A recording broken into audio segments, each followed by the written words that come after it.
pressed inward, the air thick and cold, the kind that seeps into bone and thought alike. Somewhere beneath Paris, a young man named Francois-Marie Arout sat in the A. Darkness, waiting for the next sound. Perhaps the turning of a key, perhaps the beginning of another long night. He had been arrested for writing words. Not for wielding a weapon or leading a revolt, but for arranging sentences that mocked those who'd claimed absolute power. In the 18th century, that was enough to make you dangerous. And so the Bastille took him in, as it had taken so many. Before men whose only crime was daring to think out loud. Tonight we begin with him in that silence. The flicker of a candle barely touches the walls. He presses his palm against the rough stone, measuring time by the beating of his heart. What kind of person risks everything for the freedom to speak? What faith drives a human being to believe that a single sentence could shake a kingdom? This is the story of the man the world came to call Voltaire, a man whose pen frightened kings more than armies, whose laughter wounded tyrants, and whose wisdom still whispers in the quiet hours when the world feels heavy. But before he became Voltaire, before the salons and the fame and the thunder of applause, he was simply a young writer locked away for a few lines of satire. It is there, in the darkness of his imprisonment, that the seed of rebellion took root. He once wrote that to hold a pen is to be at war. The Bastille taught him what that war truly meant. The Paris of 1694, the year of his birth, was a city of contradiction brilliance, wrapped in decay. Candlelight spilled from palaces, while beggars froze outside their gates. The king was the sun, and all others revolved around his glory. Words were meant to praise, not to question. Yet even as a boy, Francois felt the weight of obedience and quietly tested its edges. His father wished him to be a lawyer. His teachers wished him to be devout. He wished only to be free. At the Jesuit college, he absorbed the classics, not as lessons in obedience, but as invitations to rebel. Cicero, Horace. The bold laughter of ancient satire, they stirred something restless within him. By the time he reached his 20s, he had learned the language of wit as others learn the language of prayer. He could pierce hypocrisy with a phrase. And in a society built on appearances, that gift was dangerous indeed. One evening at a gathering, he recited Vices, mocking the powerful Duke of Orleans. The laughter that followed carried farther than he intended. Within days, the verses were repeated across Paris, each retelling sharpening the insult. The Duke heard, and the young poet soon found himself taken by night to the Bastille. There, surrounded by damp stone and silence, he began to shed his old name. Francois-Marie Arout would not survive the walls. Voltaire was born from them. The name itself was a riddle, part anagram, part rebirth, entirely defiance. It sounded crisp, sharp, and free of the weight of ancestry. A new identity for a man who refused to bow. Imagine the rhythm of days inside that cell. Hours blurred into one another. He wrote verses in his head because ink and paper were forbidden. He rehearsed conversations with imaginary opponents, refining his logic, polishing his irony. When the guards mocked him, he smiled, a small act of rebellion that no punishment could erase. They could confine his body, but not his thought. And thought, once set free, spreads quietly through time. After nearly a year, he was released different. Harder, certain that words could move the world more surely than swords. He returned to Paris, a writer who understood the cost of expression, and he chose to pay it willingly. The years that followed were a storm of creation. Plays, poems, letters, essays, each line testing the limits of what could be said aloud. Each success brought applause and suspicion in equal measure. Yet Voltaire thrived on the tension. To live without danger, he believed, was to live without purpose. Tonight, as you drift deeper into thought, picture him at his desk in a small Paris apartment. A single candle, the quill moving swiftly, laughter in his eyes. Outside, the city murmurs with gossip and fear. Inside, sentences form like spark-steamy fires in the dark. He writes of love, of reason, of injustice. He mocks kings, disguised as gods, and priests, disguised as saints. He believes that humor is the sharpest blade, because it cuts without drawing. Blood yet leaves the deepest mark, and always there is that quiet resolve, never to stop writing, never to stop questioning. We begin to see why kings feared him. They could silence a man, but not an idea. They could burn a book, but not the laughter it inspired. Voltaire's words slipped through walls, crossed borders, hid in letters, whispered in cafes. They made people think, and once people think. They are no longer so easily ruled. But for all his wit and courage, he was still young, still learning where ideas met consequence. When the pressure became too great, exile followed. England welcomed him, and there he found a world unlike his own land, where Parliament debated openly, where newspapers mocked ministers, where scientists questioned even the heavens. To Voltaire, it was revelation. He attended plays that ridiculed authority, and no one was arrested. He met thinkers who spoke freely of God and nature without fear of the scaffold. He saw, perhaps for the first time, what freedom sounded like. Those English years shaped him. He studied Locke's philosophy, Newton's physics, the calm confidence of a nation unafraid of ideas. He began to understand that liberty was not chaos but discipline, the courage to let truth stand without chains. When he returned to France, he carried more than books in his luggage. He carried a new faith, that reason could civilize power, that tolerance could tame fanaticism, and that laughter could outlast persecution. Yet freedom, he knew, is never granted forever. Each generation must earn it anew. He would spend the rest of his life doing just that, testing the limits, defying decrees, and proving that the pen, when guided by conscience, can be the most dangerous weapon of all. As we settle into this long night of thought and rest, let his beginning stay with Uther, young rider alone in the Bastille, forming in darkness the light that would spread through Europe. From that silence came the voice of an age. And from that voice, a challenge that still lingers.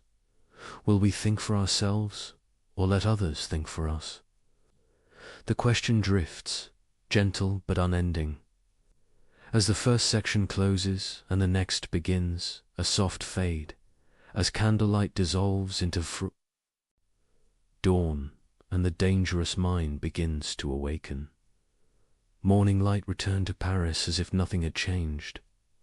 Carriages rattled, merchants opened their stalls, the church bells marked the hour. But within one apartment, a man who had known confinement now studied freedom as if it were a delicate instrument, beautiful but easily broken. Voltaire's release from the Bastille was not an ending. It was a beginning, sharpened by memory. An ambition, he walked through the streets with the quiet confidence of someone who had seen power at its most fragile. Behind the grandeur of palaces and cathedrals, He recognized fear, fear of thought, fear of laughter, fear of the mindset. Loose. And he smiled. For he had learned that laughter, once born, cannot be imprisoned. Voltaire began again, writing with the energy of one who owed the world an answer. The salons of Paris, glittering with chandeliers and conversation, soon welcomed him. He observed the courtiers, the nobles, the poets, each trapped within the rules of elegance and obedience. He mastered those rules, only to twist them. His verses sparkled, his epigrams travelled, and behind every clever line lay a subtle defiance. He understood something few others did. Ridicule could reveal truth more clearly than sermons. It stripped away pretense, leaving only what was absurd and unjust. Where philosophers debated endlessly, Voltaire preferred a single sentence that would make a tyrant blush. The young poet's fame grew, but fame is never a stable ally. Every success attracted jealousy. Every joke risked punishment. He learned to balance on that thin wire between admiration and arrest. Each letter he sent, each play he staged, carried both praise and danger. He began to live in anticipation of the knock on the door, and soon it came again. This time the quarrel was personaler. Noblemen insulted him, and Voltaire, unwilling to bow, answered with words so cutting that the man replied with violence. Voltaire demanded satisfaction. He requested a duel, believing in honor more than safety. But nobility in France was privilege, not virtue. The nobleman's servants beat him before dawn, and Voltaire, battered and humiliated, was again thrown into the Bastille. The irony was bitter but instructive. Once more he found himself in a cell, writing invisible sentences in his mind. He realized then that courage without prudence was waste. What mattered was not to die for freedom, but to live for it long enough to make a difference. After weeks of confinement, the authorities offered him a choice: silence in France or freedom in exile. He chose exile in England. The crossing of the Channel was rough, the wind cold and heavy with salt. Voltaire stood on the deck, shivering not from chill but from excitement. Behind him lay a country chained by hierarchy. Ahead a land that whispered possibilities. London astonished him. He saw newspapers arguing openly with ministers. He heard preachers contradict each other without fear of the scaffold. He visited the Royal Society, where scientists demonstrated experiments before audiences that included common citizens. He read Locke's essays, Newton's Principia, and was struck by a revelation that would guide him forever. That knowledge grows only where questioning is allowed. The contrast between Paris and London could not have been greater. In Paris, truth belonged to authority. In England, authority trembled before truth. He began to write letters on England, a series of reflections that compared the two worlds. He praised English tolerance, admired its constitutional monarchy, and celebrated the free exchange of ideas. He was careful, witty, but unmistakably critical of his homeland's rigidity. When the letters eventually reached France, they were condemned and publicly burned. Voltaire, safely abroad, only smiled. Ideas, he knew, cannot be reduced to Ashdod. His English years refined him. He met thinkers who taught him moderation and skeptics who taught him humility. He studied commerce and saw how prosperity grew not from decrees, but from cooperation. He admired Quakers who refused violence, yet lived by conscience. He attended Newton's funeral and wrote, "He was the greatest man who ever lived."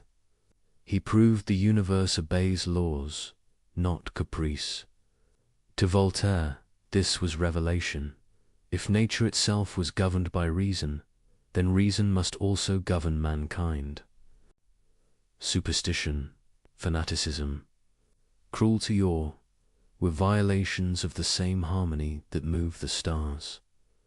He began to dream of an enlightened France, one where education replaced dogma, where merit outweighed birth, where thought could breathe. But dreams are dangerous things, especially when written by hands known to mock the throne. After 3 transformative years, Voltaire returned to France. He was older, calmer in manner, but fiercer in conviction. He dressed elegantly, spoke smoothly, but carried dynamite within his sentences. Friends noticed a difference. His humor had purpose now. He no longer mocked for pleasure. He mocked to reveal.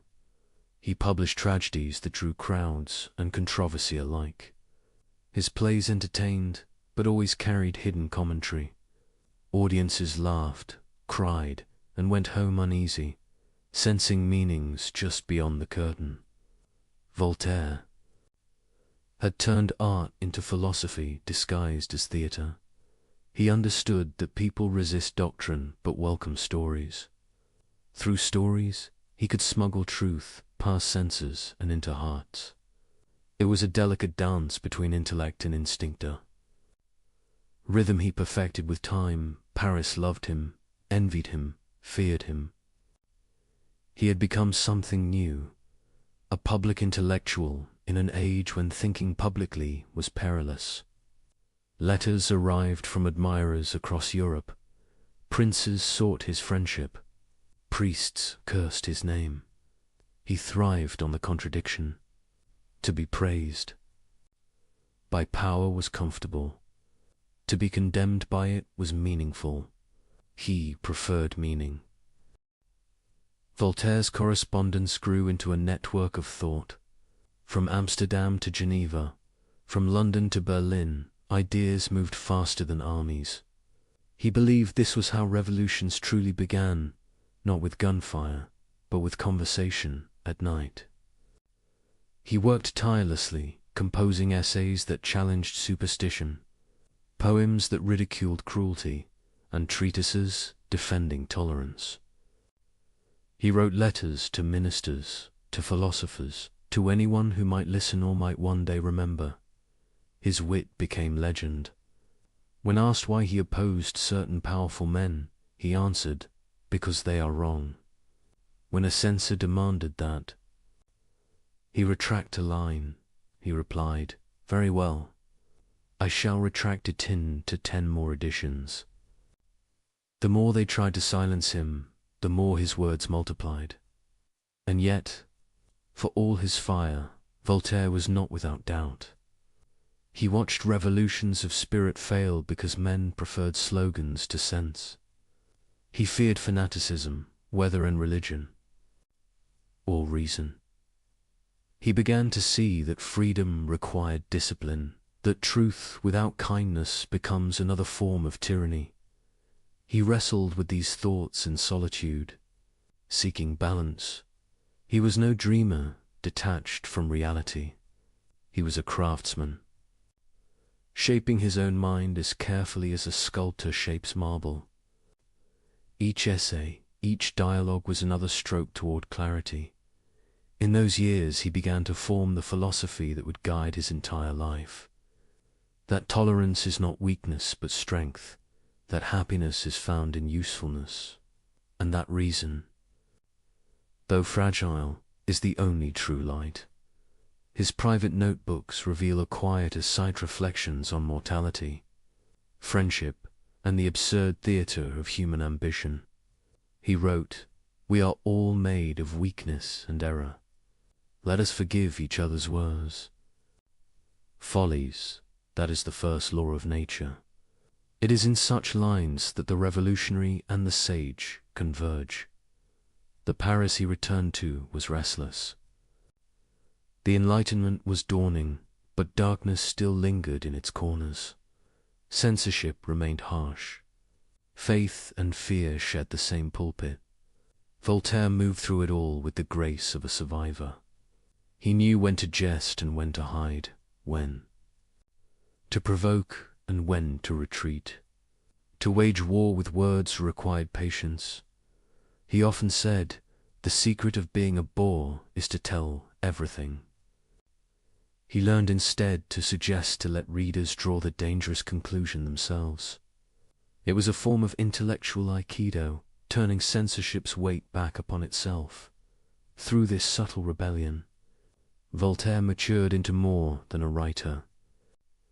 He became a mirror held up to his age. Those who looked into it saw either inspiration or insult, depending on their conscience. His reputation expanded beyond France. Across Europe, thinkers whispered his name with admiration. Governments whispered it with unease. He had become, in every sense, a revolutionary one who fought not with armies, but with enlightenment. By the time the 1730s arrived, Voltaire was no longer merely a provocateur. He was a symbol. People read his works secretly, discussed them. By candlelight, copied them by hand. Each reader found a different message. Skeptics found reason, believers found tolerance, reformers found courage. That multiplicity was his genius. He never imposed belief. He invited reflection, and yet fame carried danger. A single misstep could mean exile, or worse. He lived always half-packed, prepared to flee should a pamphlet offend the wrong bishop or minister. Still, he continued, convinced that comfort was the enemy of progress. When he looked back on his imprisonments, he saw them not as tragedies, but as education. The Bastille had taught him endurance. Exile had taught him perspective. England had taught him liberty. Together, they formed the crucible in which the revolutionary mind was forged. He emerged not as a saint or a martyr, but as something rarer, a man who chose intellect over impulse, irony over anger, and principle over safety. Thus ends the making of the revolutionary. The wit, once playful, had become purpose. The exile had become teacher. And the dangerous mind that once mocked kings was ready to challenge entire systems of thought. As we drift onward into the next chapter, imagine the candle burning lower on his desk, ink drying on the final lines of a letter that will soon be. Read in secret and discussed in whispers. The writer pauses, listening to the city breathe.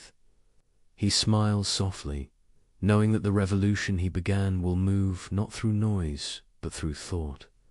And so we fade again, from the restless energy of youth into the steadier flame of conviction, as Voltaire steps fully into the philosophy of freedom. Freedom. It is a word that glows brightly in the mind, yet feels fragile in the hands. In Voltaire's century, freedom was not a birthright, it was a suspicion. To question power was to endanger yourself, and yet he could not stop. He once said that thinking is disagreeing. To him, that disagreement was the highest form of respect for truth. The world around him, however, was built upon obedience. Kings ruled by divine right. Priests claimed heaven as their endorsement.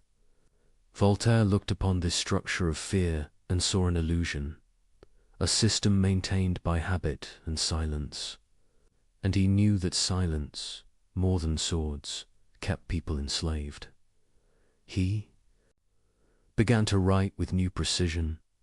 His essays became less ornamental and more direct. His purpose was clear: to awaken minds dulled by reverence. Reason, he argued, was the one authority that required no permission. It was not granted by kings, nor confined to scholars. It was the common property of every thinking being. He saw superstition as the oldest enemy of liberty. Superstition whispers that obedience is virtue, that ignorance is safety. But Voltaire had learned in prison that ignorance never protects, it merely delays punishment. He believed that to use one's reason was not rebellion, but duty. To think freely was the true act of gratitude toward existence itself. He expressed this belief through stories and dialogues, through the gentle art of seeming to entertain while teaching deeply.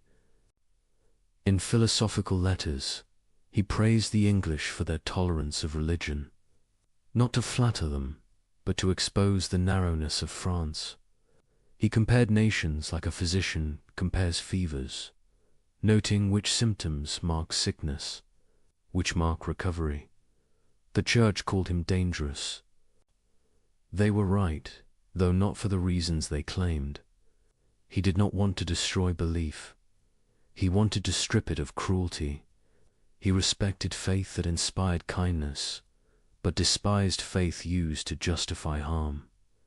When he wrote A Crocès l'Infame Crush, the infamy, he was not calling for violence, but for the end of oppression in sacred disguise. To him, fanaticism was the enemy of both God and man. He had seen too many wars fought in the name of salvation. He understood how easily faith can become a weapon once it ceases to question itself. So he preached tolerance not as a luxury, but as survival. If God did not exist, he once quipped, it would be necessary to invent him. He meant that humans crave meaning, but that meaning must never be imposed by force. The heart of his philosophy lay in three intertwined convictions. First, that reason is the highest virtue. Emotion without reflection leads to chaos. Belief without doubt leads to tyranny. He did not despise emotion. He wrote with warmth and laughter, but he insisted that feeling must bow to truth, not command it. Second, that freedom of speech is the guardian of all other freedoms. To silence a person, he argued, is to confess one's own weakness. He famously declared, though the words were later summarized by others, that he would defend to the death another's right to speak, even if he disagreed with what was said. He lived by that creed. When opponents mocked him, he replied with wit rather than vengeance. He believed debate was not a threat to truth, but its test. Third, that tolerance is not mere acceptance, but active compassion. It means recognizing the shared vulnerability of all humans. It means refusing to punish difference, even when difference offends us. He urged rulers to govern as philosophers, not as priests. He urged citizens to think as humans, not as heretics or sects. Together, these three beliefs, reason, speech, tolerance, formed the core of his revolution. But these convictions did not come without struggle. Every word risked retaliation. Books were banned, printers arrested, and yet the word spread. Copies traveled hidden in barrels, disguised in false bindings, passed hand to hand like contraband light. Voltaire was relentless, but he was not naive. He knew that ridicule could be misused, that mockery without conscience could wound more than it healed. He wielded humor as a surgeon's knife, cutting away hypocrisy but leaving the patient alive. In a world addicted to certainty, he introduced the medicine of doubt. He wrote dialogues where priests and skeptics debated kindly, letters that began in courtesy and ended in revolution. His genius was not that he destroyed institutions, but that he revealed their absurdity so gently that they destroyed themselves. Voltaire understood the psychology of power, that it collapses not when attacked, but when laughed at by those it seeks to command. For tyranny feeds on solemnity, and laughter is its famine. His enemies often accused him of inconsistency. He was not purely rational, they said, not purely revolutionary, not purely anything. They were right again. He believed in complexity. He argued with priests, yet supported some monasteries for their charity. He mocked kings, yet corresponded with them. He was, as he admitted, a man of contradictions, because the world itself is a contradiction. This flexibility was not hypocrisy, it was wisdom born of observation. Voltaire understood that ideals, when frozen, become dogmas, and dogmas, however noble, soon demand victims. He therefore treated truth as a living thing, something to be cultivated, not worshipped. He often compared philosophy to gardening. Ideas, he said, must be tended, pruned, tested. A garden left wild becomes a jungle, just as liberty without discipline becomes chaos. He saw the mind itself as soil and reason, the gardener's hand. Voltaire's battles were many, and not only with theologians. He clashed with fellow philosophers, most famously with Jean-Jacques Rousseau. Rousseau believed in nature's innocence, that civilization corrupts and emotion redeems. Voltaire, pragmatic and scarred by experience, disagreed. He had seen too much cruelty to trust nature, and too much ignorance to worship reason blindly. Their debate was not hatred, it was the Enlightenment arguing with itself. Rousseau dreamed of utopia. Voltaire sought improvement. Rousseau prayed for virtue. Voltaire demanded justice. Both loved humanity, but one through ideals, the other through evidence. When Rousseau sent him The Social Contract, Voltaire replied with a smile and a dagger of wit, "I have received your new book against the human race, and thank you for it." Behind the sarcasm lay admiration and warning both. He knew that even noble theories could lead to tyranny when they forget the limits of human frailty. By midlife, Voltaire had become both famous and exiled, both celebrated and condemned. He lived under pseudonyms, moving from city to city, writing in the shadows of censorship. His letters, multiplied thousands upon thousands, a one-man network of resistance and inquiry. He defended scientists accused of heresy. He wrote treatises against torture and slavery. He offered financial help to widows ruined by injustice. Each act, small by itself, formed part of a greater movement, the belief that reason without compassion is sterile, and compassion without reason is blind. Voltaire's philosophy was therefore not abstract. It was lived. It was practiced daily, in patience, humor, and work. He did not retreat into solitude or seek divine certainty. He stayed among people, arguing, laughing, writing, cultivating the imperfect garden of humanity itself. His life became proof of his doctrine. He suffered illness, betrayal, censorship, exile, and yet he wrote every day, believing that persistence is the most rational form of faith.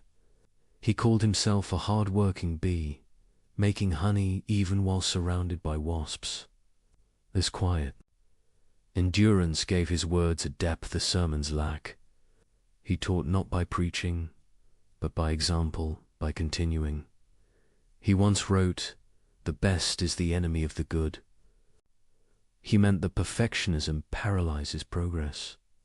To act imperfectly is better than to dream flawlessly. It was this modest realism that separated him from zealots. He never promised heaven, only improvement. An improvement, he said, begins with thought. The risk never ended. Authorities monitored his writings, but the more they suppressed him, the wider he spread. His letters were smuggled across borders, his ideas copied by candlelight, his name whispered as both warning and inspiration. To those in power, he was a nuisance. To those in darkness, he was dawn. He never founded a school nor claimed disciples, but his influence became a quiet contagion. Every person who began to think for themselves became, unknowingly, a child of Voltaire. And yet, amid all this intellectual fire, his most profound insight remained simple, that happiness begins not in conquest or fame, but in understanding. To think clearly is to live peacefully.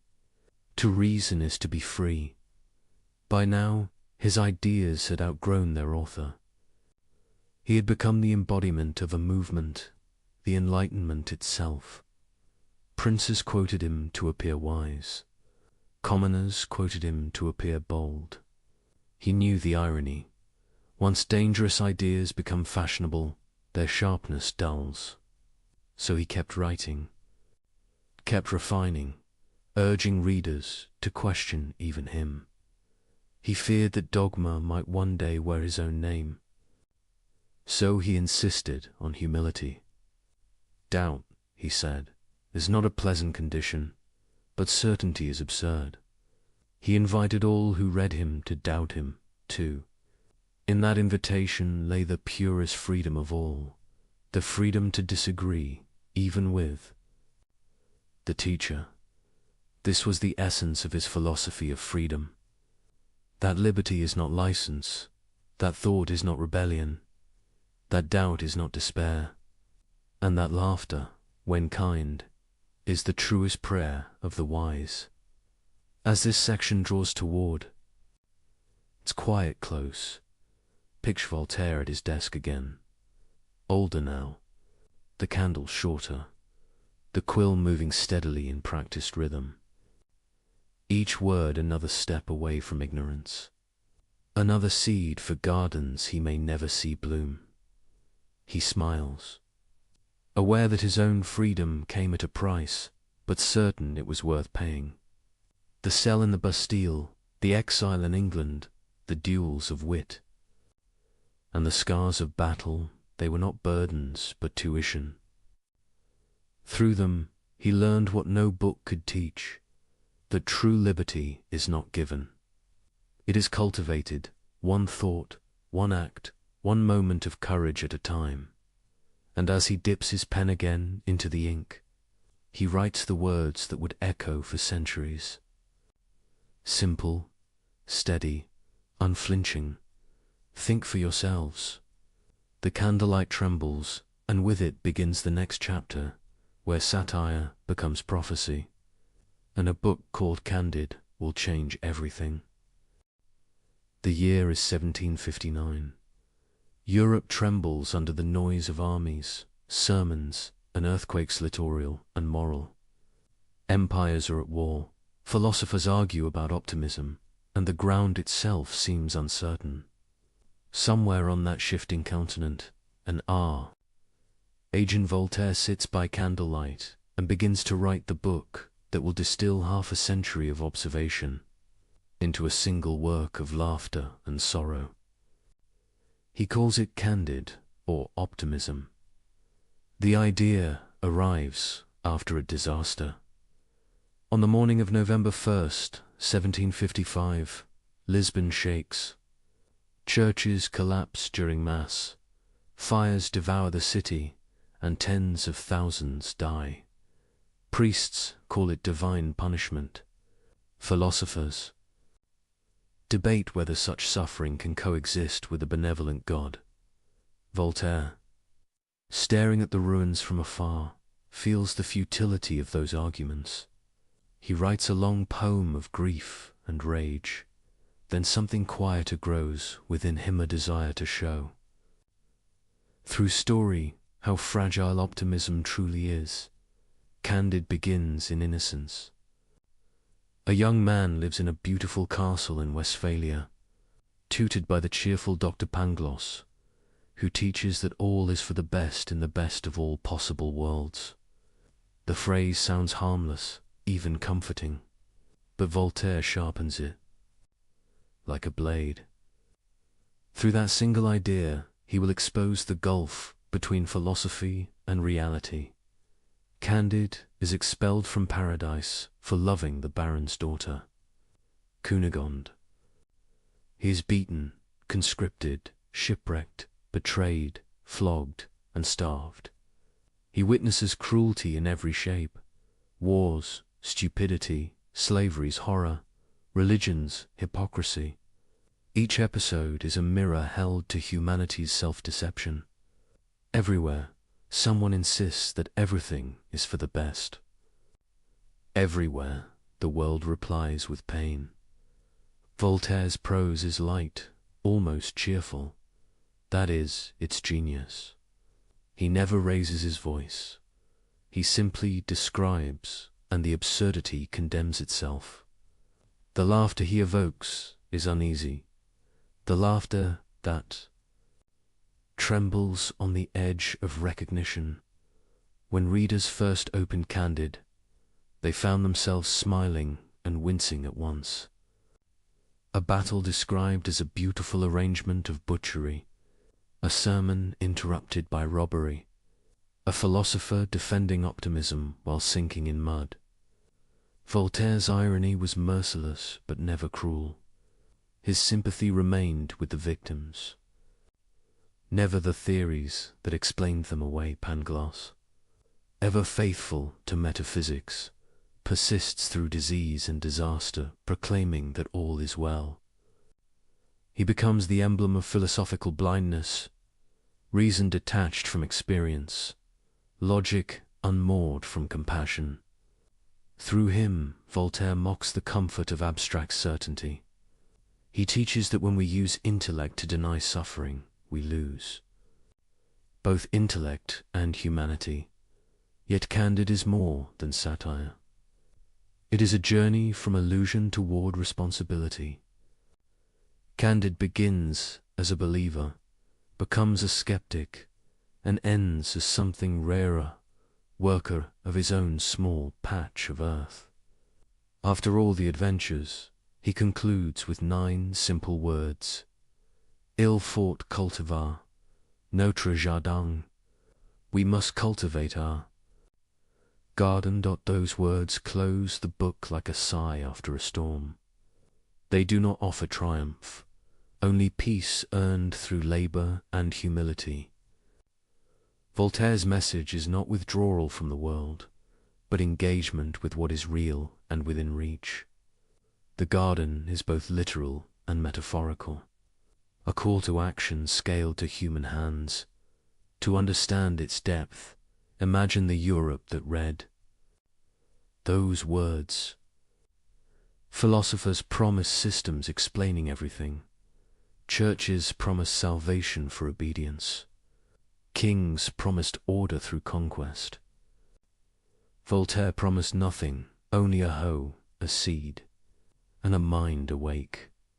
He suggested that the search for meaning begins not in heaven or empire, but in the small, daily work of decency. It was radical advice disguised as modest wisdom. Instead of overthrowing the world, he proposed tending it. Instead of explaining evil, he proposed alleviating it. The effect was electric. Some readers laughed, some were outraged, and many were frightened. Governments banned the book.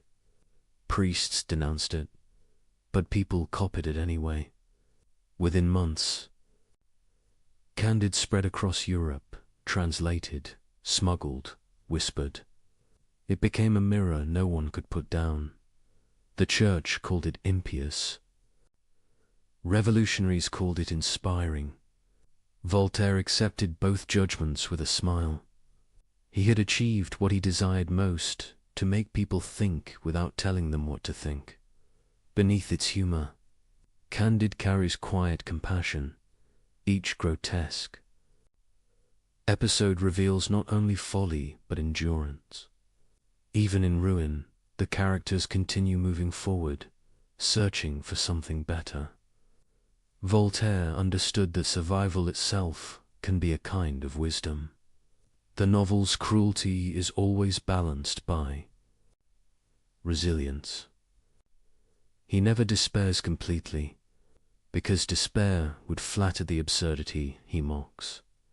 Consider the old woman who tells Candide she has suffered everything yet still loves life. Her tail loss, slavery, disfigurement becomes a parody of tragedy. So extreme it circles back to tenderness. Voltaire invites readers to laugh, then to wonder why they are laughing, and finally to feel compassion. That oscillation between amusement and empathize, the pulse of Candide. Even Pangloss, ridiculous as he is, receives forgiveness. Voltaire allows him to survive, scarred but unrepentant, because he knows humanity rarely learns completely. We cling to illusions because they comfort us. Better, Voltaire implies, to recognize them and smile gently than to hate ourselves for needing them. The Lisbon earthquake, the executions, the betrayals, these are not random episodes. They are symbols of an age struggling with faith and doubt. Voltaire shows that suffering is not a test from heaven nor proof against God. It is simply part of the fabric of existence. Our task is not to justify it, but to respond humanely. In this sense, Candide becomes a spiritual text for the unbelieving. It teaches moral courage without metaphysics, hope without naivety.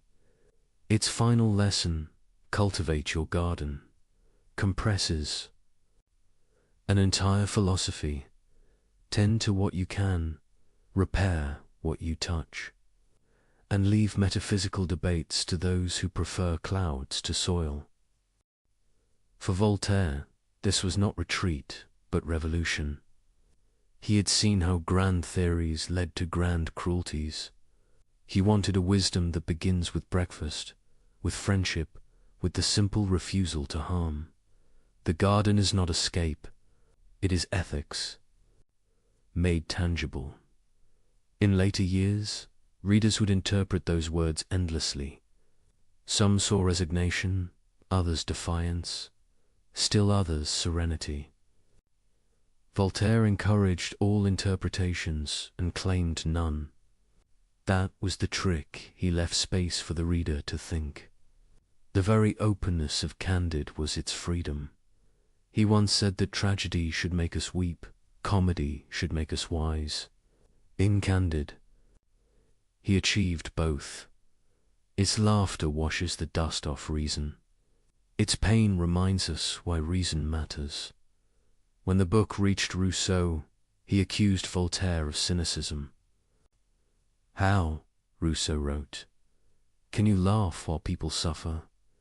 Voltaire answered, "How can you sing hymns while they burn?" The difference between them was not morality, but method.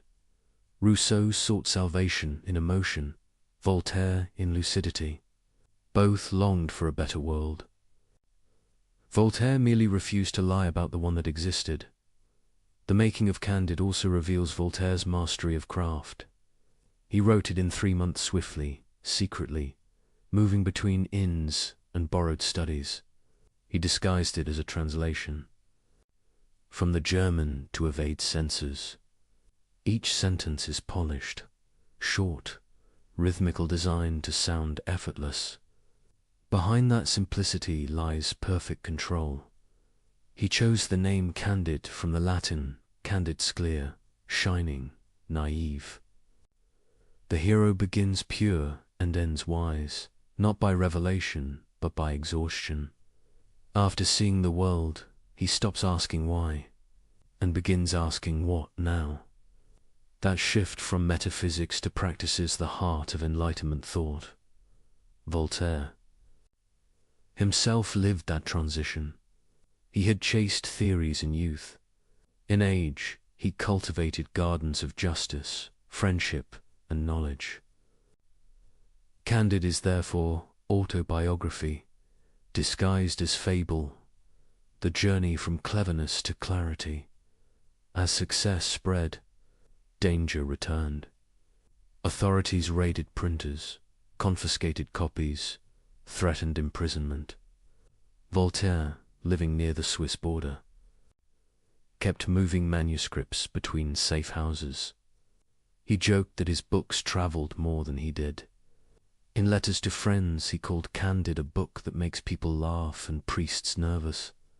Yet despite persecution, the world refused to unread it. Within decades, it became a cornerstone of modern thought, influencing everyone from revolutionary pamphleteers to quiet moralists. It taught that skepticism could coexist with kindness, that laughter could reform nations. Even the structure of the novel's short chapters, fast scenes, abrupt transitions, feels modern, almost cinematic. Each page a cut, each irony a fade. Perhaps that is why it endures. It moves like a mind awakening in the stillness of night. One can imagine Voltaire rereading the final line. He sets down his quill and looks toward the window, where dawn hints behind the hills. The world outside remains unjust, noisy, full of superstition, but his little estate will soon wake. Workers will tend the vines, letters will arrive, arguments will continue. And that, he realizes, is enough.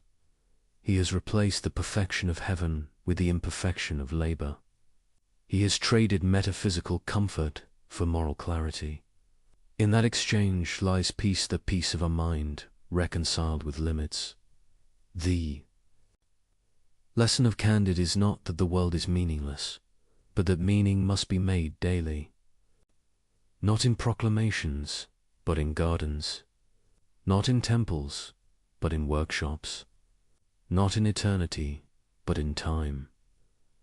When Voltaire wrote those final words, he was nearly 65.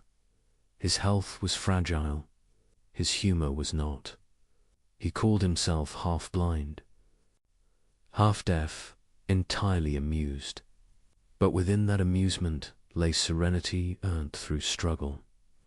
He had watched philosophers rise and fall. He had outlived kings and enemies alike. Now he wanted to leave something durable, not an empire of ideas, but a way of being. And so Candide endures, not because it resolves questions, but because it teaches how to live among them. It offers no salvation, only sanity. It does not end in revelation, but in rest. For listeners drifting through this story, picture the old philosopher standing among rows of vines at Fernie years later. The sun warm, the earth rich, a book in his pocket and laughter in his eyes. Around him, workers prune branches, children chase insects, and he, the once dangerous writer, hums softly to himself. He has cultivated his garden, literally, philosophically, spiritually, not because the world is good, but because it can be. Tended, that is the triumph of Candide, a victory without parade, a wisdom without pride. It is the story of humankind growing older, learning that perfection is a childish dream, and that peace belongs to those who keep working after they stop pretending. As night settles over our journey, the pages of Candide close quietly. No fanfare, no prophecy, only the calm of understanding. From the ruin of optimism, Voltaire built a sanctuary of reason. From the chaos of history, he drew one enduring sentence: we must cultivate our garden. The candlelight fades, leaving the reader, the listener, the dreamer with that single thought, blooming softly in the dark. That freedom begins not with rebellion alone, but with care. And as the ink dries, Voltaire sets aside his quill, ready to turn from ideas to action, from satire to service, from laughter to justice. The storm of Candide has passed. Now the air is still, the field soft beneath the sun. Voltaire, no longer the restless wanderer, begins to live the metaphor he once wrote. He tends a real garden rows of vines and fruit trees near the border. Village of Ferney. Each morning he walks the paths slowly, staff in hand, eyes thoughtful. He watches workers prune and harvest, watches life renew itself through simple effort. Here the philosopher becomes the farmer. Here the dangerous mind finds its peace. Yet what does it mean, this phrase the world now repeats? Il faut cultiver notre jardin. To cultivate, not to conquer. To care, not to command. To choose labor over illusion. For Voltaire, it is both creed and confession. He has spent his life battling superstition, arguing with kings, mocking priests. Now he discovers that wisdom is not only resistance, but reconstruction. The garden is the place where rebellion becomes creation. He writes to friends, explaining his routine. Mornings spent dictating letters, afternoons among trees, evenings at his desk. Visitors expect fiery debates. Instead, they find a calm host, offering fruit from his orchard. Philosophy, he tells them, is digestion. It must take its time. They smile, unsure if he jokes. But he means it literally. Thoughts, like plants, require patience, seasons, repetition. The same soil that grows bitterness can, with care, grow nourishment. To cultivate one's garden is to accept the limits of power. You cannot reform the entire world, but you can improve the ground beneath your feet. Each weed pulled, each seed planted, becomes an act of quiet defiance against despair. The garden is humility made visible. It reminds the thinker that ideas, like crops, thrive only when tended daily. Voltaire had seen too much destruction done in the name of perfection. He believed improvement was enough. Small deeds, multiplied, could equal revolutions. His correspondence shows the rhythm of this conviction. Letters to kings advising tolerance. Donations to families ruined by injustice. Pamphlets arguing for education and against cruelty. He no longer writes to wound. He writes to heal. He warns his readers not to trust grand theories that promise happiness to all. Beware, he writes, of those who seek to make you better by force. True virtue, he insists, begins in usefulness. Plant something. Teach someone. Relieve a neighbor's hunger. That is enlightenment more durable than any philosophy. The tone of his late work changes. Where once he laughed sharply, now he smiles gently.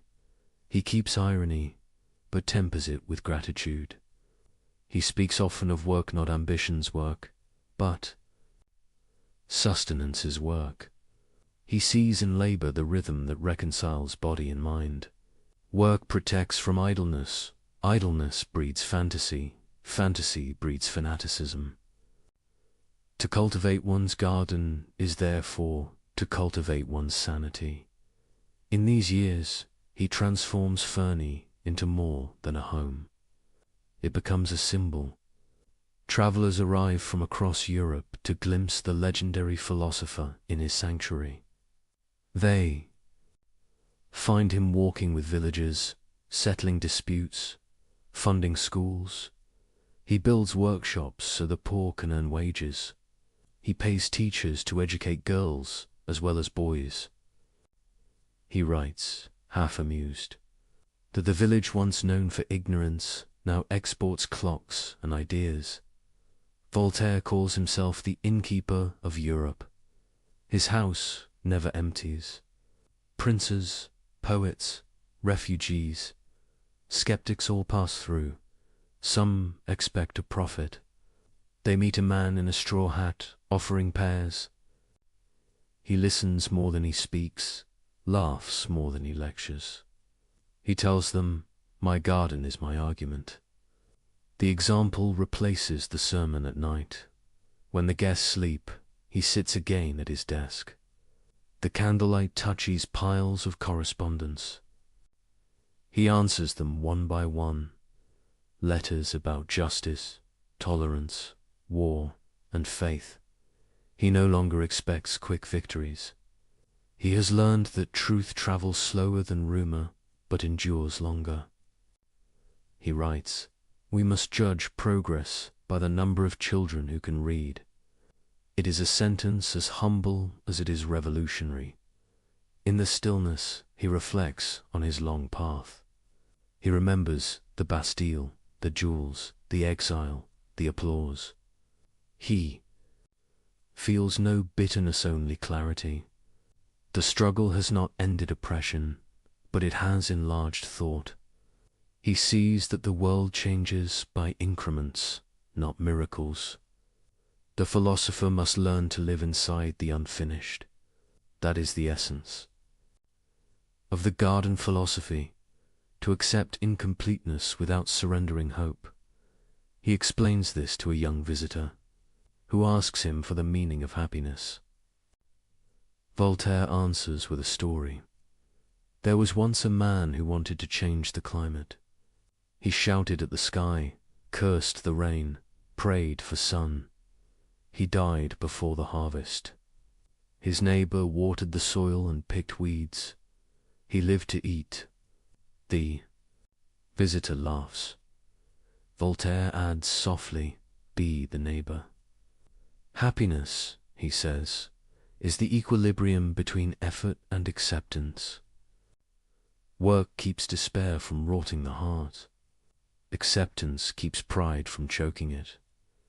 The wise man does not demand perfection from the world. He collaborates with it.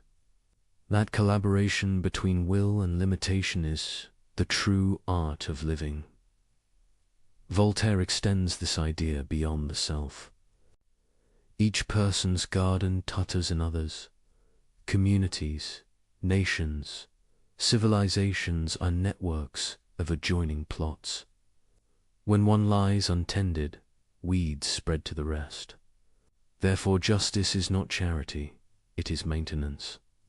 He urges rulers to care for their people as gardeners care for crops, not with sermons, but with watering cans. He writes essays calling for legal reform, arguing that tolerance is the seed of peace. He exposes cases of injustice with precision, not merely to punish the guilty, but to teach compassion as a civic duty.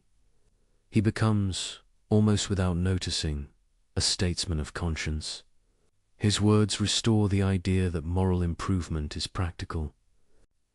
Work as years pass. The garden deepens its symbolism. When he speaks of God, he no longer argues theology. He calls God the great clockmaker, a mind beyond our comprehension, not an authority demanding obedience, but a law of order. He prays by cultivating. He worships through usefulness. He writes, "Labor keeps us from three great evils: boredom, vice, and need." That sentence, like the garden, is plain, sturdy, enduring. Through it, Voltaire redefines enlightenment. It is not dazzling revelation. It is steady light sufficient to work by. He tells a correspondent that optimism and pessimism are both escapes. The wise person stands between them, hoe in hand. He believes that the greatest act of faith is persistence. Fernie flourishes. The philosopher's presence turns the village into a beacon. Travelers arrive to thank him for defending victims of injustice. Parents name children after him. He accepts the admiration with gentle irony, reminding them that he, too, is imperfect. When praised for transforming a barren region, he replies, "I merely let people work." It is his final lesson in leadership. Trust the competence of ordinary hands. The garden philosophy grows outward like vines on a wall. It touches economics work as dignity. It touches politics power as stewardship. It touches morality virtue as cultivation. In each case, the metaphor holds. Neglect breeds decay. Attention restores harmony. Voltaire writes that the philosopher who despises manual labor is a fool. He warns against detachment disguised as superiority. To think is divine, he says, but to act is human, and we are not angels. In that humility lies his greatness. He is old now, his hair thin, his body bent, but his eyes still bright. He walks slowly through the orchard each evening, stopping to inspect a bud, a bee, a patch of soil. He tells a companion, "When I plant, I believe in tomorrow." It is perhaps the closest he comes to prayer. Faith, for him, is not hope of heaven but confidence in sunrise. Sometimes he reflects on those who mocked or punished him. He feels no vengeance. He says, "They helped." May cultivate patience. This gentle irony is his final weapon, a kindness, sharper than any satire. He receives letters from across Europe asking for advice. Most he answers with variations of one theme. Do what good you can where you are. The phrase repeats through his correspondence like heartbeat. It becomes the distilled form of his philosophy, an instruction simple enough for anyone, profound enough for all time. Evenings at Fernie are tranquil. Candles flicker in the windows. The fields breathe quietly. He writes until his hands ache. Then closes his notebook and listens to the crickets. He feels gratitude more than triumph. He has lived long enough to see the seeds of his ideas sprout beyond him.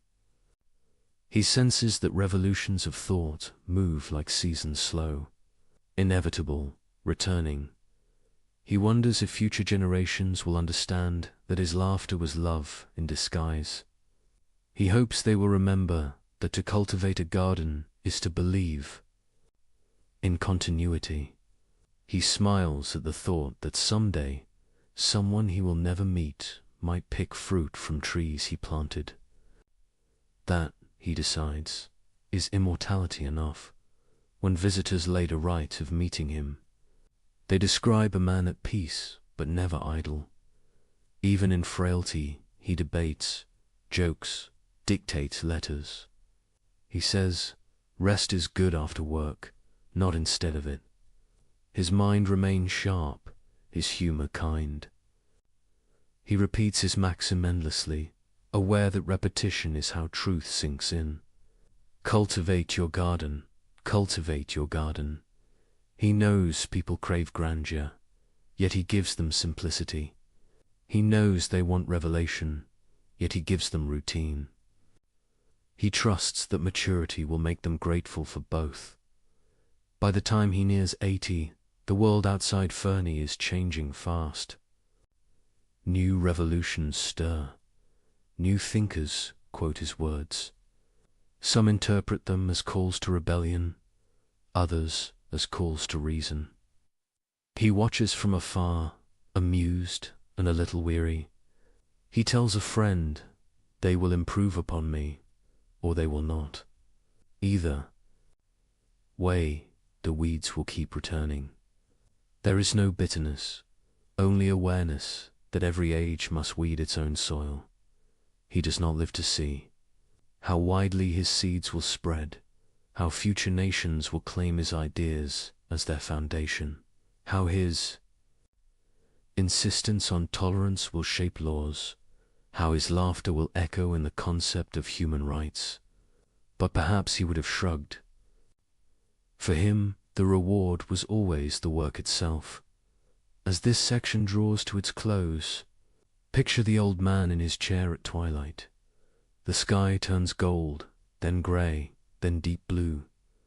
He looks toward the horizon and whispers a line half to himself. The earth is the only paradise we shall ever know if we learn to care for it.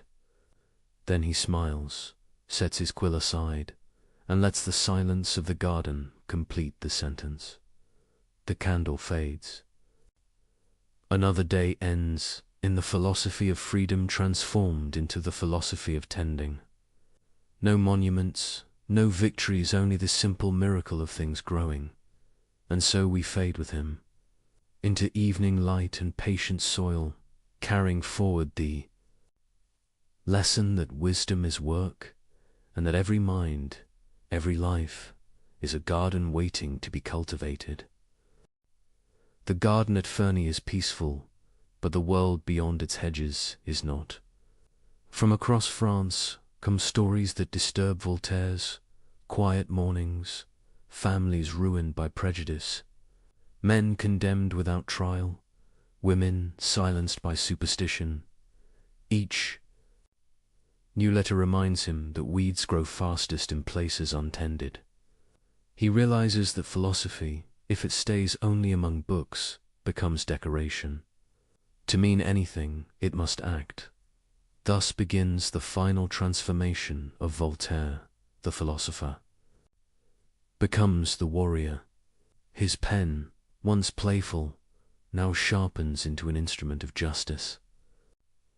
He will spend the last decades of his life not in contemplation, but in combat, fighting cruelty with words precise enough to cut and measured enough to heal.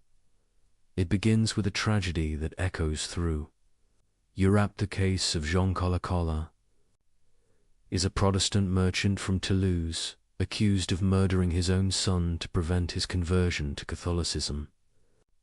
The evidence is thin, the witnesses contradictory, yet the courts, swayed by fanaticism, condemn him. He is tortured, broken on the wheel, and executed. His family is disgraced, his name destroyed. Voltaire hears of it months later. He reads the reports in disbelief, then anger, then purpose. Here, he sees, is everything he has fought in theory, superstition, intolerance, the arrogance of power, compressed into one human catastrophe. The philosopher who once mocked priests now takes up the case like a lawyer for the dead. He writes to ministers, ambassadors, magistrates. He gathers testimony, publishes essays, letters, arguments, not in fury but in relentless clarity. He refuses to let the world look away. For 3 years he works to prove Carla innocent. He appeals to reason, not revenge. Let us not avenge him, he writes. Let us vindicate him. The difference is everything. Vengeance imitates the crime. Justice corrects it. Finally, the pressure becomes too great. In 1765, the verdict is overturned. The king issues an official exoneration. The Cola family is restored to honor. Voltaire weeps quietly when he hears the news. He says, "I am old, but I have seen something good." The victory changes him. He discovers that philosophy need not end in resignation. The garden, it turns out, includes the world beyond the fence. From that moment, he becomes the conscience of Europe. When others suffer injustice, they write to Fernie, knowing the old man will answer. The letters arrive by the hundreds. Cases of torture, false accusation, religious persecution. Voltaire reads them all. He cannot rest. Each one feels personal. He answers with arguments, essays, and petitions, turning public opinion into a force more powerful than decrees. He understands that to change minds, one must move hearts first. He tells stories of victims as if they were neighbors. He describes families ruined, lives ended, and asks readers, "What if this were you?" His tone is never hysterical. It is calm, factual, devastating. He makes empathy logical and reason. Emotional, his next great battle comes with the Savine affair. Another Protestant family accused. Another miscarriage of justice.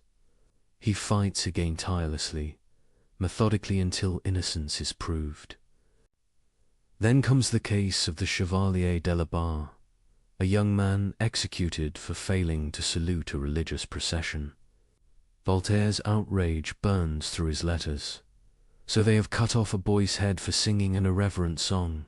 He writes, "The true blasphemy is cruelty itself." Each campaign takes years, but he persists. He has become the Enlightenment in motion. His house turns into a court of appeal for all who have none. Farmers arrive at his gate carrying petitions. He feeds them, listens, and sends letters that travel faster than armies. People begin to say that Fernie is more than a villageite, is a tribunal. Some call him the patriarch. He laughs at the title, but fulfills the role. From his desk, he governs nothing and influences everything. The methods he uses are revolutionary. He wields publicity as weapon. He understands that scandal, once illuminated, loses its power. He exposes cruelty not by screaming but by describing it until denial becomes impossible. He turns reason into theatre, making the reading of injustice a moral awakening. In pamphlets, he dissects trials line by line, showing contradictions, mocking absurdities, always ending with a plea for tolerance. He never allows himself to hate. Hatred, he believes, is ignorance reborn. Instead, he uses ridicule to dismantle what others would burn. He writes, "Fanaticism is a monster that dares call itself God." He insists that every faith, every nation, must choose between cruelty and civilization. He calls for the abolition of torture, the protection of minorities, the separation of religion from law. Each idea seems radical, but all spring from one root, the conviction that reason and compassion are the same virtue seen from two sides. The burden of battle weighs on him. At 70, he should rest, but cannot. His body grows frail. His spirit does not. He writes through illness, dictating when he can no longer hold the quill. He jokes that death will find him mid-sentence. He is probably right. Visitors to Fernie describe a paradox, a man physically weak, yet morally immense. They find him surrounded by papers, letters piled like fortifications. Each morning he dictates with the calm of someone long past fear. When asked where he finds strength, he answers, "From injustice. It keeps me alive." He no longer writes for fame or vengeance, but for what he calls the tenderness of reason. He believes the Enlightenment must learn to feel as well as think. Compassion, he says, is the logic of the heart. Through these campaigns, Voltaire reshapes Europe's moral landscape. He proves that public opinion, when informed, can correct courts and kings. He inspires others to write, petition, and protest. What begins as one man's outrage becomes a collective conscience. He calls it progress. Others call it revolution in slow motion. His enemies multiply, but so do his allies. Princes who once banned him now quote him. Young thinkers visit Ferney as if on pilgrimage. They find no mystic, no saint, only a human being who never stopped caring. That, perhaps, is why they trust him. He shows that morality need not require perfection. One can be flawed and still fight for what is right. He writes to a friend, "I am not a good man, only a man who prefers justice to injustice." It is both confession and creed. As the years pass, his campaigns blend together. He becomes less interested in victory than in persistence. He says, "Every time we prevent cruelty, we plant a seed of civilization." He knows some seeds will fail. Still, he plants them. The act itself is the meaning. He often repeats his favorite image. The truth is like a torch, cannot be touched without burning, but it lights the way. He has been burned many times, yet the light remains.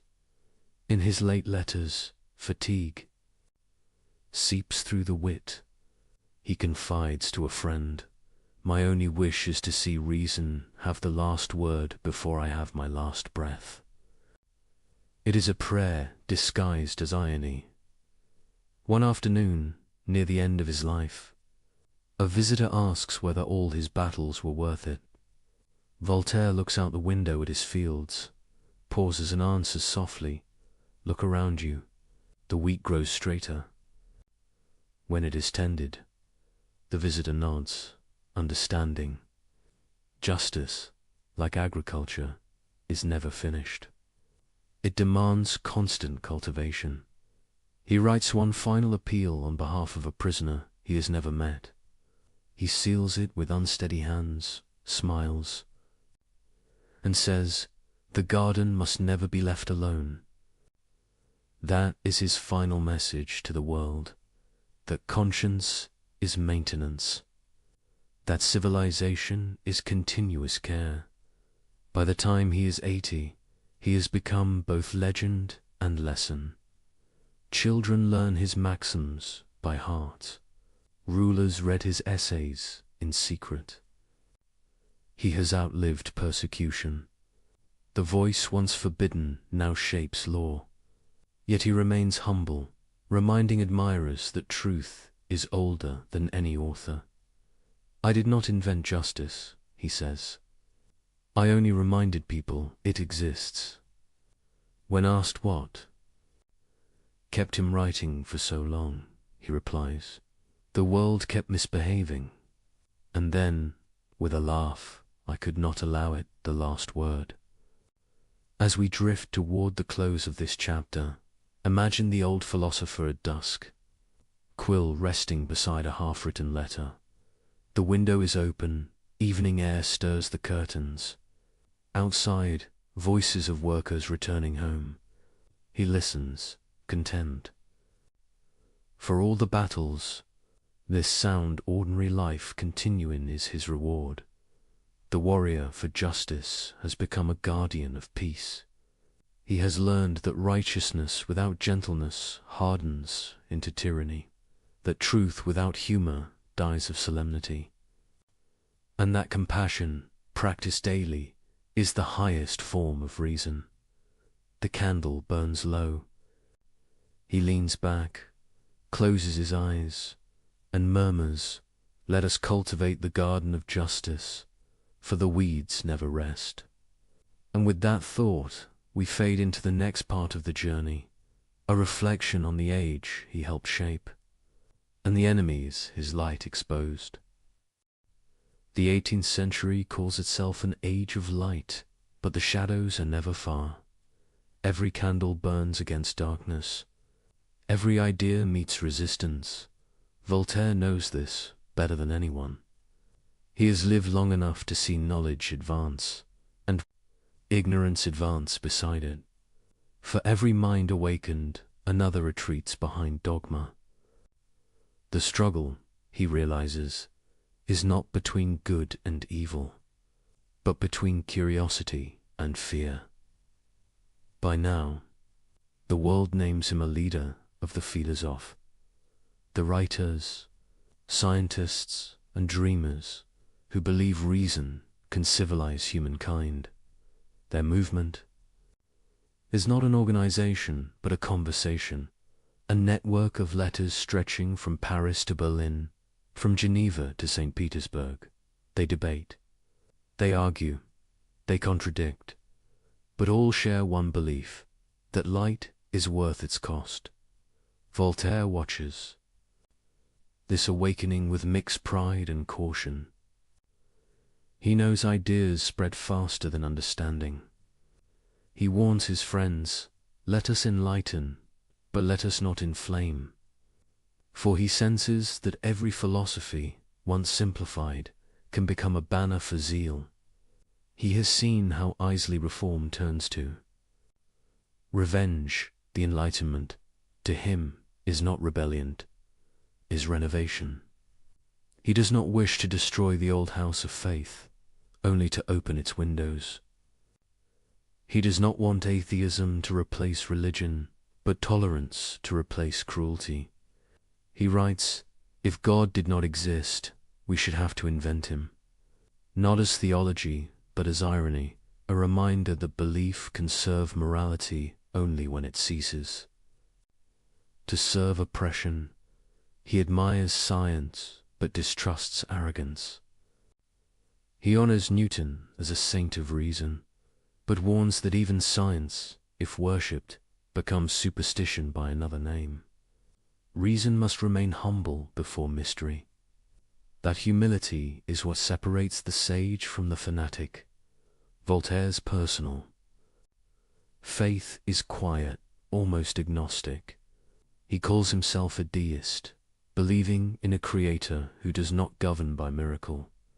The world, he says, runs on laws. The miracle is the law itself.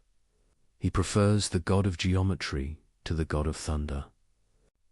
It is a faith compatible with reason, a reverence without fear.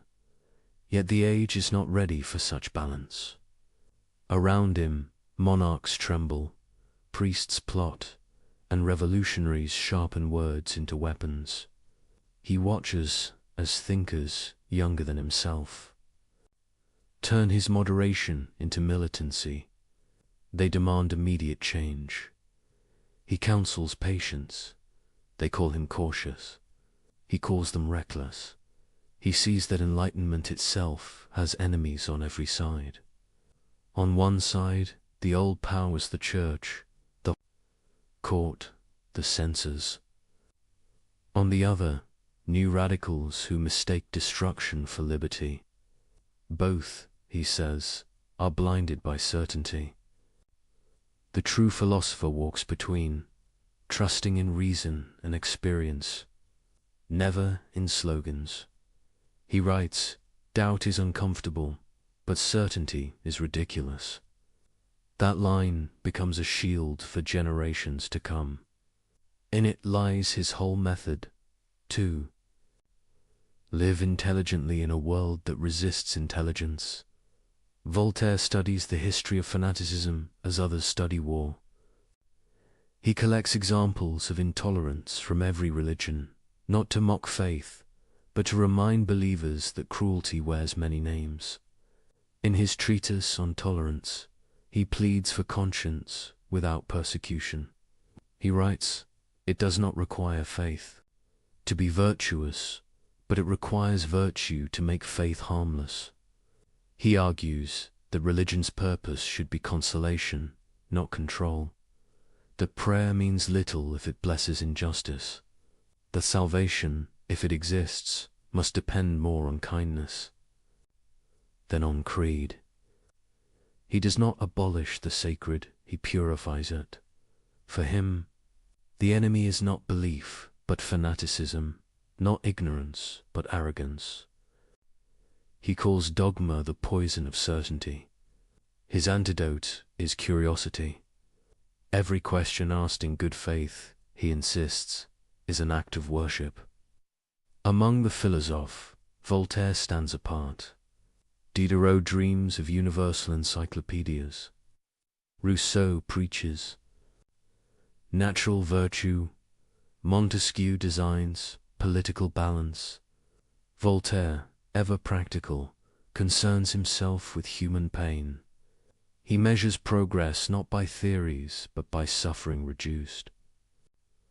Let others speculate, he says. I will prevent one injustice, and it will be enough. His influence spreads beyond literature. Economists quote him, scientists thank him, statesmen read him in secret. Catherine the Great of Russia invites him to court. Frederick of Prussia calls him friend, then rival, then friend again. They correspond for decades, trading philosophy and sarcasm in equal measure. Voltaire enjoys their attention, but never forgets that power flatters to neutralize.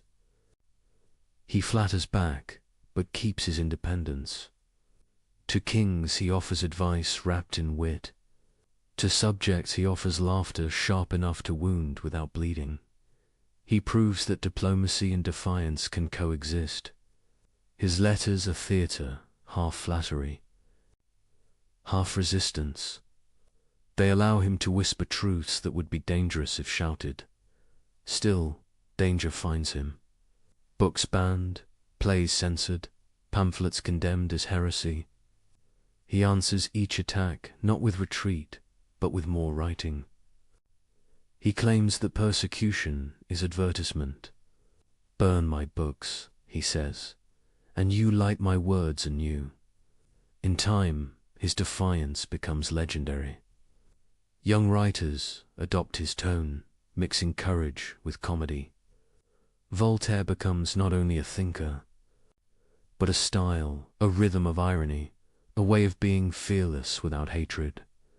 But as his fame grows, so does the backlash. Priests accuse him of corrupting youth. Some scholars envy his influence. Even among allies, jealousy breeds suspicion. He endures it with amusement. He says, "To be hated by fools is the beginning of wisdom." The enlightenment he helped ignite becomes a constellation too bright for one man to control. New thinkers push beyond him, toward revolutions he will not live to see. He reads their manifestos and feels both pride and unease. They speak of liberty, equality, fraternity, words that echo his own. But with heat instead of light, he fears that in destroying tyranny, they will forget tolerance. That in freeing themselves from kings, they will enslave themselves to anger. He senses the future approaching with the sound of marching feet. Beware, he writes, of those who burn to reform mankind. They will burn mankind itself. Yet, he does not despair. He believes ideas evolve beyond intention. The philosopher sows, history harvests. He will not live to see how the harvest turns, but he trusts the soil. In these twilight years, Voltaire writes less polemic and more reflection. He returns to themes of aging, forgiveness, and mortality. He asks what the Enlightenment has truly achieved. People think more freely, yes, but do they feel more kindly? Science has advanced, but has wisdom kept pace? He answers himself softly, perhaps progress is not speed, but direction. To move toward reason, however slowly, is already victory. He watches children playing in the streets of Ferney. and imagines a world where laughter is safe. That, he decides, is civilization's test, not the splendor of cities, but the peace of ordinary joy. Through all these meditations, his humor never deserts him. He jokes about death, about God, about himself. He says, "I am at the age when one must choose between dying of boredom or dying of something else." Friends call his levity blasphemous. He replies that only despair is sin. His laughter, even now, is service. It keeps fear at bay. He understands that laughter and light share the same property. Both reveal, both comfort, both vanish when forced. That is why he refuses fanaticism on every side. He loves reason too much to make it up. Religion. Visitors ask him to define enlightenment. He answers without hesitation. It is the habit of judging things by evidence and people by their humanity. That sentence could stand as his epitaph. He sees enlightenment not as knowledge acquired, but as prejudice discarded. It is not a destination, but a discipline, a way of looking without hatred. He warns that light creates shadows. Every new truth exposes new errors. The work of thought, therefore, never ends.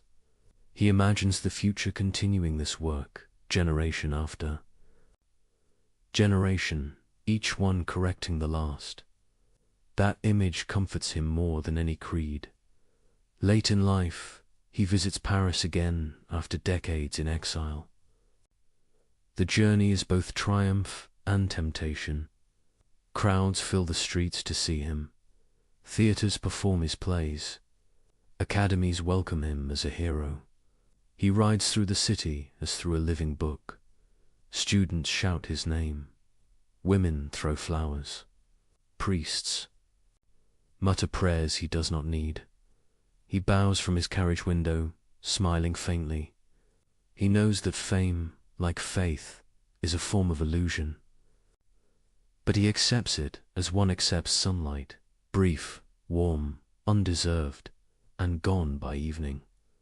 That night, in his hotel room, he writes the last words he will ever publish. May all men remember that they are brothers. It is both blessing and warning. It is the enlightenment reduced to a whisper. As this chapter of his life closes, the enemies of light remain, but so do its keepers. The movement he helped shape will survive him and divide without him. Some will turn his moderation into rebellion, some will misquote him to justify cruelty. He cannot prevent it. Ideas, once born, belong to history. Yet he leaves behind a pattern, a method of thought that resists corruption, doubt, humor, patience, and courage. Together, they form an invisible armor, stronger than dogma, lighter than pride. And so, as night settles on the Enlightenment's greatest witness, Voltaire sits once more at his desk. The candle flickers. The pen rests between aging fingers. He writes one last note to a friend. The truth is slow, but it walks. He seals the letter, sets it aside, and listens to the quiet world he helped to free. Outside, the wind stirs his garden. The same garden he once made metaphor now rustles like applause.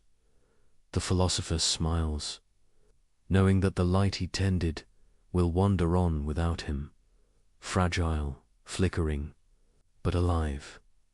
And as we fade toward the next part of this journey, the final letters, the final home, the final peace, his words linger softly behind.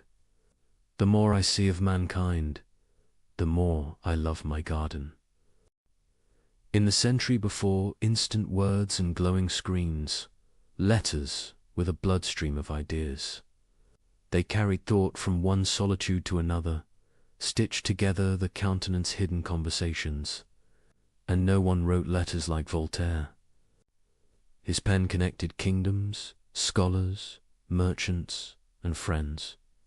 He wrote as if correspondence itself were a republic, a nation without borders, ruled only by curiosity. His letters were many things at once: confession, argument, performance, and disguise. Each one revealed a part of him and concealed another. They were the mirror through which Europe saw its conscience. He called them little ambassadors of truth. They carried humor where sermons could not, reason where pamphlets were banned, and compassion where the law was deaf. By the end of his life, he had written more than 20,000. A lifetime of sentences sent across mountains and seas, each one a spark of intellect searching for its match. Through them, Voltaire built the most powerful weapon of the Enlightenment: communication. He understood that wit could cross borders, that armies could not.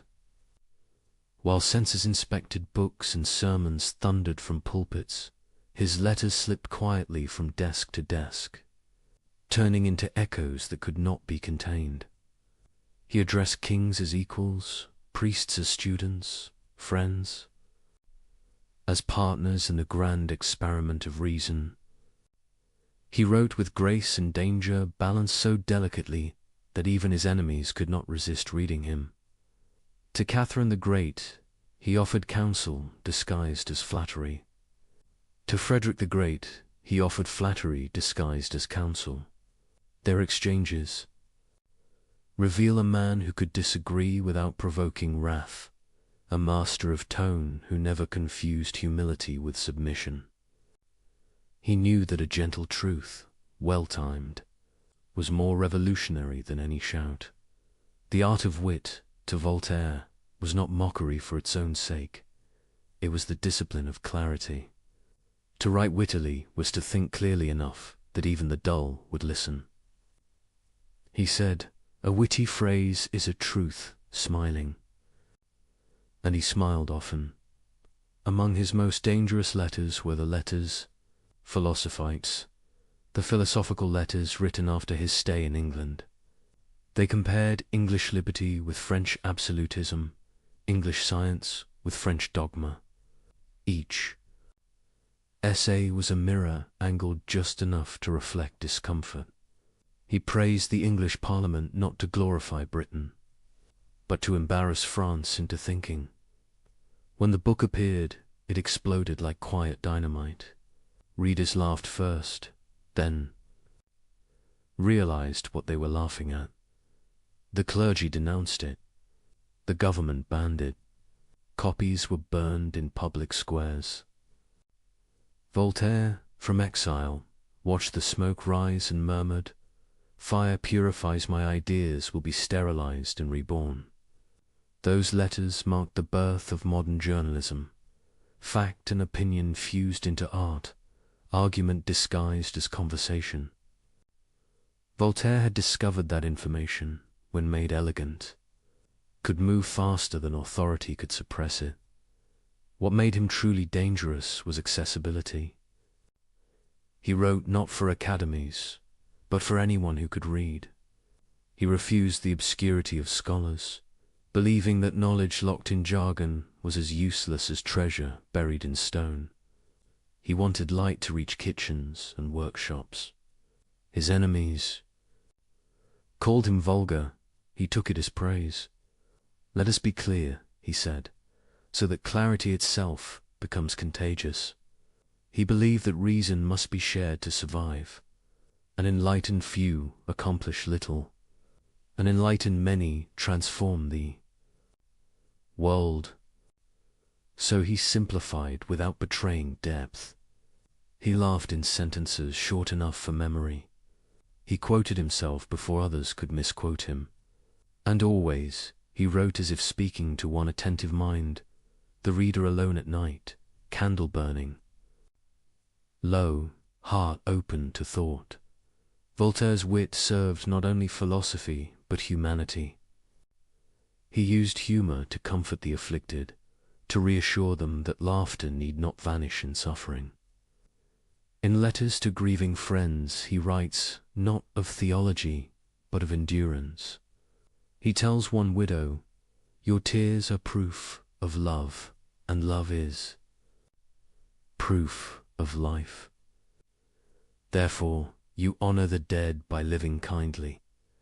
To another, he writes, "We cannot choose our tragedies, but we can refuse to be their accomplices." His compassion is always practical, never sentimental. He treats sorrow as he treats tyranny, something to resist through clarity. He once advised a friend tormented by doubt, "Do not be ashamed of uncertainty. It is the first step of reason, and the last of pride." These lines, written for one person, would later circulate through Europe as anonymous wisdom. Every letter he sent risked interception. So he developed a style of subtlety. Jokes within jokes, meanings within meanings. Censors could not punish what they failed to understand. His metaphors became armor, his laughter camouflage. He sometimes used pseudonyms or fictional editors. One pamphlet would quote another that did not exist. One character would contradict another, so that blame dissolved in ambiguity. It was a chess game of intellect and survival. He loved it, not for deceit's sake, but for the elegance of evasion. Yet he never hid completely. He wanted his opponents to know that behind the masks was always the same smile. He wrote, "They will never catch me, for I run faster than their anger."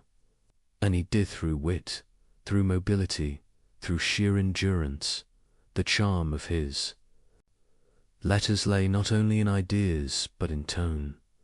He wrote as if speaking softly across a table, never as a lecturer above a podium.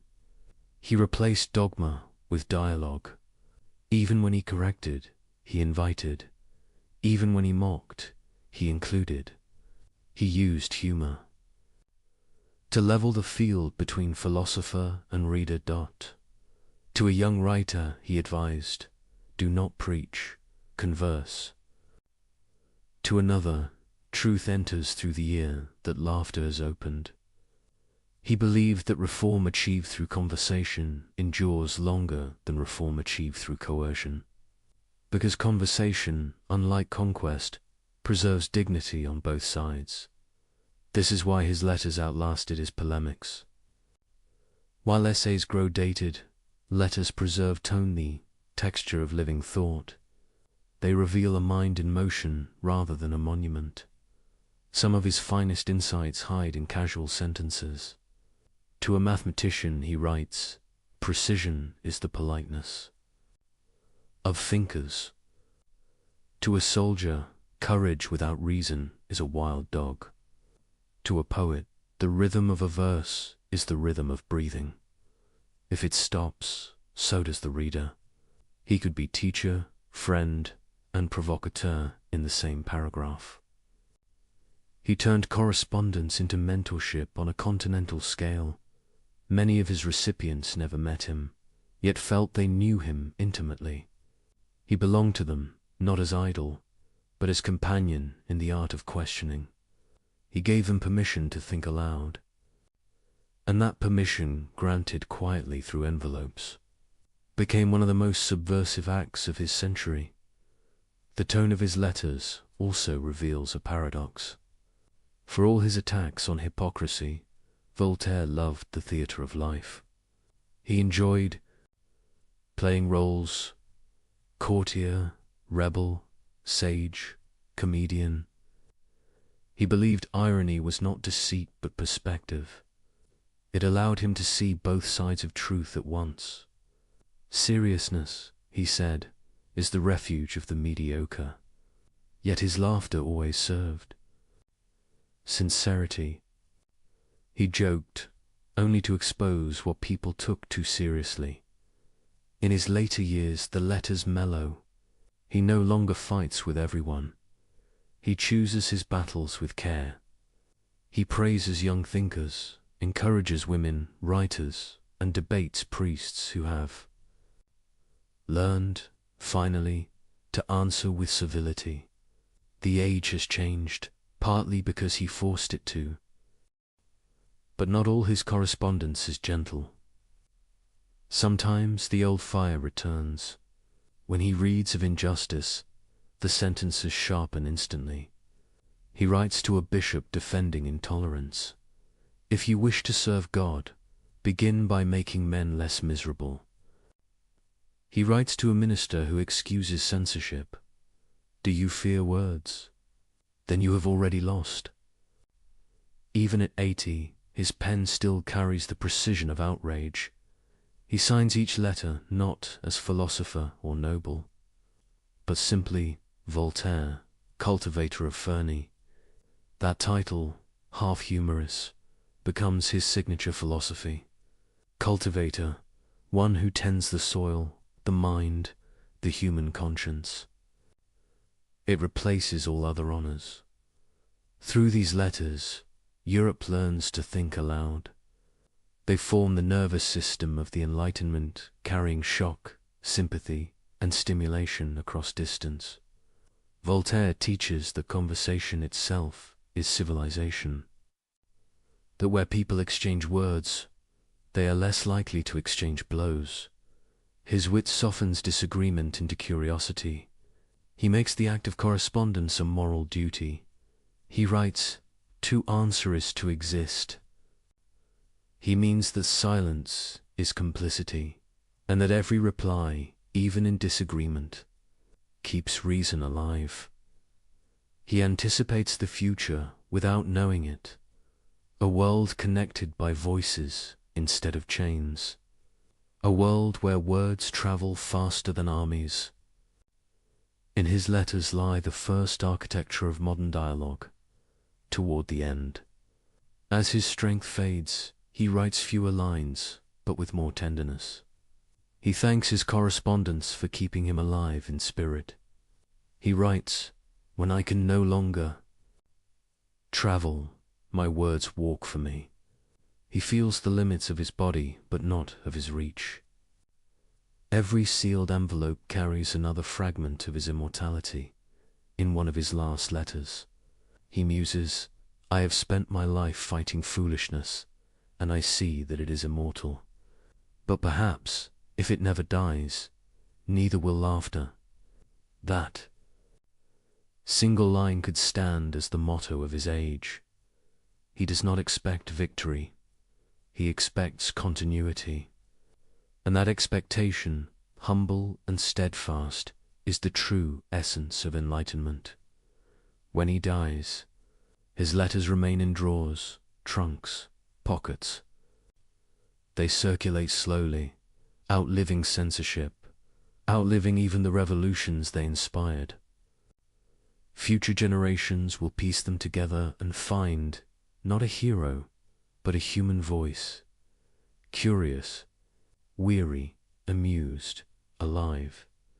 They will see that his greatest creation was not a book or a theory, but the habit of correspondence itself, the ongoing dialogue.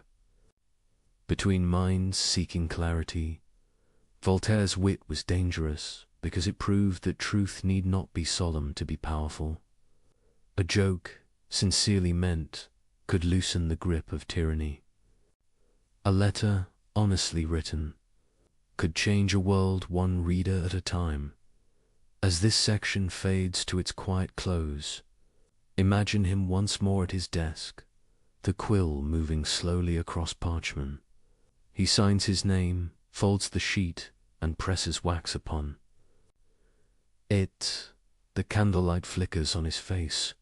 He smiles, not triumphant, but content.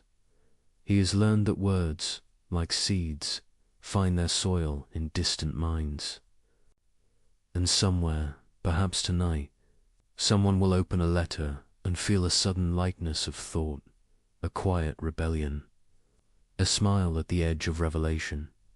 That is how enlightenment travels, not by decree, but by correspondence, and in the hush that follows, his voice drifts on, patient and amused, a whisper through centuries, still teaching us to think, still reminding us to laugh, and still daring us to tell the truth gently. By now the world has changed, and Voltaire with it. He has written his way through prisons, courts, and revolutions of thought. He has outlived kings, out-argued bishops, outlasted his enemies, and yet he remains what he was at the beginning. A man in search of a place where he can think freely, live honestly, and write without fear.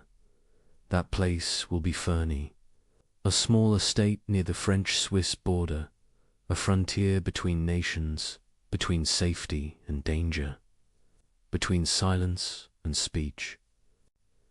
It is fitting that his final home lies between worlds, for Voltaire himself has always lived there, half rebel, half diplomat, half jester, half judge. He arrives in Ferney in 1758, an old man in years, though not in energy. The journey has taken him through exiles in England, Geneva, and Lorraine, each offering temporary shelter, but never rest. He has been a guest of princes, a fugitive of priests, a man to free for any government's comfort. Ferney is his compromise with fate. A place close enough to France to matter, but far enough from Paris to survive. The land is wild when he buys it. A handful of peasants tilt thin soil under mountain winds. The houses lean with age. The fields produce little. Voltaire sees not poverty but potential. He looks at the valley and imagines a living philosophy, a village where work, knowledge, and tolerance could coexist. He begins to build. He renovates the manor, plants orchards, digs wells, hires masons and carpenters. Soon the sound of hammers replaces the silence of neglect. Ferney becomes a construction site for reason. Voltaire walks among the workers, sleeves rolled, discussing both measurements and metaphysics. He tells them, "We shall cultivate, and therefore we shall live." They laugh, thinking it jest, but he means it with sacred seriousness. Word spreads that the great philosopher has settled near the border. Visitors begin to arrive, refugees, scholars, merchants, dreamers. Some come seeking wisdom, others protection. They find both. Voltaire's home becomes a sanctuary without formal walls. Catholics and Protestants live side by side under his roof. He insists they share meals, arguing that reason requires no uniform creed. He builds a chapel, and above its entrance carves an inscription that confuses authorities. Dio rerexit Voltaire to God. Voltaire built this. It is part devotion, part joke, part defiance. The message is clear. A man may believe in God without belonging to any church. The local bishop protests. Voltaire replies politely, saying that charity is better theology than quarrel. He continues his work, turning Ferney into a model of peaceful productivity. Within a decade, the barren village becomes prosperous. He introduces better farming methods, founds a watchmaking workshop, brings in teachers and artisans. He ensures the poor are paid fairly, that the children learn letters as well as trades. He pays for dowries, repairs roads, funds hospitals. Ferney becomes known as the city of Voltaire. Travelers marvel at its order and civility. When asked why he invests so much in a small village, he answers, because the world begins. Wherever we stand, that is the garden philosophy made flesh. What he once wrote in satire, he now lives in practice. Fernie is not only refuge, it is proof, a demonstration that enlightenment, applied patiently, can feed the hungry and calm the fearful. The house itself becomes legendary. Guests come from all corners of Europe. They find a host both humble and theatrical, a man who can quote Latin one moment and gossip about local harvests the next. He delights in conversation more than ceremony. The dining room becomes his new salon. Each meal a symposium, each guest both student and teacher. He listens intently to stories, asks questions that turn anecdotes into parables. He laughs easily, yet beneath the humor lies purpose. He tests ideas the way farmers test soil, by seeing what grows. He writes less now, but what he writes carries the weight of distillation. Each letter, each essay, feels like a seed packed with seasons of experience. Despite the peace of Fernie, controversy finds him still. The church denounces him anew for his epitaph to reason. Critics call him a hypocrite for his wealth, as if comfort disqualified conscience. He answers with the same composure as always. Let them shout. The more noise they make, the less harm they do. Even kings tread carefully around him now. They need his approval as much as they once feared his scorn. Frederick of Prussia still writes, sometimes flatteringly, sometimes bitterly. Their friendship has cooled, but not died. Voltaire answers courteously, always returning to the same theme, that wisdom is better than power, because wisdom needs no guards. He corresponds with Catherine the Great, sending advice on law, education, and tolerance. She admires him enough to call him the teacher of Europe. He replies, half amused, I am but a student who never stops asking questions. Fernie becomes both fortress and lighthouse. From its quiet hills, Voltaire watches the world evolve. He sees revolutions stirring in America, reforms rising in France. He senses the tremor of an era ending. He is too old to travel, yet his words move faster than any courier. Visitors describe him as radiant in his frailty thin, pale, but glowing with vitality of mind. He speaks of the past with affection, of the future with curiosity, of himself with irony. He refuses to be solemn, saying, one must die as one has lived amused. In those twilight years, he becomes philosopher, mayor, and father to his villagers. When disputes arise, they come to him. He listens, decides, and often pays from his own purse to settle matters. He prefers peace to principle, because peace feeds more people. He writes that governments could learn from gardeners, remove weeds, but never the roots of life. It is both agricultural and political advice. When winter settles on Fernie, he spends evenings near the fire reading letters. He comments aloud to himself, sometimes laughing, sometimes sighing. He keeps one letter from an old friend pinned above his desk as simple line, "You have made thought humane." He reads it often, as if reminding himself that enlightenment is not about brightness, but warmth. In these moments, he feels gratitude rather than pride. He knows that the ideas he helped nurture will outlive him and grow in unpredictable ways. He no longer worries about credit, only continuity. He says, truth does not need heirs, only witnesses. The seasons turn gently. He watches snow cover the garden, then melt into new green. The rhythm comforts him. Life, he realizes, repeats itself, not as punishment, but as promise. Every return of spring is proof that labor was not wasted. Friends who visit in those final Years describe the same scene. Voltaire sitting by a window, a quill in one hand, a basket of fruit beside him. He offers pears, stories, and questions. Always questions. Are we better? He asks one evening.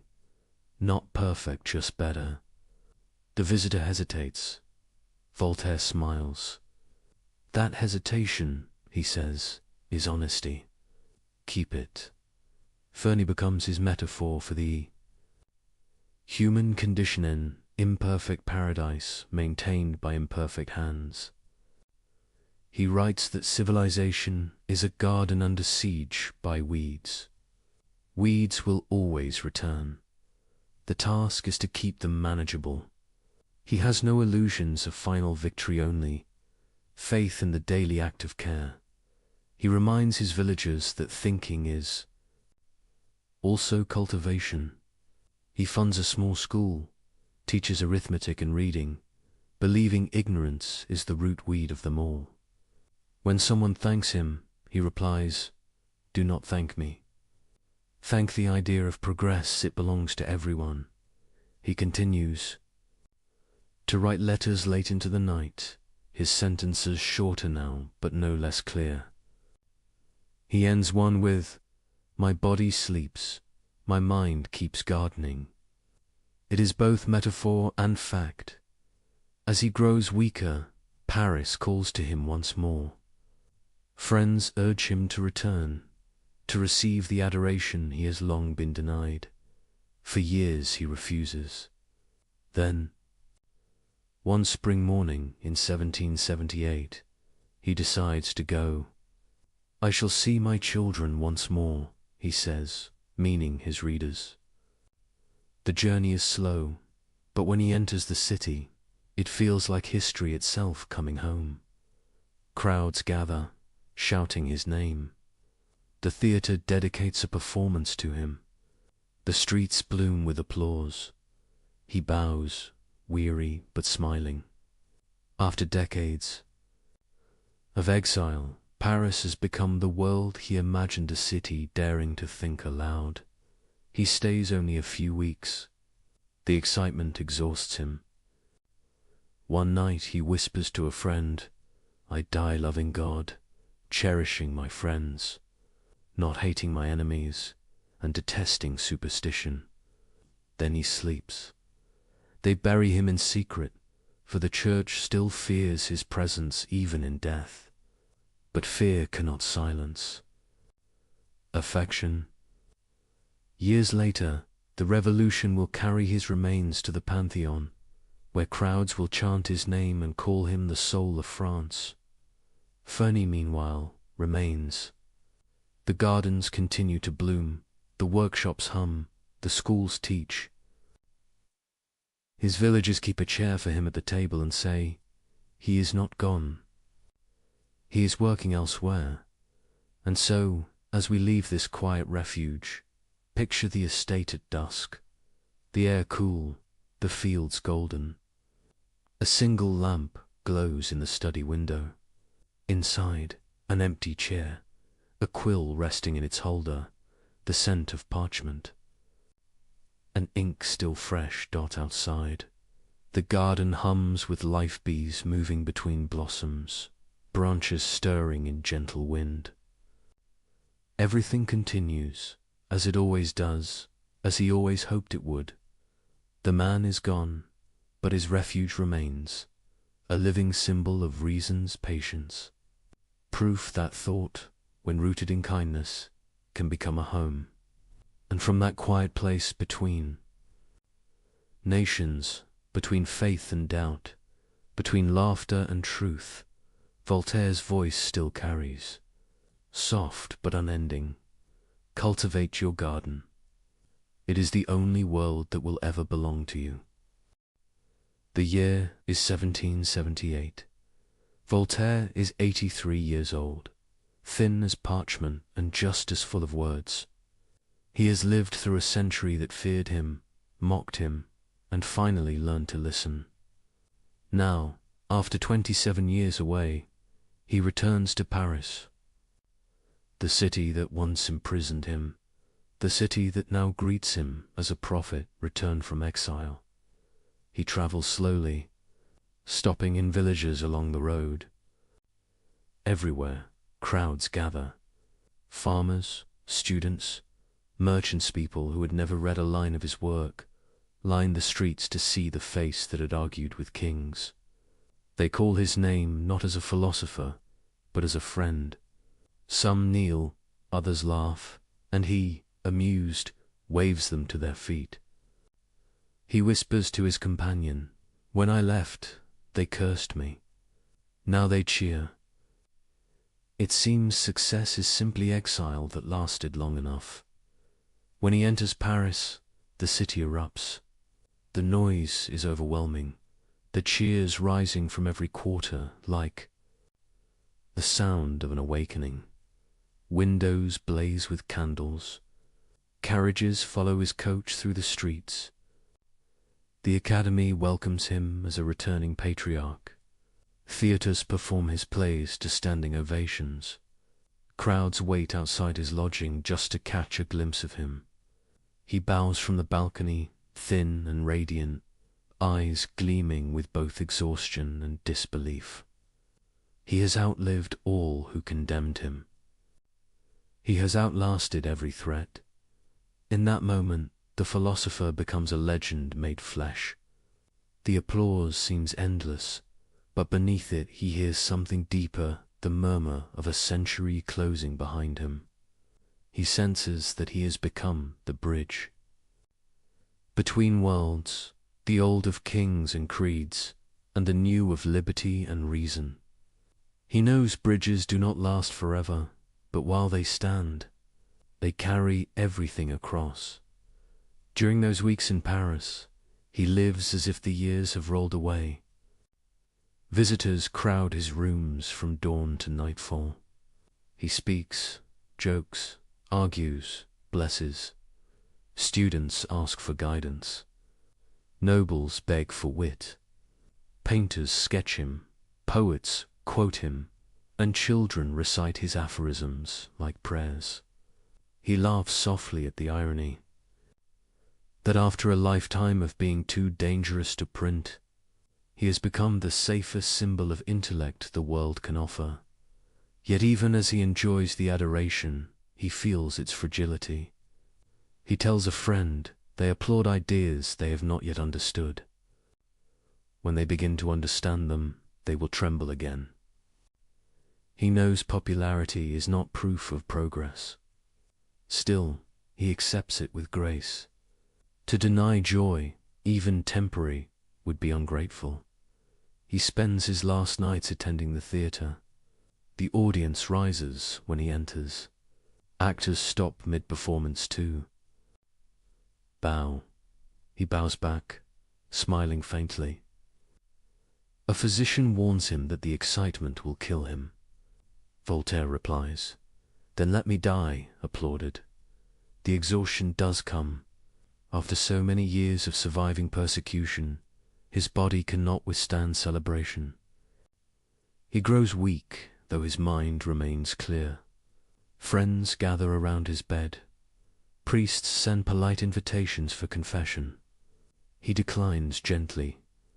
"I have nothing to confess except curiosity," he says. He insists on reason, even in farewell. He murmurs, "I am tired of hearing people ask for miracles. It is miracle enough that we are alive." One night, sensing the end near, he dictates his final statement. "I die loving God, cherishing my friends, not hating my enemies, and detesting superstition." Then he adds, smiling, "Now leave me to die in peace. Do not make a ceremony." Of it, a few hours later, in quiet sleep, he does Paris mourns and celebrates at once. The church refuses him burial in consecrated ground. The people ignore the refusal. Friends smuggle his body by night to a monastery near Troyes, where he is laid to rest secretly. As if even death feared his voice might rise again, but silence will not hold him. 11 years later, after the storm of revolution, France reclaims him publicly. The revolution's leaders, believing themselves heirs to his pen, order his remains carried to the Pantheon, the temple of the nations great. The procession is immense. Tens of thousands follow the coffin through streets lined with banners. Inscribed on the side, he gave mankind the spirit of liberty. Some weep, some sing, some carry candles, and above them all, the bells ring not for religion, but for reason. His body, once smuggled in secret, now rests beneath marble open to the sky. The irony would have delighted him. His legacy, however, is not stone but atmosphere. It lives in the habits of thought he made possible. Before him, people asked, "What must I believe?" After him, they began to ask, "What can I know?" Their change subtle, immensely shaped civilization. He did not invent the Enlightenment. He embodied its temperament, curiosity without cruelty, courage without hatred, and the refusal to take oneself too seriously. He left behind no disciples, only readers, millions of them. His influence moved through institutions he never trusted. Through revolutions he never joined, through laws he never wrote. It became invisible, as air becomes invisible once everyone breathes it. Philosophers debated his theology. Politicians quoted his wit. Common people remembered his laughter. He became a presence rather than a person, a whisper reminding each generation that reason is not cold, that truth need not shout, and that progress begins with a question. The paradox of his life endures. He mocked power yet advised rulers. He doubted God yet prayed in labor. He lived for peace yet fought endlessly. Through contradiction, he remained coherent, because his loyalty was never to systems but to conscience. He believed that the mind, like the world, must be cultivated daily. His garden was never perfect, but it was alive. In every age since, his name reappears whenever freedom trembles. Whenever censorship returns, someone quotes him. Whenever fanaticism spreads, someone reads him again. He becomes the eternal companion of rebellion tempered by thought. His laughter echoes in courtrooms, classrooms, and cafes. It is the laughter of a man who has seen folly and forgiven it. The laughter that clears the air before dawn. Centuries later, the philosopher remains modern. His ideas anticipate the rhythm of the digital age, fast, witty, skeptical, global. He would have loved this world of endless conversation and feared it equally. He would have warned us that speed without reflection turns communication into noise, that enlightenment must keep pace with invention. He would have told us, as he told his own century, to be skeptical not of truth, but of those who claim to own it. His garden survives now as metaphor.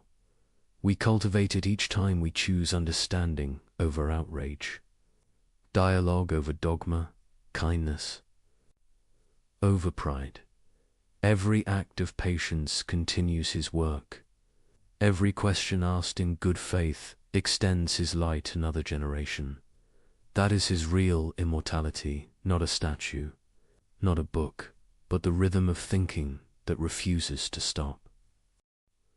If you walk today through the Pantheon in Paris, past marble heroes and carved prayers, you may see his tomb bathed in quiet light. Visitors stand in silence, reading the inscription. Poet, historian, philosopher, he prepared us to be free. Some smile, some nod, some simply linger. They may not realize it, but in that silence, they are participating in his last request to think for themselves, and somewhere beyond stone and centuries, one can almost hear the faintest echo of his voice, still curious, still amused, still whispering to all who would listen, "Cultivate your garden. Speak gently, but speak. And if you must fight, fight only with reason." The applause of his final return never truly ended. It continues quietly each time a person questions fear, each time laughter survives injustice, each time a mind opens. Instead of closing, that, more than any revolution, is Voltaire's victory. And so the story closes as it began, with a man and a pen. A cell replaced by a study, darkness replaced by dawn. He left the world no perfect system, only a method of courage, to live with light enough to see, and humility enough to doubt. The candle burns low once more. Ink dries on the page. The philosopher rests, his words still moving quietly through time. A reminder that freedom is never granted once, but cultivated forever. The story of Voltaire ends, but his invitation does not. Each generation inherits the same question. What does it mean to cultivate our garden today in this restless century of ours? The words sound simple, almost quaint, yet within them lies an entire philosophy of survival. It is not about literal soil alone. It is about the peace of the world that each of us can tend, the small circle of influence where care still matters. It is the idea that improvement, not perfection, is the real work of a lifetime. Voltaire's garden was once a patch of land at Ferney.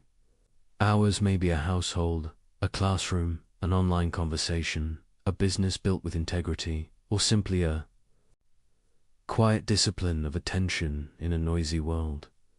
Every place where effort meets patience is a continuation of that same enlightenment.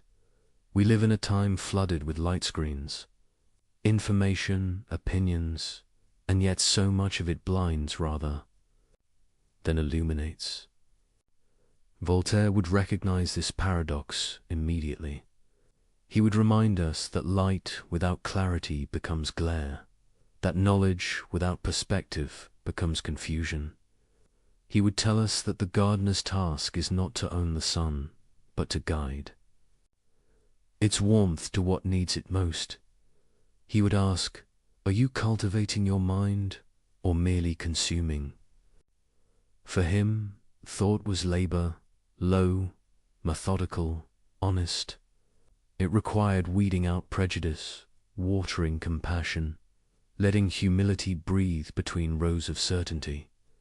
He would insist that wisdom still begins when noise ends in silence long enough. To hear one's own reason, to cultivate our gardens today is to resist despair. Every age believes itself in crisis, but perhaps what changes is only the form of distraction. In Voltaire's time, tyranny wore robes and crowns. In ours, it often wears exhaustion. We hurry from task to task, forgetting that the gardener's greatest strength is patience. He would tell us, slow down. Do not wait for utopia or collapse. Attend to the ground beneath your feet. The weeds of ignorance, cruelty, and apathy are easier to pull when they are small. Neglect them, and they become forests. He would smile at our technology, marvel at our tools, and then ask the same question he asked of kings. To what end? For him, progress was never a matter of invention alone, but of intention. A machine is neutral, only its use has morality. To cultivate is to choose purpose over power. Voltaire's voice would fit naturally in this century of argument. He would scroll, observe, and laugh softly. He would see crowds proclaiming certainty in every direction, each shouting that they alone have truth. He would remind them that shouting is not proof. He would write a sentence short enough for our attention span and sharp enough to cut through the noise. Those who think alike are not necessarily thinking.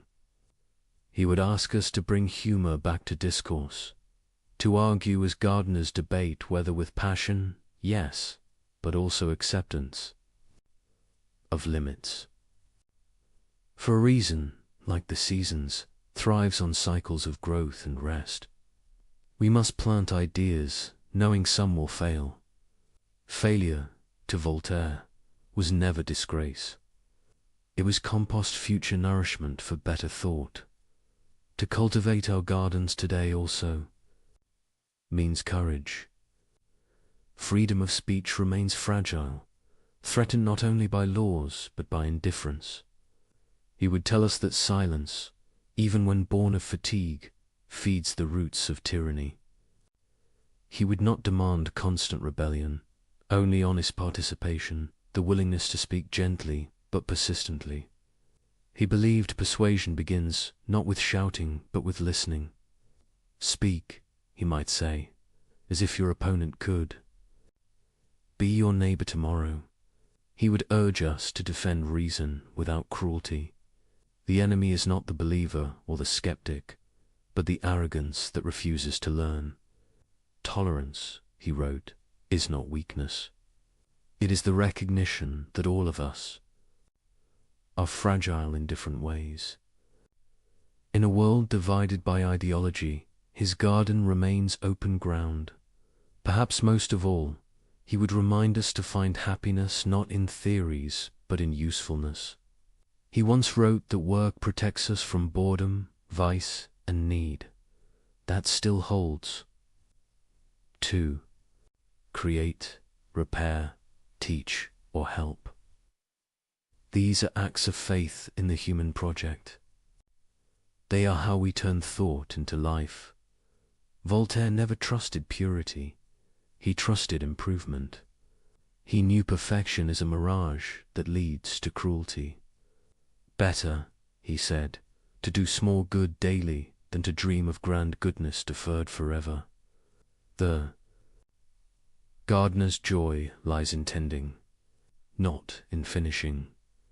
When we look around at the scale of modern problems, climate, injustice, confusion, his philosophy may seem too small. What can a garden do against a storm?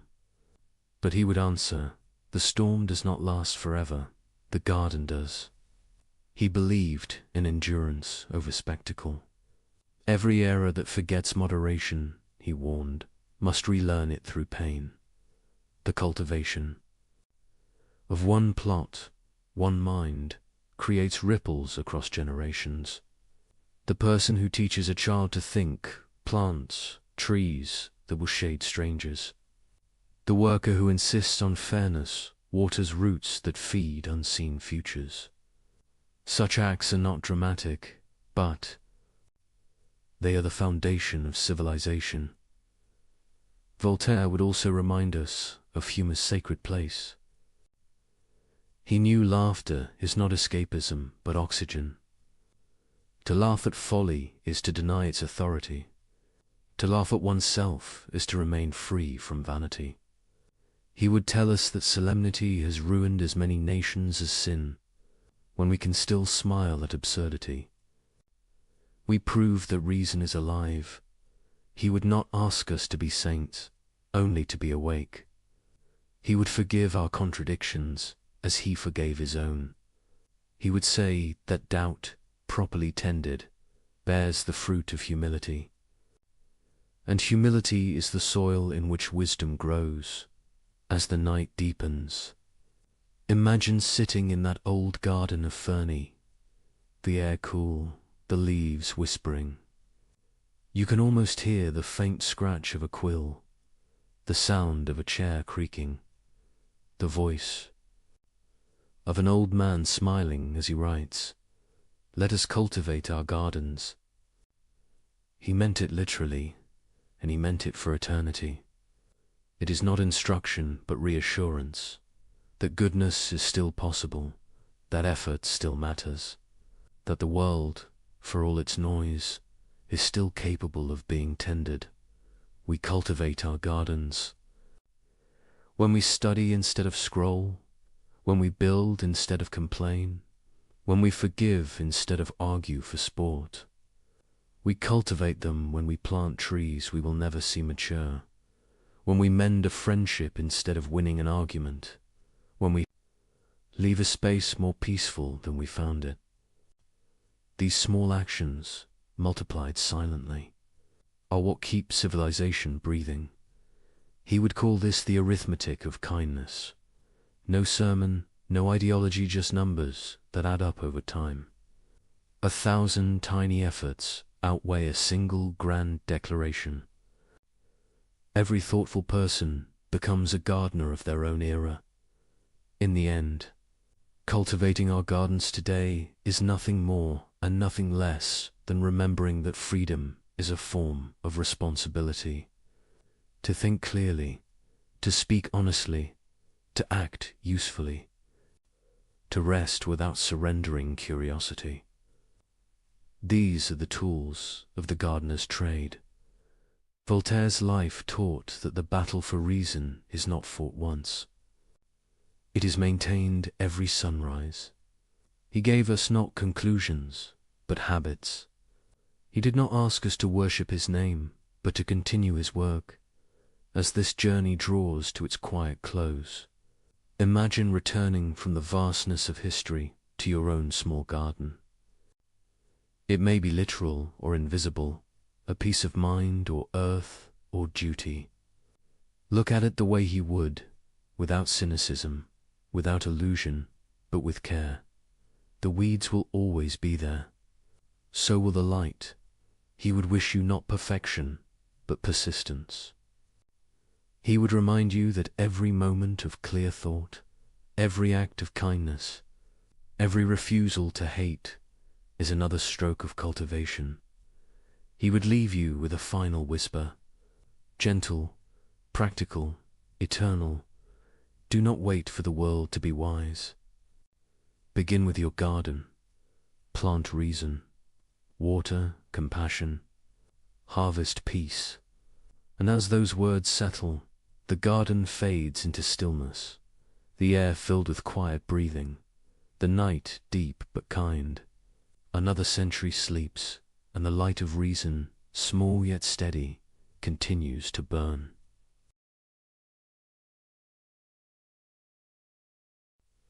Good evening and welcome back.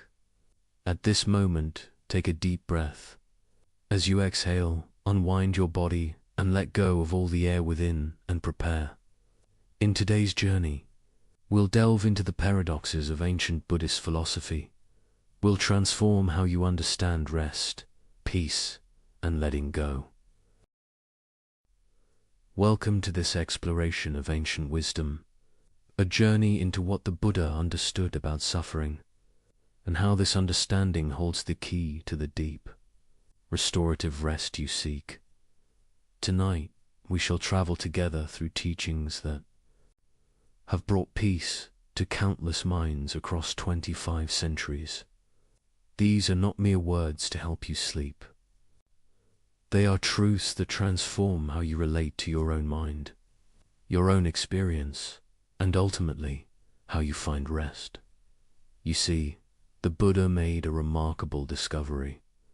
He found that our inability to rest, our racing thoughts at night, our anxious minds that refuse to settle, these are not random afflictions. They arise from a fundamental misunderstanding about the nature of existence itself. Most sleep guiders tells you to quiet your mind, to push away thoughts, to force relaxation. But the Buddha taught something far more profound.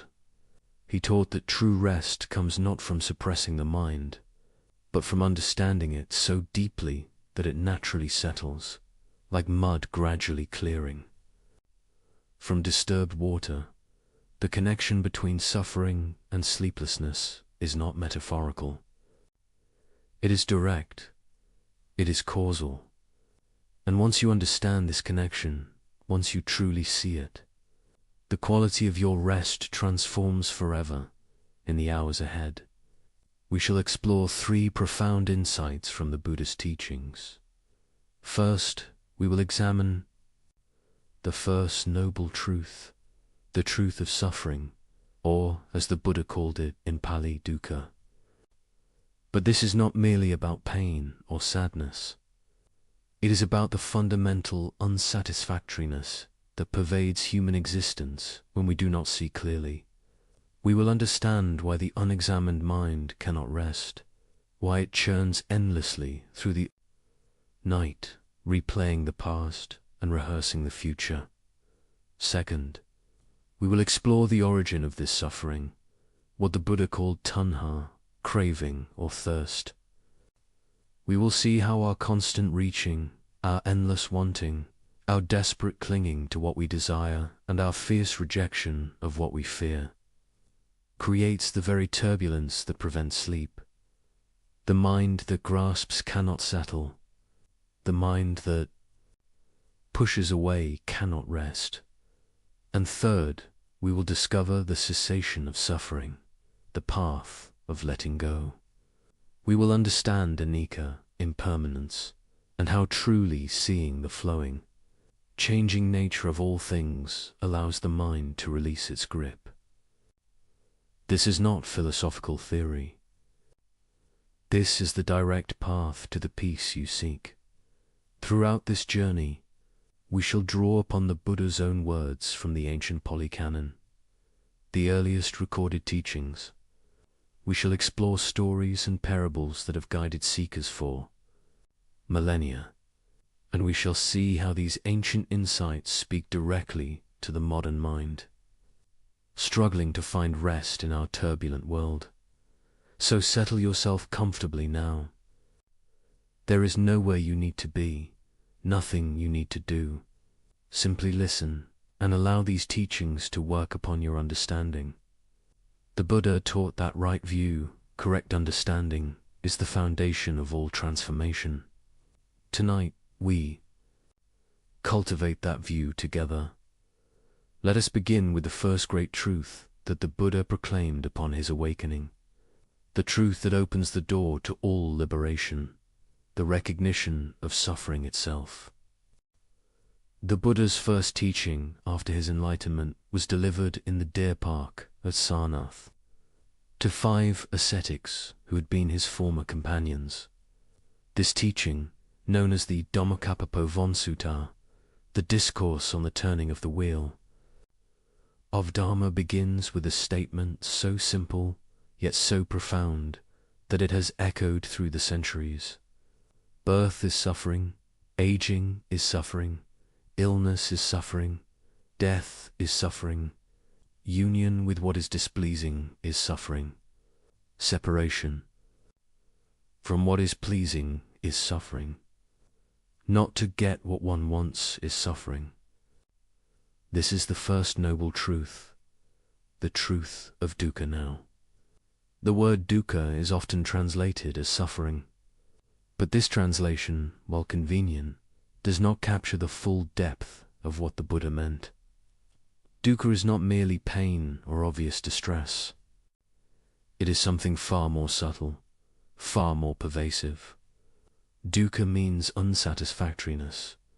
It means the inherent instability and unreliability of all conditioned phenomena. It means the deep, often unnoticed stress that comes from living in a state of fundamental misunderstanding about the nature of reality. The Pali word dukkha is actually composed of 2 parts. Du means bad or difficult, and ka originally referred to the axle hole of a wheel. A wheel with a poor axle hole, one that is off-center or misaligned, creates a rough, uncomfortable ride. This is dukkha, the journey of life when we do not understand its nature correctly, when we are out of alignment with reality, becomes unnecessarily difficult and uncomfortable. Consider your own experience as you lie here tonight. Perhaps your body is comfortable. Perhaps you are safe. Perhaps there is no immediate crisis. Yet the mind churns. It worries.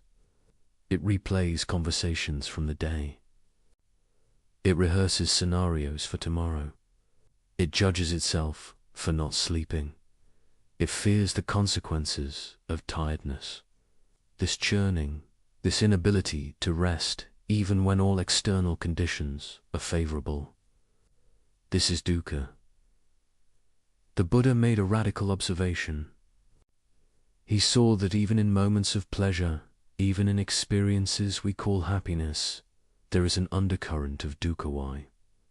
Because all pleasant experiences are impermanent. They arise and they pass away. And in their passing, there is disappointment, there is loss, there is the subtle ache of wanting them to continue. We cannot hold on to pleasure. We cannot make happiness permanent. And this very fact, this inability to secure lasting satisfaction, creates a background tension in the mind. This tension prevents sleep. The mind that believes it can secure permanent happiness, that believes it can arrange all conditions perfectly, that believes it can control outcomes, this mind can never truly rest. It is always vigilant, always planning, always defending, always reaching. The Buddha identified 3 forms of dukkha, 3 layers of this unsatisfactoriness that we must understand if we are to find peace. The first is dukkha, the suffering of suffering. This is the obvious pain, physical discomfort, emotional distress, grief, fear, anger. This is what we commonly recognize as suffering. When the body aches, when loss strikes, when fear grips the heart, we know we are suffering. This form is unmistakable. The second is viparinamadukkha, the suffering of change. This is more subtle. This is the suffering inherent in the fact that all pleasant experiences must end. The wonderful meal finishes, the holiday concludes, the moment of joy fades. Even as we experience pleasure, if we are attentive, we can feel the shadow of its ending. We tighten around the experience, trying to hold it, trying to make it last. This tightening is itself a form of suffering. Think of a beautiful sunset you once witnessed. In the moment of watching, there was perhaps a sense of awe, of peace, of connection to something larger. But even as you experienced this beauty, was there not also a subtle sadness, a knowing that this moment would pass, a wish that it could last? Perhaps you took a photograph, trying to capture the moment, to make it permanent. But the photograph is not the sunset. It is a memory, a representation, already one step removed from the living experience.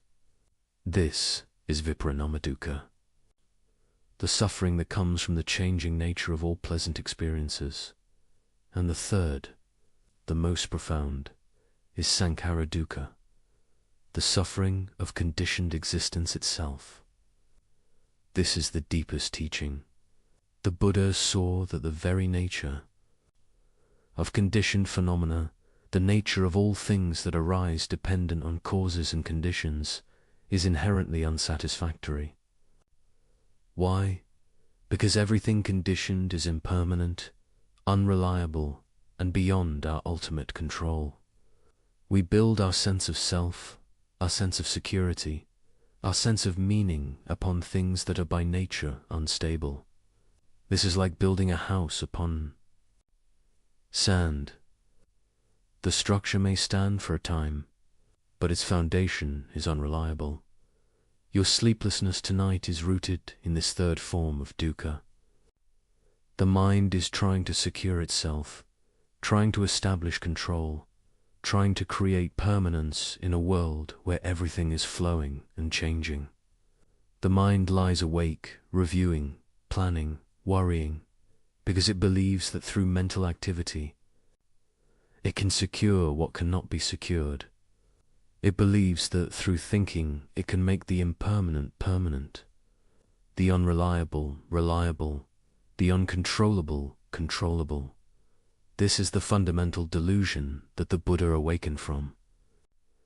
And it is this delusion that keeps you awake. Now, let us be clear about what the Buddha was not saying. He was not saying that life is only suffering, that there is no joy, no beauty, no love, no wonder. This would be a nihilistic misunderstanding of his teaching. The Buddha himself experienced deep peace, profound joy, genuine happiness. What he was pointing to is that if we do not understand the nature of experience correctly, if we cling to pleasure and push away pain, if we try to make permanent what is by nature impermanent, then we create suffering for ourselves. The recognition of dukkha is not meant to make us pessimistic or depressed. Quite the opposite. It is meant to awaken us to reality as it actually is, so that we stop fighting against the nature of things. When we stop fighting, when we stop resisting, when we stop demanding that reality be other than it is, a profound peace becomes possible. In the Majjhima Nikaya, the middle-length discourses, the Buddha uses a powerful simile to illustrate this point. He compares our usual relationship to experience to being shot by two arrows.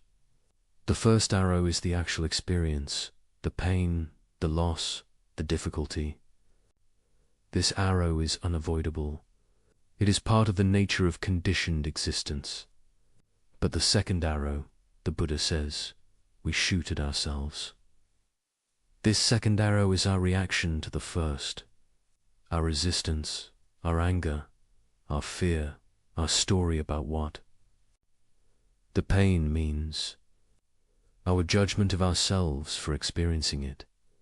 The first arrow is dukkha in the sense of the inevitable challenges of existence.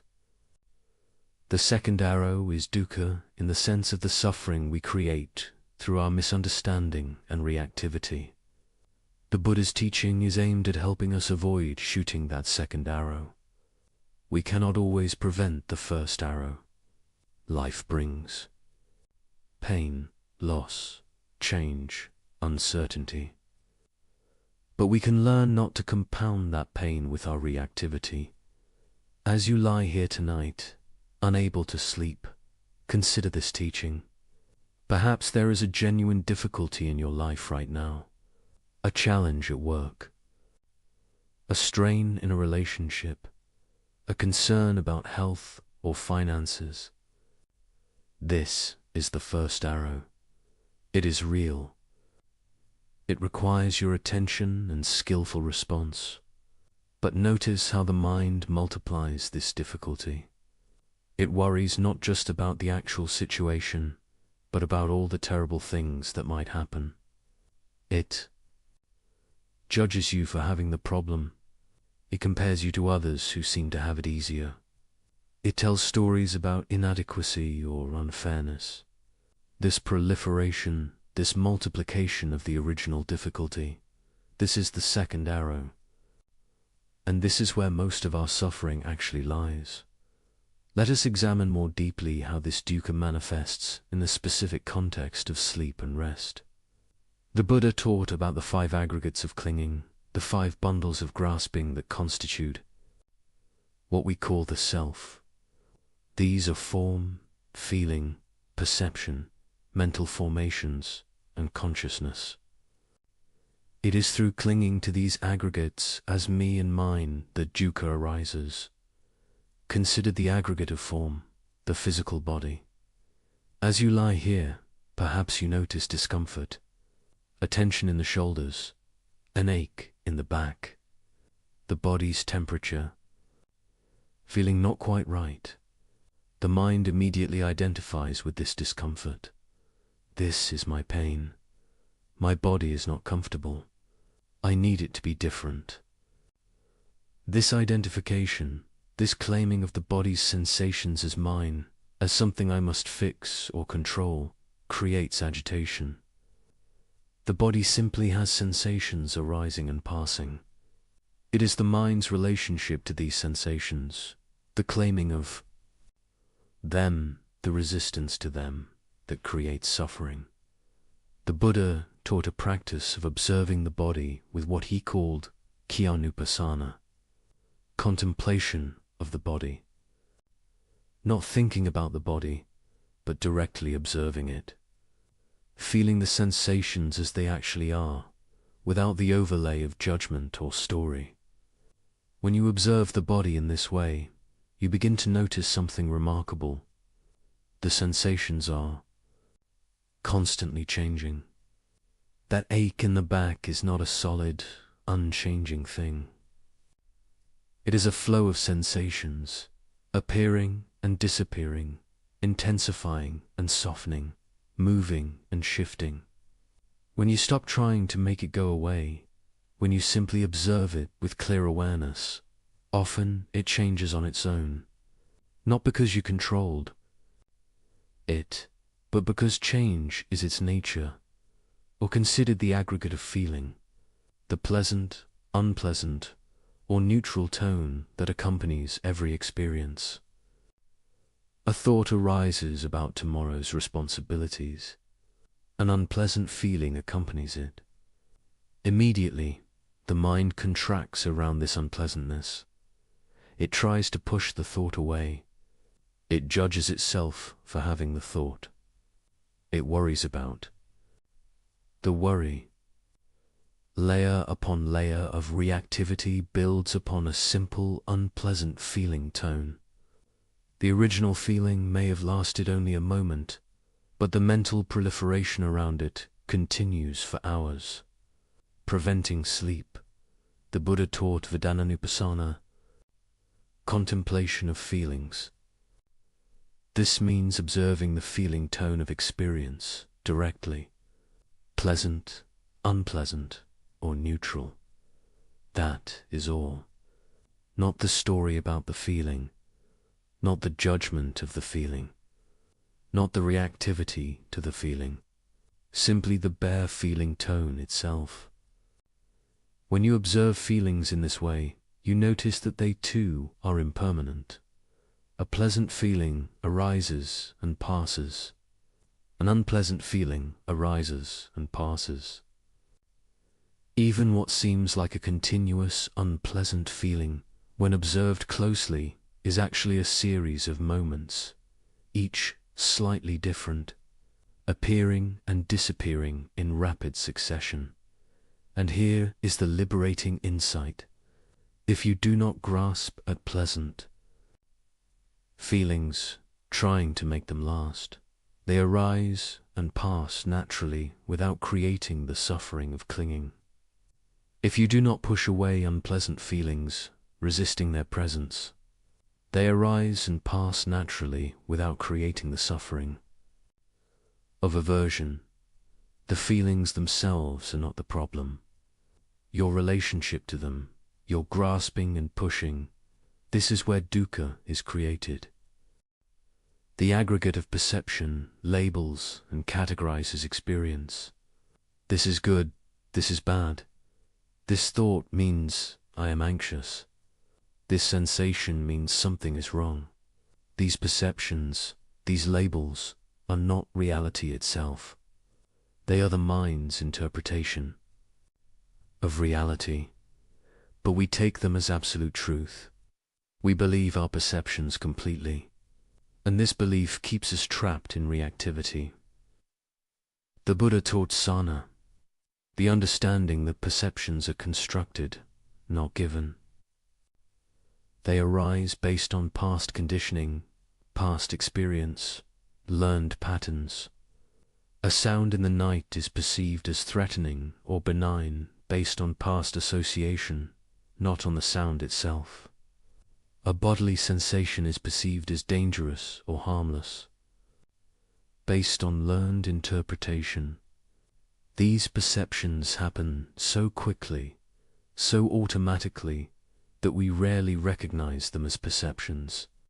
We think we are perceiving reality directly, but we are always perceiving through the filter of past conditioning.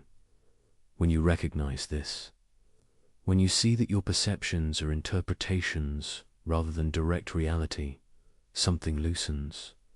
You can question your perceptions. You can hold them more lightly. You can recognize that the story your mind is telling about a situation may not be accurate. This creates space. Space between stimulus and response. Space where wisdom can operate rather than automatic reactivity. Mental formations. The fourth aggregate include all our habits of mind, our conditioning, our patterns of response. Perhaps you have a habit of reviewing the day before sleep, analyzing what went wrong, planning how to do better. This habit feels productive, feels necessary, but it is simply a conditioned pattern, repeated so many times it has become automatic. The Buddha taught that we can observe these patterns without being controlled by them. We can see them as sankhara-conditioned formations, arising due to past causes, not as essential aspects of who we are. This aggregate is vast. It includes all our volitional activities, all our intentions, all our habitual responses. It includes our tendencies toward anger or fear, our patterns of self-judgment, our default ways of interpreting situations. All of this is conditioned. All of this has been learned. And crucially, all of this can be unlearned, or rather, seen through. When you recognize a mental formation as a mental formation, when you see a habitual pattern as just a pattern, not as truth, not as self, you are no longer completely controlled by it. And consciousness, the fifth aggregate, is awareness itself, the knowing of experience. Even this, the Buddha taught, is impermanent and conditioned. Consciousness arises dependent on contacts between sense organ and sense object. It is not a permanent self, not an unchanging witness. It too comes and goes, appears and disappears. Eye consciousness arises when the eye contacts a visible form. Ear consciousness arises when the ear contacts a sound. Mind consciousness arises when the mind contacts a mental object, a thought or memory. This teaching is subtle and can be difficult to grasp. We tend to think of consciousness as the stable background, the unchanging observer of changing experience. But the Buddha pointed to something more radical. Consciousness itself is part of the flow. It arises and ceases, moment by moment. There is no eternal witness standing apart from experience. There is simply the arising and passing of knowing. Different types of consciousness appearing and disappearing based on conditions. When we cling to any of these aggregates as me or mine, when we identify with them, when we try to control them, dukkha arises. The body, feelings, perceptions, mental formations, consciousness, all are flowing, changing, unreliable. To grasp at them for security is to grasp at water. To demand that they be other than they are is to fight against the fundamental nature of conditioned existence. This is why ordinary approaches to sleep so often fail. They treat the symptoms without addressing the root cause. They try to manipulate the aggregates, to force the body to relax, to suppress thoughts, to create pleasant feelings, to control consciousness. But these aggregates cannot ultimately be controlled. They operate according to their own nature, arising and passing based on conditions, not on our will. The Buddha's approach is radically different.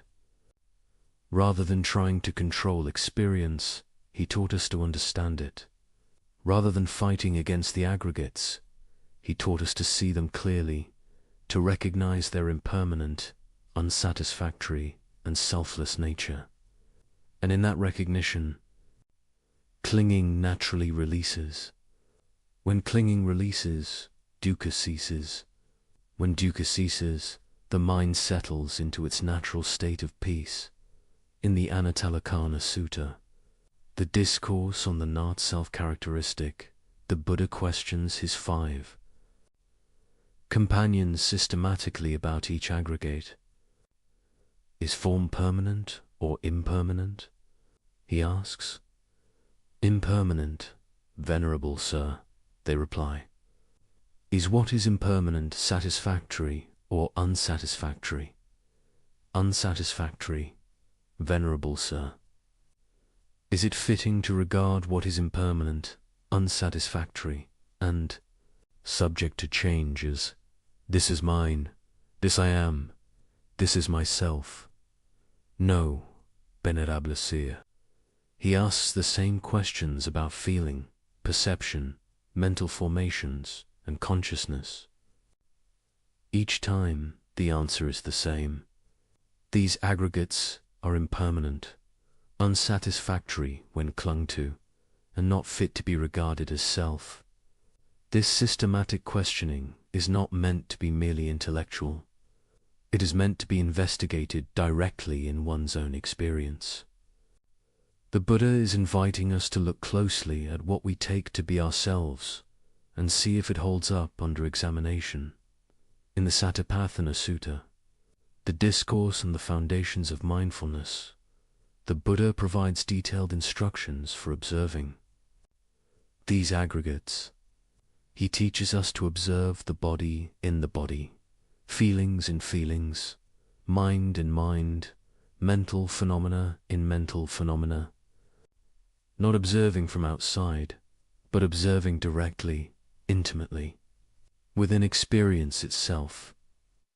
When observing the body, he says, know the in-breath as the in-breath, know the out-breath as the out-breath, know the body walking, standing, sitting, lying, down, know all positions and movements of the body, and in this knowing, understand, this is simply body, not my body, not I am the body, simply body, a collection of elements, temporarily configured, arising and passing according to conditions.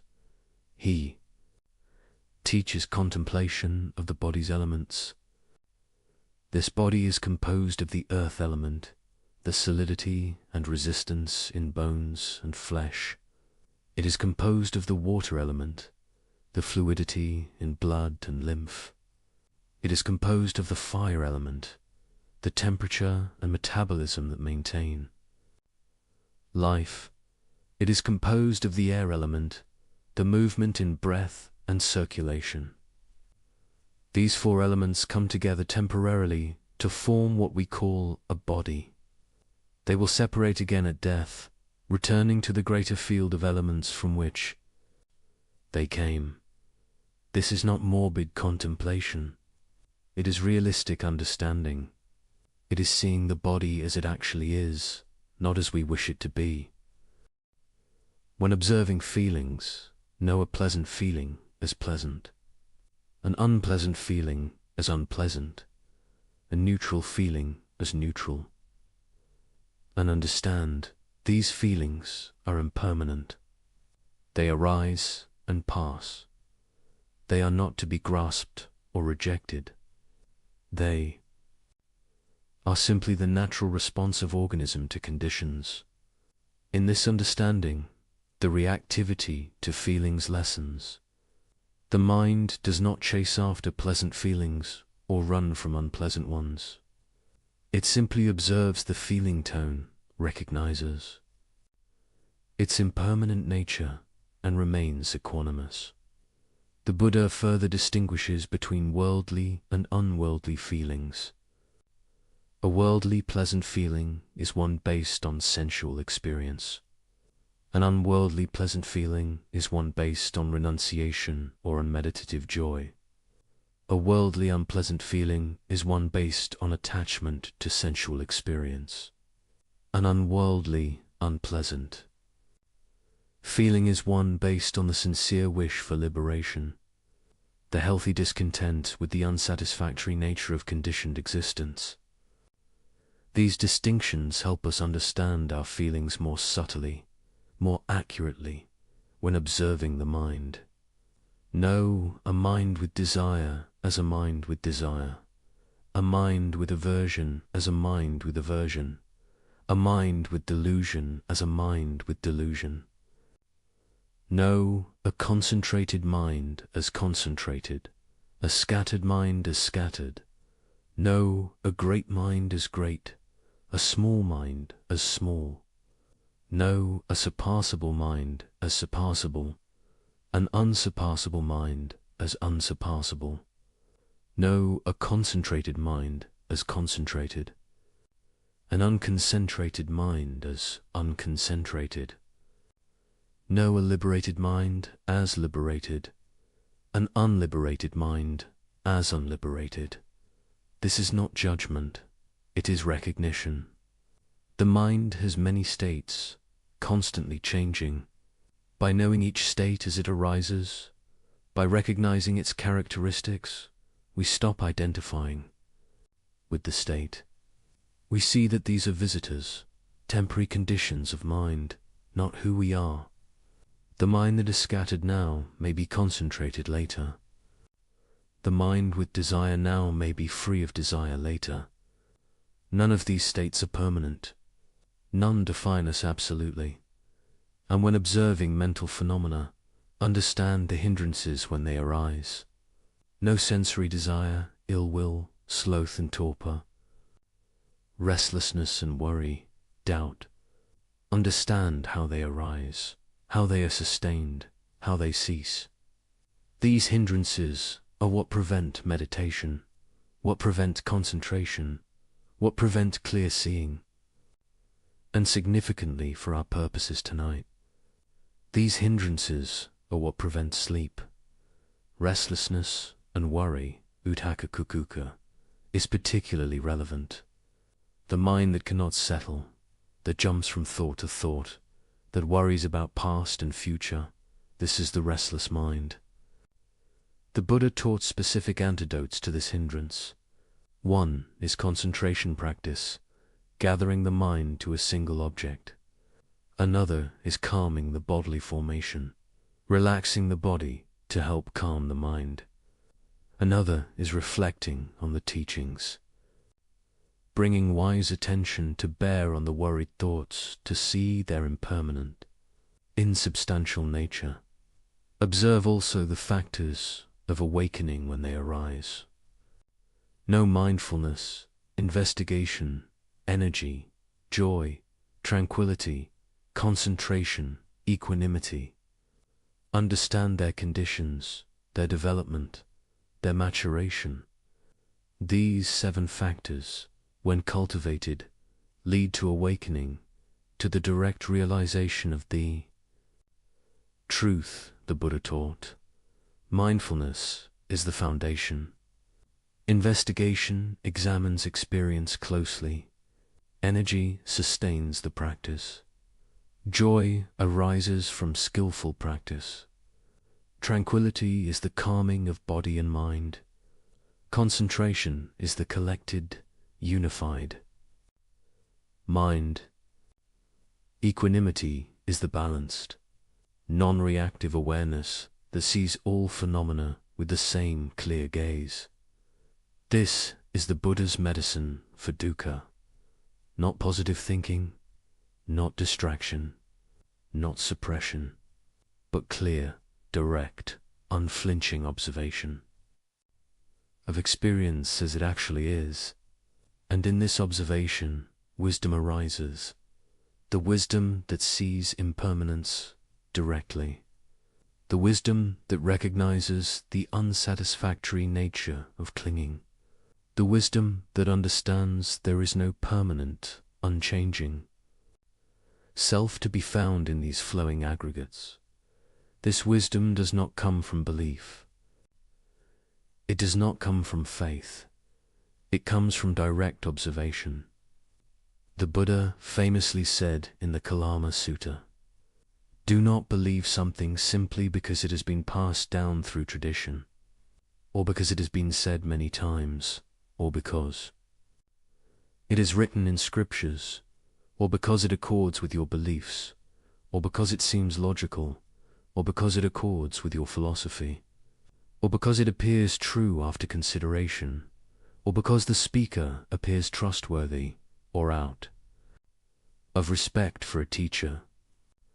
When you know for yourselves that these things are wholesome, blameless, praised by the wise, and when undertaken and observed led to benefit and happiness, then you should enter and dwell in them." This is an extraordinary statement for a religious teacher. The Buddha is telling us not to believe him on authority, but to test his teachings in our own direct experience. If you find them to be true, leading to benefit, to welfare, to happiness, then accept them and live by them. If not, abandon them. So even now, as you listen, you can test this teaching. Observe your own experience. Notice the thoughts that arise and pass. Are they permanent or impermanent? Notice the sensations in the body constantly changing. Are they permanent or impermanent? Notice feelings appearing and disappearing. Are they permanent or impermanent? Is there anything in your experience right now that is truly permanent? Is there anything that is completely satisfactory when grasped? Is there anything that is truly under your absolute control? If you observe carefully, honestly, you will see that the Buddha's teaching is not philosophy or theory. It is description. It is pointing to what is already true, what has always been true, but what we have not clearly seen. We have been so busy trying to control experience, trying to make it conform to our desires, that we have not stopped to observe what it actually is. There is a story from the Pali Canon that illustrates this teaching beautifully. It is the story of Patakara, a woman who experienced devastating loss and, through that loss, came to profound awakening. Patakara was born into a wealthy merchant family in Savatthi. As a young woman, she fell in love with a servant in her household. Her parents, disapproving of this relationship, planned to marry her to a man of suitable status. In desperation, she fled with her lover to a distant village where they lived. As simple farmers, years passed, and Patakara became pregnant. As the time of birth approached, she wished to return to her parents' home for the delivery, as was the custom. Her husband refused, fearing her parents' anger. But when he was away, Patakara set out on the journey alone, driven by her longing for her family. Her husband, discovering she had left, rushed after her. But on the road, far from any village, her labor began. She gave birth beside the path. That night, as they huddled with their newborn, a terrible storm arose. Her husband went to gather materials to build a shelter.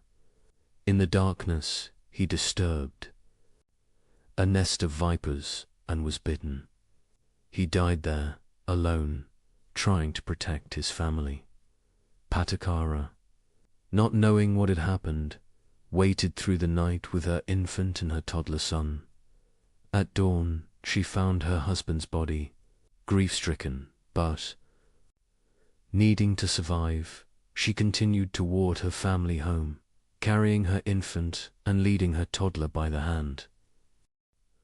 They came to a river, swollen by the storm. She could not carry both children across at once. She left her toddler on the bank and waded across with her infant. She placed the baby on the far shore and returned for her older son. But as she reached the middle of the river, a hawk, seeing the infant alone, swooped down and seized it. Patakara screamed and waved her arms, but the hawk flew away. The toddler, hearing his mother's cry and thinking she was calling to him, stepped into the river. The current swept him away before her eyes. Mad with grief, she continued to her parents' home. On the outskirts of the city, she met a man coming from town. She asked about her family. The man, not recognizing her, told her that in the storm, a wealthy merchant's house had collapsed, killing the merchant, his wife, and their son. He pointed to the smoke rising from their funeral pyre. In one day, Patakara had lost her husband, both her children and her entire family. Her mind shattered.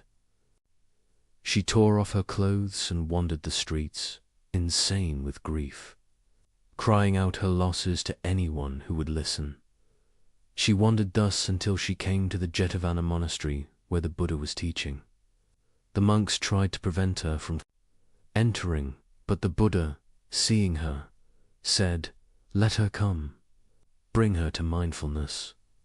As Patakara approached, the Buddha spoke to her with great compassion. "Sister, recover your mindfulness." At his words, something shifted in her. A small portion of clarity returned. Someone gave her a robe to cover herself. She bowed before the Buddha and told him her story, weeping. The Buddha listened, and then he spoke. "Patakara, do not think you are alone in your grief.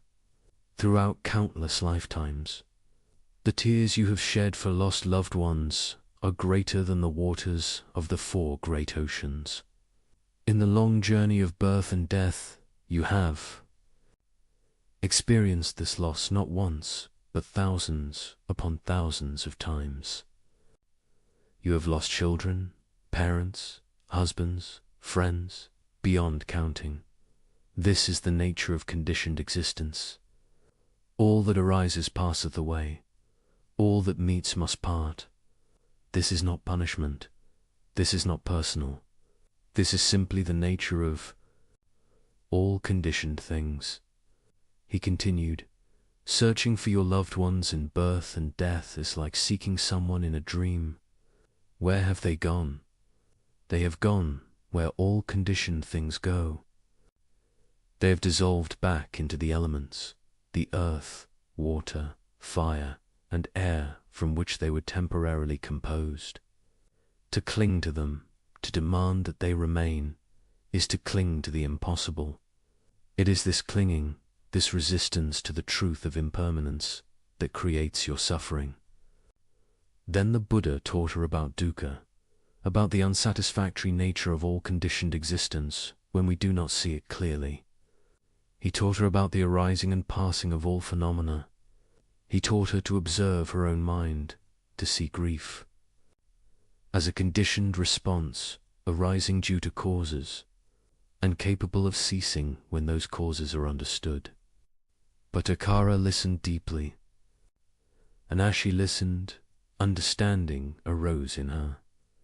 She saw that her resistance to what had happened, her desperate wish that things could be different, her clinging to what was already gone, this was the source of her torment.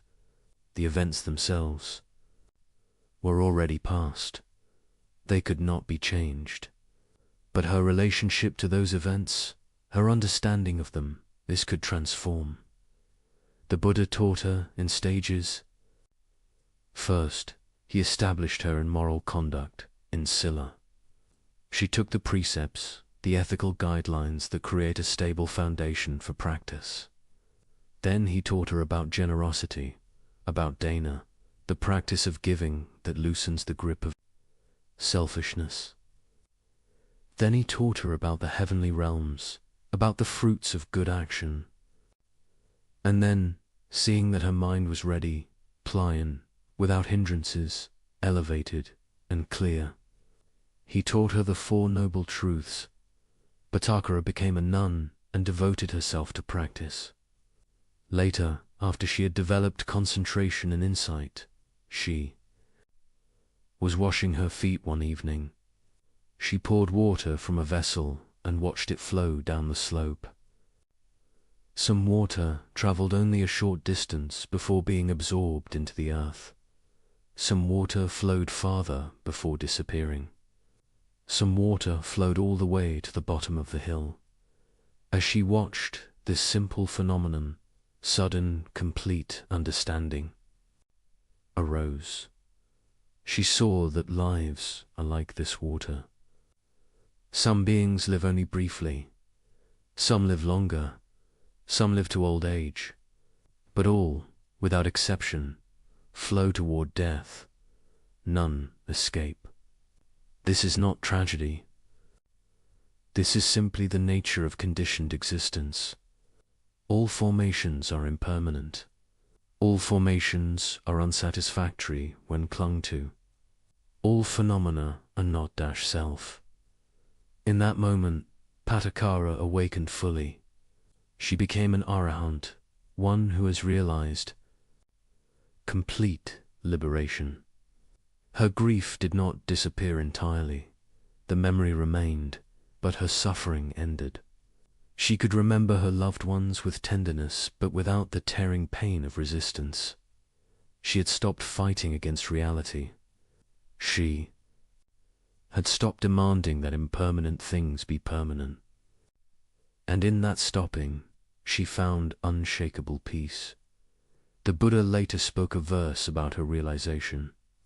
Though one should live 100 years without seeing the arising and passing of things, yet better is a single day lived seeing their arising and passing. Patakara became a great teacher herself. Many women came to her to be ordained, drawn by her wisdom and compassion. She understood suffering intimately, and she understood liberation intimately. She could guide others with the authority of direct experience. The verses attributed to her in the Theragatha, the verses of the elder nuns, speak of her complete freedom, her utter release from all bondage. This story teaches us the essence of the first noble truth. Dukkha is not the pain itself. Patakara experienced genuine, devastating loss. The dukkha, the unnecessary suffering, was her resistance to the impermanent nature of all things. When she saw clearly that all conditioned phenomena arise and pass, when she stopped demanding that reality be different from what it is, her suffering ceased even though the memory of loss remained. This is the understanding that allows the mind to rest, the mind that accepts impermanence, that does not cling to the past or grasp at the future, that sees clearly the flowing nature of all experience. This mind can settle. It has nothing to defend. It has nothing to secure. It can simply be, moment by moment, with what is now. Patakara's realization was complete and sudden, the fruit of intense practice and the perfect ripening of conditions. For most of us, understanding develops more gradually, but even a partial glimpse of this truth, even a momentary recognition of impermanence, can bring relief. When we see, even for a moment, that our thoughts are just thoughts, that our feelings are just feelings, that this moment of discomfort or anxiety is simply a passing condition, not a permanent state, something loosens in the mind. The Buddha compared the untrained mind to a monkey, swinging from branch to branch, never still, always grasping the next thing. This monkey mind lies awake at night, swinging from thought to thought, worry to worry, memory to planning to judgment, never resting. Why? Because it believes that through this constant movement it can secure itself. It believes that if it just thinks enough, plans enough, reviews enough, it can make things safe, make things permanent, make things controllable. But the trained mind, the mind that understands dukkha, sees the futility of this endless grasping. It sees that safety cannot be found through control, because the nature of conditioned existence is beyond our ultimate control. It sees that permanence cannot be achieved, because the nature of all things is impermanence. And in seeing this clearly, deeply, repeatedly, the grasping begins to release. This releasing is not resignation. It is not giving up or becoming passive. It is something far more profound. It is the recognition of what is actually possible and what is not. We cannot make impermanent things permanent. We cannot control all conditions. We cannot prevent loss and change. These are simply not possible. To exhaust ourselves trying to achieve the impossible is suffering. But what is possible? It is possible to understand our experience clearly.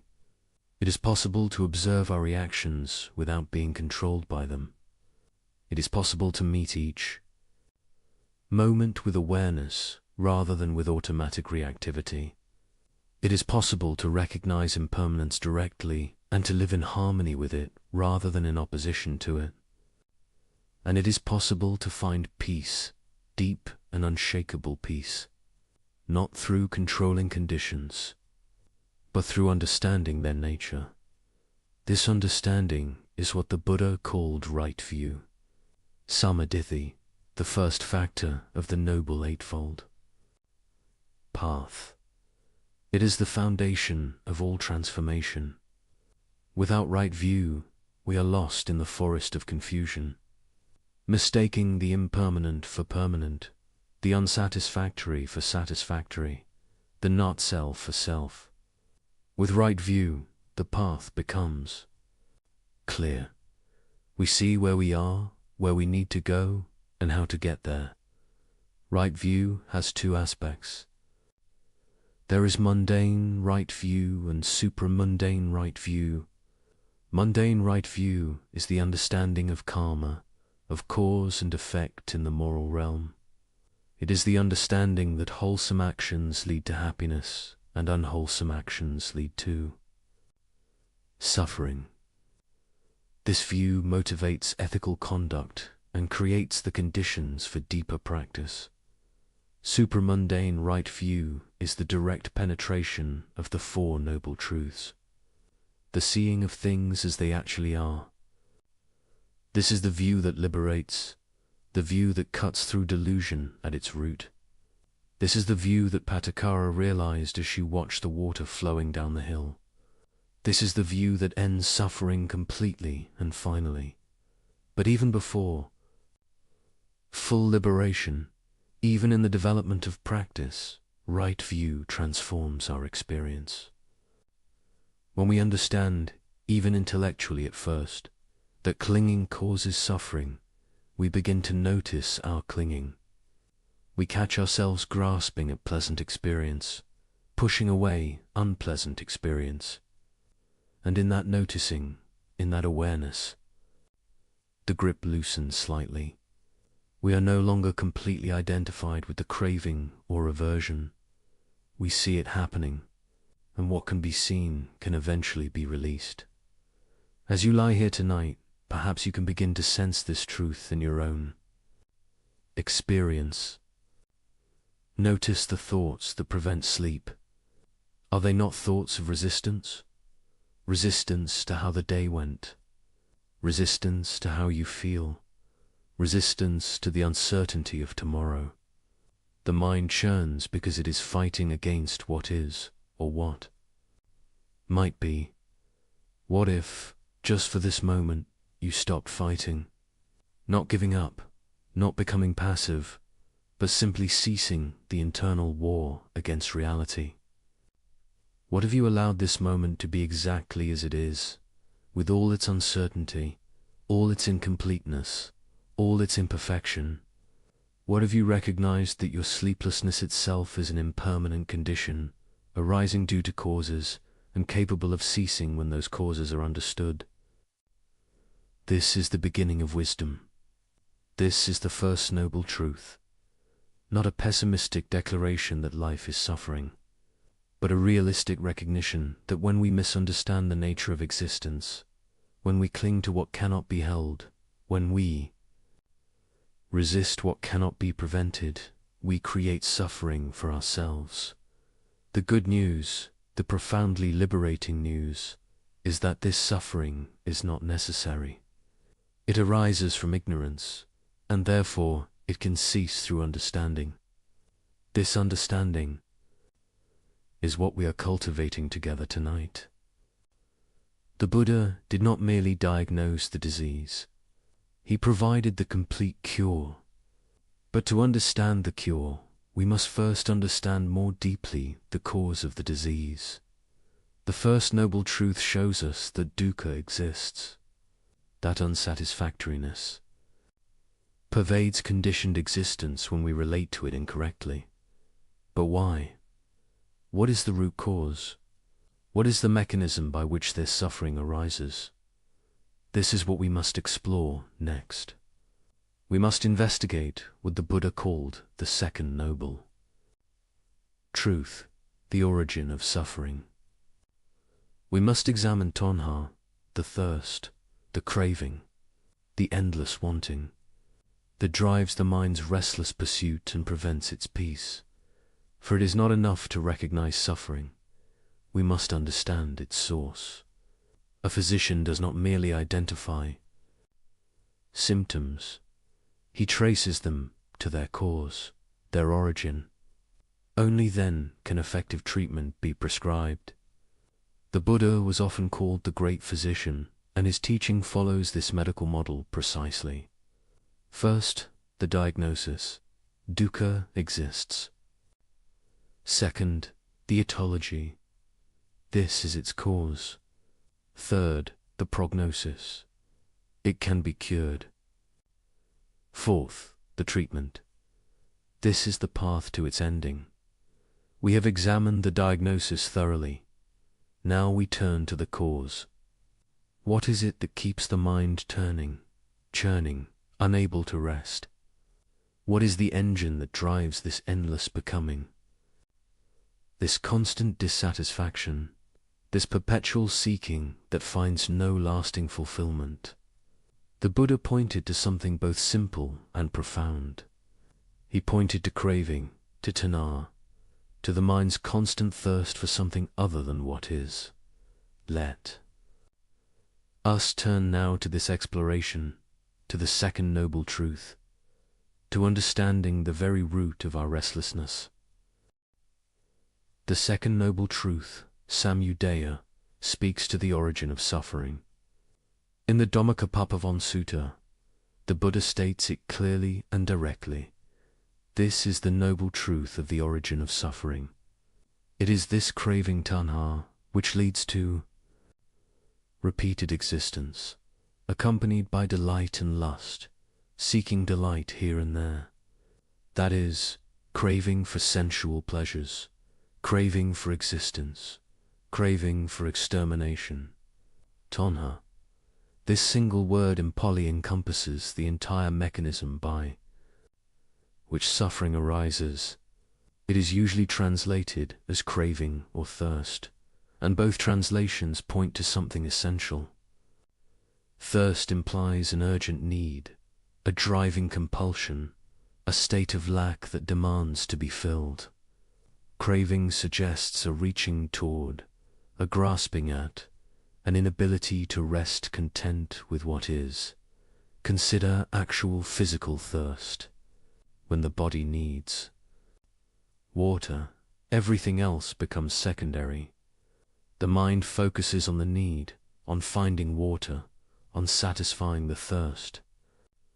There is a tension, an incompleteness, a state of non-rest. And even after drinking, after the immediate thirst is quenched, thirst will arise again. It is never permanently satisfied. This is the nature of tanha. It is an endless cycle of wanting, temporary satisfaction, and wanting again. But the Buddha was not speaking merely of physical thirst or even of obvious desires. He was pointing to something far more subtle and pervasive.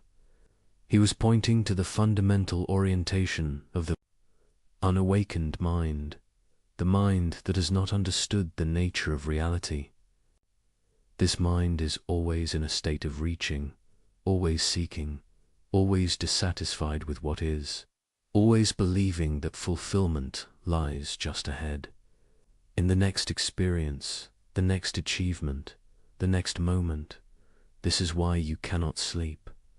The mind is thirsty. It is reaching. It is wanting. It wants tomorrow to go well.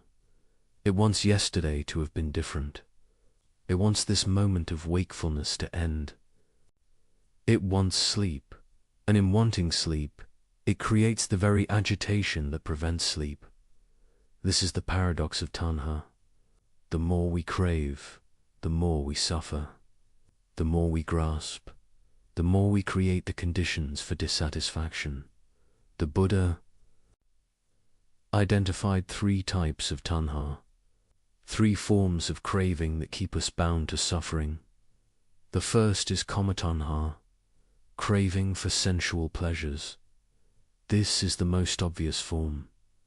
The craving for pleasant sights, sounds, smells, tastes, touch, sensations. The desire for wealth, for status, for the pleasures of the senses. This craving drives much of human activity. We organize our lives around the pursuit of pleasant experiences and the avoidance of unpleasant ones. We work to earn money to buy things that will bring pleasure. We seek relationships that will provide emotional satisfaction. We consume entertainment to stimulate pleasant feelings. None of this is inherently wrong. The Buddha was not an ascetic who rejected all pleasure. He himself had experimented with extreme asceticism before his enlightenment and found it unhelpful. He taught the middle way, neither indulgence nor denial. But he saw clearly that when we are driven by craving for sensual pleasure, when we believe that happiness lies in acquiring and consuming pleasant experiences, we create suffering for ourselves. Why? Because sensual pleasures are impermanent. They arise and they cease. The delicious meal ends. The pleasant sensation fades. The exciting experience becomes ordinary through repetition. And in their ending, in their fading, there is disappointment. There is loss. There is the immediate arising of craving for the next pleasant experience. We are on a treadmill, constantly running, never arriving. The second type is bhavatanha, craving for existence or becoming.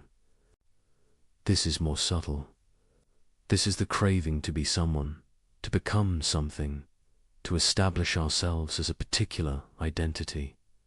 It is the craving for recognition, for achievement, for the building up of self. We want to be seen as successful, as intelligent, as attractive, as spiritual, as good. We create a self-image, and then we crave experiences that confirm and enhance this image. This craving for becoming is intimately tied to our sense of self. We have an idea of who we are and who we want to be, and we organize our lives around becoming that person. We pursue goals, we develop skills, we cultivate relationships, all in service of this project of becoming. But this too is ultimately unsatisfactory. The self we are trying to establish is itself impermanent, unreliable, constantly changing. The achievements we grasp fade. The recognition we receive is temporary. The identity we build is always under threat, always needing defense, always requiring maintenance. As you lie here tonight, notice this craving for becoming. Perhaps your mind is planning how you will be tomorrow, what you will achieve, how you will handle challenges, how you will present yourself. This is bhavatanha, the mind trying to construct a self, trying to become someone, trying to secure itself through future becoming. And this very activity prevents rest. The mind that is always becoming cannot simply be. It cannot rest in the present moment as it is. The third type is vibhavatanha, craving for non-existence or annihilation. This may seem contradictory. How? Can craving for non-existence be a form of craving? But the Buddha saw this clearly. This is the craving to escape, to avoid, to make unpleasant experiences disappear. It is the wish for difficult emotions to end, for challenging situations to vanish, for aspects of ourselves we dislike to be eliminated. In its extreme form, it is the desire for complete annihilation, for the self to cease to exist. But this too is craving. It is still the mind reaching, still the mind in a state of resistance and dissatisfaction. Instead of grasping to what pleasant experience, it is pushing away unpleasant experience. But the mechanism is the same. It is tanha. It is the inability to rest with what is. It is the constant movement of attraction and repulsion, reaching and rejecting. Notice in your own experience tonight. The mind that cannot sleep is engaged in all three forms of craving. It craves pleasant experiences, perhaps remembering pleasant moments from the past or imagining pleasant scenarios in the future. It craves to become someone who handles things well, who is productive tomorrow, who overcomes current difficulties. And it craves for unpleasant experiences to end, for worries to disappear, for this state of wakefulness itself to be annihilated and replaced with sleep. All three forms of craving create agitation. They prevent the mind from settling. They keep it in constant motion, constantly seeking, constantly dissatisfied.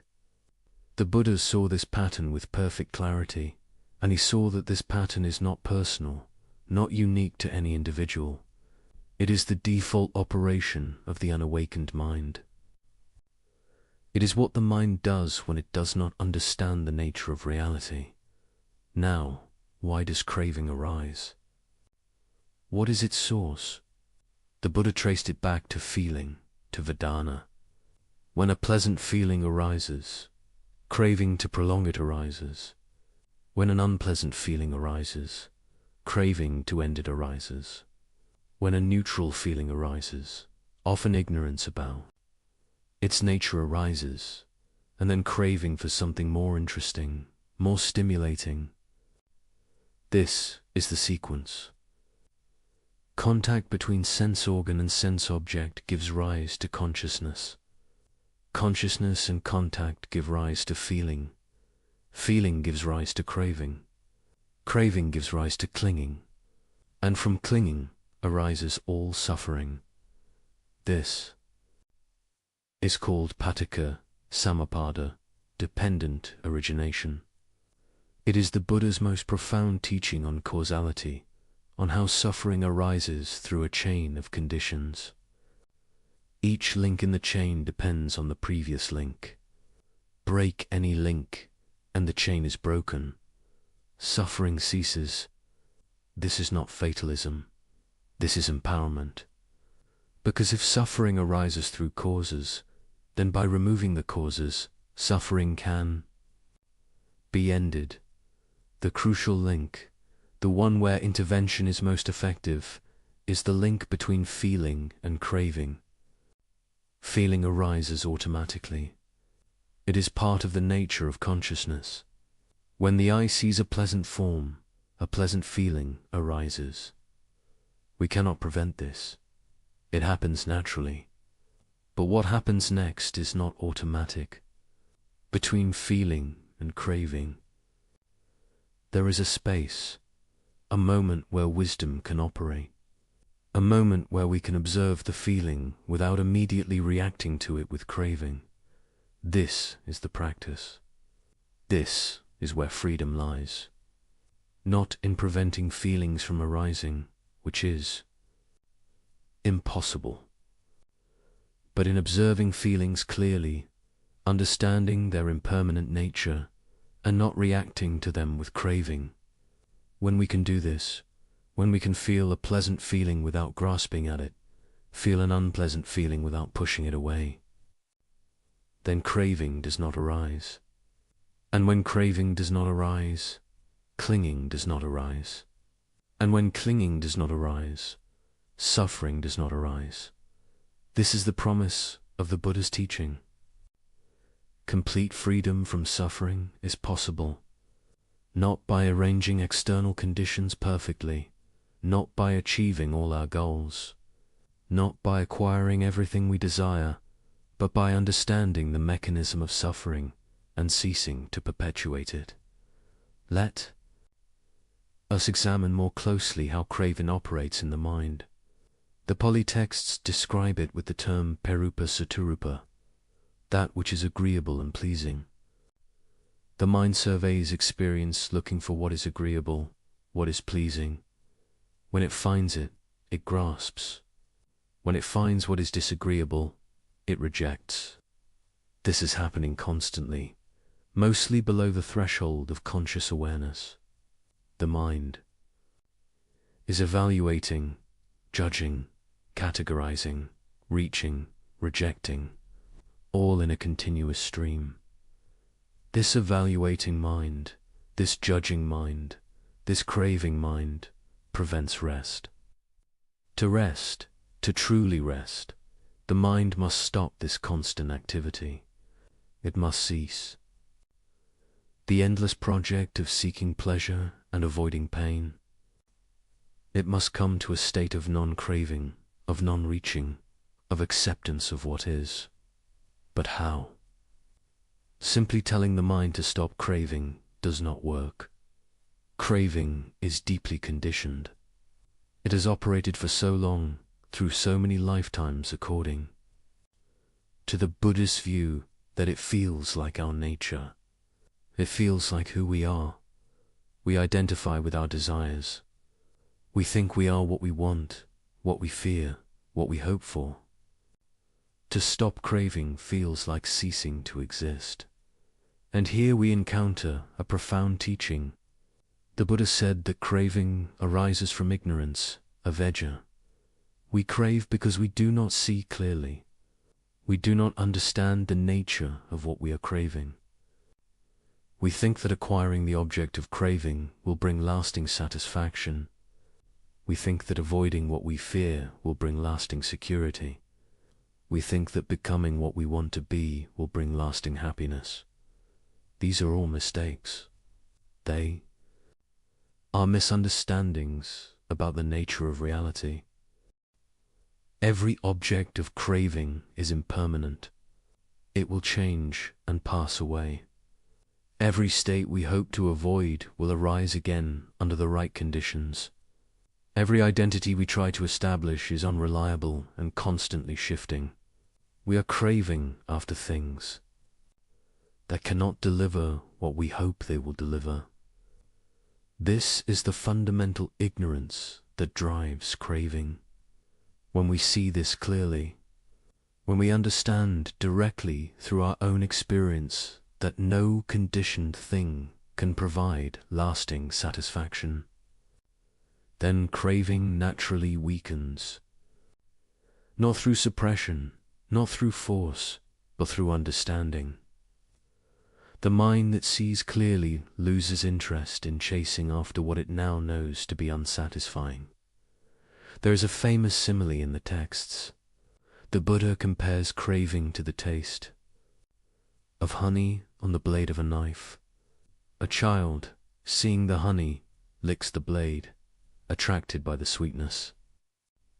But in licking the blade, the tongue is cut.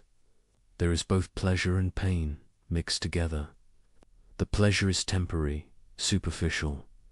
The pain is real and lasting. This is the nature of all experience driven by craving.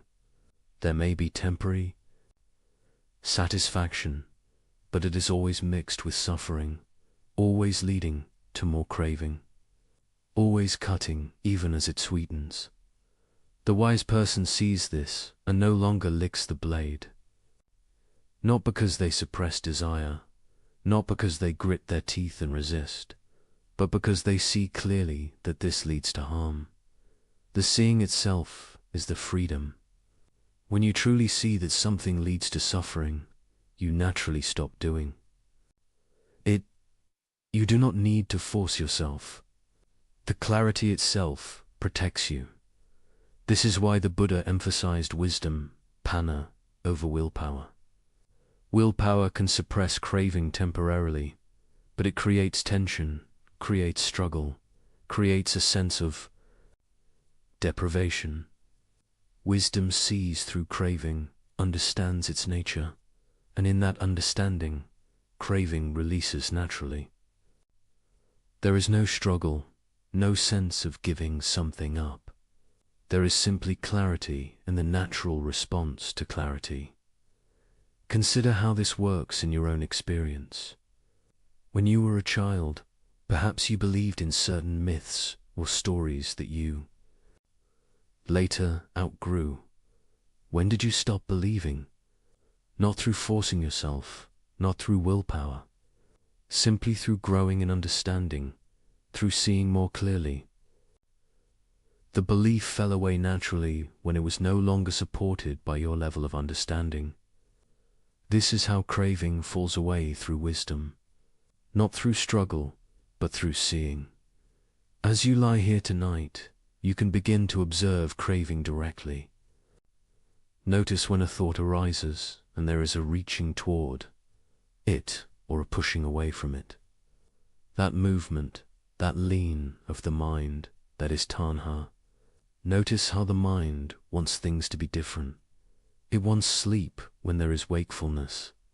It wants tomorrow to come so today can be over. It wants certain thoughts to stop and other thoughts to continue. All of this is craving. All of this is the movement that prevents rest. And notice something else. Notice the suffering that accompanies craving, the tension, the dissatisfaction, the sense of incompleteness. Craving and suffering arise together. They are two sides of the same coin. Where there is craving, there is suffering. Where craving ceases, suffering ceases. This is not theory. This is something you can observe directly in your own mind right now. The Buddha taught about the proximate cause of craving, what conditions give rise to it. He said that craving arises dependent on feeling, but also dependent on ignorance. It is the combination. Feeling plus ignorance equals craving. Feeling plus wisdom equals equanimity. Same feeling, different response, depending on the presence or absence of understanding. So the practice becomes clear. We must develop wisdom. We must understand reality as it actually is. And specifically, we must understand three characteristics of all conditioned phenomena. These are called the tilakkhana, the three marks of existence. All conditioned things are impermanent anicca. All conditioned things are unsatisfactory when clung to dukkha. All conditioned things are not self-ownata. When these three characteristics are directly seen, deeply understood, thoroughly penetrated, craving loses its grip. The mind sees there is nothing to grasp, nothing that will provide the permanent satisfaction it seeks, nothing that can be claimed as me or mine. Let us explore a traditional story that illustrates the nature of craving and its consequences. This is the story of King Pasenadi and the lesson of the 4 horses. Found in the Samyutta Nikaya, King Pasenadi of Kosala was a devoted lay follower of the Buddha and often visited him for teachings. One day, the king came to the Buddha and asked about the different types of practitioners on the spiritual path. The Buddha responded with a simile about 4 types of excellent thoroughbred horses. The first horse, the Buddha explained, moves at the mere shadow of the whip, before any physical contact. This horse is so sensitive, so responsive, that the slightest indication is enough. It understands immediately what is required and responds with perfect compliance. The second horse moves when the hairs of its body are touched by the whip. The third horse moves when its flesh is touched, and the fourth horse moves only when the whip strikes to the bone. The Buddha then explained the meaning. The first type of practitioner hears about the suffering in someone else's experience, perhaps in another village, perhaps even in another land. Someone has fallen ill, someone has died, someone has lost everything. And hearing this practitioner reflects deeply. They understand that this same suffering could come to them. Impermanence is universal. No one is exempt. This understanding penetrates so deeply that they are moved to practice with urgency, to develop wisdom, to prepare for the inevitable changes of life. This is like the horse that moves at the shadow of the whip. The second type of practitioner needs to see suffering more directly. Someone in their own village becomes ill. Someone they know experiences loss. Now the reality of impermanence becomes more vivid, more personal, and this moves them to practice. This is like the horse that moves when its hairs are touched. The third type needs suffering to come even closer. Someone in their own family falls ill. Someone they love dies. Now suffering is at their door, and they cannot ignore it. This, finally, moves them to earnest practice. This is like the horse that moves when its flesh is touched. And the fourth type, the Buddha said with compassion, does not practice until they themselves are experiencing acute suffering, until they themselves are sick, grieving, facing death. Only then do they turn to the teachings, seeking relief. This is like the horse that moves only when struck to the bone. The Buddha did not criticize any of these types. He simply observed that people awaken at different rates, with different degrees of sensitivity to the truth of suffering. But he encouraged his listeners to be like the first horse, to learn from the universal truth of impermanence without needing to wait for her personal disaster to motivate practice. This story teaches us about craving in a subtle way. What keeps the second, third, and fourth horses from responding earlier? What keeps them from seeing the truth that is already evident? It is craving. Craving for existence to continue as it is.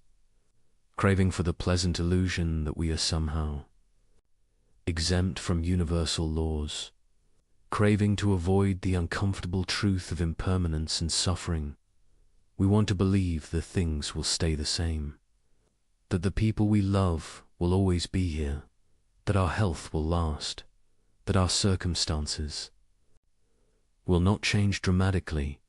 This wanting, this craving for stability in an unstable world blinds us to reality. It keeps us from responding to the truth that is already apparent if we would only look. King Pasenadi himself provides another teaching about craving. The texts record that he struggled with overeating. He loved food and ate to excess, which caused him discomfort and made him drowsy during the Buddha's teachings. The Buddha taught him a verse to recite while eating. When a person is constantly mindful, knowing moderation in the food they eat, their ailments decrease, they age slowly, and they preserve their life force. This simple teaching about food contains the entire teaching about craving. Craving leads to excess. Excess leads to suffering. Mindfulness and understanding of moderation lead to well-being. This applies not just to food, but to all experience. Craving leads us to excess in all things, to always wanting more, to never being satisfied with what is.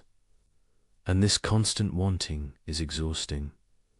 It is what keeps the mind churning, unable to rest. The king took this teaching to heart and practiced moderation. The texts say that he became healthier and more alert. He experienced directly how reducing craving reduced suffering. This is not asceticism. This is not denial. This is simply understanding what is enough, what is appropriate, what leads to well-being rather than to excess and suffering. As you lie here, consider your own relationship to craving. What are you craving right now? Perhaps sleep itself has become an object of craving. You want it so badly that the wanting creates tension, and the tension prevents the very sleep you crave. This is the paradox of craving. It creates the obstacle to its own fulfillment. Or perhaps you are craving for tomorrow to go a certain way, for a problem to resolve, for a relationship to improve, for circumstances to change. All of this craving creates tension in the mind. The mind that craves cannot rest because it is always reaching toward something that is not yet present, always dissatisfied with what is. The Buddha taught a practice specifically for working with craving. It is called the contemplation of the unattractive, asubha bhava. This does not mean making things ugly or cultivating aversion. It means seeing clearly the nature of what we crave, seeing through the superficial attractiveness to the reality beneath. When we crave sensual pleasure, we see only the pleasure, not the impermanence, not the ultimate unsatisfactoriness, not the suffering of change. We are enchanted, captivated by the surface appearance. The contemplation of the unattractive breaks this enchantment, not by making things ugly, but by seeing them completely, by seeing all aspects, including the aspects we normally ignore. The beautiful flower is also dying from the moment it blooms. The delicious food will become waste matter in hours. The praised achievement will be forgotten. The comfortable circumstance will inevitably change. This is not pessimism. This is realism. This is seeing the whole truth rather than only the pleasing part. When we see the whole truth, craving naturally lessens. We are no longer chasing after illusions. We see things as they are, and this seeing brings a natural equanimity. We can enjoy beauty without clinging to it. We can experience pleasure without craving for it to last.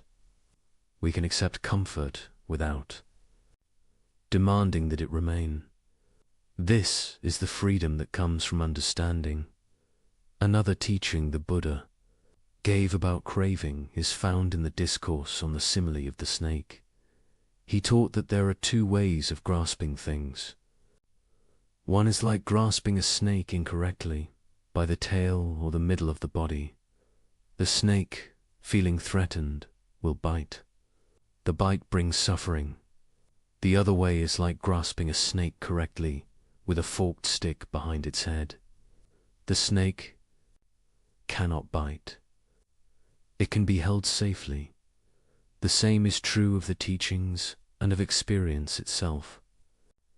If we grasp the teachings or experiences incorrectly, through the lens of craving and clinging, we will suffer. If we hold them correctly, with wisdom and non-attachment, they will not cause suffering. The problem is not the teaching or the experience. The problem is how we hold it, how we relate to it. This is crucial for understanding craving. Craving is a way of relating to experience. It is not the experience itself. You can have the same experience with craving or without craving, and the result will be completely different. With craving, there is tension, dissatisfaction, suffering. Without craving, there can be peace, contentment, ease. The Buddha also taught about the gratification, danger, and escape regarding sense pleasures.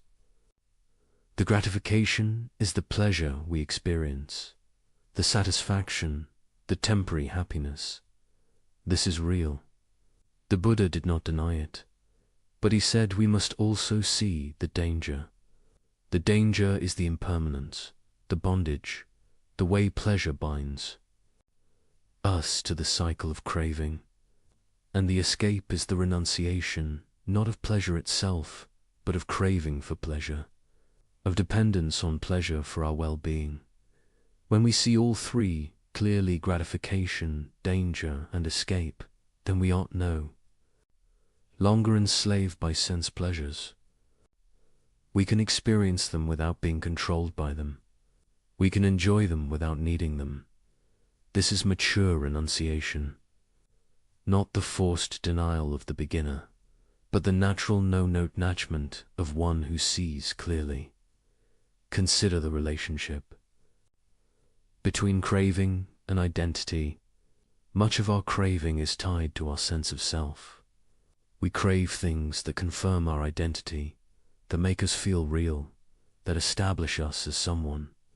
If we identify as successful, we crave recognition and achievement. If we identify as attractive, we crave admiration. If we identify as spiritual, we crave peaceful experiences and progress on the path. All of this is craving in service of self-construction. But the Buddha taught anatta, not self. He taught that there is no permanent, unchanging self to be found. In the five aggregates, this teaching directly undermines the basis of craving. If there is no self, who is doing the craving? What is being protected? What needs to be established? When this teaching is deeply understood, when it is directly seen, craving loses much of its power. There is no one to crave, no one to satisfy, no identity to establish or defend. This is not nihilism. It is not saying that nothing exists or that we don't exist. It is saying that what we take to be a solid, permanent self is actually a process, a flow, a series of conditions arising and passing. And when we see this clearly, we stop trying to solidify what is by nature fluid. We stop trying to make permanent what is by nature impermanent. And this stopping is the cessation of craving. The mind that does not crave has no need to remain awake, vigilantly seeking, constantly evaluating. It can rest. It has nowhere to go, nothing to protect, nothing to acquire, nothing to become. This is the peace the Buddha pointed to. This is the peace that makes deep rest possible. Now, the Buddha was very practical in his teachings. He did not just present lofty philosophy. He gave specific practices for working with craving in daily life. One of these is sense restraint, guarding the sense doors. This means being mindful at the moment of sense contact. When the eye sees a form, when the ear hears a sound, when the mind encounters a thought, we are present with awareness. We observe the feeling tone that arises. We observe the movement toward craving or aversion. And in that observation, we have a choice. We can follow the habitual reaction, or we can simply observe without reacting. This is not suppression. We are not trying to stop feeling from arising. We are not trying to prevent perception. We are simply bringing awareness to the process, observing how craving arises, how it operates, how it leads to further mental proliferation. And in this observation, gradually, craving loses its compulsive quality. we see it happening, and what can be seen has already lost some of its power over us. Another practice is contentment, santuthi. The Buddha praised contentment as great wealth. The contented person is rich, regardless of external circumstances. The discontented person is poor, even with abundance. Contentment is not complacency. It is not giving up on skillful effort or improvement. It is the absence of the constant craving for things to be other than they are.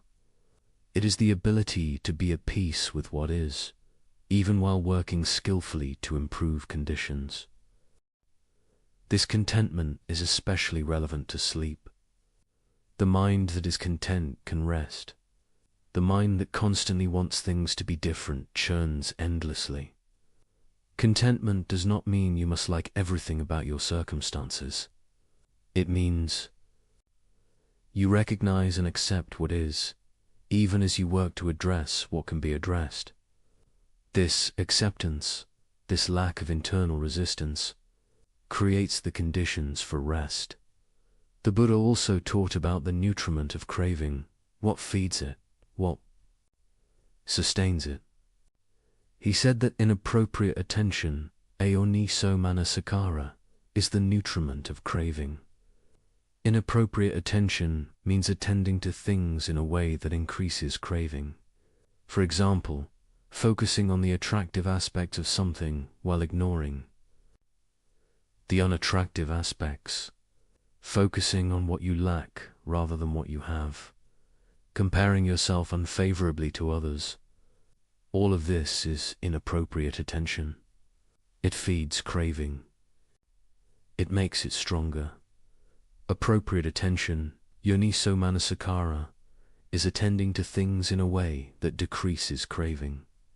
Seeing things as they actually are, with all their aspects. Seeing impermanence, seeing unsatisfactoriness, seeing not-self. Reflecting on the danger in what you crave and the benefit in what you resist. This appropriate attention starves craving. It withdraws the nutriment that keeps it alive. You can practice this right now. Notice the thoughts that arise about tomorrow, about your current situation, about yourself. How are you attending to these thoughts? Are you feeding craving or starving it? Are you ruminating in ways that increase dissatisfaction? Or are you observing with clear comprehension that reduces reactivity? The ultimate teaching on craving. Is it cessation nirada? The Buddha taught that craving can cease completely, utterly, without remainder. This is not temporary suppression. This is the complete ending of craving. And with the ending of craving comes the ending of suffering. This is nibbana, nirvana, the unconditioned, the deathless, the supreme peace. The cessation of craving is possible because craving is conditioned. It arises due to causes. It is sustained by conditions. When those causes and conditions are removed, it ceases. This is the great hope of the Buddha's teaching. Suffering is not inherent to existence. It is not punishment. It is not fate. It is the result of causes, and those causes can be addressed. As you lie here tonight, you are practicing. Perhaps you did not realize it, but listening to these teachings, reflecting on them, observing your own mind, this is practice. You are developing understanding. You are seeing more clearly the nature of craving, how it operates, how it creates suffering. And in this seeing, already, craving begins to loosen its grip. The path to the cessation of craving is gradual for most people. There are sudden breakthroughs, moments of profound insight, but these are built on a foundation of accumulated understanding. Each moment of seeing craving clearly, each moment of not following it, each moment of resting in awareness. Rather than reaching with desire, these moments accumulate. They change the mind. They develop new patterns, wholesome patterns that lead toward peace rather than toward suffering. You need not try to stop craving through will. Simply observe it, see it clearly, understand its nature. And as understanding grows, craving naturally weakens. This is the gentle way, the middle way, the way the Buddha taught. Not violent suppression, not forced denial, but wise understanding leading to natural release. And now, having explored the origin of suffering, having examined how craving arises and operates, we are ready to turn to the most liberating teaching of all. We are ready to explore the third noble truth, the cessation of suffering. We are ready to understand how craving can be released, how the mind can find complete peace, how liberation is possible. Let us continue this journey into the heart of the Buddha's wisdom. We come now to the third noble truth, Narada, the cessation of suffering.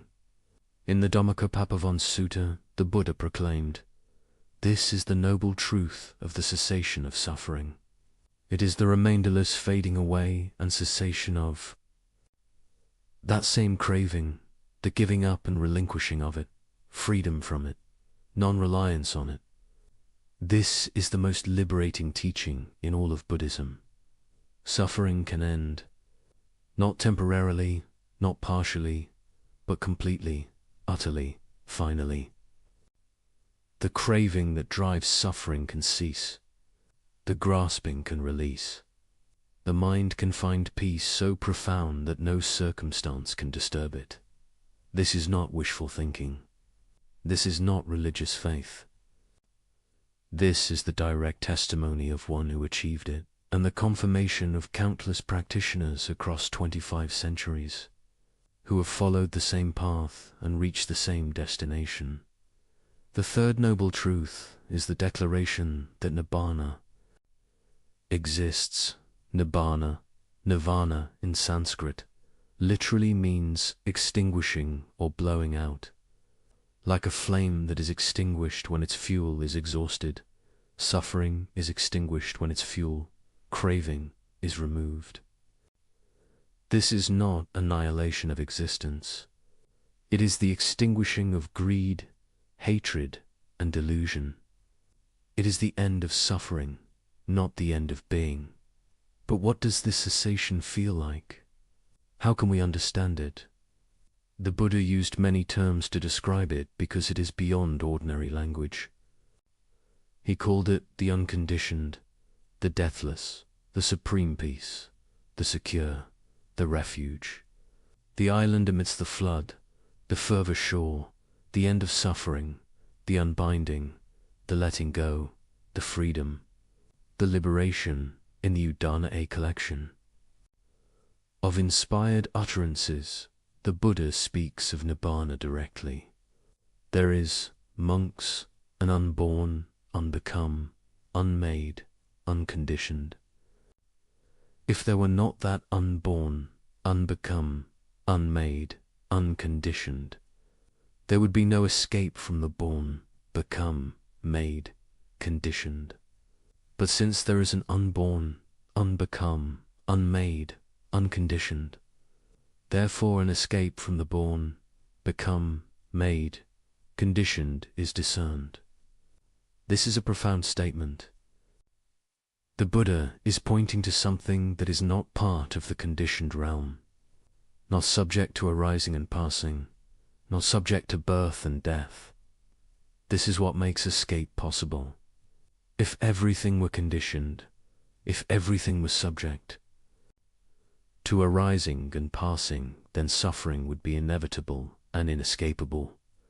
But there is the unconditioned, there is Nibbana, and therefore liberation is possible.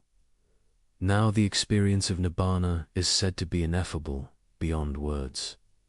But the Buddha did describe its characteristics to give practitioners direction. He said it is permanent, unlike all conditioned phenomena. It is happiness, but not the happiness dependent on conditions. It is peace beyond understanding. It is the complete absence of greed, hatred, and delusion. It is the cessation of craving.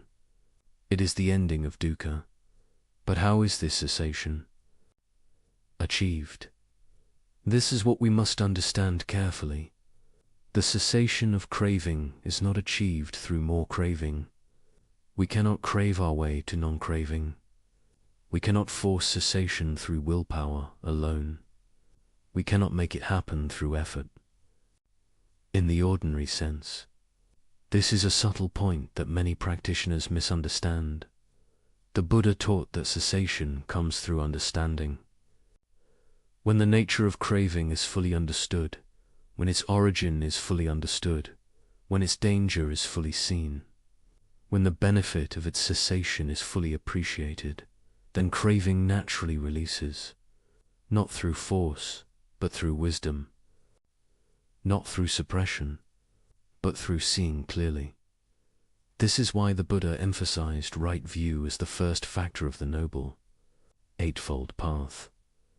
Right view is the understanding of the Four Noble Truths. It is seeing suffering, seeing its origin in craving, seeing that cessation is possible, and seeing the path to that cessation. This right view is what makes all other progress possible. Without it, we are lost. With it, we have direction. Let us understand more deeply what cessation means in practical terms. It means the ending of the constant reaching, the constant dissatisfaction, the constant sense of incompleteness. It means the mind no longer leans into experience with grasping or away from experience with aversion. It means perfect equanimity, perfect balance, perfect peace with whatever arises. This does not mean the mind becomes blank or unresponsive. Quite the opposite. The liberated mind is fully alive, fully aware, fully responsive, but it responds with wisdom rather than with reactivity. It meets experience with clarity rather than with confusion. It acts skillfully without being driven by compulsion. Imagine a mind that has no fear because it is not clinging to anything that can be lost. Imagine a mind that has no anxiety because it is not trying to control what cannot be controlled. Imagine a mind that has no disappointment because it is not expecting impermanent things to be permanent. This is not imagination. This is description of the liberated mind. This is what becomes possible when craving ceases.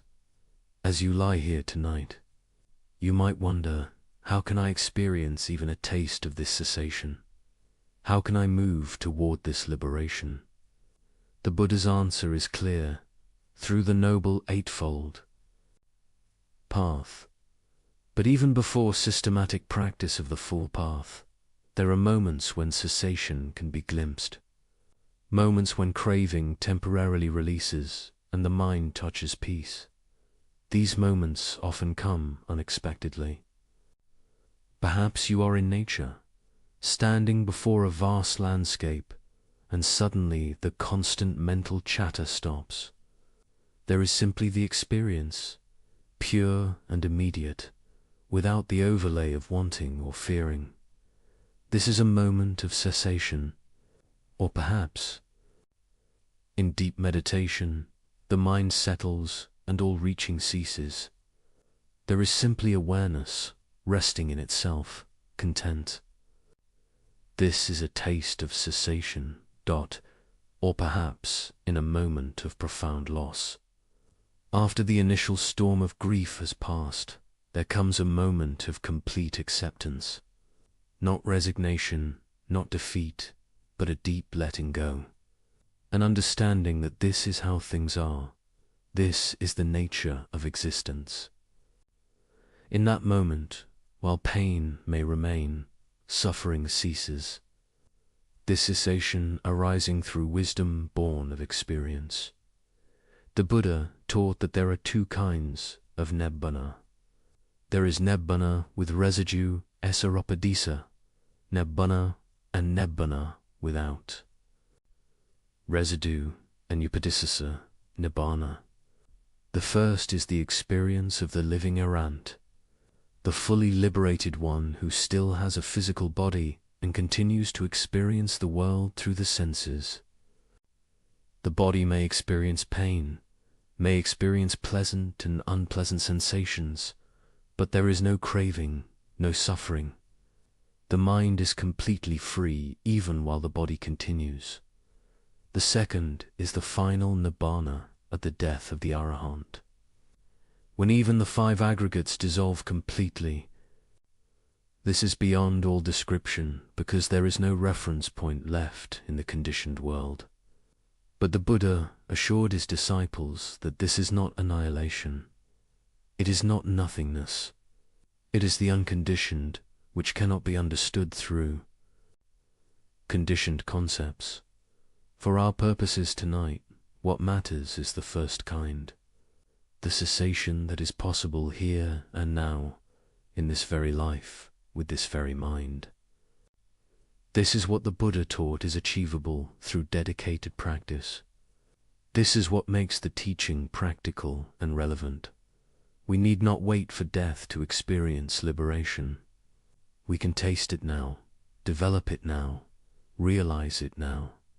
The key to this cessation is letting go, relinquishment, vasaga in Pali. This is perhaps the most important word in the Buddha's practical teachings. Letting go. Not suppressing, not denying, not running away, but releasing, relinquishing, allowing to be. But what does it mean to let go? This is often misunderstood. Letting go does not mean not caring. It does not mean becoming passive or indifferent. It does not mean abandoning responsibility or wisdom or compassion. Letting go means releasing, clinging, releasing the grasping, releasing the identification with experience as me and mine. You can care deeply about someone without clinging to them. You can work diligently toward goals without craving results. You can enjoy pleasant experiences without grasping at them. You can learn from unpleasant experiences without pushing them away. This is the art of letting go. This is the middle way between attachment and aversion. The Buddha used the simile of a man carrying a heavy burden. Every step is effortful, exhausting. Then he sets the burden down.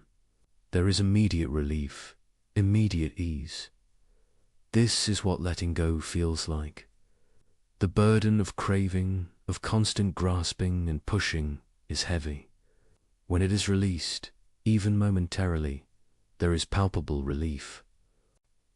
The mind becomes light. The body relaxes. Peace arises naturally. You can experience this right now. Notice where you are holding tension, either in body or mind. Notice where you are resisting what is, where you are wanting things to be different.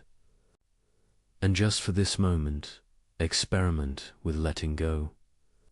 Not changing anything externally, but internally releasing the clinging, releasing the resistance. Notice what happens. Notice if there is even a small sense of ease, of relief, of peace. This is not magical. This is the natural result of ceasing to create suffering. When we stop the internal war against reality, when we stop demanding that impermanent things be permanent, when we stop trying to control what cannot be controlled, suffering naturally decreases. This is cause and effect. This is the law of dependent origination operating in reverse. When craving ceases, suffering ceases. The Buddha taught specific practices for cultivating this letting go. One is the practice of impermanence contemplation, anakonapassana.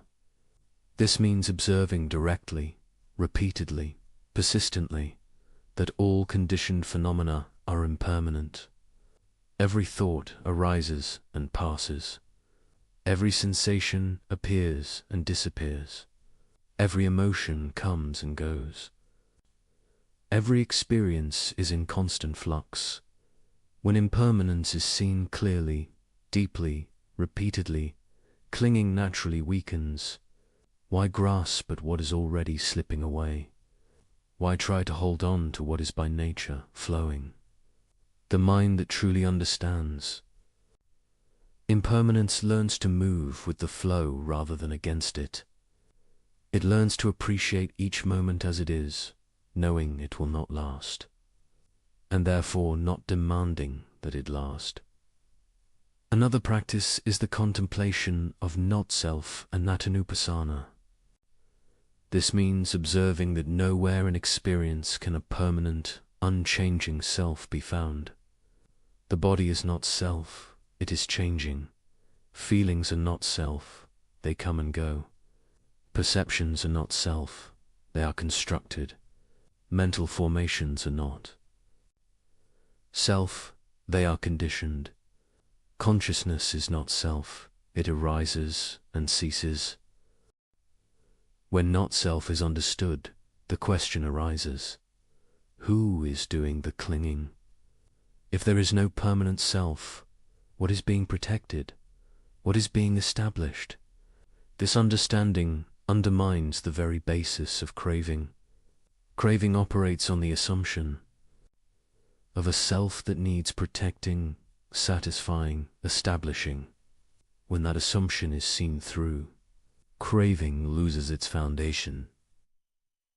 A third practice is the contemplation of suffering, dukkha nupassana. This means observing clearly how suffering arises through clinging and ceases through letting go. Not just believing this intellectually, but seeing it directly in your own experience. Watch how grasping at a pleasant experience creates tension. Watch how resisting an unpleasant experience creates struggle. Watch how letting go brings ease. This direct observation is more powerful than any teaching. When you see for yourself, repeatedly, that clinging causes suffering and letting go brings peace, the mind naturally inclines toward letting go.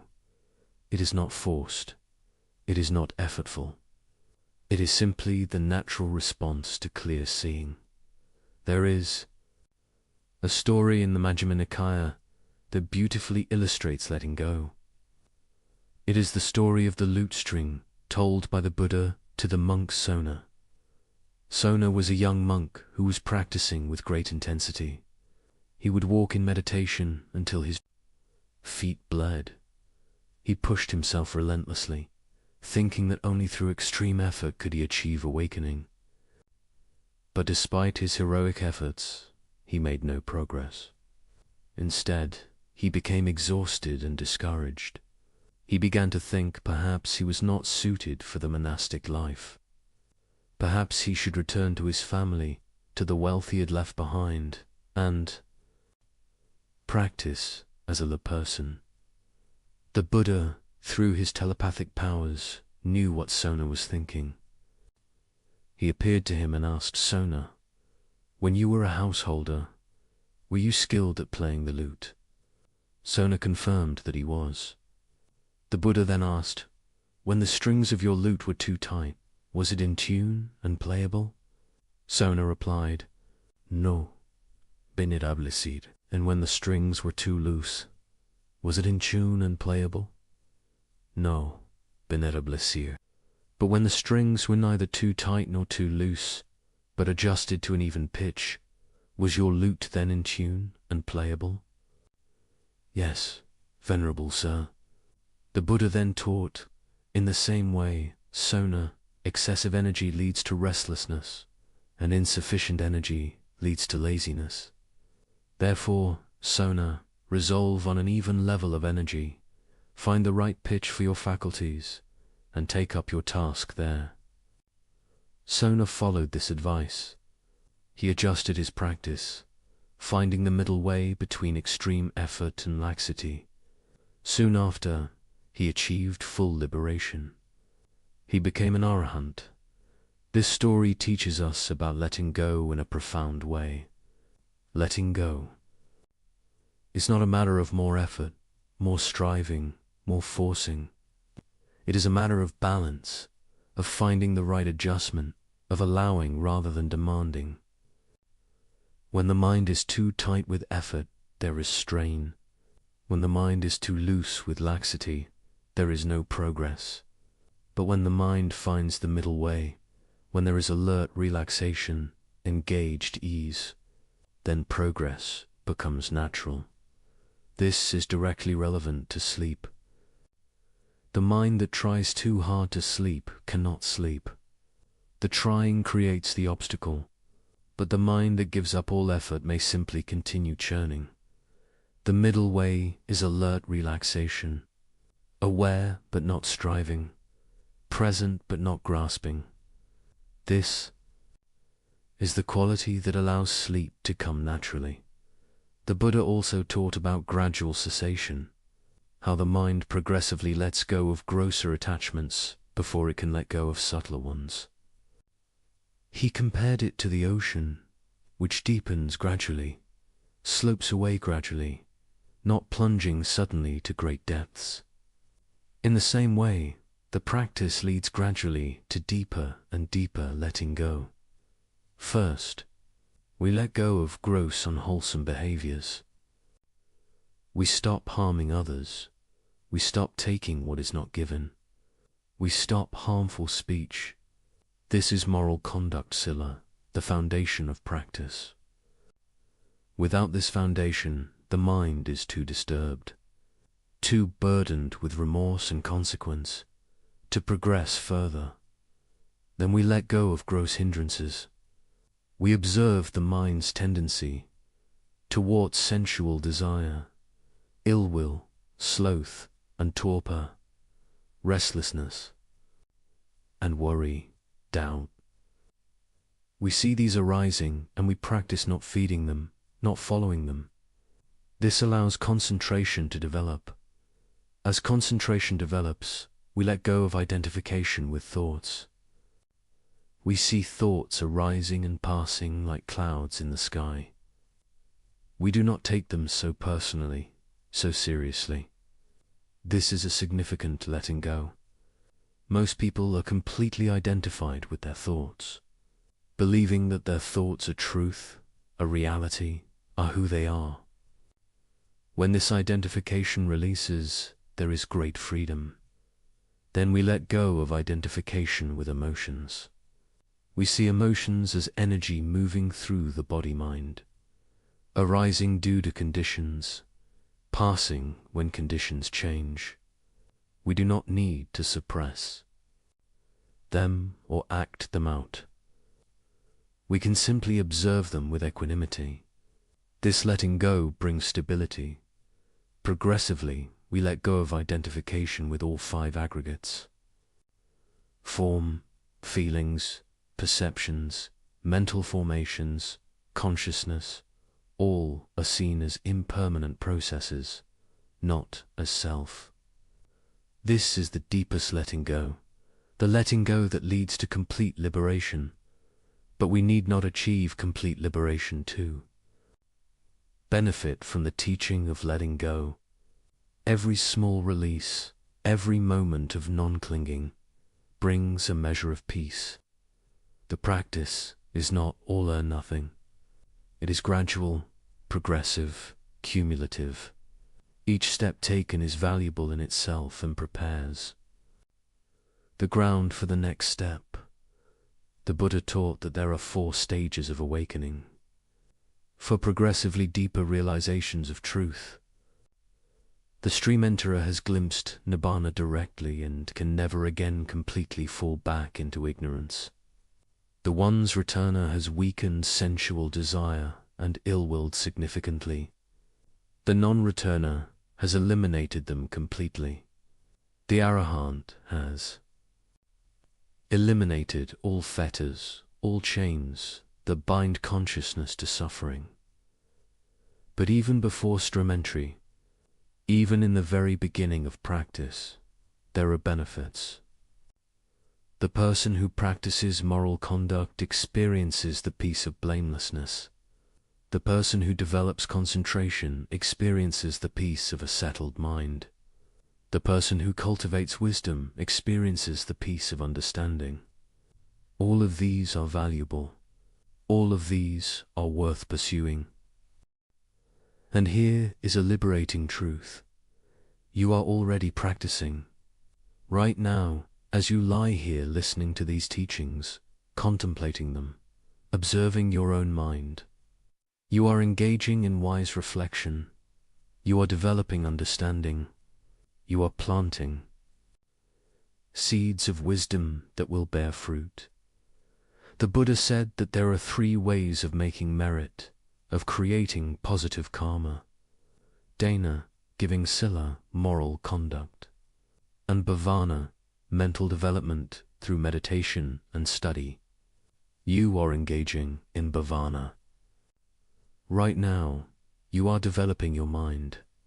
This is powerful. This has consequences. This is changing you in subtle but real ways. Let us explore more deeply the relationship between letting go and impermanence.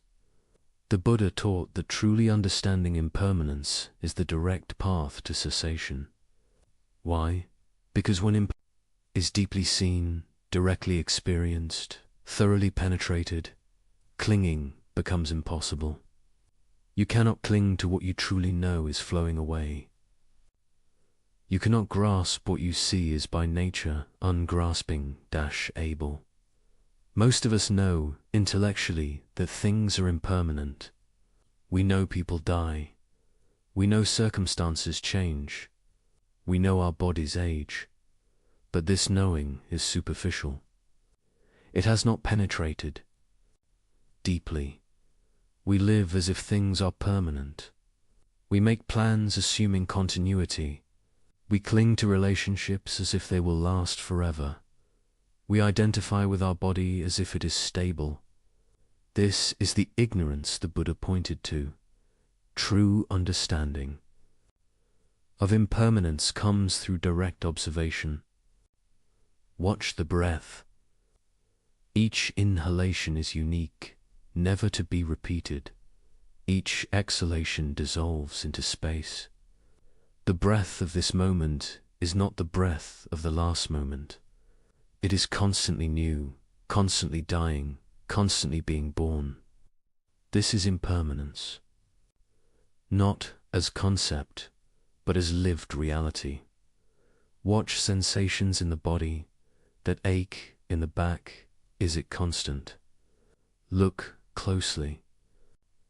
Is it not a flow of sensations, sometimes sharp, sometimes dull, sometimes spreading, sometimes concentrated, appearing, disappearing, changing moment by moment? Where is the solid, unchanging ache? It cannot be found. There is only flow. Watch. Emotions. Anger arises. Seems overwhelming. Appears as if it will last forever. But watch it carefully without feeding it with thoughts. See how it changes. See how it has a peak and then begins to subside. See how it is made of components, body sensations, mental images, evaluative thoughts. See how these components themselves are changing. The anger that seems so solid reveals itself as a process, a flow, empty of permanent essence. This seeing, this direct observation, is what the Buddha called vipassana, insight. It is not thinking about impermanence. It is seeing it directly, and in seeing it, understanding arises. Not intellectual understanding, but experiential understanding. Understanding that transforms because it changes how we relate to experience. When impermanence is truly seen, 3 insights naturally follow. First, if all things are impermanent, they cannot provide lasting satisfaction. This is the insight into dukkha, unsatisfactoriness. Second, if all things are impermanent and unsatisfactory when clung to, they are not suitable to be regarded as me or mine. This is the insight into unita, not self. These three characteristics, impermanence, unsatisfactoriness, and not self, are called the three marks of existence. To see them clearly is to see reality as it is. The Buddha taught a specific meditation for deep insight into impermanence. It is called the contemplation of death, Marananusati. This is not morbid, it is realistic. Death is certain. The time of death is uncertain. This is true for everyone, without exception. Contemplating this focuses the mind wonderfully. What becomes important when death is clearly understood? What attachments seem worth maintaining? What conflicts seem worth perpetuating? Ajahn Chah, a great Thai forest master of the 20th century, used to encourage his students to contemplate death regularly. He would say, if you are not sure whether you are practicing correctly, ask yourself, am I prepared to die right now? If the answer is no, your practice needs adjustment. This is not meant to create fear, but to create urgency, to help us use our time wisely, to encourage letting go of what is not essential. Another practice for cultivating letting go is the practice of generosity, dana. Generosity is literally the practice of letting go. You have something, and you give it away.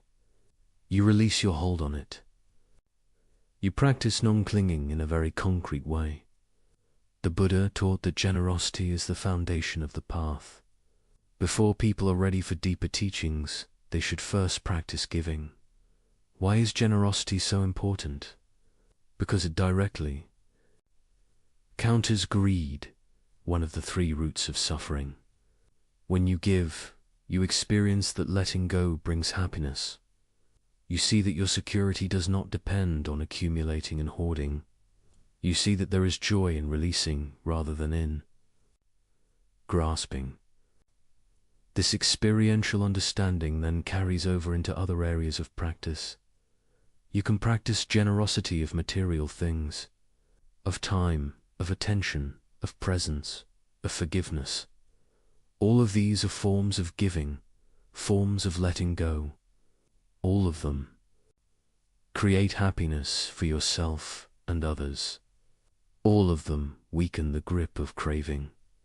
The Buddha also taught metta, loving kindness, as a practice that leads toward letting go.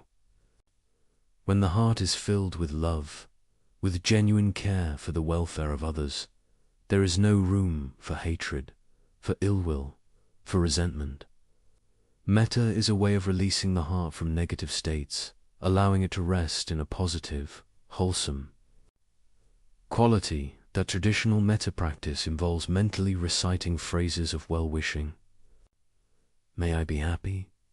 May I be healthy. May I be safe. May I live with ease. Then extending these wishes to others, to loved ones, to neutral people, to difficult people, to all beings. This practice softens the heart.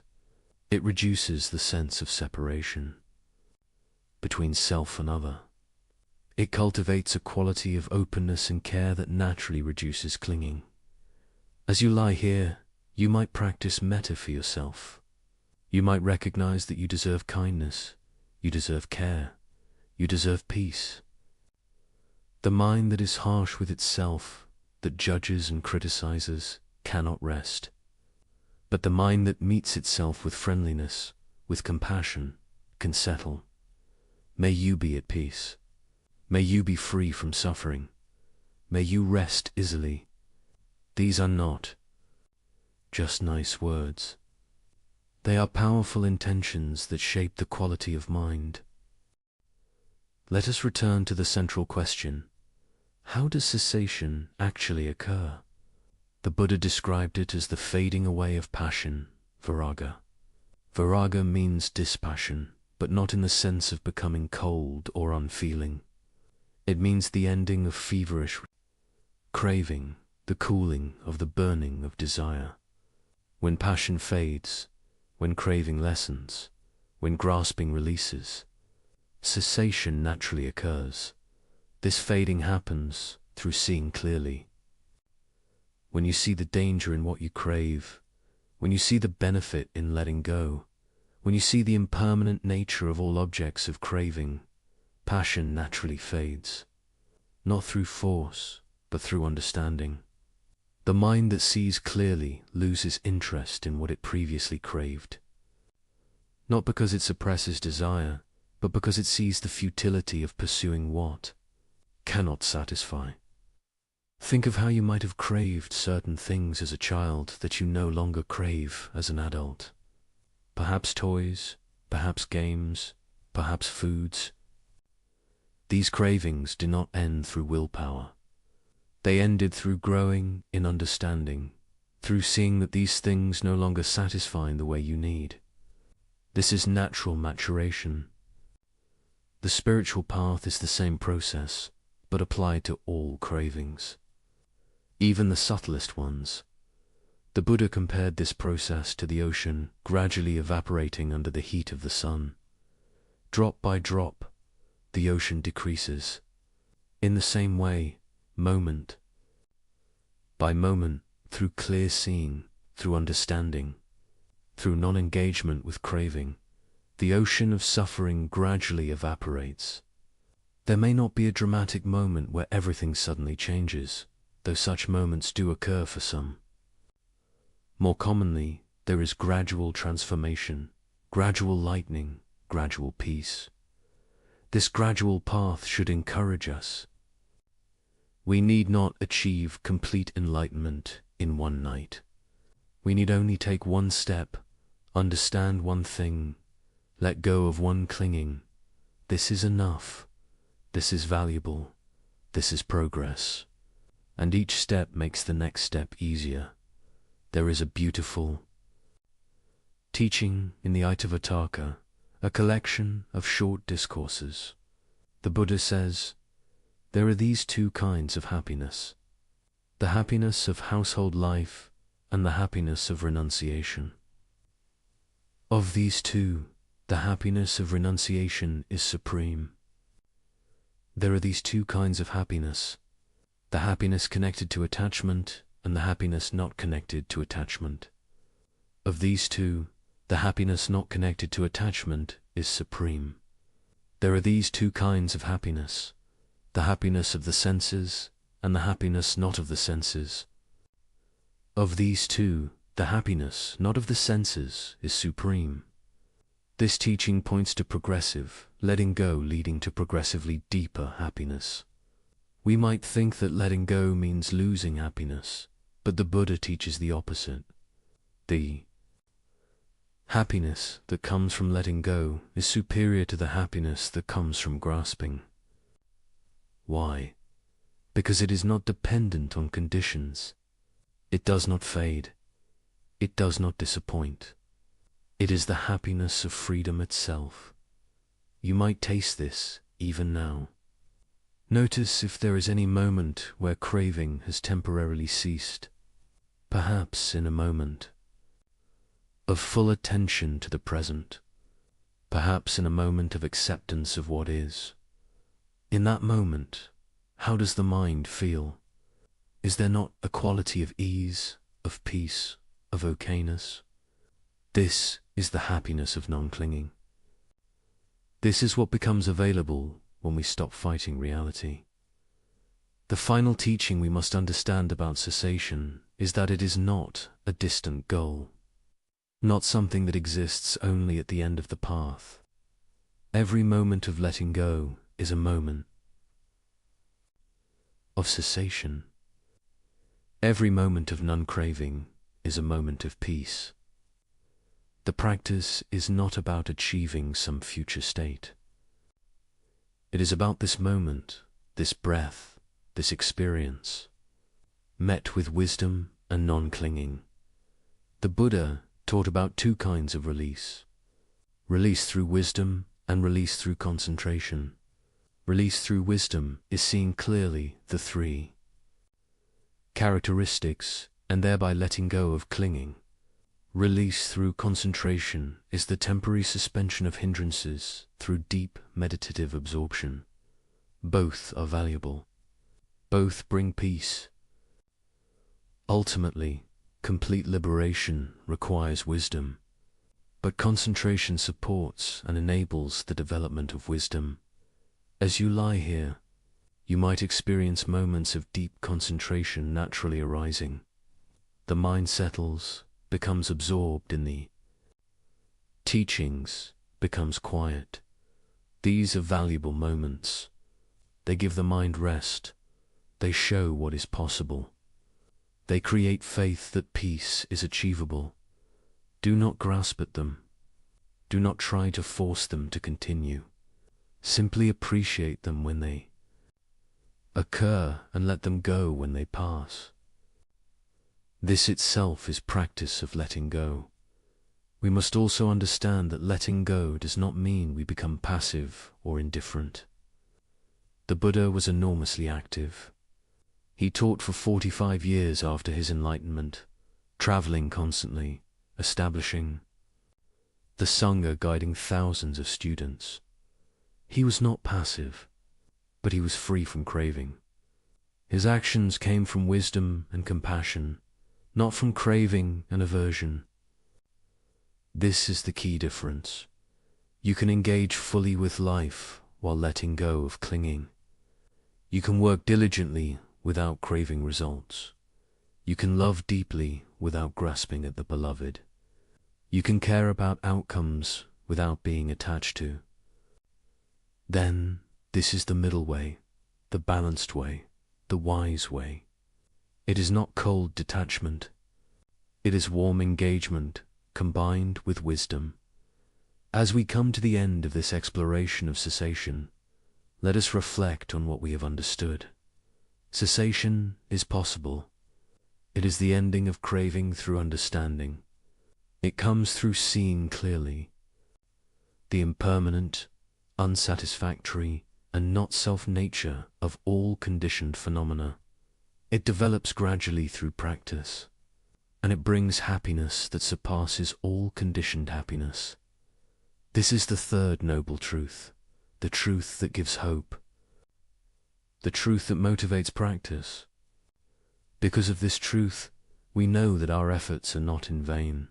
We know that peace is possible. We know that the suffering we experience is not necessary, not permanent, not inevitable. This knowledge gives us strength to practice, patience to persist, faith to continue. And now, having understood that cessation is possible, having glimpsed what it might mean to let go, we turn to the practical question: how? What is the actual path? What are the specific practices that lead to this? Cessation. This is the fourth noble truth, the truth of the path, the most practical and detailed teaching the Buddha gave. Let us explore this path together, the path that leads from suffering to peace, from bondage to liberation, from ignorance to wisdom. And so we come to the end of this journey through the Buddha's wisdom. We have traveled together through the landscape of suffering and its cessation, through the territory of craving and letting go, through the understanding that transforms. How we meet each moment. Let us rest now in what we have explored. There is no need to hold tightly to any of it. These teachings are not possessions to be grasped. They are signposts pointing to truth, invitations to look more deeply at your own experience. The words will fade, but the understanding they point to can continue to unfold. Remember the essence. Suffering arises from misunderstanding, from relating to experience through the lens of craving and clinging. When we see clearly the impermanent, flowing nature of all things, When we understand that grasping at what cannot be held creates pain, when we learn to meet life with wisdom rather than with compulsive reactivity, suffering naturally decreases. Peace naturally arises. This is not distant philosophy. This is immediate, practical truth. Right now, in this moment, as you lie here, you can practice what we have explored. Simply notice experience as it is. The breath moving in and out. Sensations in the body appearing and disappearing. Thoughts arising and passing like clouds. All of it flowing, changing, empty of permanent essence. And notice your relationship to this flow. Are you fighting against it? Are you wanting it to be different? Or can you, just for this moment, allow it to be exactly as it is? Can you rest in the flow rather than struggling against it? This is the practice. This is the path. This is what leads from agitation to peace. The Buddha taught that we should be like the earth, like water, like fire, like wind. The earth receives all things, pleasant and unpleasant, clean and dirty, without preference, without rejection. Water flows around obstacles, adapting to conditions without resistance. Fire burns all things equally, transforming without attachment. Wind moves through space freely, unobstructed. This is the quality of the awakened mind. Receptive, flowing, transforming, free. You need not achieve this perfectly. You need only incline toward it. The mind that inclines toward wisdom, toward letting go, toward understanding, this mind is already on the path, already changing, already moving toward peace. As you settle deeper into rest, know that this is not wasted time. This listening, this contemplation, this gentle observation of your own experience, all of this is practice. You are cultivating the seeds of wisdom. These seeds will grow in their own time, according to their own nature. Your task is simply to plant them, to water them with attention, to provide the conditions for growth. The growing itself happens naturally. Let go now of any effort to understand completely, to remember everything, to achieve anything. Let these teachings settle into the deeper levels of mind where they can work silently, transforming from within. Trust the process. Trust the wisdom of the Buddha who walked this path before you. Trust your own capacity for understanding, for letting go, for finding peace. The Buddha's final words to his disciples were these: all conditioned things are subject to decay. Strive with diligence. This is not a harsh command. It is a gentle encouragement. Everything changes. This moment will pass. This night will end. This life will conclude. Knowing this, use your time wisely. Practice with sincerity. Develop understanding. Cultivate peace. But strive with the right kind of effort. Remember Sona and the lute string. Not too tight, not too loose. Find the middle way. The effort that is relaxed yet alert, engaged yet peaceful, directed yet flowing. This is the effort that bears fruit. And even as you practice, remember to be gentle with yourself. The path is gradual. Progress is not always obvious. There will be difficulties, doubts, setbacks. This is natural. This is part of the journey. The Buddha himself, before his awakening, experienced 6 years of intense struggle. But he persevered, he adjusted his approach, and he found the way. You too will find the way in your own time. according to your own conditions. For now, simply rest. Let the body be at ease. Let the breath flow naturally. Let thoughts come and go without engagement. There is nowhere you need to be, nothing you need to do, nothing you need to become. Just this moment, just this breath, just this awareness. Simple, natural, complete. That wisdom you have touched tonight will continue to work within you. In dreams, in the space between sleeping and waking, in the quiet moments of tomorrow, insights will arise. Understandings will deepen. Peace will grow. Trust this process. It is the nature of wisdom to unfold, to reveal itself progressively, to transform the mind gradually but surely. May you rest in peace. May you awaken with clarity. May you move through your days with the wisdom of impermanence, lighting your path.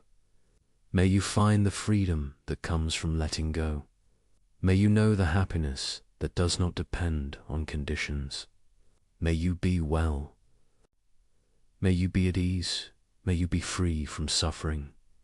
These teachings have been offered by countless awakened beings across the centuries, transmitted from teacher to student in an unbroken lineage of wisdom. You are part of this lineage now. You have received the teachings. You have contemplated them. You have begun to understand. This connects you to all who have walked this path before and to all who will walk it after. Rest now in this connection.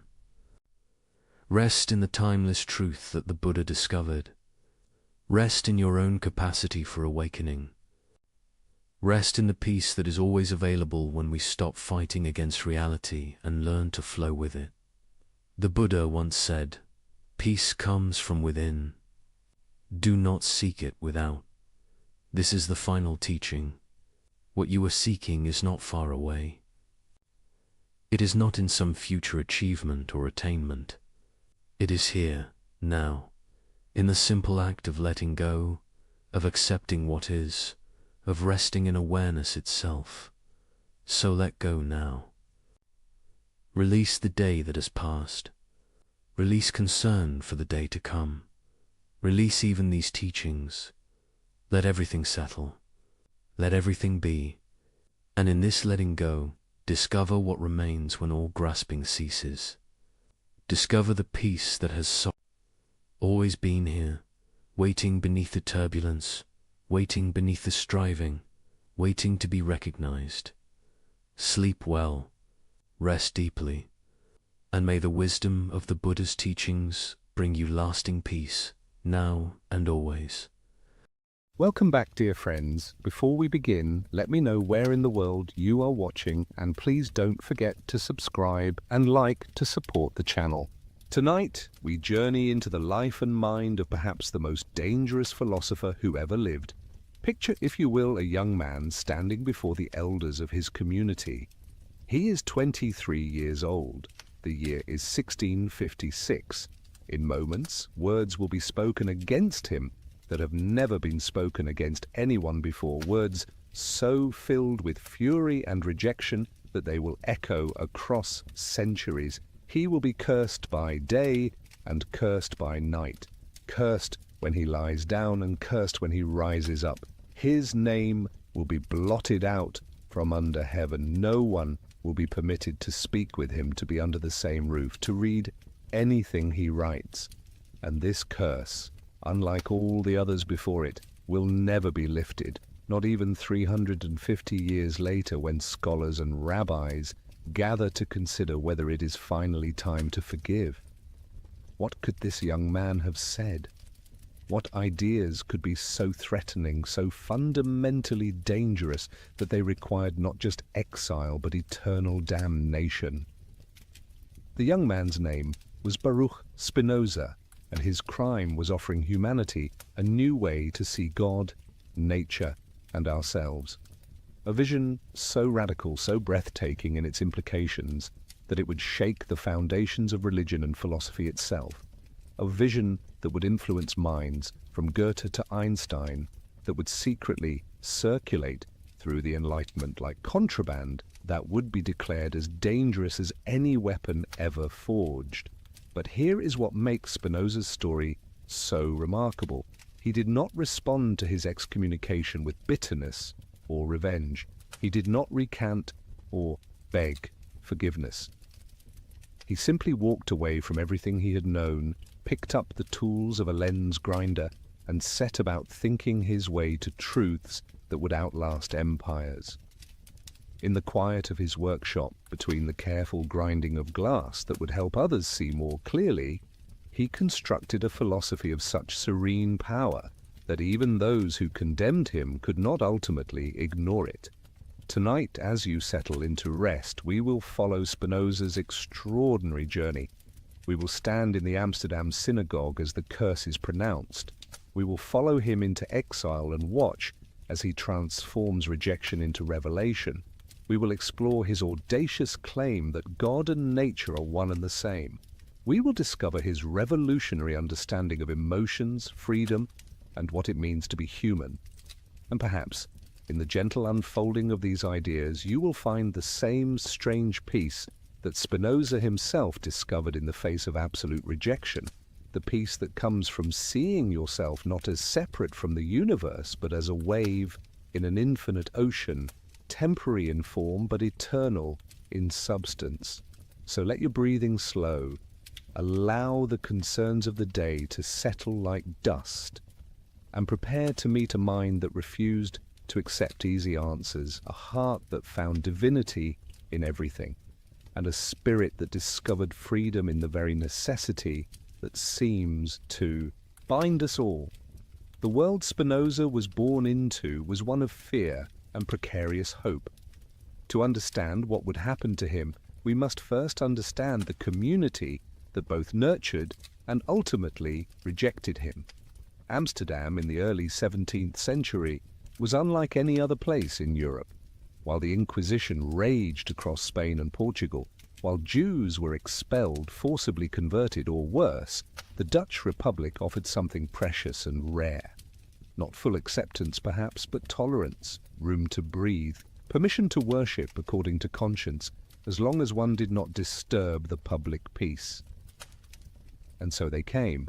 The Portuguese Jews, who had lived for generations as conversos, forced Christians who practiced their ancestral faith in secret cellars and locked rooms, always one whispered accusation away from the dungeons of the Inquisition.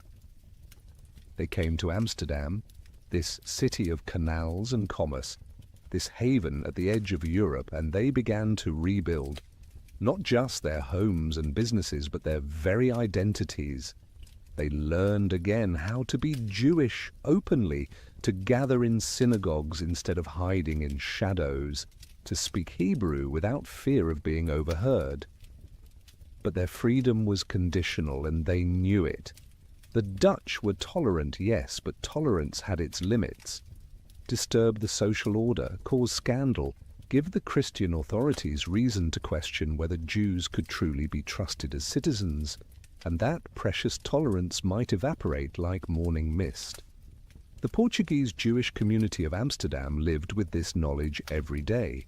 They policed themselves rigorously. They watched one another for signs of deviation, not out of cruelty, but out of survival. One person's heresy could endanger everyone. Into this world, on the 24th of November, 1632, a boy was born.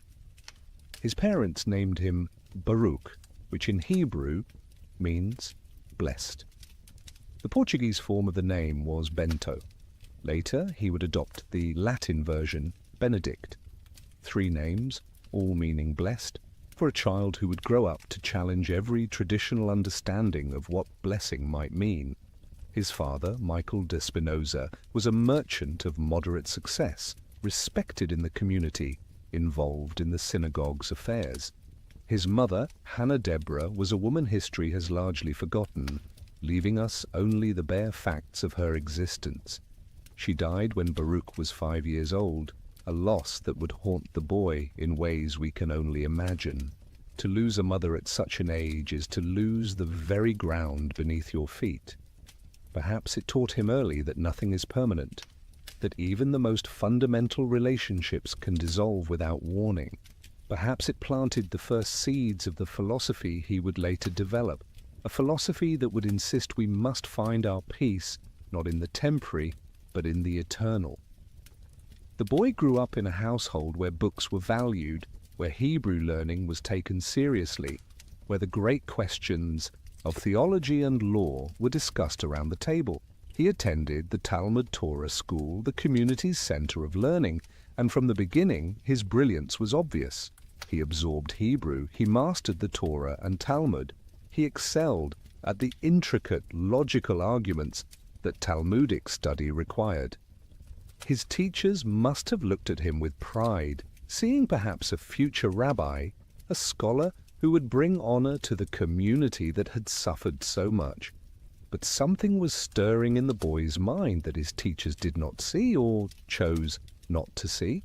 Questions without easy answers, contradictions in the texts he was studying, claims about God that seemed to make God small, petty, almost human in weakness. If God was truly infinite, truly perfect, how could he be moved by prayers or sacrifices? How could he make mistakes, change his mind, feel jealousy or anger? These were the emotions of humans, not of anything that could be called divine. As he entered his late teens, Baruch began to seek learning beyond the synagogue. He found his way to Franciscus van den Enden, a former Jesuit who had become something quite different. An atheist, some whispered. A radical, certainly. A man who taught Latin and introduced his students to the new philosophy flowering across Europe. Descartes, who had dared to doubt everything until he found something certain. Hobbes, who had looked at human society with cold, clear eyes and seen not divine ordination, but natural force. These men were rebuilding philosophy from the ground up, sweeping away centuries of scholastic cobwebs, insisting that reason alone must be the guide. For Baruch, it must have felt like emerging from a dim room into sunlight. Here was a way of thinking that did not start with scripture and twist logic to fit predetermined conclusions. Here was a method that asked only, what is true? What can we know with certainty? What follows necessarily from clear principles? The young man who had memorized so much rabbinic commentary, who knew the Torah so thoroughly, began to see these texts differently, not as eternal revelation, but as human documents shaped by their times, full of contradictions because humans are contradictory. And once you see text that way, once you begin to question whether these words truly came from God, everything else begins to unravel. If the Torah is not literally divine, then the laws it contains are not binding. If Moses did not receive the commandments on Sinai, then why observe them? If the soul is not immortal, then why worry about divine reward and punishment? If God does not intervene in human affairs, then why pray? These thoughts were dangerous beyond measure. In a community still traumatized by persecution, still desperate to maintain its fragile security, such ideas were not just wrong, they were threatening. They threatened the very cohesion that kept the community safe. If young people started thinking this way, what would become of the religion their parents had risked everything to preserve? Baruch's father died in 1654 when the young man was 21. Michael de Spinoza left behind a failing business and substantial debts. Baruch and his brother Gabriel inherited not wealth, but obligations. The young philosopher, brilliant as he was, found himself responsible for an import business he had no interest in, dealing with merchants and contracts when his mind wanted to grapple with substance and infinity. The business struggled, creditors circled, and Baruch, in a move that would enrage the community's leaders, appealed to Dutch civil courts rather than the Jewish community's internal arbitration to resolve his father's debts. This was not just a practical matter, it was a statement. By going to Dutch authorities, Baruch was effectively saying that he did not consider himself bound by the community's jurisdiction. He was asserting his rights as a Dutch citizen over his obligations as a Jew. The community's leaders saw this clearly. Here was a young man who had already been heard expressing heretical views, who was now publicly defying community authority. They could not allow this to continue. They tried first to bring him back quietly. There were meetings, conversations, arguments. Some sources suggest they even offered him money, a stipend, to keep quiet about his views, to at least maintain the appearance of conformity. Imagine that scene. Baruch, perhaps in his early 20s, sitting across from the community elders, men he had known his whole life, men who had known his father. They are trying to help him in their way, trying to save him from himself. Can he not see the danger? Can he not understand that some truths are too dangerous to speak aloud? But Baruch could not, would not conform. The truth, as he had come to see it, was too important. More important than money, than community, than belonging. He had glimpsed something vast, something that made the small rituals and rules seem like children's games. How could he go back to pretending? And so they were left with no choice, or so they believed. In July of 1656, the community's leaders made a decision that would echo through centuries. They would issue a herem, a ban of excommunication. But not an ordinary herem. This would be the harshest punishment they had ever pronounced. A curse so comprehensive that it would leave no room for ambiguity, no possibility of reconciliation. Picture the scene. The 27th of July, 1656. The synagogue of Talmud Torah, the magnificent building that represented all the community, had built in Amsterdam. The scrolls of Torah are brought out. The ark is open. The community has gathered, though whether Baruch himself was present, we do not know. Perhaps he stood in the back, watching calmly as his fate was sealed. Perhaps he stayed away, having already accepted what was coming. One of the elders begins to read. The document is in Portuguese, the language the community uses for official matters. The words roll out with terrible formality. By decree of the angels and by the command of the holy men, we excommunicate, expel, curse, and damn Baruch de Espinosa. The voice continues, gathering force. With the consent of God, blessed be he, and with the consent of the entire holy congregation, and in front of these holy scrolls, with the 613 precepts which are written therein. Then come the curses themselves, pulled from every corner of Jewish tradition, piled one upon another like stones, meant to crush utterly. Cursed be he with the excommunication with which Joshua banned Jericho, and with the curse which Elisha cursed the boys, and with all the castigations which are written in the book of the law. The list goes on. Cursed be he by day, and cursed be he by night. Cursed be he when he lies down, and cursed be he when he rises up. Cursed be he when he goes out, and cursed be he when he comes in. No aspect of existence is left uncursed. The ban extends to everything. The Lord will not spare him, but the anger of the Lord and his jealousy shall smoke against that man, and all the curses that are written in this book shall lie upon him, and the Lord shall blot out his name from under heaven. And finally, the practical implications. No one should communicate with him neither in writing, nor accord him any favor, nor stay with him under the same roof, nor come within 4 cubits in his vicinity, nor shall he read any treatise composed or written by him.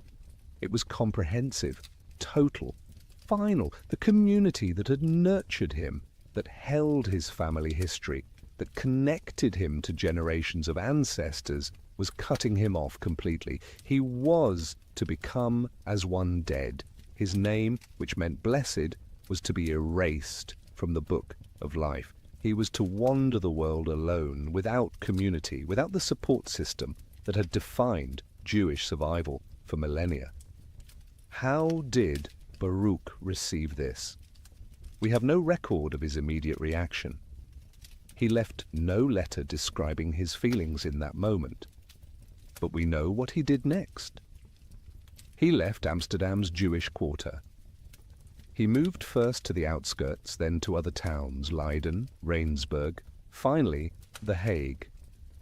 He took up the trade of lens grinding, a skilled craft that required steady hands and precise measurements that would provide him enough income to live simply while giving him hours each day for the work he really cared about. The work of thinking. There is a story impossible to verify, but telling in what it reveals, that shortly after the excommunication, Baruch was leaving the synagogue when a young man approached him with a knife, perhaps a fanatic who thought he was defending God's honor, perhaps someone looking to prove his loyalty to the community.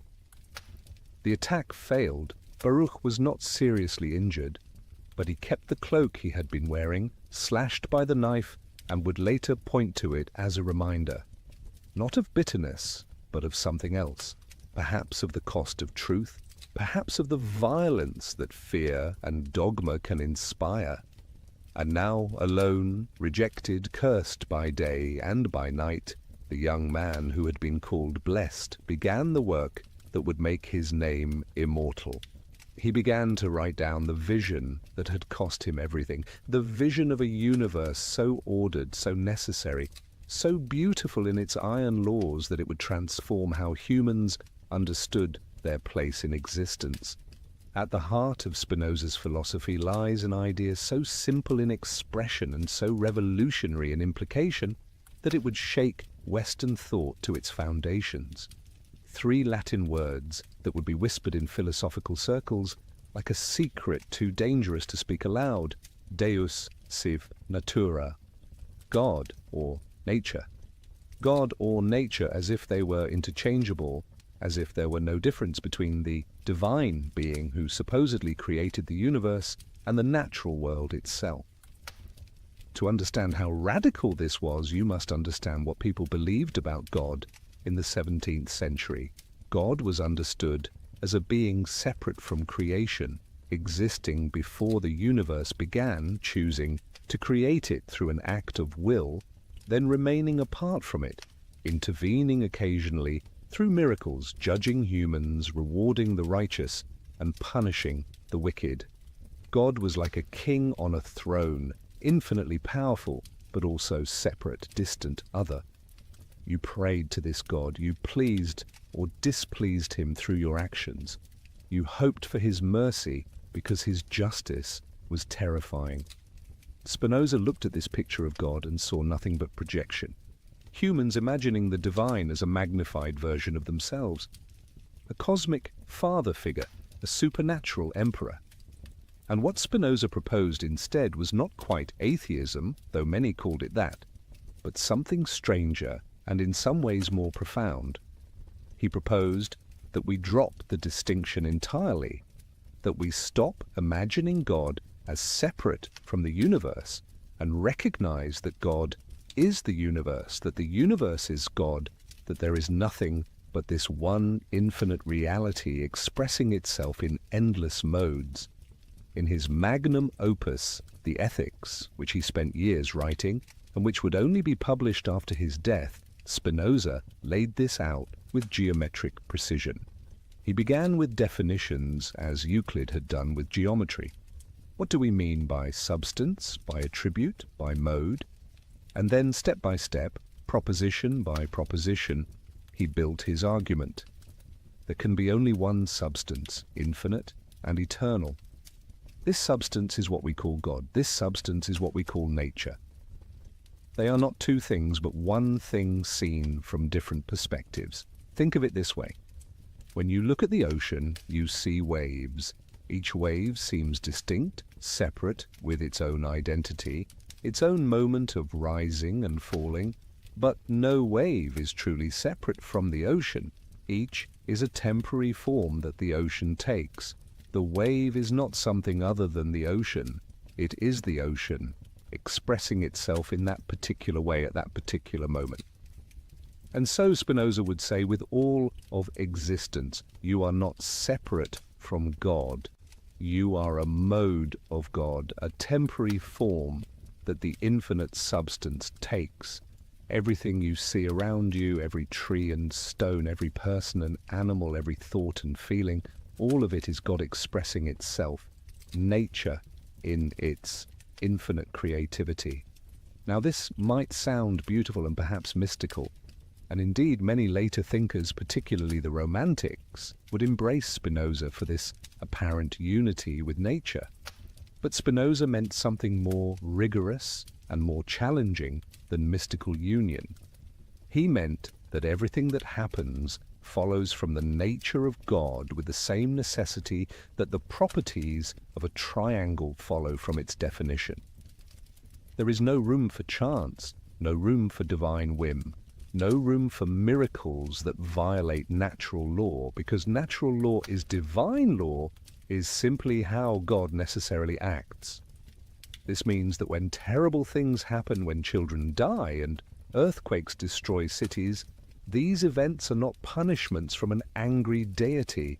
They are not even mysterious workings of divine providence that we cannot understand. They are simply the necessary unfolding of natural causes and effects. God does not intervene because God is not separate enough from the universe to intervene. God is the system of natural law itself. You can perhaps see why this philosophy terrified religious authorities. If there are no miracles, then the foundation stories of every religion become suspect. If God does not judge and reward and punish, then what is the point of religious law? If everything happens by natural necessity, then what becomes of sin and salvation? Spinoza's philosophy seemed to drain away all the meaning that traditional religion provided, but Spinoza himself did not see it this way. He saw his philosophy as liberating us from fear of divine punishment, from the need to appease an angry God, from superstition and ritual that claimed to manipulate supernatural forces. Instead, we could study nature, understand its laws, work with them rather than against them. We could find our peace, not in begging favors from a cosmic tyrant, but in understanding our place in the eternal order of things. And yes, there was still room for something he called the intellectual love of God, but this was not the fearful love of a servant for a master. It was the joyful understanding of how we fit into the infinite whole. It was the pleasure of seeing clearly, of knowing things as they truly are. When you understand that you are not a lonely, isolated ego, but a wave in an infinite ocean, when you grasp that your existence is necessary and eternal in its essence, even if temporary in its current form, then you can rest in a peace that religious anxiety never provided. The great physicist Albert Einstein, centuries later, would declare that he believed in Spinoza's God. Einstein understood, as Spinoza had, that the natural laws themselves were so elegant, so beautiful in their mathematical precision, that they inspired something like religious awe. Not awe at a being separate from nature, but awe at the magnificent order that nature itself displays. The fact that we can understand these laws, that our minds can grasp the structure of reality, this itself is a kind of miracle, though not the kind that violates natural law. Spinoza's God does not love you back. This was one of his most shocking propositions. The God of tradition loves humans, cares about their suffering, responds to their prayers. Spinoza's God cannot do any of these things because God, being infinite and eternal, cannot be affected by anything finite and temporary. To expect God to care about your particular troubles would be like expecting the ocean to have feelings about one particular wave. The ocean does not hate the wave, but neither does it love it. It simply is, and the wave is a temporary expression of what it is. This might seem cold, even cruel, but Spinoza thought it was actually more comforting than the traditional view. Better to live in a universe that operates by consistent laws than to live at the mercy of a cosmic personality who might be pleased with you today and angry tomorrow. Better to seek understanding than to spend your life trying to please an unpleasable deity. And there was still room for joy, for love, for all the fullness of human experience. These things did not require supernatural sanction. They were natural expressions of what it means to be human, to be this particular mode of the infinite substance. As you lie here tonight, consider this vision. Not the God who watches and judges, but reality itself in all its lawful necessity. The same principles that move planets in their orbits also move thoughts through your mind.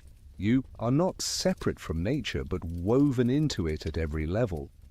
The boundary between you and the world is less solid than it seems. You are an eddy in the great flow, a note in an infinite symphony, a word in a book that has no beginning or end. And this, Spinoza would say, is not a diminishment but a strange enhancement. To know yourself as part of God is to know yourself as necessary, as eternal in your essence, as having always belonged to the infinite whole. But Spinoza was not content simply to describe the metaphysical structure of reality. He wanted to understand what it meant to be human within this structure. And central to his understanding of human existence was a concept drawn from medieval philosophy but transformed into something new, the concept of conatus. This Latin word means striving, endeavor, an innate drive to continue existing. Everything that exists, Spinoza argued, strives to persist in its own existence. The stone, if it could be imagined to have consciousness, would want to remain a stone.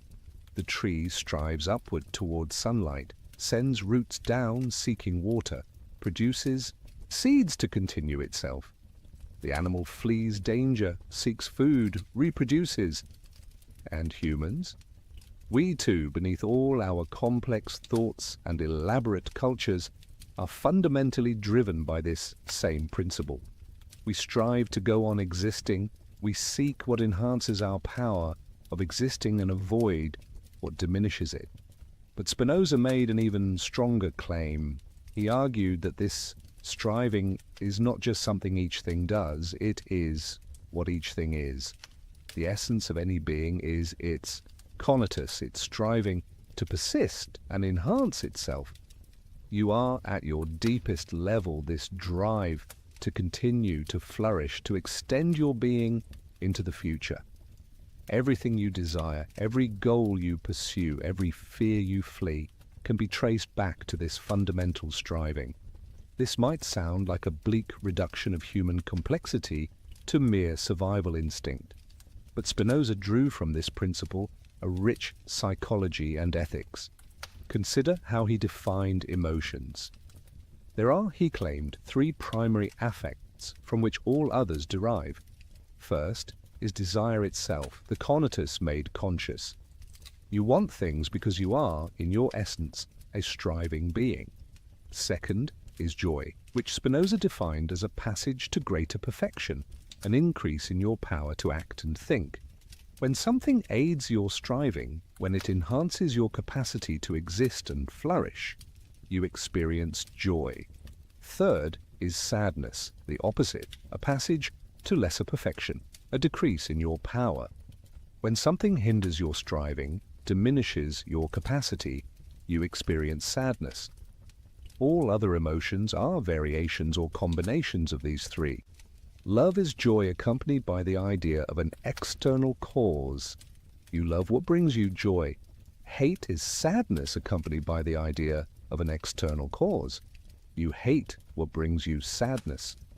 Hope is inconstant joy arising from the idea of a future thing whose outcome we doubt.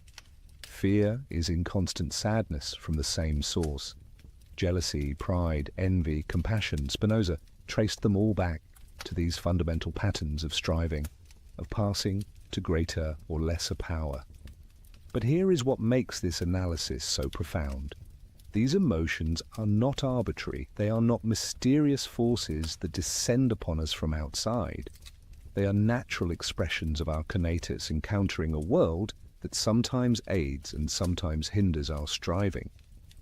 To understand your emotions is to understand how your being is interacting with the world, where you are gaining power and where you are losing it. And this understanding, Spinoza argued, is the key to freedom. We feel most enslaved when we are tossed by emotions we do not understand, when anger seizes us, or fear paralyzes us, or desire drives us toward things that ultimately harm us. These states of being ruled by emotion, Spinoza called bondage. We are in bondage when external things determine our internal states, when we react rather than act, when we are passive rather than active. But we can move toward freedom by understanding our emotions. When you feel anger rising, you can ask why. What striving of yours has been blocked? What diminishment of power are you experiencing? And in asking these questions, in understanding the anger as a natural response to a natural situation, something shifts. The anger does not necessarily disappear, but it loses some of its compulsive power. You are no longer simply anger happening. You become someone who understands that anger is happening and why. Spinoza worked out this psychology in extraordinary detail in Part 3 of the Ethics, cataloguing dozens of emotions, showing how they relate to one another, tracing their origins back to the fundamental principles of striving and the passages to greater or lesser power. He approached emotions with the same geometric precision he brought to metaphysics. And his goal was not to make us emotionless, not to turn us into cold, rational calculators, but to help us move from passive to active, from being controlled by emotions to understanding and thereby gaining some measure of control over them. The free person, in Spinoza's vision, is not someone who never feels emotion. That would be to cease being human. The free person is someone who feels emotions clearly, understands their origins, and acts from adequate ideas rather than confused ones. Joy is still possible, indeed more purely possible, when you understand what truly brings you joy and what is merely a temporary pleasure that will ultimately decrease your power. Love is still possible, indeed more deeply possible, when you love from understanding rather than from need or fear. Here, as you settle deeper into rest, you might consider your own striving. What is it that your being most deeply seeks? Not the surface wants that change from day to day, but the fundamental orientation of your existence. To flourish, yes, but what does flourishing mean for you? To understand more, to create, to connect with others. And what emotions have you felt today that pointed toward either enhancement or diminishment of this fundamental striving? Can you see them clearly, without judgment, simply as information about how your being is navigating the world? Spinoza would say that the very act of asking these questions, of turning the light of understanding on your own internal states, is an act of freedom. Not freedom in the sense of being uncaused, for nothing is uncaused, but freedom in the sense of being self-caused, of acting from your own nature, rather than merely reacting to external pressures. This is the freedom available to finite beings in an infinite, deterministic universe. The freedom that comes from understanding necessity rather than fighting against it. And this brings us to one of Spinoza's most paradoxical and powerful insights. In a universe where everything is determined by prior causes, where nothing could be other than it is, where even our choices are the necessary result of our nature and circumstances, What room is there for ethics? If you could not have acted differently than you did, how can you be called good or evil? Spinoza's answer revolutionized ethics. He argued that good and evil are not absolute properties that things possess. They are not judgments handed down by a deity. They are simply shorthand for what aids or hinders our striving. Good is what increases our power to act and think. Evil is what decreases it. And since different things have different natures, what is good? For one might be evil for another. What helps a plant flourish might kill an animal. What enhances one person's power might diminish another's. But for rational beings, for humans who can think clearly and understand their own nature, there is a convergence. Because we all share the same fundamental nature, because we are all instances of the same human essence, what is truly good for me is, in large measure, good for you as well. Spinoza was not advocating a crude selfishness. He was advocating rational self-interest, which turns out to require cooperation, community, mutual support. Why? Because humans are not self-sufficient. We need each other to flourish. A person alone, even a person of great talent, can accomplish far less than people working together. And more subtly, we are social creatures by nature. Our striving is not just for physical survival, but for understanding, for connection, for the joy that comes from shared existence. The person who harms others, who takes pleasure in cruelty, who sees other people as mere obstacles or tools, has not understood their own nature. They have not grasped that their deepest good requires the good of others. This led Spinoza to a remarkable conclusion about virtue. Virtue is not obedience to divine commands. It is not the suppression of natural desires. Virtue is power. To be virtuous is to be fully yourself, to act from adequate understanding of your own nature, to enhance rather than diminish your conatus. The virtuous person is not the one who grimly restrains themselves from pleasure, but the one who has learned to find joy in what truly enhances their being. And the highest virtue, the summit of human existence, is understanding. To know things as they truly are, to grasp the necessary connections between causes and effects, to see yourself and the world clearly. This is the greatest power a human can achieve. This is what Spinoza meant by the intellectual love of God.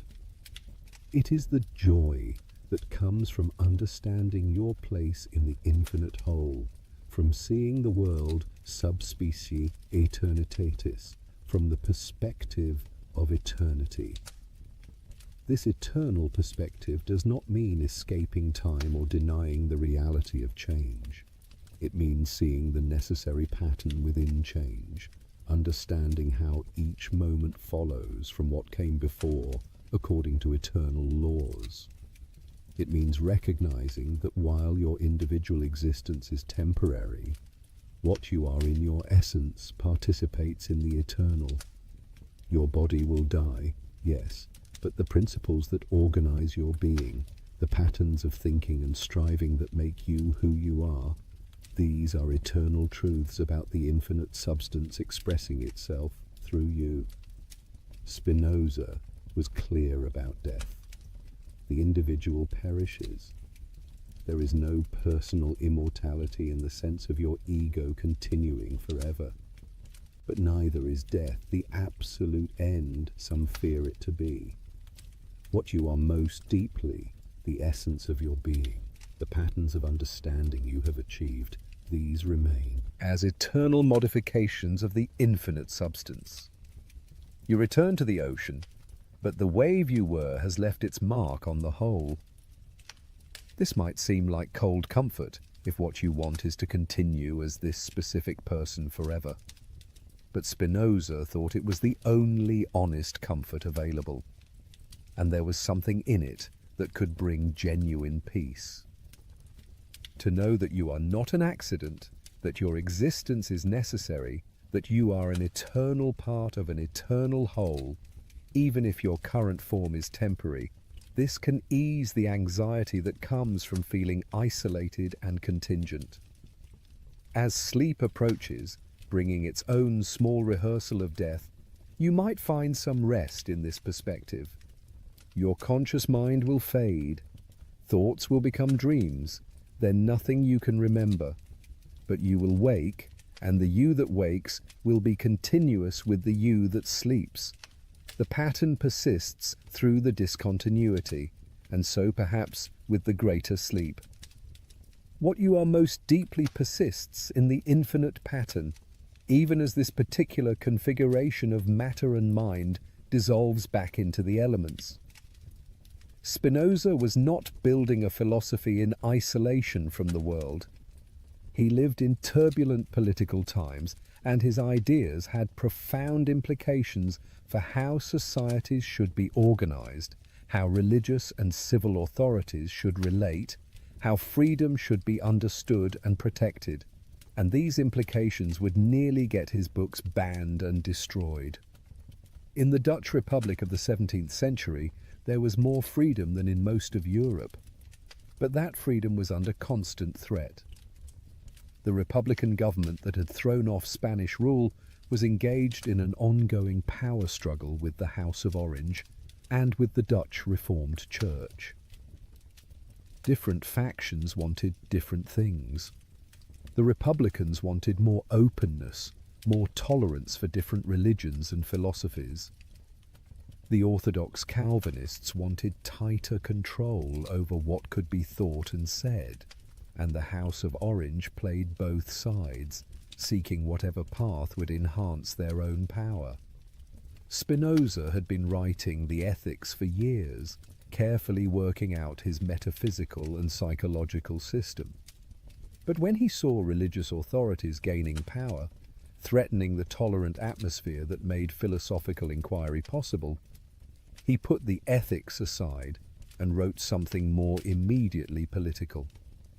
The Theologico-Political Treatise, published anonymously in 1670. This book was explosive. Spinoza applied his philosophical method to the Bible itself, reading it not as divine revelation, but as a historical document produced by humans for specific purposes in specific times. He showed contradictions, inconsistencies, places where the text had clearly been altered or added to by later hands. He argued that miracles, if they meant violations of natural law, were impossible. He suggested that Moses did not write the Pentateuch, that many books of the Bible were composed centuries after the events they described. That prophecy was not supernatural knowledge, but simply the vivid imagination of certain individuals. For a culture that took the Bible as literally true and divinely authored, this was dynamite. But Spinoza went further. He argued that religious authorities had no right to control philosophical inquiry, that church and state should be separate, that freedom of thought and speech were fundamental rights that governments should protect, not suppress. He made a case for democracy as the most natural form of government, one that best aligned with human nature and best served human flourishing. The reaction was swift and furious. The book was called Forged in Hell by the Devil himself. Even some of Spinoza's friends were disturbed by how far he had gone. The book was banned, but it was too late. Copies circulated, the ideas spread. Young intellectuals across Europe read it secretly and felt their minds opened to possibilities they had not imagined. Spinoza never published the Ethics during his lifetime. He knew it would bring even more condemnation than the Theologico-Political Treatise had. He continued working on it, refining arguments, adding propositions, but he kept it in manuscript. Only after his death would his friends dare to publish it, and even then, it caused scandal. For more than a century, to be called a Spinozist was to be called an atheist, a subversive, someone dangerous to social order. But Spinoza's political philosophy would ultimately triumph. His arguments for freedom of thought, for separation of church and state, for democratic government, would influence the Enlightenment and, through it, modern liberal democracy. When American founders spoke of self-evident truths and unalienable rights, they were drawing on a tradition that ran through Locke back to Spinoza. When European nations gradually separated religious and civil authority, they were following a path Spinoza had helped clear. He did not live to see any of this. He died in 1677, 44 years old, of consumption, probably made worse by the glass dust he had inhaled during years of grinding lenses. He died quietly in The Hague, working on his political treatise which remained unfinished. His landlord found him one morning, dead in his room, surrounded by his books and papers. His friends gathered what he had written and published it all, the ethics, the political treatise, letters, even a Hebrew grammar he had been working on. And slowly, gradually, the world began to recognize what had been lost when this quiet lens grinder died so young. Imagine the life Spinoza lived in those final years in The Hague. A simple room, a workshop where he ground lenses, a desk covered with papers where he wrestled with the hardest questions humans can ask. He received visitors, engaged in correspondence with thinkers across Europe, was offered positions at universities that he politely declined. He preferred his independence, his quiet. He needed nothing but time to think, paper to write on, glass to work with, enough food to keep body alive while mind soared through infinite spaces. There is something almost monastically pure about how he lived. No family, no wealth, no status, no security beyond what his skilled hands could earn. Just the life of the mind, pursued with total dedication. But this was not world denial or ascetic punishment. Spinoza enjoyed moderate pleasures. He would walk, smoke a pipe, engage in friendly conversation. He simply did not need the things most people chase. Fame meant nothing to him. Wealth would only have been a distraction. He had found what he wanted, which was to understand, and everything else was secondary. His friends remembered him as gentle, good-humoured, patient, not the grim determinist you might expect from someone who denied free will, not the cold rationalist who cared nothing for emotion. He felt things deeply but was not ruled by them. He had achieved something of the freedom he described in the Ethics, the freedom that comes from adequate understanding. And he was not bitter about his excommunication, not still nursing wounds from his rejection by the community that had raised him. He had moved beyond that. He bore no grudge against the rabbis who had cursed him. They had acted from their nature and circumstances as all things do. To resent them would be like resenting a stone for falling. They could not have done otherwise, given what they were and what they believed. And in any case, their curse had freed him to become who he needed to become. There is a story about Spinoza and death. As his illness worsened, friends urged him to prepare himself, to think about his soul's salvation, to make his peace with God in whatever way he could. And Spinoza would smile and shake his head. He was already at peace.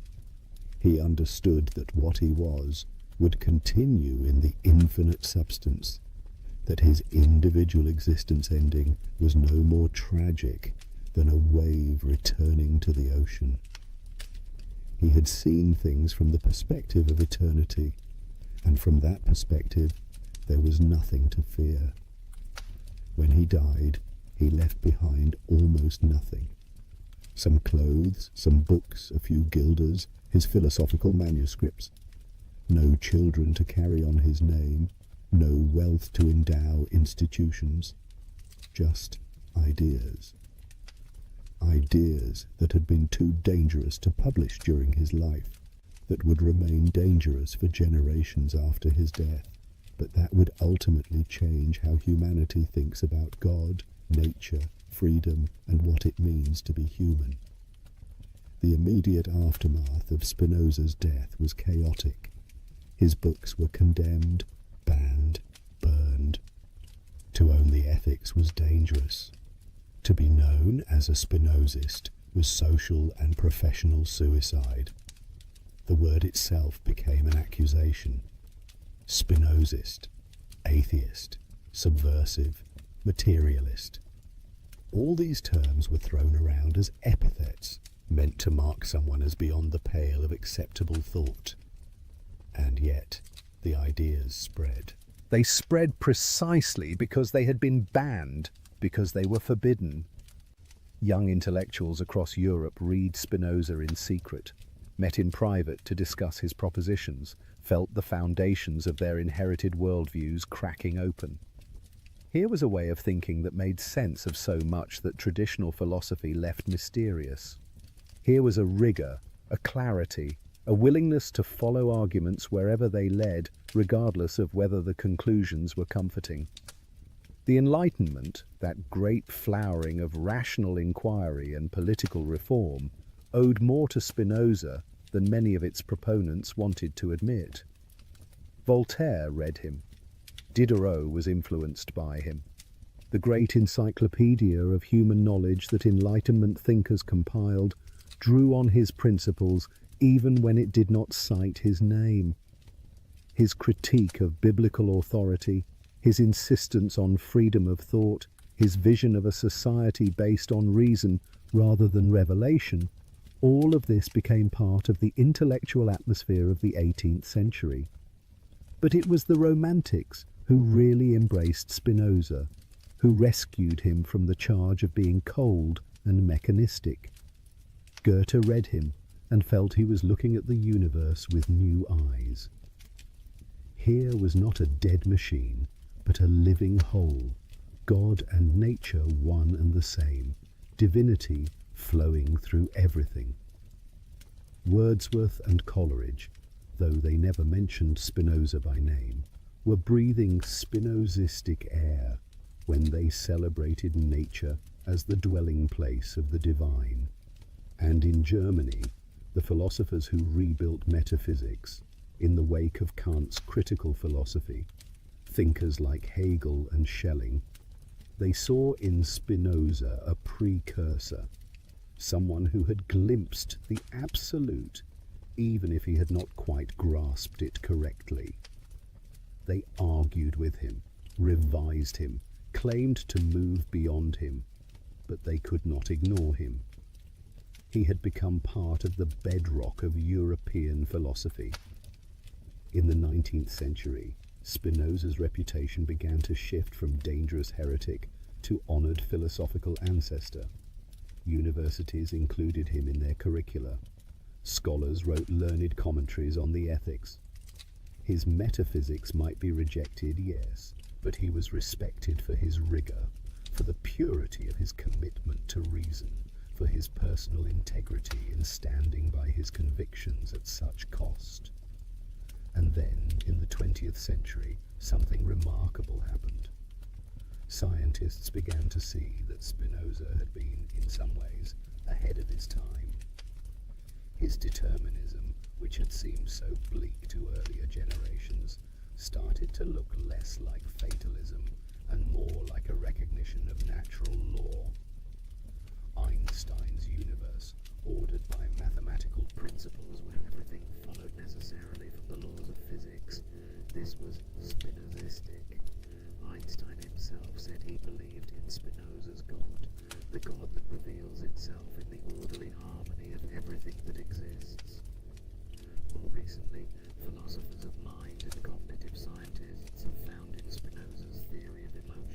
and his understanding of the mind-body relationship insights that anticipate modern thinking. His idea that mind and body are not two separate substances, but two aspects of one reality. This parallels what neuroscience tells us about the inseparability of mental and physical processes. His analysis of how emotions arise from our evaluation of whether things aid or hinder our striving, this has been revived in theories of affect and motivation. Even his ethical theory has found new defenders. In a world that has largely abandoned belief in divine commands or absolute moral laws, Spinoza's naturalistic ethics, grounded in what actually contributes to human flourishing, seems less radical and more sensible. If there is no God above to tell us what is good, then perhaps good is indeed what enhances our power to live well, and evil what diminishes it. And his excommunication? In 2015, more than 350 years after that terrible curse was pronounced, scholars and rabbis gathered in Amsterdam to debate whether it should finally be lifted. The Portuguese Jewish community, still existing in the same city though vastly changed, considered whether the time had come to acknowledge that they had been wrong, that Spinoza's ideas, however challenging, did not deserve eternal condemnation. The debate was passionate. Some argued that lifting the ban would remove a stain from Judaism's history, would show that the tradition could acknowledge error and embrace one of its most brilliant children, even posthumously. Others, including the chief rabbi, argued that Spinoza's ideas remained incompatible with basic Jewish principles, that to lift the ban would be to suggest the community accepted his pantheism, his rejection of traditional doctrine. In the end, the ban was not lifted. It remains in force, the only harem in the community's history that has never been rescinded. Perhaps that is fitting. Spinoza did not need their forgiveness. He had not asked for it in life, and his ideas do not require it in death. He stands as a figure who chose truth over belonging, understanding over comfort, the infinite perspective over the security of community. His excommunication, far from diminishing him, has become part of what makes his story powerful. Here is someone who paid the full price for his convictions and yet found peace, who was utterly alone and yet connected to everything, who was cursed and yet blessed with insight few humans have achieved. Tonight, as consciousness begins its nightly fading, as the thoughts that seemed so important scatter like dreams, you might hold lightly to something of Spinoza's vision. You are not separate from the universe, but woven into it at every level. Your striving is the universe striving through this particular form. Your consciousness is the infinite substance becoming aware of itself through you. When you disappear into sleep, you return momentarily to something like the ocean from which you arose, and in the morning, you will surge forth again as an individual wave, temporary but necessary, finite but participating in infinity. Spinoza offers no promise of personal immortality, no guarantee that suffering has meaning beyond itself, no assurance that someone is watching over you with love. What he offers instead is perhaps more valuable, the knowledge that you belong, that you are not an accident or an alien in the universe, but an essential expression of what is. That understanding itself is a kind of salvation, not from the world, but within it. That freedom is possible even in a determined universe, the freedom of acting from your own nature rather than being blown about by confused ideas and unexamined emotions. As your breathing slows and deepens, as the boundary between waking and sleeping grows permeable, you are enacting something Spinoza understood well. The self is not as solid as it seems. It is a pattern maintained by continual effort. the conatus asserting itself moment by moment.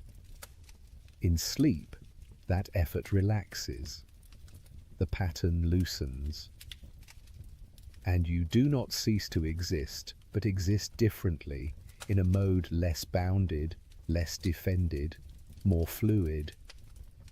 And then, in the morning, the pattern reasserts itself. You wake as yourself, memories intact, identity resumed, ready to strive another day. This daily cycle of dissolution and reconstitution might be preparation for the greater dissolution that awaits us all.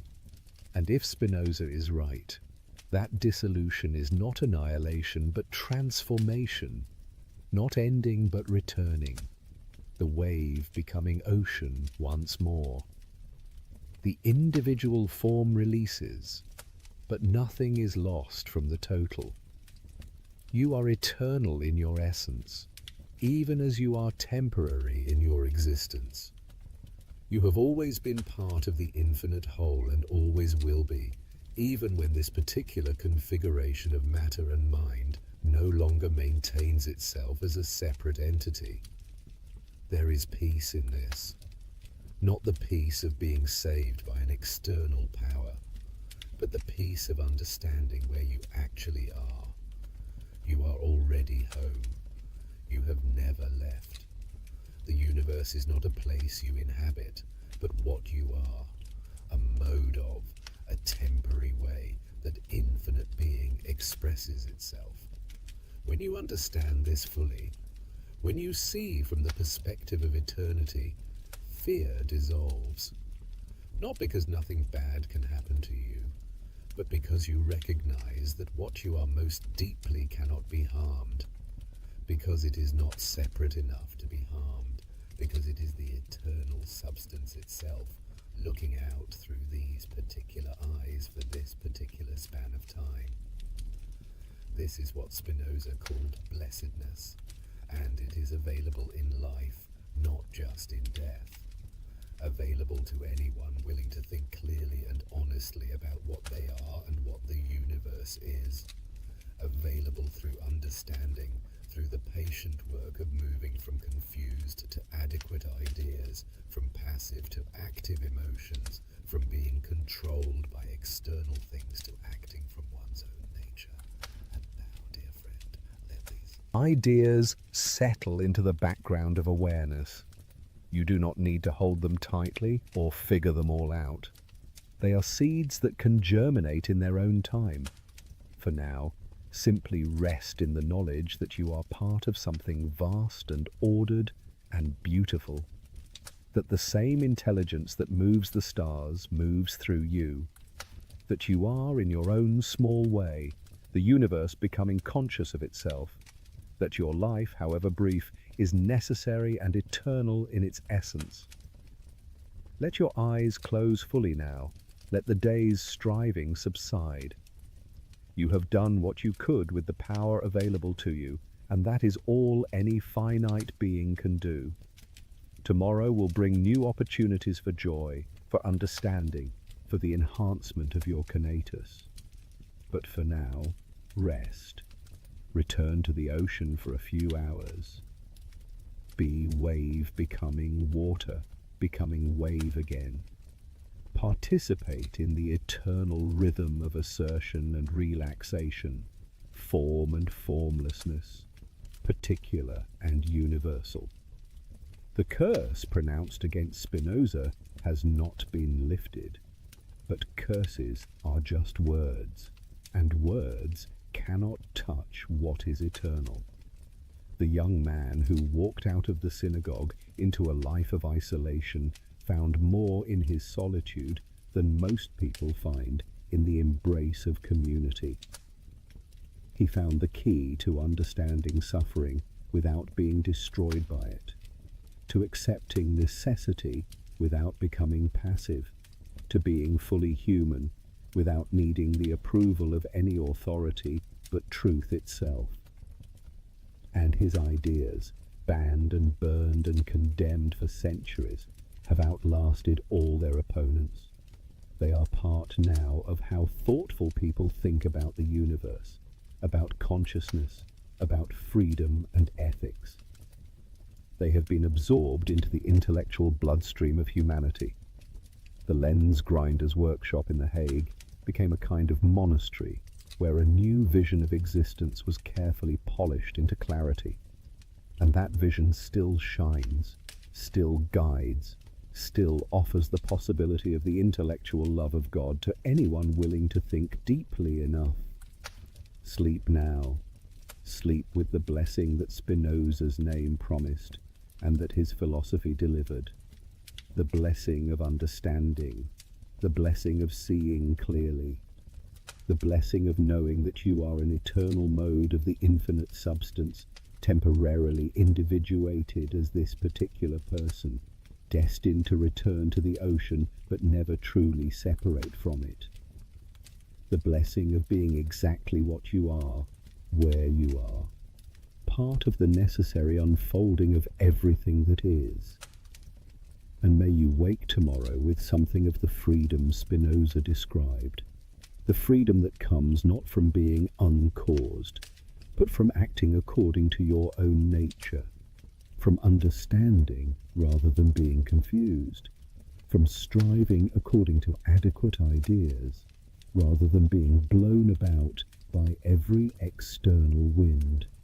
May you know the joy that comes from increased power, from growing in understanding, from becoming more fully who you are meant to be. The infinite substance expresses itself through countless modes, And you are one of them. Rest in that knowledge. Rest in the eternal pattern of which you are a temporary but necessary expression.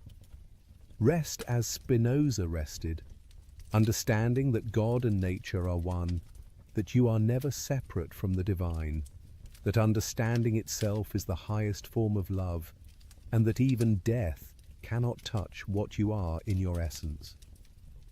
Good night, blessed seeker. May the intellectual love of God bring you peace.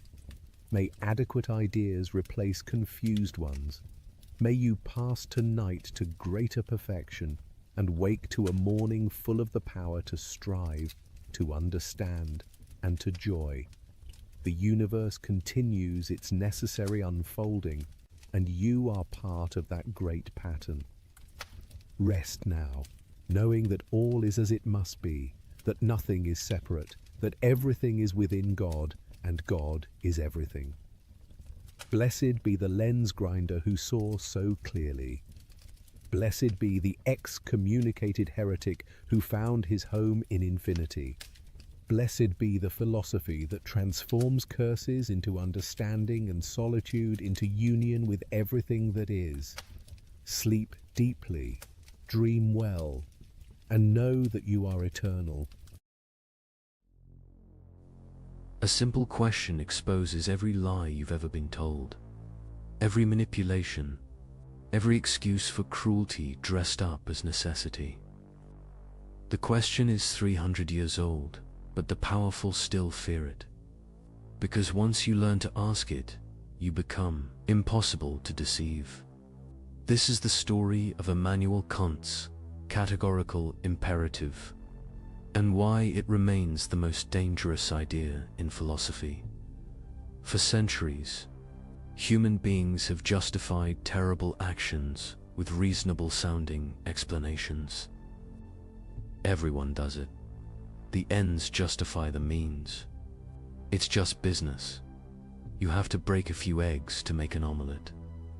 These phrases roll off tongues in boardrooms, courtrooms, and living rooms around the world. They sound pragmatic, sophisticated, realistic. But in 1785, a German philosopher in the small city of Kingsburg discovered something extraordinary. He found a test that exposes every one of these justifications as empty rationalization. A single principle that reveals why certain actions are wrong, not because they produce bad outcomes, not because society disapproves, but because they violate something fundamental about what it means to be human. Before we understand why Kant's principle is so powerful, we need to understand the problem it solves. And that problem is as old as human civilization itself.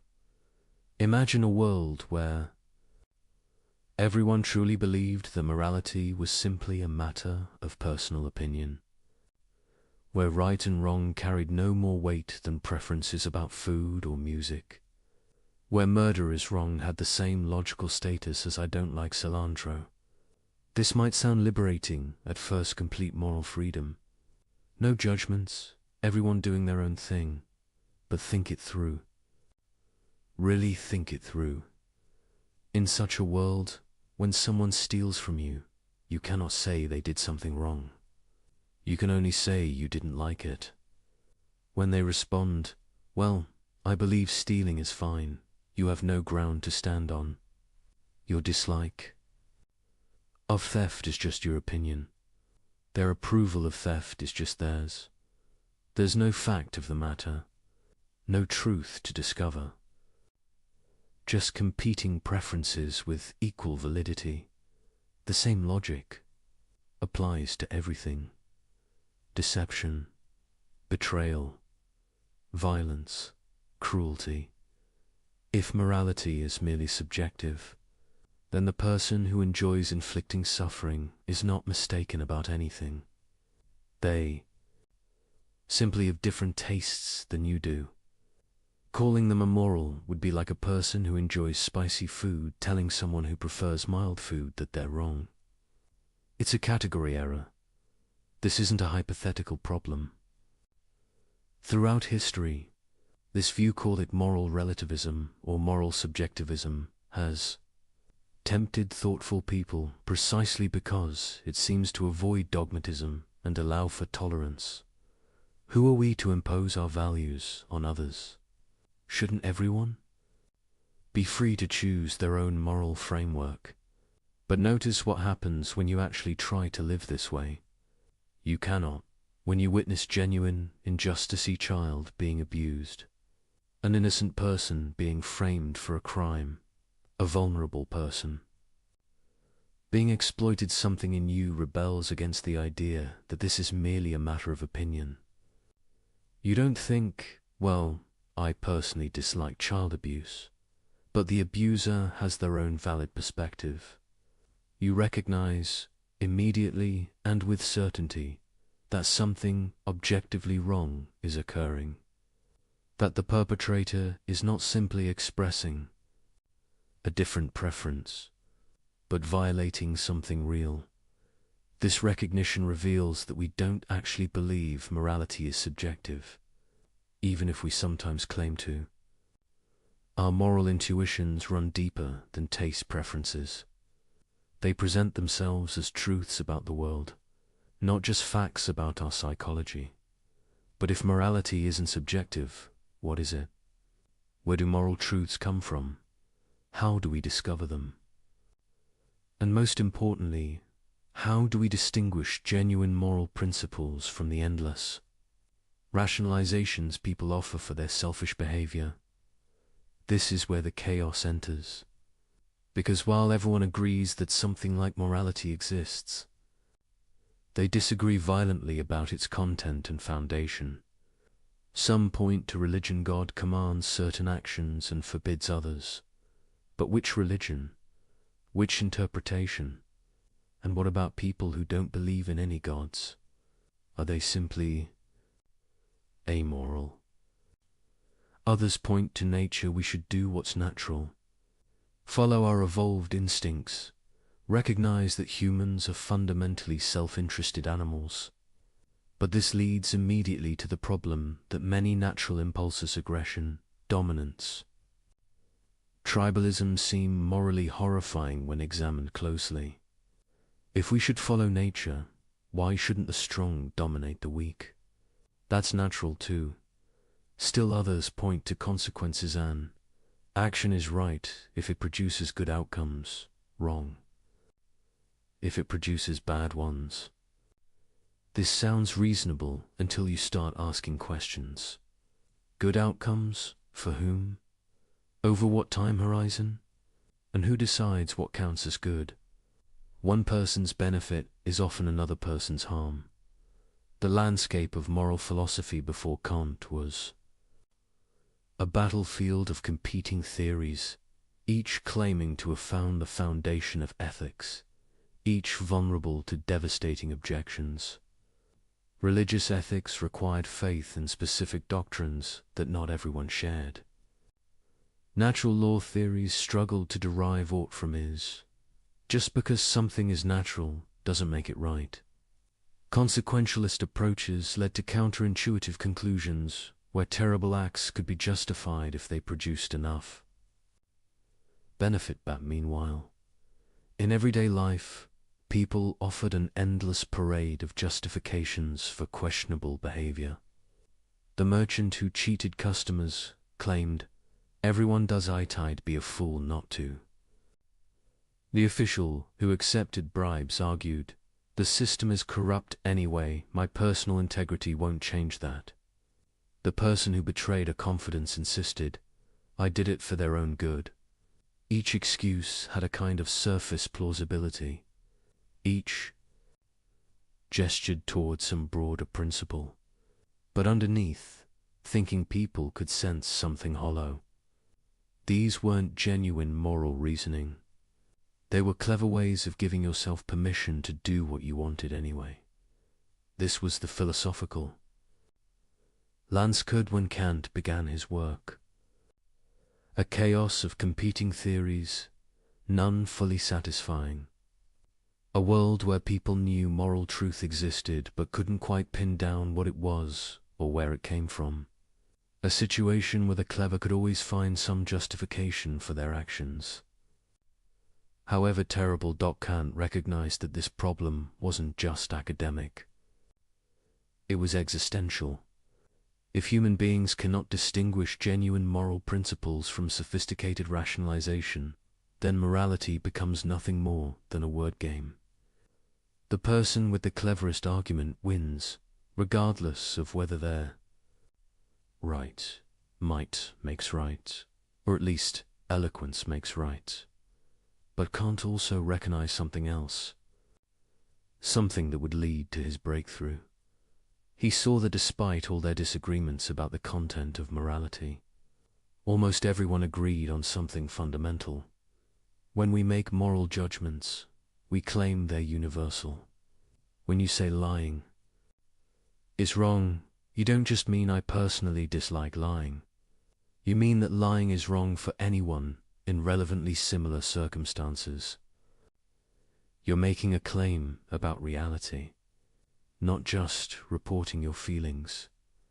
This universality is built into the very concept of moral judgment.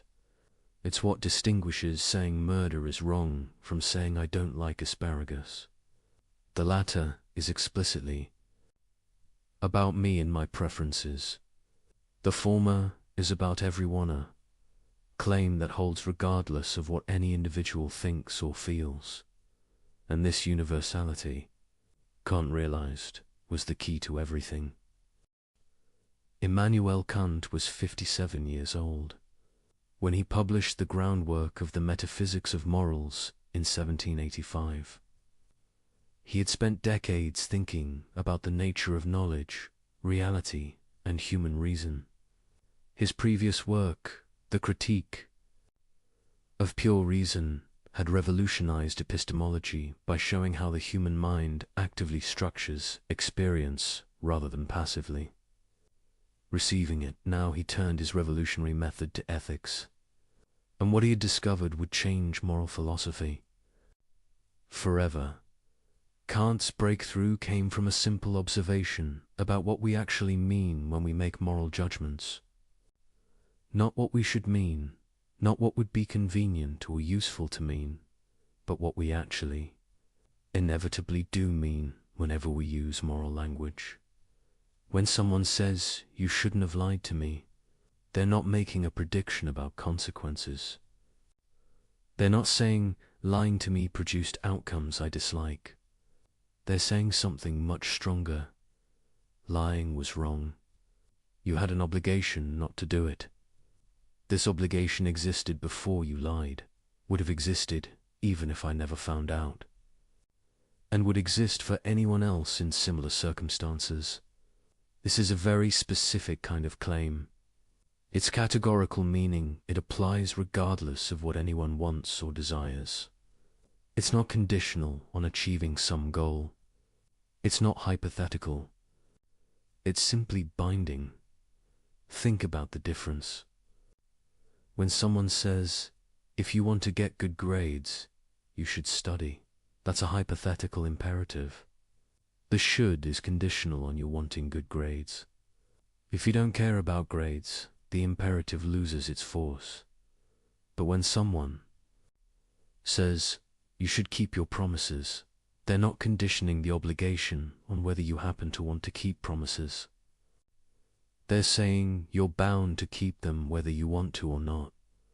That's a categorical imperative, a command that applies to you simply because you're a rational being.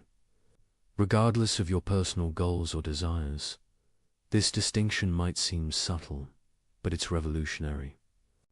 Because once you see it, you realize that most attempted justifications for immoral behavior try to smuggle hypothetical imperatives into places where only categorical ones belong. When someone says, I had to lie because I wanted to avoid conflict, they're treating morality as hypothetically, if you want to avoid conflict, then lying is acceptable. But that's not how morality actually works. The wrongness of lying doesn't depend on whether avoiding conflict is your goal. It's wrong categorically, regardless of what you want. Kant saw that moral obligations had to be categorical, or they weren't really moral obligations at all. They would just be strategic advice dressed up in ethical language. But this raised an even deeper question. Where do categorical imperatives come from? What gives them their binding force? Previous philosophers had offered various answers. Divine command, God makes them binding. Natural law, they're written into the fabric of reality. Social contract, we all agree to follow them. But each answer had problems. If categorical imperatives come from God, then non-believers have no reason to follow them. If they come from nature, we're back to the problem of deriving ought from is. If they come from social agreement, then they're not really categorical, they're conditional on the agreement. Holding Kant's answer was startling in its elegance. Categorical imperatives don't come from anything outside human reason. They emerge from the nature of rational agency itself. Here's how the argument works. When you act, you always act according to some principle or maxim. This isn't something you can avoid. Even seemingly random or impulsive actions are based on implicit principles. I'll do whatever feels good in the moment. Or I'll follow my first instinct. Or I'll do what's easiest. These maxims are the subjective principles that guide your choices.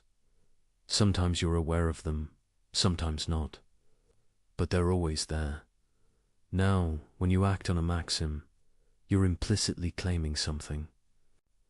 You're claiming that acting this way is permissibly at least for you in this situation. You're treating your maxim as a principle of action. But here's the key insight. If you're a rational being, someone who acts based on reasons rather than mere instinct, then you must be consistent. You cannot coherently claim that some principle justifies your action while simultaneously denying that same principle when others try to act on it. If you lie to someone because it's convenient, you're implicitly claiming that lying for convenience is a permissible principle of action.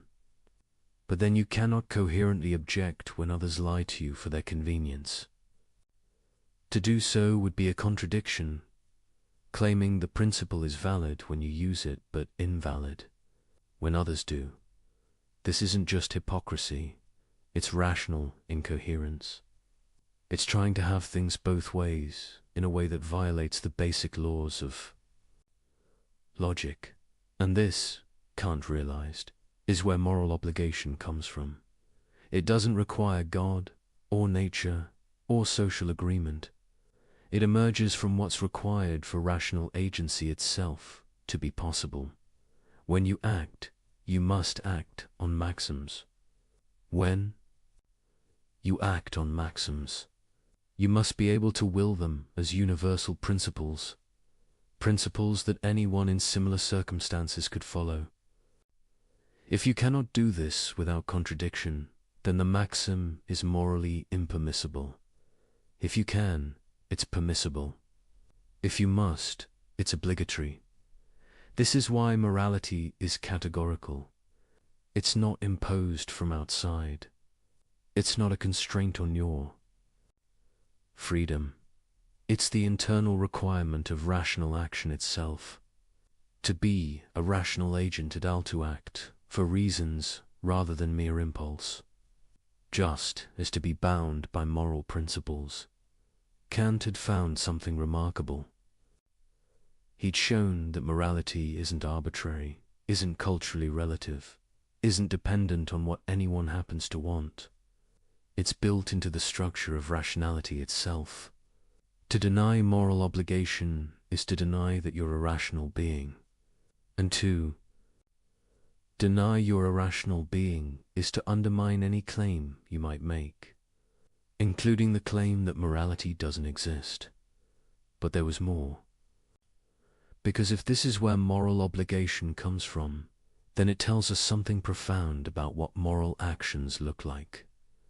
Most people, when asked why they do the right thing, will point to something outside themselves, because God commands it, because society expects it, because I'll be punished otherwise, because it benefits me in the long run.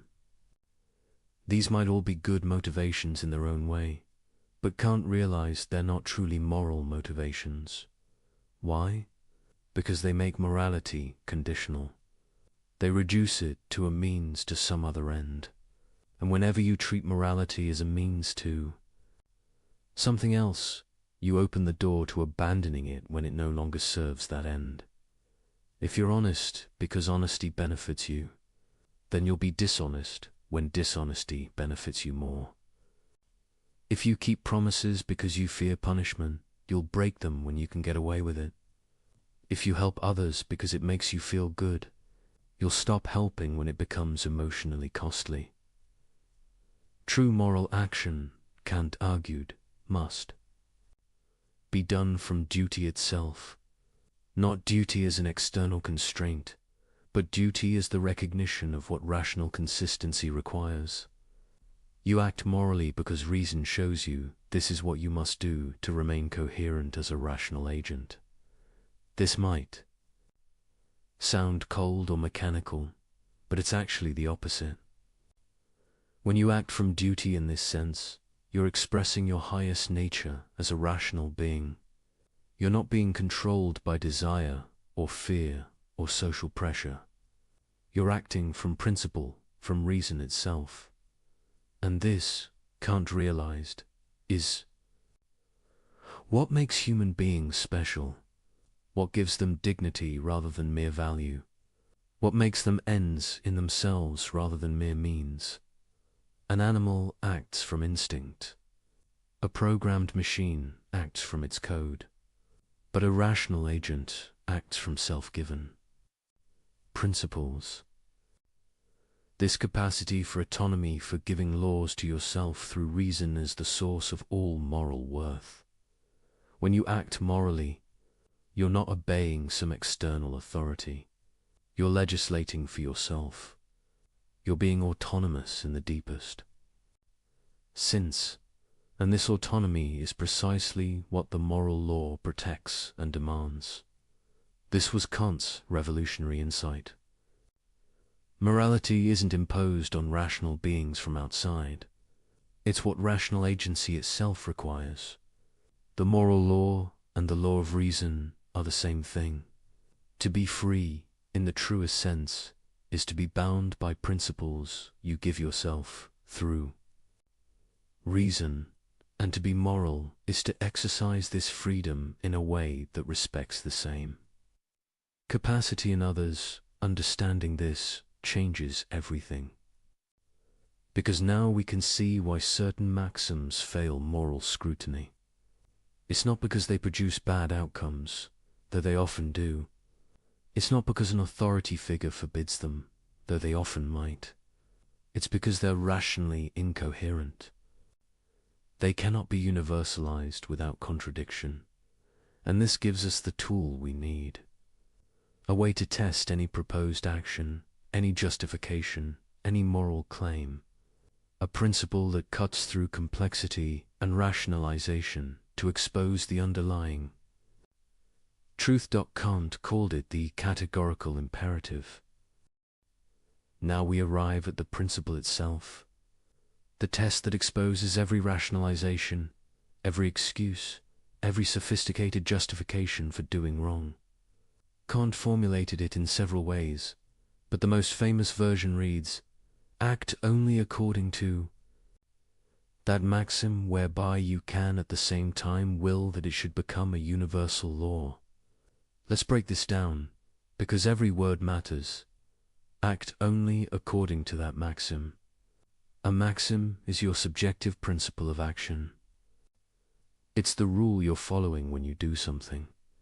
Sometimes it's explicit, I will always tell the truth. Sometimes it's implicit, I'll lie when it benefits me. But every action has one. The maxim isn't just the action itself. It includes your reason for acting. I will lie isn't a complete maxim. I will lie to avoid embarrassment is. I will lie to protect someone from harm is another. Same action, different maxims. And the moral evaluation depends on the maxim, not just the behavior. This is crucial, because it means you can't game the system by describing your action in favorable terms while ignoring your actual motivation. The maxim captures what you're really doing and why. ... whereby you can, at the same time will ... This is where it gets interesting. Kant isn't asking whether you do will it, or whether you'd like to will it. He's asking whether you can will it without contradiction, whether it's rationally possible. Think of it like a logical consistency test. Can this principle operate in all cases without undermining itself? Or does it depend on others not following it? ... that it should become a universal law. Universal means applying to everyone in relevantly similar circumstances. A law means a principle that holds necessarily, not just contingently. So the test asks, can you coherently will that everyone, when in circumstances like yours, acts according to the same principle you're following? Not would you prefer they did, but can you rationally will it without contradiction? Let's see how this works with concrete examples. Consider lying.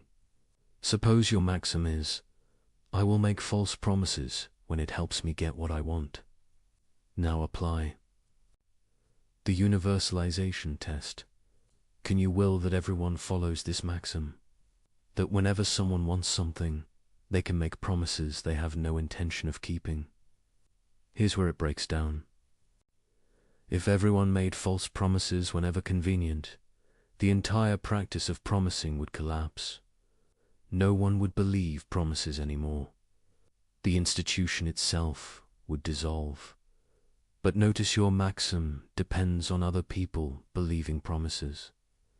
You're trying to exploit their trust. You're relying on the general practice of promise-keeping existing, while simultaneously acting to undermine it. This is the contradiction. You cannot coherently will your maxim as universal law, because doing so would destroy the very conditions that make your maxim a factor. You're trying to make an exception for yourself while depending on others not making exceptions for themselves. This isn't a contradiction in consequences, though. Those would be bad. It's a contradiction in conception. The maxim, when universalized, undermines its own possibility. It's like sawing off the branch you're sitting on. Kant called this a contradiction in conception, and it marks actions that are strictly forbidden. You cannot universalize the maxim even in thought without logical incoherence. But there's another type of failure, more subtle. Consider refusing to help others in distress. Your maxim might be, I will never help anyone who needs assistance, and I will rely entirely on my own resources. Can you universalize this? Unlike the lying case, there's no logical contradiction in everyone following this principle. It's conceivable that people could live this way, everyone completely self-reliant, no one helping anyone. But here's the problem. Can you will it? Can you rationally choose for this to be universal law? As a finite, vulnerable human being, you know you will face situations where you need help. Illness, accident, bad luck, circumstances beyond your control, these are inevitable. Parts of human existence. Your own rationality requires you to will the conditions that make your goals achievable. So you face a contradiction in will. You cannot coherently will both that you pursue your rational ends as a finite being, and that no one ever helps anyone. To will the second is to will the frustration of the first. This isn't about predicting consequences or calculating benefits. It's about what you can rationally will without self-contradiction. And you cannot will conditions that make your own rational agency impossible. Kant called this a contradiction in will. And it marks actions that are imperfect due to things you're obligated to do, though with some latitude in how and when. The beauty of this test is its simplicity and power. You don't need to calculate outcomes, consult religious texts, or survey what society approves. You just need to think clearly about whether you can universalize your maxim without contradiction. But people often try to evade the test through clever reformulation of their maxims. They make them so specific that they don't seem to apply to anyone else. I will lie when my name is John, and it's raining on a Tuesday in March, and I'm wearing blue socks. Well, that's so specific it only applies to me right now. Surely I can universalize it. But this is cheating. The maxim must include genuinely relevant features of your situation, not arbitrary details designed to make it unique. What makes your circumstances different isn't your name or the whether it's morally relevant factors. Like whether you're protecting someone from harm or just avoiding embarrassment. The test requires honesty with yourself. You have to formulate your maxim in terms of features that actually matter to your moral reasoning, not accidental details that make your case seem special. Another evasion, but everyone does it. The fact that many people violate a moral principle doesn't make the principle invalid. It just means many people are acting wrongly. Universalization isn't about what people actually do. It's about what can be rationally willed as a universal law.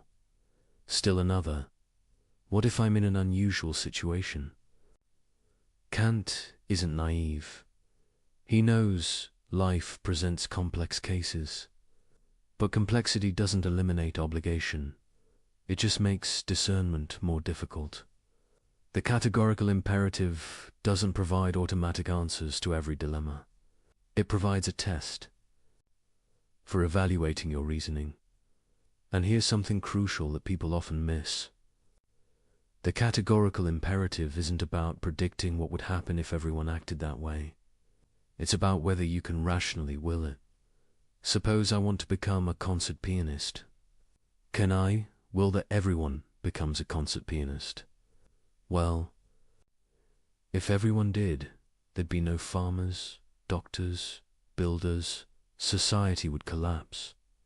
So does this mean pursuing music is immoral? No, because the maxim isn't everyone should be a pianist. It's I will develop my talents in ways that contribute to human flourishing. That's perfectly universalizable. Everyone developing their particular talents in beneficial ways is not only coherent, but desirable. The test requires you to think carefully about what principle you're actually following, not to apply mechanical rules that ignore context. Similarly, the categorical imperative doesn't demand moral perfection in every moment. It demands that your maxims be universalizable. You can pursue personal projects, have preferences, live your life so long as your principles of action could be rationally willed as universal laws. What you cannot do is make exceptions for yourself. You cannot claim that the rules that apply to others don't apply to you simply because you're you. You cannot exploit others' moral behavior while refusing to be moral yourself.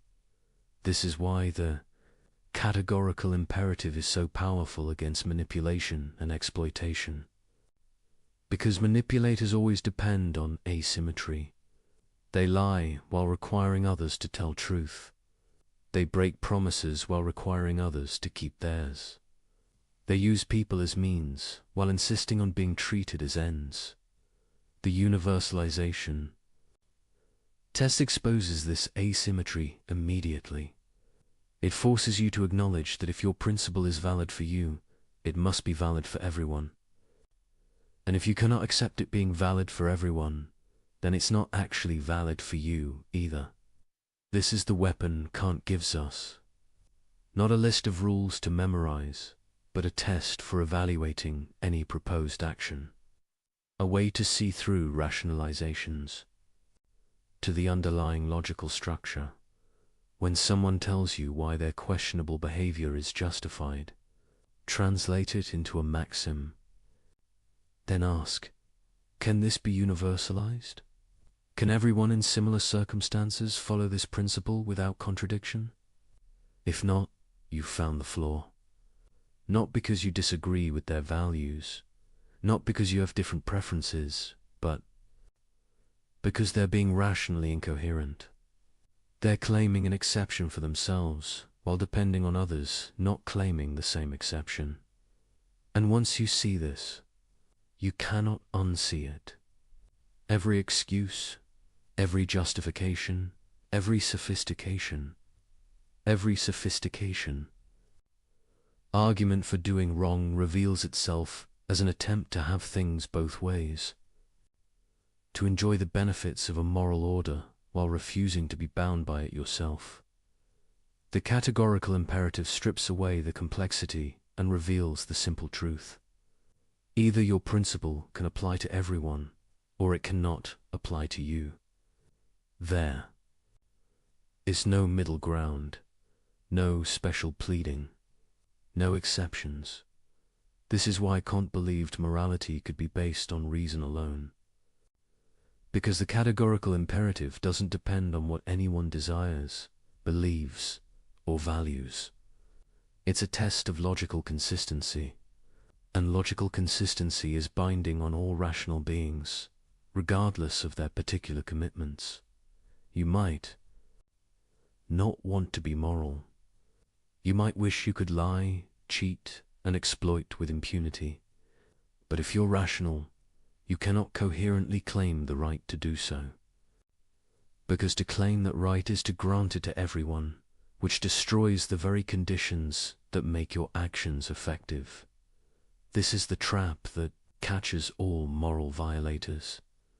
They want the benefits of a moral order trust, cooperation, stable expectations while refusing its burdens. But they cannot have both. The moment they claim the right to violate moral principles for their benefit, they grant that same right to everyone else. And in doing so, they destroy the very order they depend on. The first formulation of the categorical imperative gives us a test for evaluating maxims. But Kant offered a second formulation that goes deeper, revealing what's at stake in moral action. He called it the formula of humanity, and it reads, act in such a way that you treat humanity, whether in your own person or in the person of another, always at the same time as an end and never simply as a means. This formulation shifts focus from the logical structure of maxims to the fundamental value that makes morality possible. And in doing so, it reveals something profound about human dignity. Let's unpack it carefully. Treat humanity ...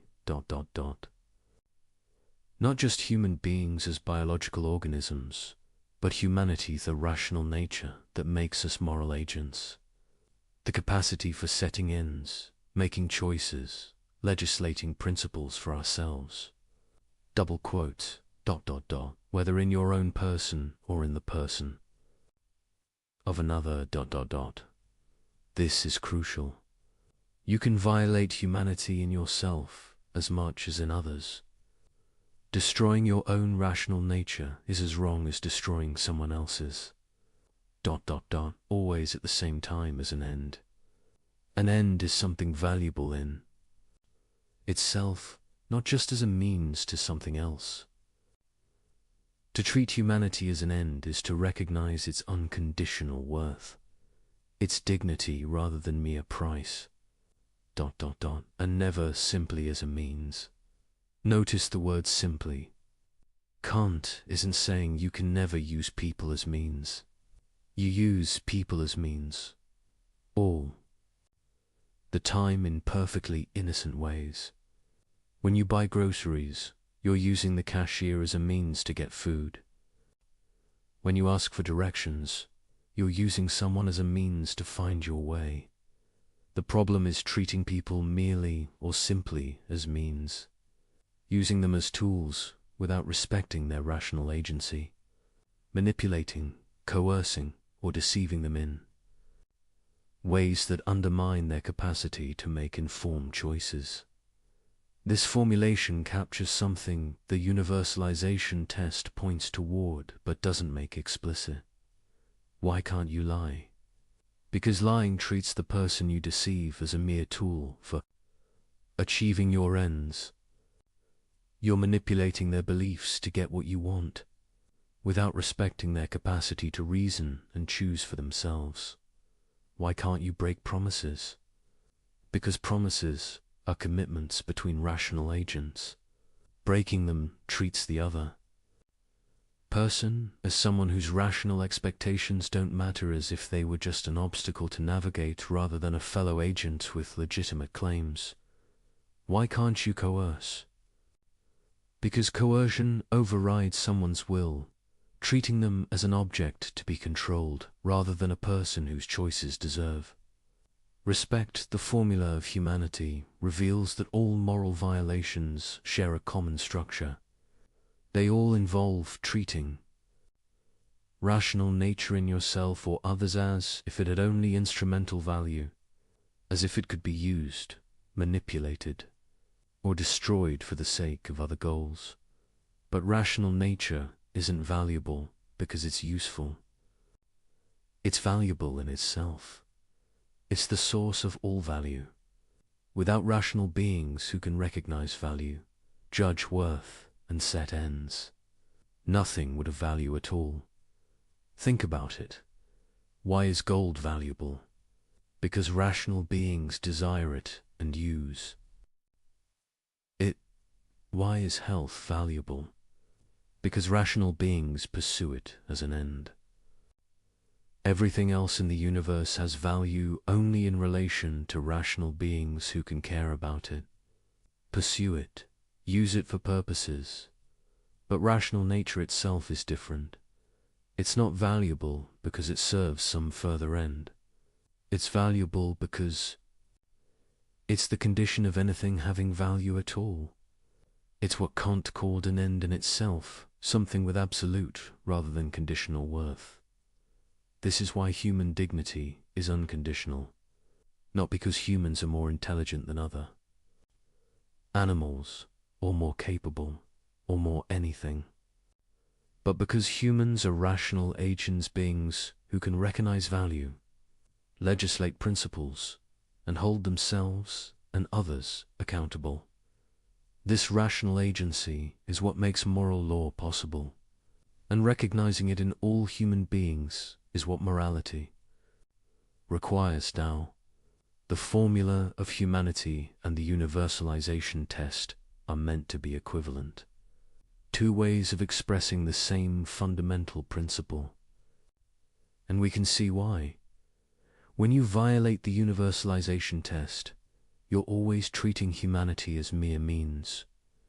The liar uses others' rationality against them, manipulating their beliefs. The promise breaker treats others' rational expectations as inconveniences. The person who refuses all help treats their own rational nature as dispensable in times of need. Conversely, when you follow the universalization test, you'll necessarily respect humanity as an end, because universalization means treating all rational agents symmetrically, acknowledging that what makes your claims valid, your rational nature, makes their claims valid too. But the formula of humanity brings something into sharper focus.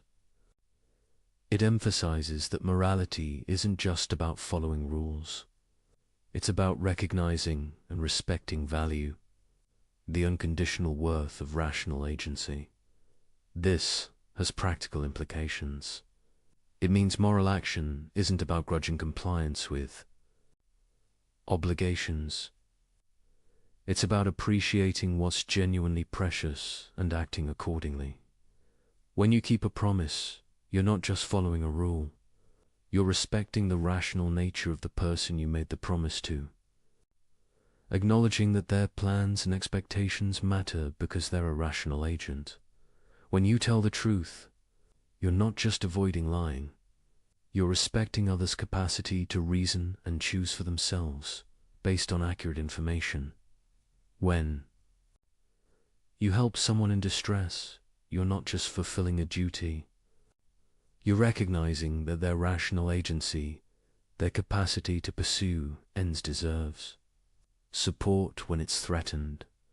The formula of humanity also explains why certain acts seem especially heinous. Torture, slavery, rape, these aren't just violations of the universalization test. They're profound assaults on human dignity itself. Torture treats a person as nothing but a source of information, denying their status as an end in themselves. Slavery treats a person as property, as if rational agency could be owned. Rape treats a person as an object for sexual gratification, completely overriding their will and agency.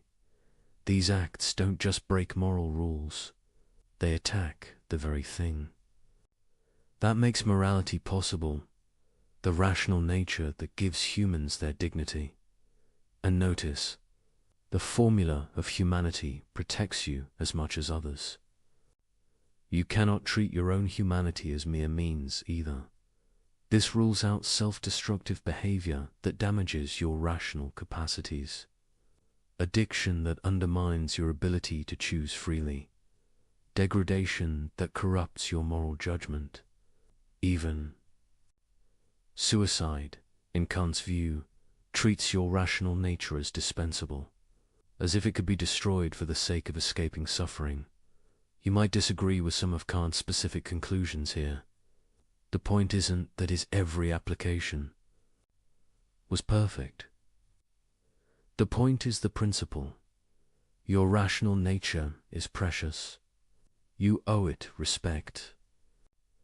You cannot justifiably destroy or corrupt it, any more than you can destroy or corrupt someone else's. This creates duties to yourself as well as others. duties to develop your capacities, maintain your integrity, resist corruption of your character. Not because self-improvement is nice, but because your rational agency deserves respect even from you. The formula of humanity also suggests something about what a truly moral community would look like. Kant called it the kingdom of Enza. Systematic union of rational beings under common moral laws. In such a community, everyone recognizes everyone else's dignity. Everyone treats everyone else as an end, never merely as means.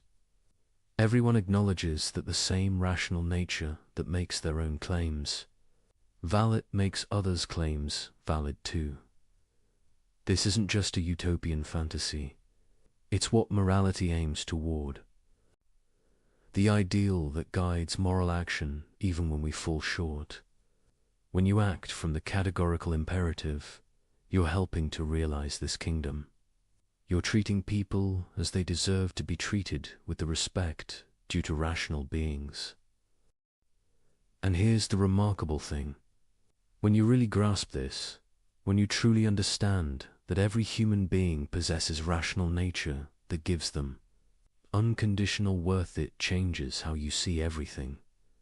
That person who annoyed you in traffic, rational agent, that customer service representative you're frustrated with, rational agent, that political opponent whose views you despise, rational agent, that criminal, that addict, that person society has written off, rational agent, they all possess the same thing you possess, the capacity that makes morality possible, that gives rise to all value, that deserves unconditional respect. This doesn't mean you have to agree with them, or like them, or approve of their choices. It means you cannot treat them as mere obstacles, tools, or objects. You must engage with them as fellow, rational beings, even when correcting or constraining their behavior.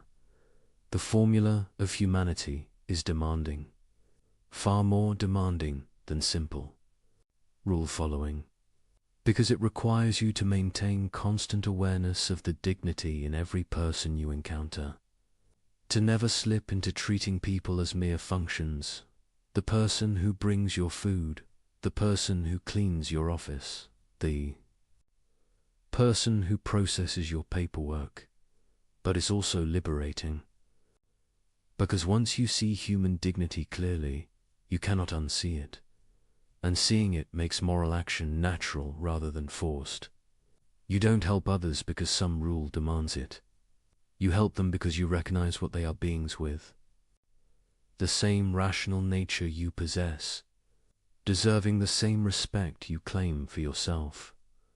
This is why Kant thought the formula of humanity and the universalization test were equivalent. They're two ways of expressing one truth. Rational nature is the source and limit of all moral claims. To be rational is to recognize this truth. To be moral is to act on it.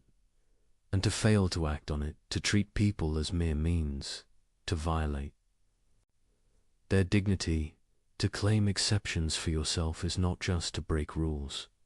It's to deny the very thing that makes you valuable, to saw through the branch you're sitting on, to destroy the foundation of your own worth while claiming that worth.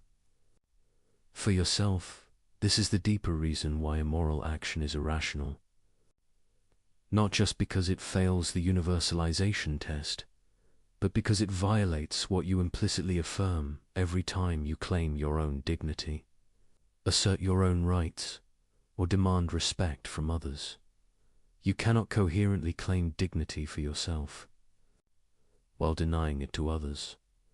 You cannot demand to be treated as an end while treating others as mere means. The rational nature that gives you worth is the same rational nature that gives them worth. And recognizing this, truly recognizing it, changes everything. Now we turn to application. Armed with the categorical imperative, we can examine the most common justifications people offer for questionable behavior. And we begin with perhaps the most universal: lying. It's just a white lie. It doesn't hurt anyone. You've heard this. You've probably said it. We all have. Someone asks if you like their haircut. You think it's terrible, but you say it looks great. What's the harm? You spared their feelings. You avoided awkwardness. Everyone does it. But let's apply Kant's test. What's the maxim here? I will deceive others when telling the truth would cause minor discomfort or social awkwardness. Can this be universalized? Can you will that everyone follows this principle? At first glance, it seems fine. If everyone told white lies to spare feelings, wouldn't that make social life smoother? Less conflict, less hurt, more harmony. But look closer. If everyone lies to avoid discomfort, what happens to communication itself? When someone compliments you, you can no longer trust it. Maybe they mean it, maybe they're just being polite. When someone agrees with you, you don't know if they actually agree or are avoiding disagreement. When someone says they'll do something, you can't be certain they actually intend to. The entire fabric of linguistic trust begins to unravel. And notice your white lie only works because most people still generally tell the truth. You're exploiting their honesty. You're depending on others maintaining the practice of truthful communication while you make an exception for yourself. This is the characteristic structure of moral failure. The liar needs truth-telling to exist as a general practice, or their lies would have no effect, but their lying, if universalized, would destroy that very practice. But surely someone objects. We can distinguish between harmful lies and harmless ones, between lying to defraud someone and lying to spare their feelings. Can we? Let's think carefully. The problem isn't the immediate consequence. The problem is what you're doing to the other person. When you lie to someone, even benevolently, you're making a decision for them. You're deciding they shouldn't have accurate information. You're treating them as someone whose rational judgment can be manipulated for their own good. But who are you to make that decision? If you respect them as a rational agent, as an end in themselves, you must allow them to form judgments based on truth, even uncomfortable truth, even truth that might lead them to choices you wouldn't prefer. To lie to them even kindly is to treat them as a child, as someone whose rationality needs to be managed rather than respected. It's fundamentally paternalistic, assuming you know better than they do what information they should have. Kant goes further. He argues that lying undermines your own dignity, not just others. When you lie, you corrupt your own character. You train yourself to treat truth as negotiable, as something to be deployed strategically rather than respected unconditionally. Over time, this corrodes your moral judgment. You become someone who asks, "Can I get away with this?" rather than, "Is this right?" You lose the clarity that comes from unconditional commitment to truth. But what about lying to save a life? This is the famous challenge to Kant. Suppose someone is hiding in your home, fleeing from someone who wants to murder them. The would-be murderer knocks on your door and asks if you're hiding anyone. Do you lie? Common sense screams yes. How? Could telling the truth possibly be right when a life is at stake? Kant's answer shocked his critics then and shocks people now. He said you must not lie, not even here, not even to save an innocent life. Many people think this proves Kant's ethics is absurd, that it leads to monstrous conclusions. that any moral theory producing such results must be rejected. But before we dismiss him, let's understand his reasoning. Kant isn't saying you must tell the murderer where the victim is. He's saying you cannot lie. These aren't the same thing. You could refuse to answer. You could say, "I'm not telling you that." You could physically prevent the murderer from entering, but you cannot deceive. Why not? Because the moment you grant yourself permission to lie even for the best reasons, you've abandoned the categorical imperative. You've made truth-telling conditional rather than absolute. You've decided that there are circumstances where deception is permissible, and once you've done that, where do you stop? If you can lie to save a life, can you lie to prevent serious harm? Can you lie to avoid major financial loss? Can you lie when the truth would be very inconvenient? Every liar thinks their situation is special, their reasons compelling. The business person lying to close a deal thinks their company's survival justifies it. The politician lying to voters thinks maintaining power for the right policies justifies it. The person lying to their spouse thinks preserving the relationship justifies it. Once you abandon the categorical imperative in favor of consequentialist calculation, you have no principled way to limit deception. You're just negotiating how much truth can be sacrificed for your goals. Kant saw this clearly. Either truth-telling is a categorical imperative, or it isn't. Either you respect the dignity of rational agents by never deceiving them, or you treat deception as a tool to be deployed when useful. There's no stable middle ground. You might still disagree with Kant's conclusion about the murderer case. Many thoughtful people do, but notice what disagreeing requires. You have to abandon the idea that morality is categorical.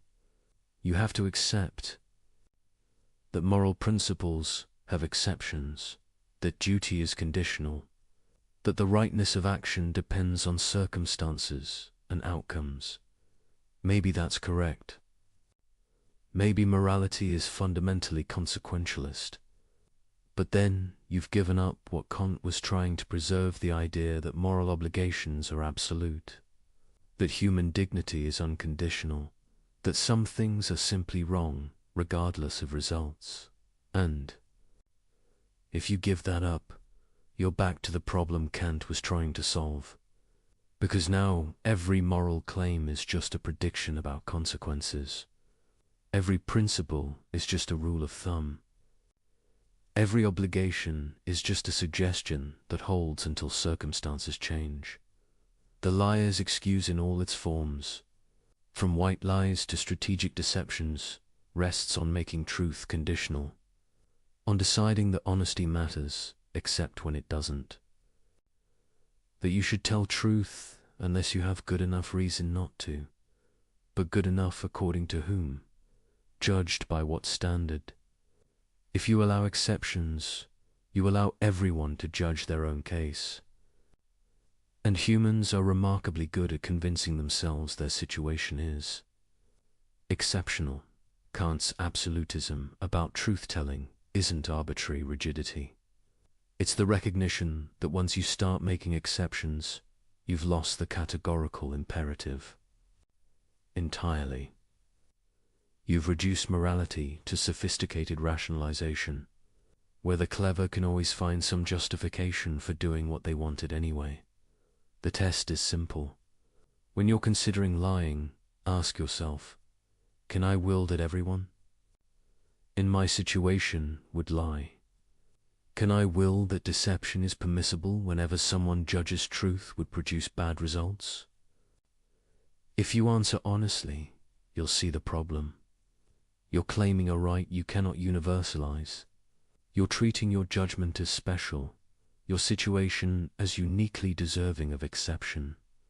You're doing exactly what the categorical imperative forbids, making yourself the exception to rules that apply to everyone else.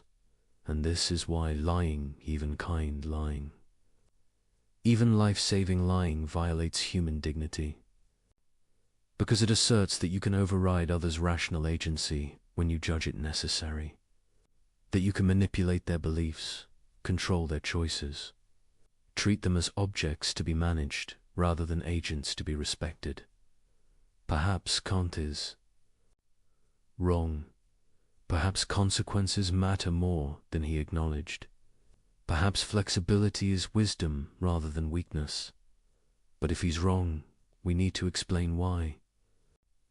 We need to show how we can allow exceptions without opening the door to unlimited rationalization. How we can make truth conditional without making it meaningless. How we can respect human dignity while sometimes deceiving people for their own. Good. These are hard questions. Much harder than the comfortable assumption that of course you should lie to save a life. Suggests Kant forces us to think carefully about what we're really doing when we lie, about what we're claiming about ourselves and others, about whether our reasons are genuinely exceptional or just conveniently self-serving. And once you start thinking this way, you can't stop. Every easy excuse becomes suspect. Every comfortable rationalization reveals itself as exactly what Kant warned against: an attempt to have things both ways, to enjoy moral status while avoiding moral obligation. Lying is straightforward deception, but manipulation is more subtle. The manipulator doesn't necessarily lie. They just arrange circumstances, frame choices, and craft messages in ways that lead people to do what the manipulator wants. I'm not forcing anyone, the manipulator says. I'm just being persuasive, influencing, presenting things in a favorable light. If people make bad choices, that's on them. This excuse appears everywhere. In marketing campaigns that exploit psychological vulnerabilities, in personal relationships where one person constantly maneuvers the other, in institutions that design systems to nudge people toward profitable behaviors, in conversations where someone uses emotional pressure to get their way, the manipulator always has the same defense. I didn't force them. They chose freely. I just made my case effectively.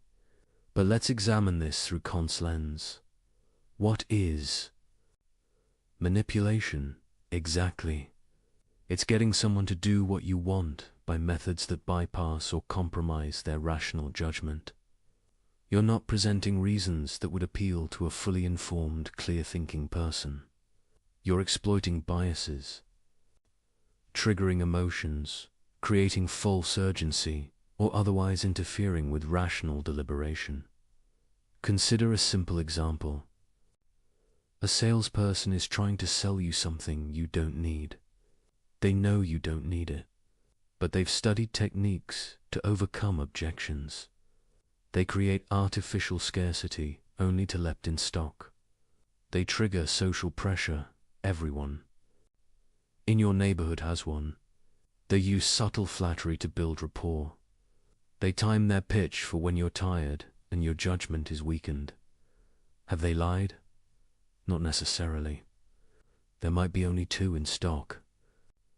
Others might have bought one. The compliments might be sincere, but they're not engaged in rational persuasion. They're engaged in psychological manipulation. They're treating you as a system to be gamed, rather than a rational agent to be respected. They're finding your buttons and pushing them, without regard for whether this serves your genuine interests or rational judgment. Apply the formula of humanity. Are they treating you as an end in yourself? Are they respecting your rational agency? No. They're treating you as a means to their end, making a sale. Your rational judgment is an obstacle to overcome rather than something to be engaged with honestly. They're using techniques specifically designed to compromise your ability to think clearly about whether this purchase serves your goals. This violates your dignity as a rational being. Even if you freely choose to buy, your choice isn't genuinely free if it's the product of systematic manipulation. You're being treated as an object to be worked on, rather than a person to be reasoned with. But, someone objects, isn't all persuasion somewhat manipulative? Don't we all frame things too? Our advantage? Where's the line? The line is rational engagement. When you present genuine reasons for your position, explain their logic, provide accurate information, and allow someone to make up their own mind based on their jaw, respecting their agency, you're treating them as a rational being capable of judgment. When you exploit psychological vulnerabilities, hide relevant information, create false impressions, or use emotional pressure instead of rational argument, you're manipulating. You're bypassing their rational judgment rather than engaging it. The difference isn't always sharp, but it's real. And you can usually tell which side you're on by asking, would my approach work on a perfectly rational person who had complete information? Or does it depend on them being confused, emotional, pressured, or ignorant of relevant facts? If the latter, you're manipulating. This applies to personal relationships as much as commercial ones. Perhaps more. Consider someone who wants their partner to do something. Instead of asking directly and respecting whatever answer they get, they create situations where saying no would be awkward. They make the person feel guilty about past refusals. They alternate between affection and withdrawal to condition the desired behavior. They frame the request in ways that make it seem unreasonable to refuse. This might be effective. It might even be unconscious. But it's manipulation. It treats the partner as someone to be controlled rather than respected. It undermines their capacity to make genuine choices based on their own values and judgment. The manipulator might say, but I know what's good for them better than they do. This is the paternalistic defense. I'm manipulating them for their own benefit. But this misses the fundamental point. Even if you're right about what's good for them, and you usually aren't, you have no right to override their agency. They're not children. They're rational beings capable of making their own mistakes and learning their own lessons. To manipulate them, even benevolently, is to deny them the respect their rational nature deserves. It's to assert that your judgment of their good matters more than their own judgment, that you're entitled to control their choices when you think you know better. This is precisely what the formula of humanity forbids. You cannot treat someone as mere means to an end, Devon, if that end is their own welfare. You must respect their capacity to set their own ends, make their own choices, live their own life. The universalization test makes this clearer. What's your maxim? I will manipulate others when I believe it will lead them to choices I think are better for them. Can you universalize this? Can you will that everyone manipulates everyone whenever they think they know better? Obviously not. Because you don't want others manipulating you based on their judgment of your good. You want them to respect your autonomy, present you with accurate information and genuine reasons, and allow you to decide for yourself. But if you claim that right for yourself while denying it to others, you're making the classic exception. You're saying your judgment is special, your manipulation justified, your paternalism warranted, while everyone else must respect your autonomy. You can override theirs when you see fit. This is the fundamental incoherence in all manipulation. The manipulator depends on others not manipulating them. They require a baseline of honest communication, rational engagement, and respect for agency in order to function. But they refuse to provide that baseline themselves when it's inconvenient. Consider advertising and marketing, an entire industry built on studying how to influence behavior through means other than rational persuasion, finding the triggers that bypass critical thinking, creating needs that didn't exist, exploiting insecurities to sell products. The defense is always, we're just competing for attention, presenting our products attractively, giving people what they want. But look at the methods, associating products with unrelated positive feelings, creating artificial social pressure, targeting children before they develop critical thinking skills, using subliminal techniques, exploiting psychological biases. These methods don't respect rational agency. They treat human minds as machines to be programmed, not persons to be reasoned with. The entire premise is, how can we get people to buy without appealing to their rational judgment of whether the product serves their genuine interests? Can this be universalized? Can you will that everyone treats everyone else as a psychological system to be hacked? You cannot, because you don't want to be treated that way. You want honest information, rational arguments, and the freedom to judge for yourself what serves your interests. You want to be treated as an end, not as a means to others' commercial goals.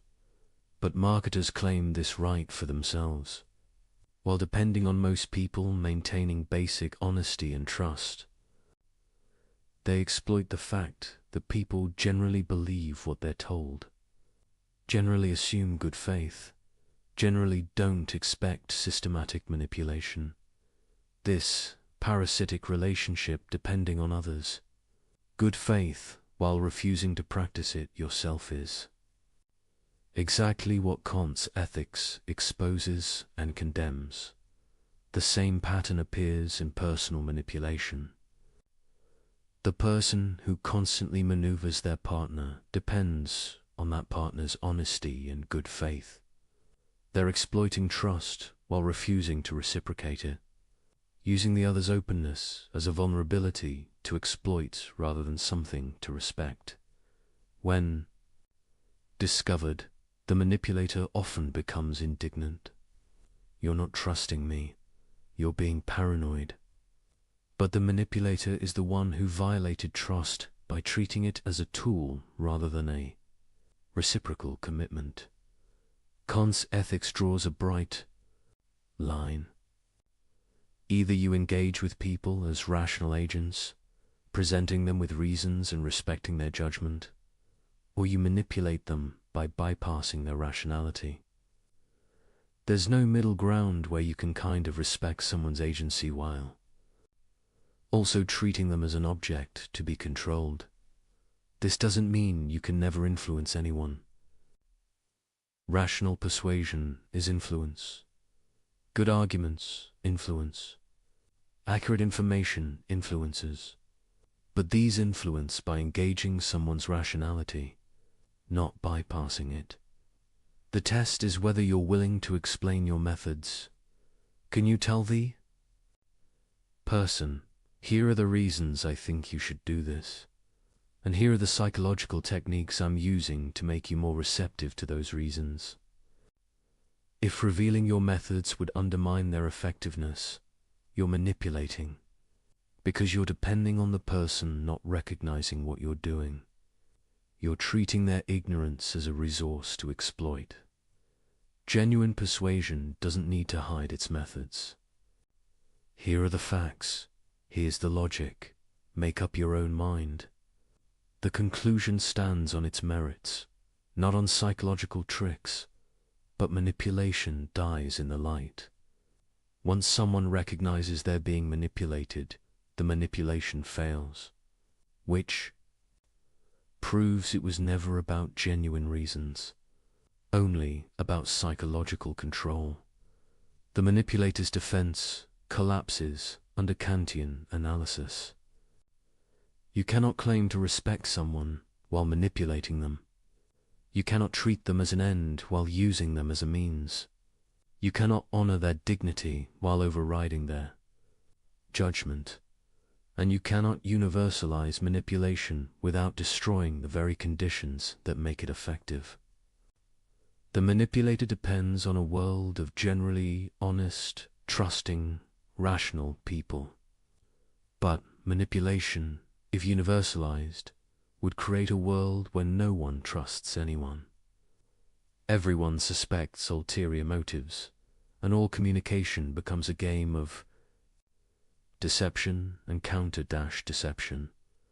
In such a world, manipulation itself would be impossible, because it requires targets who aren't expecting it. It requires a baseline of good faith to exploit. This is the trap Kant's ethics reveals. Every form of treating people as mere means depends on others not doing the same. Every violation of human dignity requires dignity to generally be respected, or there would be no stable expectations to violate. The manipulator wants to have it both ways, to enjoy the benefits of a world built on mutual respect while refusing to provide that respect themselves, to use others as tools while insisting on being treated as an end. But they cannot have both. The universalization test forces the choice. Either everyone can manipulate everyone, in which case manipulation becomes impossible, or no one can, in which case you must stop. There is no exception for when you think you know better. No justification based on good intentions. No excuse that your manipulation is sophisticated or subtle or for the right reasons. To be a rational being is to respect rational beings. To claim dignity for yourself is to grant it to others, and to grant it truly is to engage with them as agents, never as mere objects of manipulation. We have a fiduciary duty to maximize shareholder value. This phrase has justified countless actions over the past century. Exploitation of workers, environmental destruction, predatory pricing, tax avoidance schemes that deprive communities of resources, lobbying against regulations that would protect public health, offshoring to exploit cheaper labor and weaker safety standards. The logic seems airtight. A corporation exists to generate profit for its owners. Managers are legally obligated to pursue this goal. Therefore, any action that increases profit is not just permissible but required. To do otherwise would be failing in your duty. This is perhaps the most influential moral justification in the modern world. It shapes how billions of people work, consume, and think about economic activity. It's taught in business schools, defended by economists, enshrined in law, and it's completely incompatible with Kant's ethics. Let's examine it carefully. What's the maxim underlying corporate behavior justified by profit maximization? I will treat employees, customers, communities, and the natural world as mere means to the end of generating profit for shareholders. Can this be universalized? Can you will that all corporations follow this principle without restriction? Think about what that world looks like. Every company treats its workers as interchangeable units, paying minimum wage, providing no benefits, firing at will, caring nothing for their welfare beyond what's legally required. Every company treats customers as sources of revenue, selling them whatever they can regardless of actual value or benefit. Every company treats the environment as a free resource to exploit, dumping waste wherever cheap is, extracting resources without regard for sustainability. In such a world, human beings, exist to serve economic activity. Their dignity, their welfare, their very lives become subordinate to profit generation. They are means, not ends. But notice something crucial. The people making these decisions, the executives, the shareholders, don't want to be treated this way themselves. They want fair wages, safe working conditions, honest products, clean environments. They claim dignity as persons, not mere economic units. They're making the classic exception. The categorical imperative applies to how others must treat them, but it doesn't constrain how they treat others when profit is at stake. This becomes clearer when we apply the formula of humanity directly. Does treating workers as expendable resources respect their rational nature?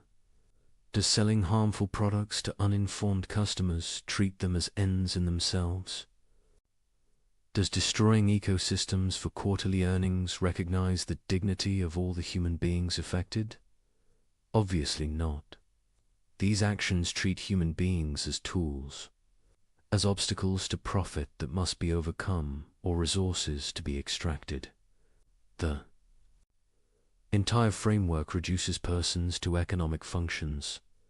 But, the defender responds, we're not forcing anyone.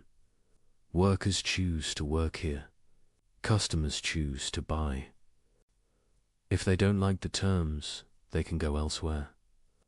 This is the consent defense. As long as people voluntarily participate, no wrong is done. But Kant would ask, what choice do they really have? A worker who needs income to survive doesn't have meaningful freedom to refuse exploitative conditions. A customer who lacks information about product harms or alternatives isn't making an informed choice. A community that has no say in whether a factory pollutes their air and water hasn't consented. To anything, real consent requires rational agency. The ability to make informed choices among genuine alternatives. When you exploit someone's desperation, ignorance, or lack of options, you're not respecting their agency. You're taking advantage of circumstances that compromise their ability to choose freely. This is using them as mere means. The fact that they agree doesn't change the underlying moral reality. A person who agrees to exploitative terms because they'll starve otherwise isn't exercising rational autonomy. They're being coerced by circumstances you're exploiting. Moreover, the consent defense itself can't be universalized.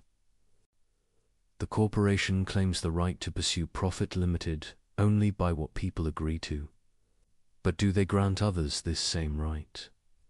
When workers organize to collectively bargain for better conditions, corporations resist. When communities try to regulate business practices, corporations lobby against it. When customers demand safer products, corporations fight disclosure requirements. When governments try to enforce labor standards, corporations relocate to places with weaker protections. In other words, corporations want freedom for themselves, but oppose others exercising freedom to constrain corporate power. They claim the right to treat people as means while resisting when people try to assert their status as ends. This is straightforward hypocrisy. If the consent defense were genuinely principled, corporations would accept workers' right to refuse exploitative conditions, customers' right to full information, communities' right to protect their interests. But they don't. They claim freedom for themselves and resist it in others. The deeper problem is that the entire framework of profit maximization treats human dignity as negotiable. It says, respect for persons is a cost to be minimized, a constraint to be evaded, an obstacle to overcome. If paying workers fairly reduces profit, pay them less. If honest disclosure hurts sales, obscure the truth. If environmental protection costs money, fight the regulations. Always, always. The question is, how little can we respect human dignity while remaining legal and profitable? This inverts the proper relationship. Human dignity isn't a cost. It's the foundation of all value. Rational beings aren't resources for economic activity. Economic activity is supposed to serve rational beings. When you make profit the ultimate goal and treat everything else, including human welfare, as mere means to that goal, you've created a system fundamentally at odds with Kantian ethics. Kant would ask, what is profit for? Why does it matter? The only answer that makes sense is, because it serves human ends. People need resources to live well, pursue their goals, develop their capacities. Economic activity has value because it helps rational beings flourish. But if you organize economic activity to maximize profit without regard for human flourishing, you've made the means more important than the end. You've created a system where rational beings serve the economy rather than the economy serving rational beings. This is treating humanity as mere means on a massive, systemic scale. But capitalism has lifted millions out of poverty, the defender argues. Profit-seeking creates innovation, efficiency, growth. The system works. This is the consequentialist defense. Whatever the moral problems, the results justify the system. But remember, Kant rejects consequentialism. Good outcomes don't justify treating people as mere means. You cannot violate human dignity and then claim the violation was worthwhile because it produced benefits. Moreover, this defense assumes the benefits couldn't have been achieved while respecting human dignity. But that's not obvious.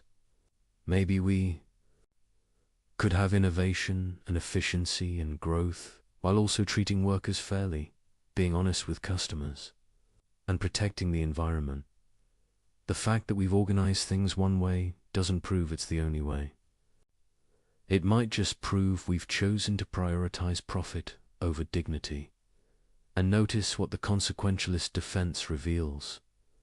If you're justifying corporate behavior by pointing to good outcomes, you're admitting the behavior itself is morally problematic. You're saying, yes, we treat people as mere means, but it's worth it because of the results. This is exactly what Kantian ethics forbids. The moment you start weighing good outcomes against violations of human dignity, you've abandoned the categorical imperative. You've made respect for persons conditional rather than absolute. There's also a deeper issue with the fiduciary duty justification. It assumes shareholders' interests override all other considerations. But why? Shareholders are rational beings. But so are workers, customers, community members, and everyone affected by corporate decisions. What gives shareholders rational agency priority over everyone else's? The answer is usually because they own the company. But ownership is illegal. Fiction, a social construct. It doesn't give shareholders metaphysical priority as rational beings. Their dignity isn't greater just because they hold stock certificates. From a Kantian perspective, all stakeholders are rational beings whose dignity must be respected. You cannot treat workers, customers, and communities as mere means just because. Shareholders have a different legal relationship to the corporation. The corporation itself isn't a rational being. It's a too illegal structure humans created to organize economic activity. And tools should serve human ends. All human ends, not just shareholders. When we organize corporations to maximize shareholder value, while treating everyone else as mere means. We've created an institution fundamentally at odds with human dignity. We've built exploitation into the system's basic logic. Kant would say this is irrational. Not just morally wrong, but actually incoherent. Because the corporation depends on all those people it treats as mere means. It needs workers who show up, customers who buy, communities that provide infrastructure. It operates within a social order built on mutual respect and cooperation, but it's parasitic on that order. It takes the benefits while refusing the obligations. It depends on others acting morally while claiming exemption from morality itself. This can't be universalized. If every institution treated human dignity as subordinate to its organizational goals, society would collapse. There would be no stable expectations, no trust, no cooperation. The very conditions that make corporate activity possible would be destroyed. The corporation succeeds by treating people as means while depending on most of society continuing to treat people as ends. It's making an exception for itself that cannot be generalized. Some defenders try a different approach. They argue that corporations can pursue profit while also respecting human dignity. That good corporate citizenship is compatible with profit. Maximization. That the two goals align more than they conflict. Perhaps sometimes they do, but structural incentives matter. When quarterly earnings drive decisions, when executives are compensated based on stock price, when competition rewards whoever can cut costs most aggressively, the system pushes toward treating dignity as expendable.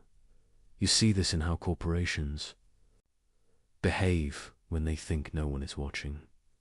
When oversight is weak, when regulations are unenforced, when consumers can't easily tell the difference between ethical and unethical practices, corners get cut, people get exploited, communities get harmed.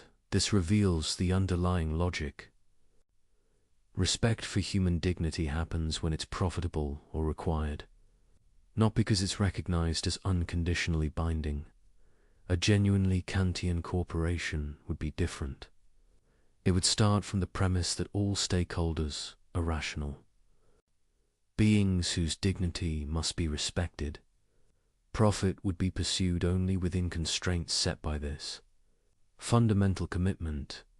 That might mean lower returns for shareholders. It might mean slower growth. It might mean competitive disadvantages against less scrupulous rivals. But that's the point. Moral obligations aren't conditional on convenience. You don't get to violate human dignity because respecting it is costly. The categorical imperative doesn't have an exception for but profit. The uncomfortable truth is that much of modern corporate behavior is simply incompatible with treating people as ends in themselves.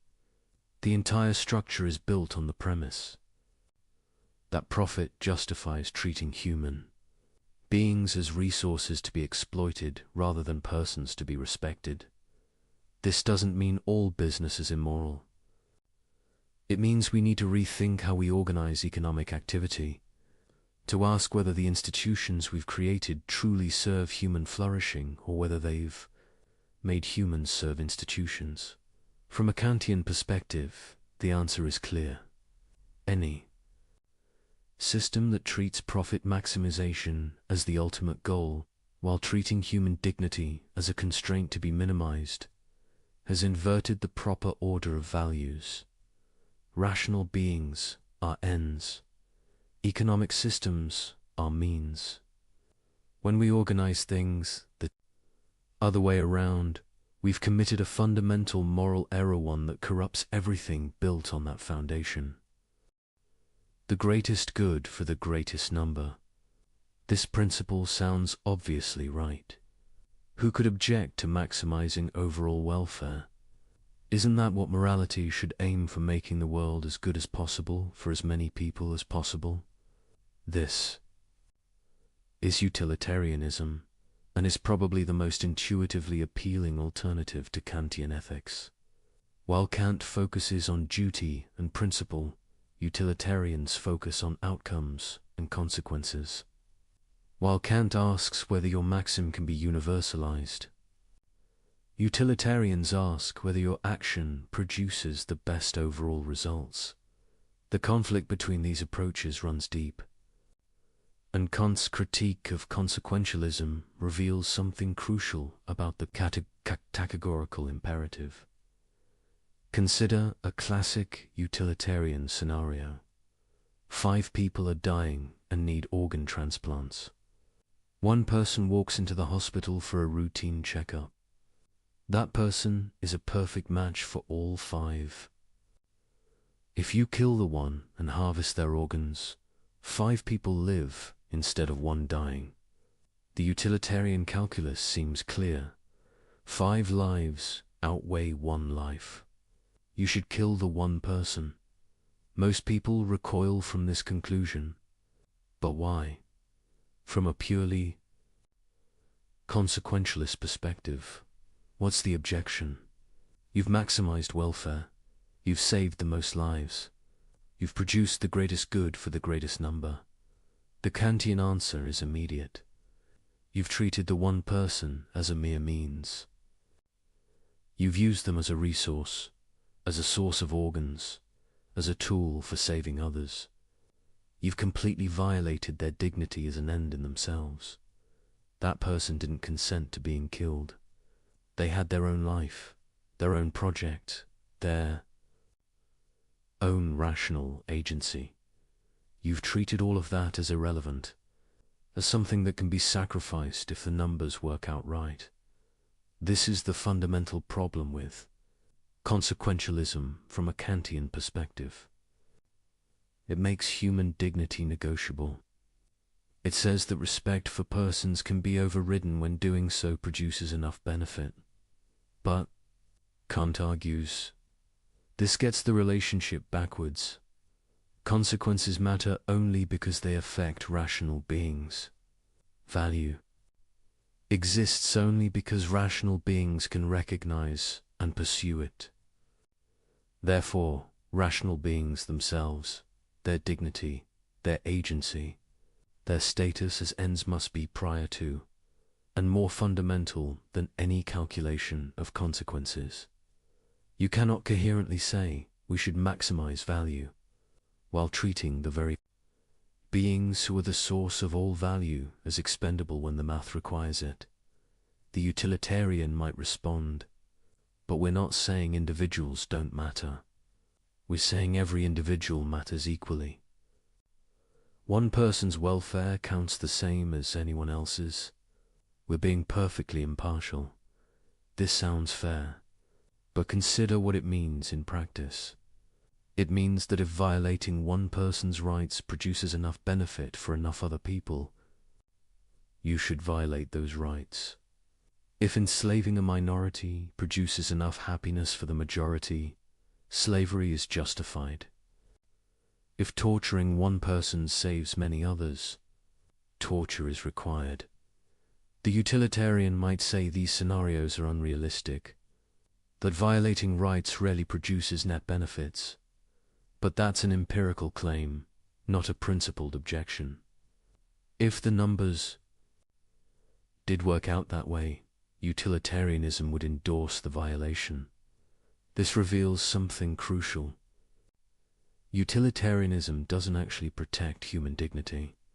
It protects people's welfare only instrumentally, only when protecting it maximizes overall utility. The moment violating dignity becomes more useful than respecting it, utilitarianism requires. The violation, Kant would say, this makes dignity conditional. And if dignity is conditional, it's not really dignity at all.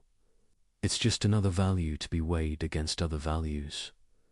But the whole point of dignity is that it's unconditional. Rational beings have worth that doesn't depend on consequences, on utility calculations, on whether respecting them produces good outcomes. They have worth simply because they're rational agents capable of setting ends. To treat this worth as negotiable, as something that can be sacrificed for sufficiently good consequences, is to deny what makes human beings different from objects. It's to treat persons as if they were just a very complicated source of utility rather than beings with intrinsic value. The deeper problem is that utilitarianism can't be universalized in the Kantian sense. What's the maxim of utilitarian action? Something like, I will do whatever produces the greatest total utility, even if it requires treating some people as mere means. Can everyone follow this maxim? Can it be willed as universal law? Consider, what happens if everyone acts to maximize utility without constraints on respecting dignity? You get a world where anyone can be sacrificed at any time if doing so benefits enough others. There are no stable rights, no protected freedoms, no inviolable dignity. In such a world, you cannot plan your life. You cannot trust that others will respect your agency. You cannot know whether you'll be the one selected for sacrifice when the utility calculus requires it. More fundamentally, the entire framework of morality breaks down.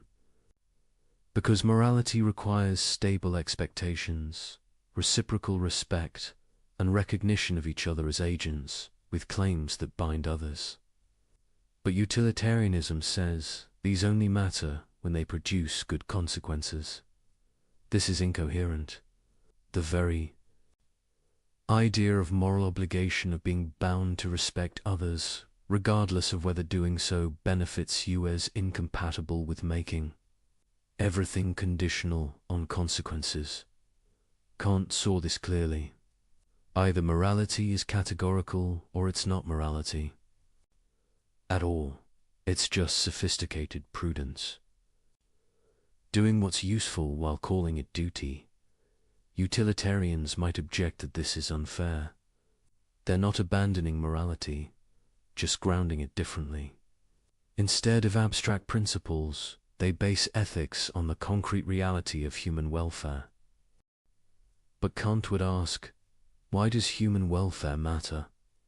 The only answer that makes sense is, because humans are beings whose well-being has value. But why does their well-being have value? Because they're rational agents capable of caring about their lives, setting goals, pursuing ends. In other words, human welfare matters because human agency matters. The value of good consequences derives from the value of the rational beings who experience those consequences. But if that's true, then you cannot coherently sacrifice the agency that gives consequences their value for the sake of those consequences. You're sawing off the branch you're sitting on. This is the deep incoherence in consequentialism. It depends on the value of rational agency to explain why consequences matter, but then treats rational agency as expendable when pursuing good consequences. Kant's ethics doesn't have this problem. It says, rational agency is the source of all value. Therefore, respect for rational agency is the fundamental moral requirement. Consequences matter, but only within the constraint of respecting dignity. You cannot produce good outcomes by methods that violate what makes outcomes good in the first place. The utilitarian might make one more argument. Maybe, in theory, utilitarianism allows rights violations. But in practice, respecting rights generally produces the best outcomes. So Kantian. Principles and utilitarian calculations usually lead to the same conclusions. This is true more often than not. But it's a contingent coincidence, not a principled convergence. Kant would say. If you're following moral principles only because they produce good outcomes, you're not actually following them morally. You're using them instrumentally. And the moment you encounter a case where violating principles produces better outcomes, you'll violate them. True moral action requires acting from duty itself, not from calculation of consequences. It requires recognizing moral principles as categorically binding, not as useful rules of thumb. This matters because humans are very good at convincing themselves that their rule violations will produce good outcomes. The person who betrays a confidence tells themselves it's for the best. The official who takes a bribe tells themselves they'll do more good with power than without it. The person who breaks a promise tells themselves that consequences justify it. If morality is fundamentally consequentialist, these rationalizations might sometimes be correct. And if they might sometimes be correct, everyone will think their case is one of those times. This is why Kant insists on categorical principles, not because consequences don't matter, but because making morality conditional on consequences opens the door to unlimited rationalization. The utilitarian's trap is thinking you can maximize good outcomes while treating the beings who are the source of all value as means to those outcomes. But this is incoherent. Value exists because of rational agency. Therefore, rational agency must constrain how you pursue value. You cannot violate what makes value possible for the sake of producing more value. When you try, you end up with conclusions that shock moral intuition, killing the innocent to save the guilty if the numbers work, torturing one to benefit many, enslaving minorities for majority happiness, breaking promises when convenient, lying when useful. Each conclusion follows logically from utilitarian premises. Each reveals what's at stake when you abandon categorical respect for human dignity. Kant isn't saying consequences are irrelevant. He's saying they're not fundamental. They matter, but they matter within constraints set by respect for rational agency. You should produce good outcomes, but only by methods that treat people as ends, never merely as means. This is harder than pure consequentialism. It means sometimes you cannot do what would produce the best outcomes because doing so would violate someone's dignity. It means constraints on pursuing the good that have nothing to do with whether the pursuit would be successful. But Kant would say this: difficulty reveals moral truth rather than obscuring it. Morality is difficult because human dignity is unconditional. Because rational beings have worth that doesn't depend on whether respecting them is convenient or beneficial. Because some things are simply wrong regardless of consequences.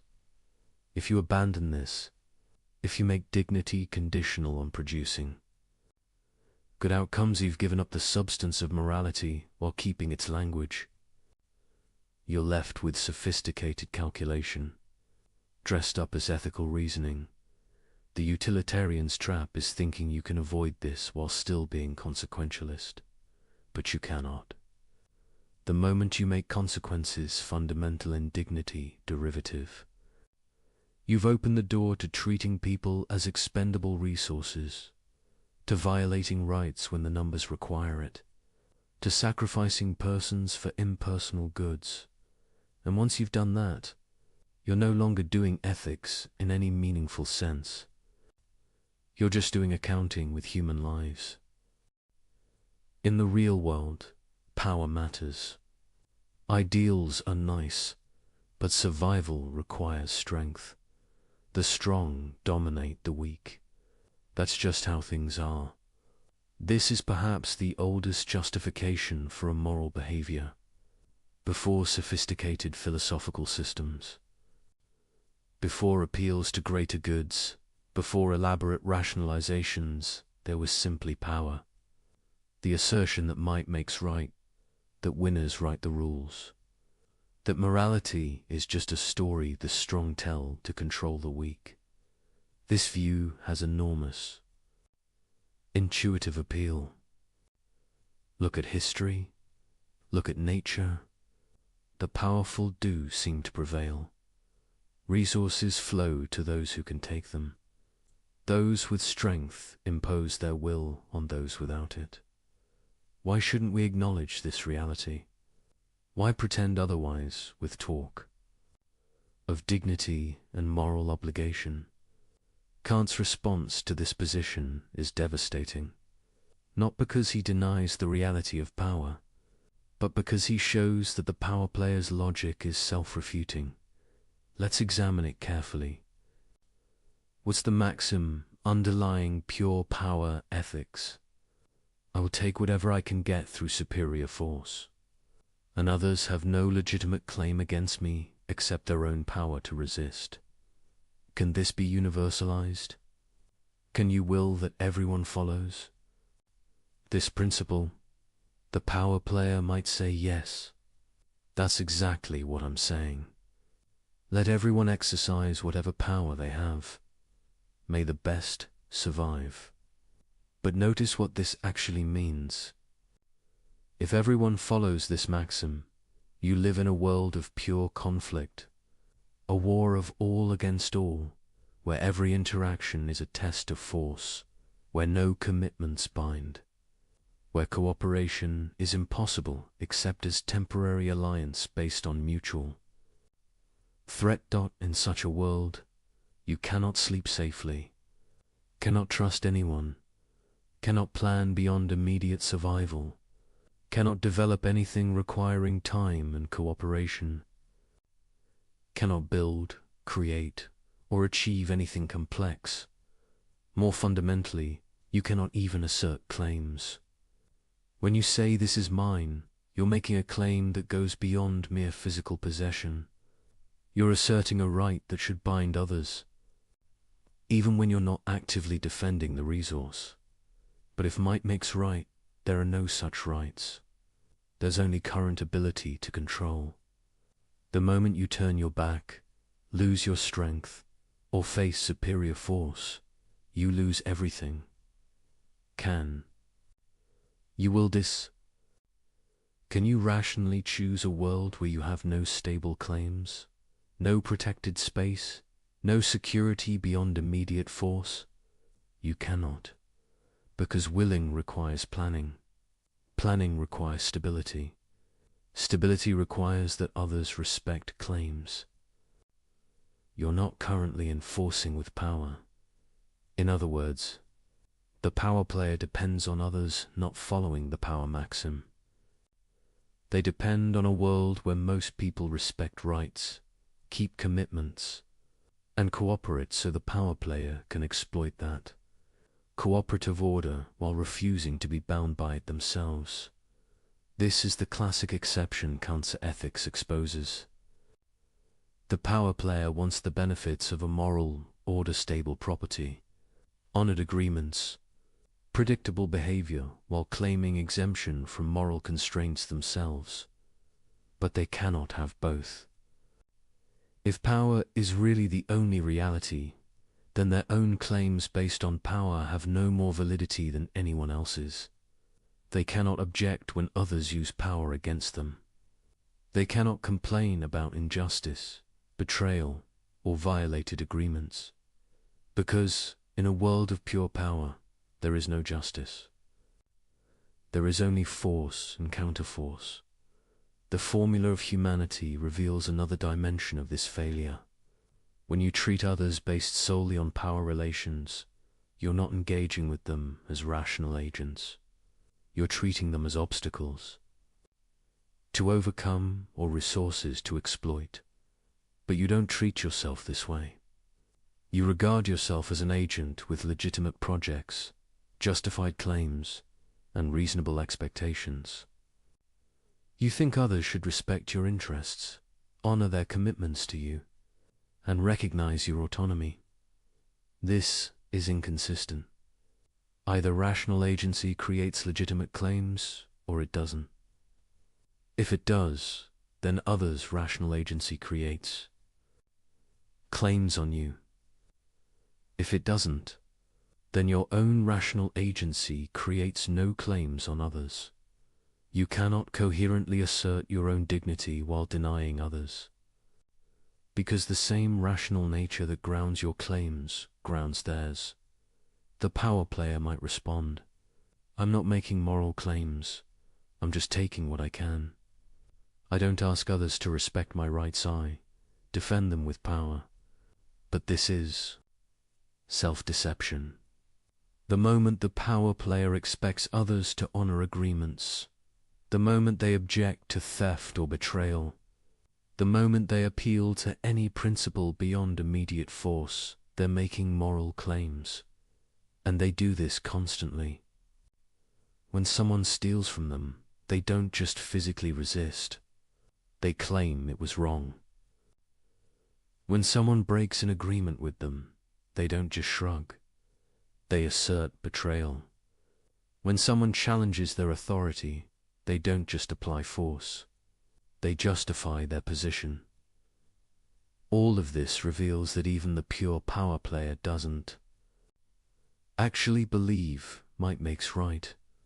They believe it when they're exercising power over others. But when others exercise power over them, suddenly principles matter. Justice matters. Rights matter. This hypocrisy is built into the power position, because power by itself cannot justify anything. It's just a fact about who can do what. To move from "I can do this" to "I should be able to do this," or others should not interfere requires normative claims that go beyond power. And once you're making normative claims, you're in the moral domain. You're implicitly asserting principles that should bind others, regardless of their power to resist you. But if those principles bind others, they bind you. You cannot claim rights for yourself while denying them to others based solely on power. Differential. Kant saw that power ethics is fundamentally incoherent. It tries to assert claims while denying the basis of all claims. It depends on moral concepts while rejecting morality itself. There's also a practical problem. The power player assumes they'll always have power, but power is unstable. Fortunes change. Today's dominant become tomorrow's vulnerable. Age weakens. Circumstances shift. Allies become enemies. When you've built your position on pure power, you have no recourse when power fails. You've granted everyone the right to dominate you if they can. You've eliminated any basis for appealing to their restraint, compassion, or sense of justice. This is profoundly irrational. You're willing a world where you have no protection except strength, knowing that you will inevitably experience weakness. A rational person would want principles that bind others even when you lack power to enforce them. Principles that protect you when vulnerable, constrain you when strong, and create stable expectations for everyone. But these are precisely the principles the power player rejects. They want freedom when strong and protection when weak. But they cannot have both without accepting moral constraints that operate independently of power. The categorical imperative forces consistency. If you claim others should respect you regardless of whether you can force them to, you must respect others regardless of whether they can force you to. If you think there are constraints on what stronger parties can do to weaker ones, you must accept those constraints when you're stronger. There's no middle ground where power justifies your actions, but not others. Where might makes right when you're wielding it, but wrongs you when others wield it. The power player's logic collapses into either pure nihilism, nothing matters. There are no legitimate claims, force is the only reality, or concealed moralism, where they make exception for themselves while denying others the same claims. If they choose nihilism, they've given up any grounds for objecting to anything. They cannot complain about injustice, betrayal, cruelty. They can only resist or submit. This makes rational agency impossible, because agency requires being able to make and receive claims. If they choose concealed moralism, they're admitting that moral principles exist and bind others. But then why don't those same principles bind them? What makes them special? Usually the answer is, because I'm stronger, because I can, because I have the power to make exceptions for myself. But this is circular. You're using power to justify, claiming exemption from moral principles, while depending on those principles to constrain others' use of power against you. This doesn't work. Either moral principles are binding regardless of power, or they're not binding at all. You cannot have it both ways. Kant would say, the power player's mistake is treating power as if it were a source of normativity, as if being able to do something gave you the right to do it, as if superior force made your claims more valid than others. But power is normatively neutral. It's just a capacity. What matters morally is how you use that capacity, whether you exercise it in ways that respect the rational nature of those affected. When you have power over others, you have greater responsibility, not greater permission. Because you can do more harm, can violate dignity more extensively, can create more suffering through careless exercise of strength. The person with power who uses it purely for self-interest, while disregarding others' dignity, is acting worse than the powerless person who would do the same. Because they're doing more damage to the moral order, treating more people as mere means, causing more violation of rational agency. This is the opposite of what power ethics claims. It says power gives you a pass from moral constraints. Kant says power gives you greater obligations precisely because you can do more harm. The fundamental insight is this: rational agency is what grounds moral claims. Power has nothing to do with it.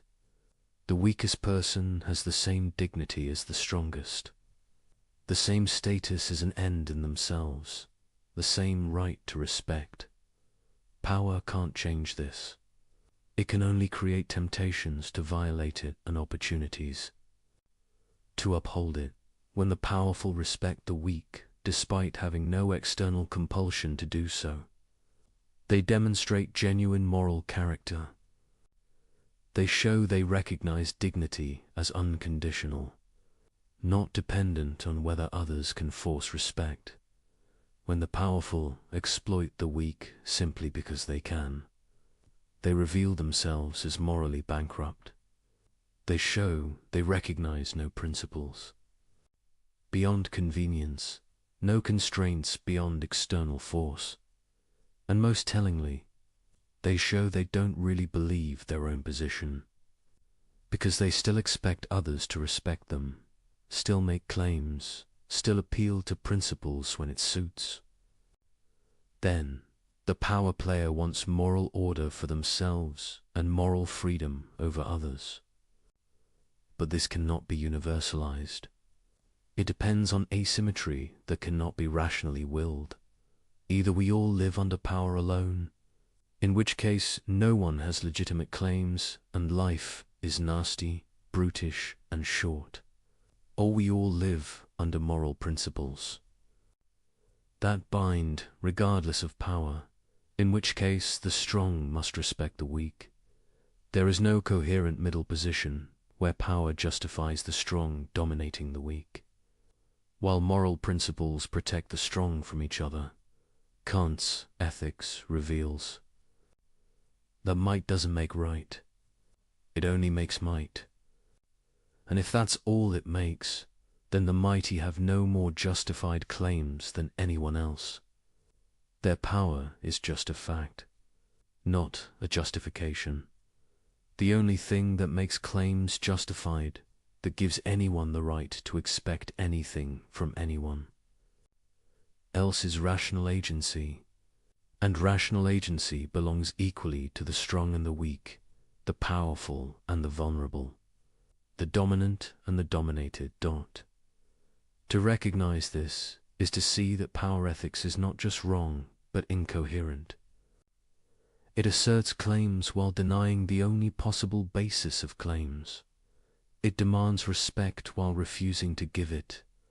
It wants the benefits of morality while rejecting moral constraints. And it cannot be universalized without destroying itself. The power player depends on others not being power players. Depends on a world of generally moral behavior that they exploit while contributing nothing to its maintenance.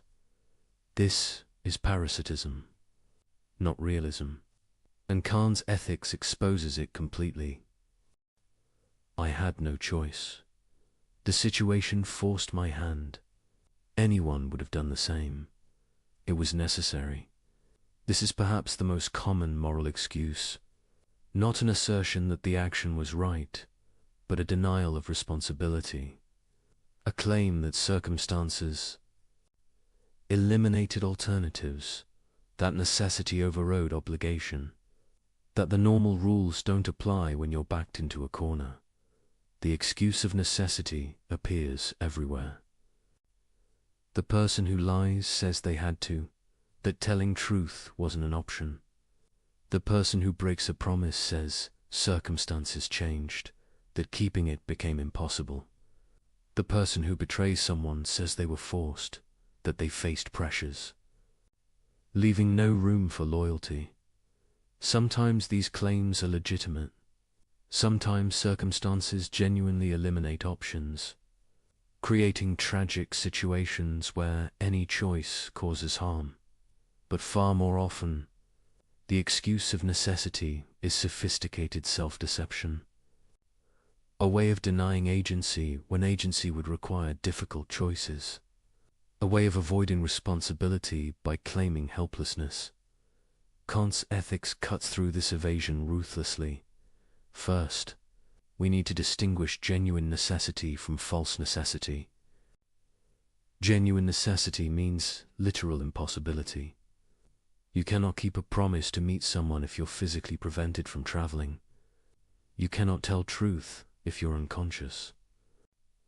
You cannot fulfill an obligation if circumstances make the action literally impossible. But this kind of necessity is rare. Most claims of necessity aren't about impossibility, but about cost. I had to lie usually means telling truth would have been costly. I had to break my promise usually means keeping it would have been difficult. I had no choice usually means the alternative was uncomfortable.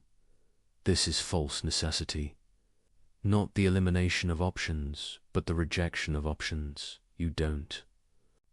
Like, Kant would ask, what's your maxim when you claim necessity? I will violate moral obligations when following them would impose costs I'm unwilling to bear. Can this be universalized? Can you will that everyone abandons moral constraints whenever they face significant difficulty? Obviously not, because moral obligations are binding precisely in difficult circumstances. When following them is easy, you don't need obligation, you denade. Anyway, from inclination. The whole point of moral duty is that it applies even when you don't want to follow it. Even when following it is costly, even when alternatives would be easier. If everyone abandoned moral constraints when circumstances became difficult, there would be no moral constraints at all. Because circumstances are always difficult for someone. There's always some pressure, some cost, some reason why following morality is inconvenient. The person claiming necessity is making a classic exception. They want others to follow moral obligations even when difficult, but they claim exemption when facing their own difficulties. This is the familiar pattern. Universalization exposes asymmetry. You're asserting a right you cannot grant to others without destroying the very moral order you depend on. But there's a deeper issue. The claim of necessity often reflects confusion about what moral obligation requires. Kant distinguishes between perfect and imperfect duties. Perfect duties are strict and allow no exceptions. You must never lie, must never treat someone merely as means, must never violate the categorical imperative. Imperfect duties allow latitude in how and when you fulfill them. You should help others, should develop your talents, should promote your own happiness. But you have discretion about specific applications. When people claim necessity, they're usually trying to turn perfect duties into imperfect ones. They want discretion when none exists. They want to weigh costs and benefits when the obligation is categorical. I had to lie because telling truth would have been too costly. But truth-telling is a perfect duty. Cost is irrelevant. You're obligated to tell truth regardless of consequences to yourself. I had to break my promise because circumstances changed. But promise-keeping is a perfect duty. Changed circumstances don't eliminate obligations, though they might make them more difficult to fulfill. The excuse of necessity tries to smuggle consequentialist reasoning into a deontological framework. It says, this particular instance of following duty would produce bad results, so I don't have to follow it. But this contradicts the categorical nature of moral obligation. Duties are binding regardless of consequences. That's what makes them categorical rather than hypothetical. You might disagree with this. You might think consequences matter enough to override obligations. But then you're abandoning Kantian ethics entirely, not claiming its protection while evading its constraints. The formula of humanity reveals another aspect. When you claim necessity as an excuse for violating someone's dignity, you're treating them as expendable when circumstances require it. I had to deceive them, the situation forced me. But they're a rational being deserving respect regardless of your situation. Your difficulty doesn't give you the right to treat them as mere means. I had to break my commitment. I faced pressures they don't understand. But your pressures don't eliminate their legitimate expectations or their status as an end in themselves. The excuse of necessity places your concerns above others' dignity. It says, my convenience, my welfare, my ability to avoid difficult choices matters more than respecting your rational agency. This cannot be universalized, because others face pressures too. If everyone gets to violate dignity when circumstances are difficult, dignity becomes conditional on everyone having easy circumstances, which is the same as saying it's not real dignity at all. There's also a practical problem with the necessity excuse. It trains you to see yourself as helpless, as a passive victim of circumstances, rather than an active agent making choices. Every time you say I had to, you're denying your own agency. You're treating yourself as an object pushed around by forces beyond your control rather than a rational being choosing among options. This is a form of self-disrespect. You're failing to recognize your own capacity for autonomous choice. You're treating your own rational nature as if it were mere nature subject to causal forces but not capable of self-determination. Kant would say this degrades your own humanity. When you claim helplessness where you actually had choice, You're treating yourself as less than what you are, being capable of acting from principle regardless of pressure. Moreover, the necessity excuse becomes a habit. The more you invoke it, the more you train yourself to see obligations as optional when difficult. You develop characters structured around avoiding responsibility rather than accepting it. This corrupts moral judgment. You lose the ability to distinguish genuine impossibility from mere difficulty. You lose the clarity that comes from unconditional commitment to principle. Over time, you become someone who always finds reasons why normal rules don't apply to you, why your situation is special, why circumstances justified the exception. But, of course, everyone's situation feels special to them. Everyone faces pressures they think others don't understand. Everyone encounters circumstances that make morality inconvenient. If necessity excuses everyone, it excuses no one. Because the excuse eliminates the very concept of obligation. Kant saw this clearly. Either moral obligations or categorical binding, regardless of cost, regardless of difficulty, regardless of what you'd prefer, they're not really obligations at all. They're just suggestions that apply when convenient. Guidelines that hold unless following them is hard. Ideals you nod toward while acting on entirely different principles. This doesn't mean Kant was naive about difficulty. He recognized that humans are finite beings with real limitations. That circumstances sometimes genuinely constrain options. That moral life involves genuine dilemmas. But he insisted on distinguishing genuine constraints from self-serving excuses. Real impossibility from unwillingness to pay costs. Tragic circumstances from convenient rationalizations. The test is simple. Are you claiming you couldn't do something that was literally impossible? Or are you claiming you had to abandon a moral obligation because following it would have been difficult? If the former, fine. No one can demand the impossible. If the latter, you're making an excuse, not stating a fact. And the excuse can't be universalized, because everyone faces difficulty. If difficulty eliminates obligation, obligation eliminates itself.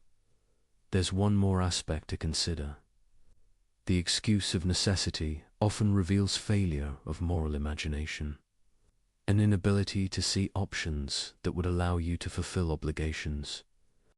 Despite difficulty, when you claim I had no choice, you're usually wrong. You had choices, you just didn't like them. You didn't want to pay the price of acting morally, but moral life requires creativity. Finding ways to honor obligations despite obstacles, discovering paths through difficult circumstances that respect everyone's dignity.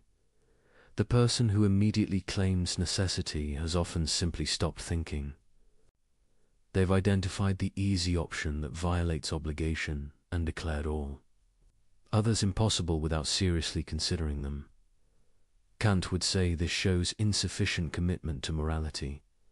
A genuinely moral person would exhaust all options before concluding that obligation cannot be fulfilled, would accept significant cost to themselves before violating others. Dignity. This doesn't mean moral heroism is required of everyone, but it means you cannot casually abandon obligations while claiming you had no alternative. The excuse of necessity, in most cases, is simply moral laziness. A refusal to think hard about options, to accept costs, to honor the categorical nature of obligation, and when you examine it through Kant's test, it fails immediately. You cannot will that everyone abandons obligations when circumstances are difficult. You cannot universalize the maxim of convenience over duty. because you depend on others maintaining their obligations to you even when doing so is costly for them. You depend on a world where most people honor commitments, tell truth, respect, dignitize spite pressures and difficulties. You're claiming exception from the very order you require to function, asserting that others must follow rules you won't follow, treating your convenience as more important than the moral fabric of human community. This is the characteristic failure that Kant's ethics exposes in all its forms. The attempt to benefit from morality while evading its constraints, to enjoy the protections of a moral order while contributing nothing to its maintenance. The excuse of necessity is just one more version of this eternal human tendency to claim helplessness when agency would require sacrifice, to invoke circumstances when principle would require cost, to deny responsibility when accepting it would be difficult. But Kant shows us we always have a choice, not always an easy choice, not always a choice we like, not always a choice that spares us difficulty, but a choice nonetheless, between following the categorical imperative or violating it, between respecting human dignity or treating people as means, between acting from duty or from inclination. The excuse of necessity tries to deny this choice, to claim that circumstances made the decision for you, that you were forced to violate obligation. But this is false. You chose.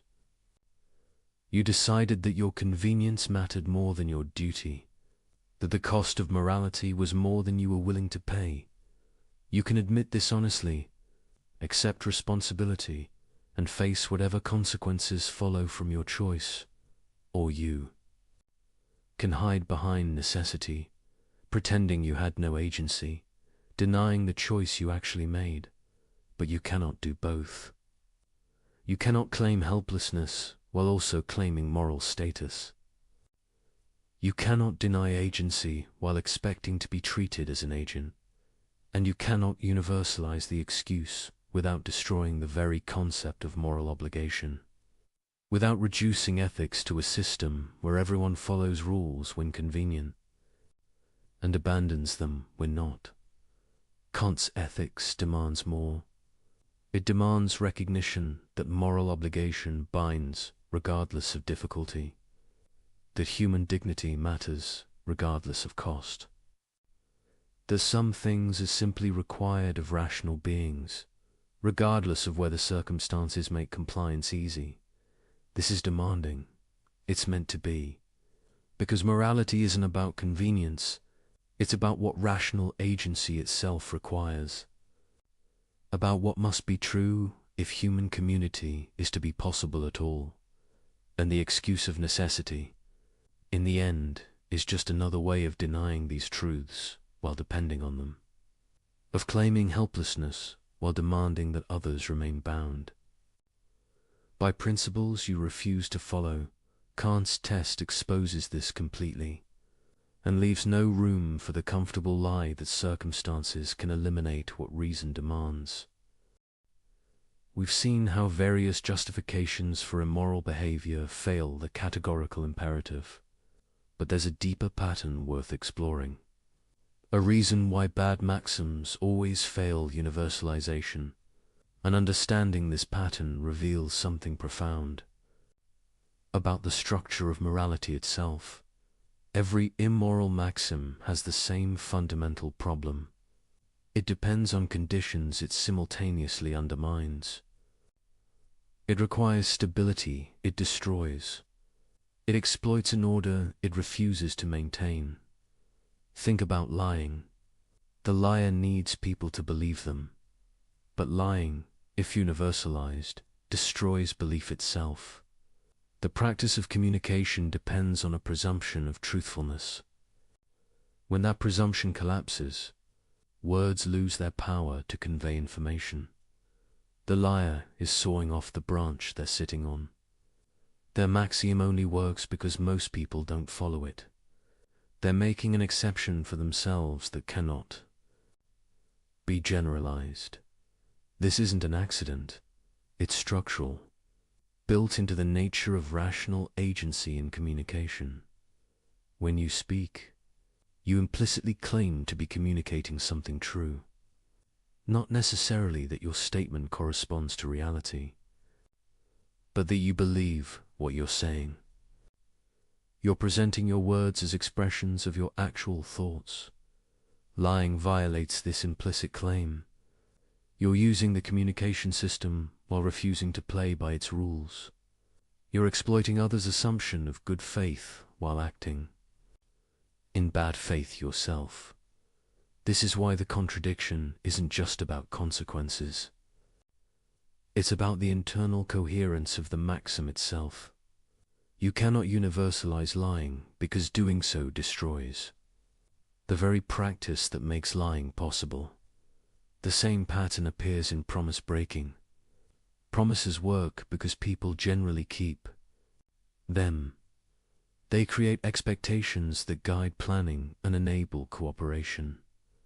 When someone makes a promise, others adjust their behavior in reliance on that commitment. The promise breaker exploits this system. They gain the benefits of being trusted, without bearing the costs of being trustworthy.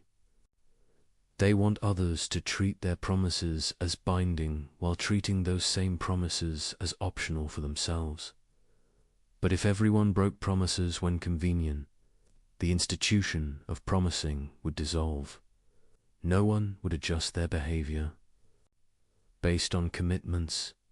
Promises would become mere predictions, not obligations. The promise breaker, like the liar, depends on others maintaining what they refuse to maintain. They're parasitic on a practice they're undermining. This reveals something important about why Kant's ethics works. It's not imposing arbitrary constraints from outside. It's showing what rational agency itself requires. To be a rational agent is to act for reasons, to claim that your actions are justified. And to claim justification is to assert principles that apply beyond your particular case. When you act, you're implicitly saying, this type of action, in these types of circumstances, is permissible. You're making a universal claim, whether you realize it or not. The categorical imperative simply makes this implicit universality explicit. It asks, can your maxim actually function as a universal principle, or does it depend on others not following it? If the latter, you're being incoherent. You're claiming a justification that undermines itself when universalized. You're trying to have things both ways to benefit from a practice while refusing to maintain it. This is why bad maxims always self-destruct, not because God punishes them, not because society disapproves, not because they produce bad consequences, though they often do, but because they're rationally incoherent. They cannot survive their own universalization. Consider manipulation. The manipulator needs people who aren't suspicious, who take communications at face value, who assume good faith. Manipulation works by exploiting trust.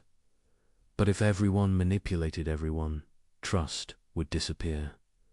Everyone would constantly suspect ulterior motives. Every communication would be analyzed for hidden agendas. The baseline of good faith that makes manipulation effective would be destroyed. The manipulator depends on most people not being manipulators. On a world where trust is the default, so violations of trust can be exploited. This dependency reveals the incoherence. You cannot coherently will that everyone manipulates, because doing so eliminates what makes manipulation work. You're asserting a right that destroys its own conditions of possibility. The pattern extends to all immoral maxims. The thief needs property rights to exist, or there's nothing to steal. The fraudster needs honest commerce, or fraud would be expected and anticipated. The person who refuses all help needs a society where most people do help, or human cooperation. Would be impossible. In every case, the immoral agent is free-riding, taking advantage of a moral order they refuse to support, exploiting others' good behavior, while exempting themselves from reciprocal obligations. Kant's genius was recognizing that this free riding is not just unfair, it's logically incoherent. You cannot rationally will a world where everyone free rides, because free riding depends on others not. Free-riding. This gives us a different way of understanding why morality is binding. Not because of divine command, not because of social contract, not because of consequences, but because of what rational agency itself requires. To be rational is to act according to principles. To act according to principles is to claim those. Principles could be universal. To claim they could be universal is to be bound by them yourself. You cannot escape this by denying you're making universal claims, because any justification of your action implicitly universalizes. When you say, "It was okay for me to do this because of these reasons," you're saying these reasons justify this type of action, and that's a universal claim. The only way to avoid universal claims is to admit you're not acting for reasons at all, that you're just doing what you feel like, with no justification, making no claim that your action is permissible, but then you're not exercising rational agency.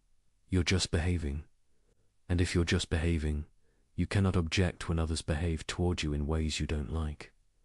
You've given up any basis for making claims against others. This is the choice Kant presents.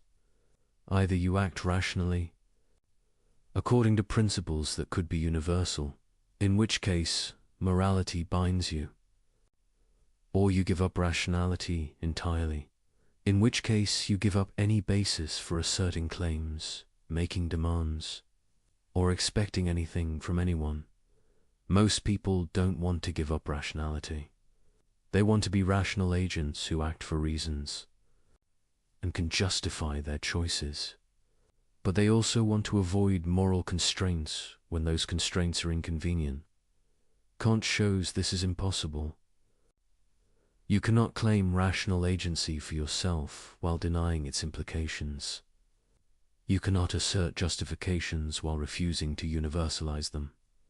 You cannot expect others to respect your claims while refusing to respect theirs. The self-destructive nature of bad maxims isn't a curious feature. It's the fundamental fact about immoral action. Every violation of the categorical imperative is an attempt to assert something that cannot be coherently asserted, to claim a right that destroys itself. When universalized, to enjoy benefits while refusing to bear their costs. This is why you can always tell when someone's reasoning is bad. Not because you have moral intuitions that disagree, not because you calculate different consequences, but because their maxim, when made explicit and universal, reveals its own incoherence.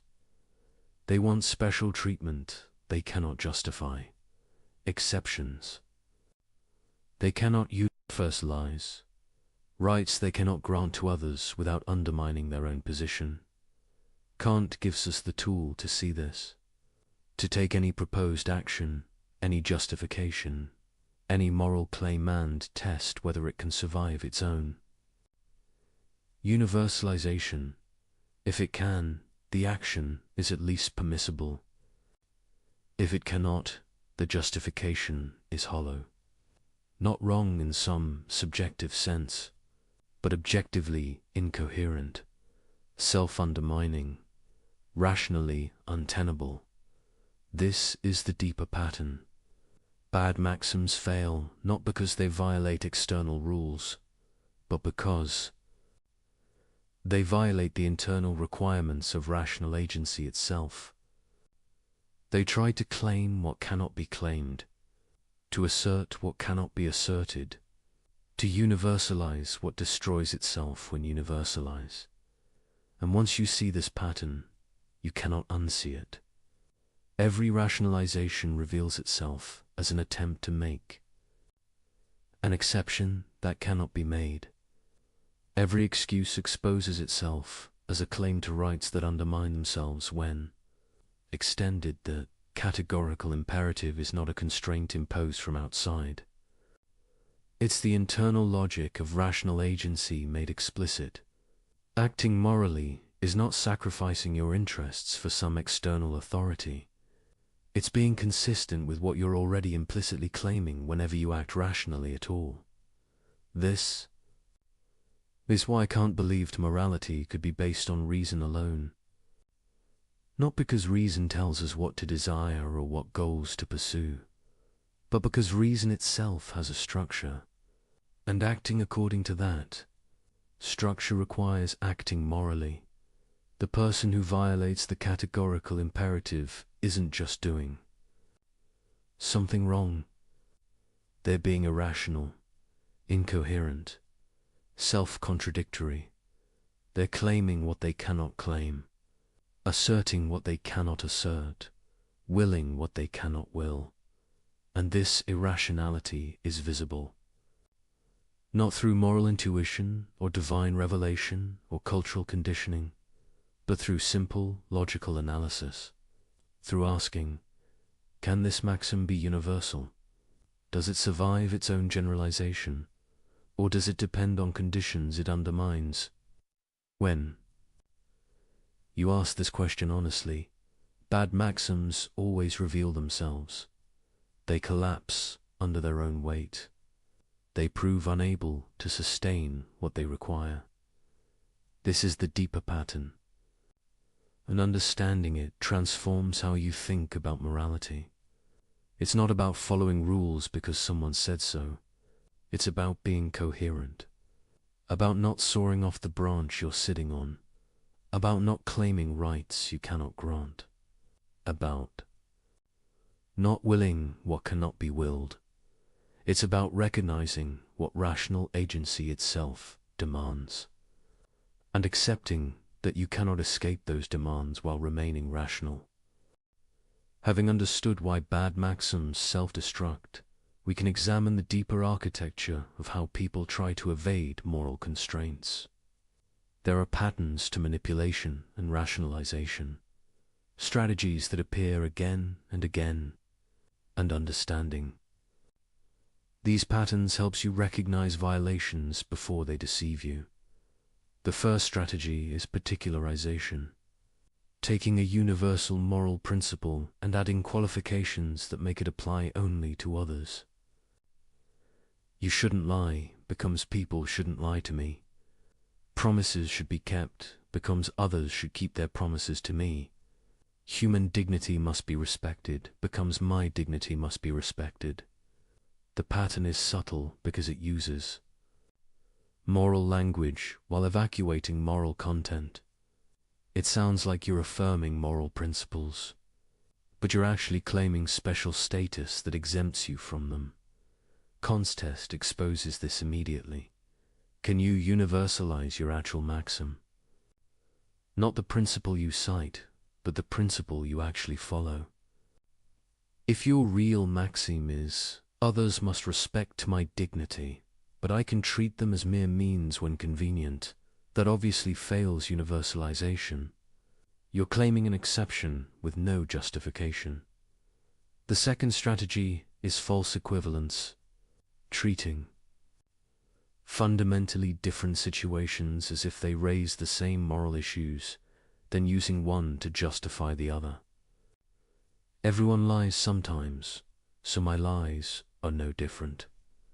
But your lies and white lies about someone's haircut are categorically different. One manipulates someone for your benefit. The other spares minor hurt feelings.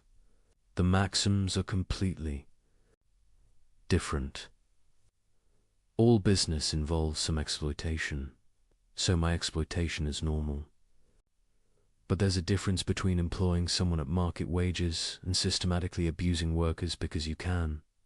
The fact that all economic relationships involve power doesn't mean all exercises of power are equivalent. This strategy works by blurring distinctions, by grouping all instances of some behavior together, regardless of maxims, intentions, or contexts, then using the acceptability of mild instances to justify severe violations.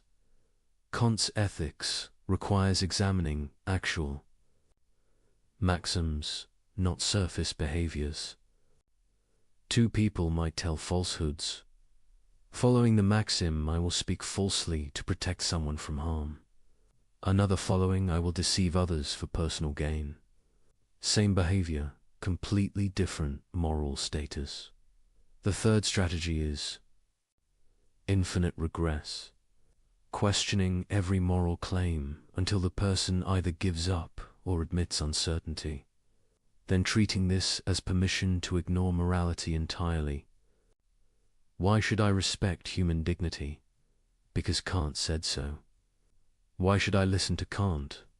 Because he gave good arguments. Why should I care about good arguments?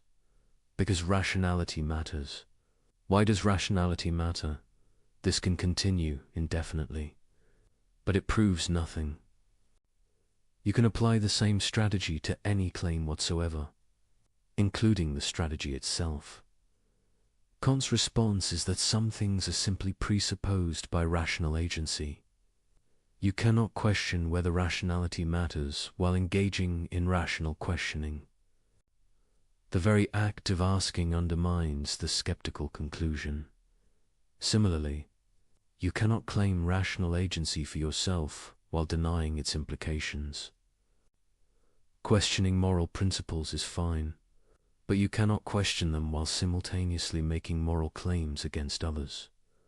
The fourth strategy is hypothetical extremes, presenting bizarre scenarios where moral principles seem to lead to absurd conclusions, then using these to reject the principles entirely. What if an asteroid was going to destroy Earth, and the only way to stop it was by torturing one person? Would you really say we shouldn't torture them? These scenarios are designed to make moral principles seem rigid or unrealistic, but they prove nothing about ordinary cases. The fact that principles might face dilemmas in wildly improbable situations doesn't eliminate their binding force in normal life. Moreover, these hypotheticals often smuggle in assumptions that beg the question. They're constructed specifically to make the violation seem necessary. Then treat this construction as revealing a flaw in moral reasoning. Kant would say, focus on actual situations you face. Don't let imaginary edge cases undermine your commitment. Two principles that apply clearly in real life. The fifth strategy is motive questioning. Instead of engaging with moral arguments, attacking the motives of people making them, you only care about honesty because you're judgmental. You only oppose exploitation because you're envious. You only emphasize duty because you're repressed. This is ad hominem reasoning. It tries to discredit moral claims by discrediting their advocates. But the validity of an argument doesn't depend on the character of the person making it. Kant's principles stand on their own logical merits. They're true or false based on whether they survive rational examination, not based on who endorses them. The sixth strategy is selective empathy, focusing intensely on how moral principles constrain you while ignoring how your violations harm others. When told not to lie, you vividly imagine the awkwardness of telling truth. When told not to manipulate, you focus on how difficult, honest persuasion would be. When told not to break promises, You emphasize how circumstances have changed, but you don't imagine what it's like to be lied to be manipulated, to have commitments broken. You don't feel the violation of agency, the loss of dignity, the harm to trust. This asymmetry allows you to see moral constraints as unreasonable impositions, while not seeing your violations as significant. Wrongs, Kant would say, apply the formula of humanity consistently. Imagine yourself in the position of those affected by your actions. Ask whether you're treating them as you'd want to be treated, as an end, not merely as a means. The seventh strategy is moral diffusion, spreading responsibility so widely that no one feels personally accountable. Everyone else is doing it. The system is corrupt anyway. My individual action doesn't matter. I'm just following orders. It's not my decision alone. Each statement might be factually true. Others might be doing it. The system might be corrupt. Your individual action might have small impact. You might be following orders. But none of this eliminates your personal responsibility for your own maxims. You choose what principles to act on. That choice is yours, regardless of what others do or what systems you operate within. Kant's ethics is radically personal. You're responsible for your maxims. You must ask whether you can universalize them. You cannot evade this by pointing to others' behavior or institutional structures. The eighth strategy is temporal compartmentalization, treating past actions as irrelevant to present identity and future actions as too uncertain to constrain present choice. Yes, I lied before, but I've changed. I might need to lie in the future, so I can't commit to never lying. The present moment becomes the only reality. Past patterns don't reveal character. Future implications don't constrain choice. This allows you to repeatedly violate principles while claiming each instance is an exception, not a pattern. To avoid accountability for establishing habits and corrupting character, Kant would emphasize that moral development matters. Each choice shapes who you become. Each exception makes the next exception easier. Character is built through consistent commitment, not through treating each situation as isolated. The ninth strategy is emotional override, using intense feelings to bypass rational evaluation. I was so angry. I was terrified. I was desperate. The emotion becomes both explanation and justification, as if feeling something strongly makes acting on it permissible. But emotions don't suspend the categorical imperative. They explain why you violated it, showing you acted from inclination rather than duty. But they don't justify the violation. Kant isn't saying emotions are bad. He's saying they can't override moral obligation.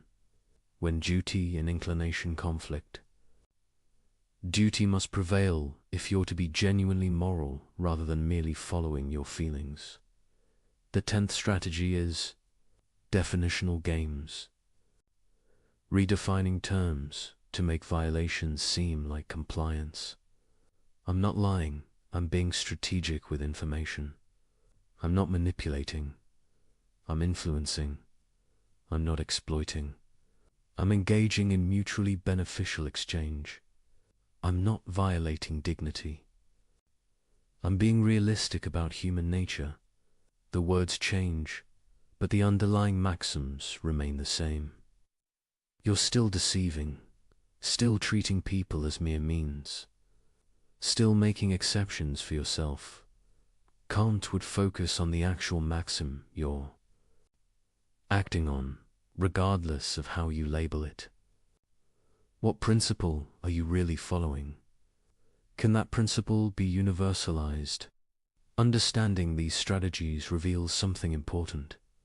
They're all variations of the same fundamental evasion, trying to claim moral status while avoiding moral constraint, claiming others must respect you while refusing to respect them, claiming rights while denying equivalent rights to others, demanding principle from others while allowing exceptions for yourself.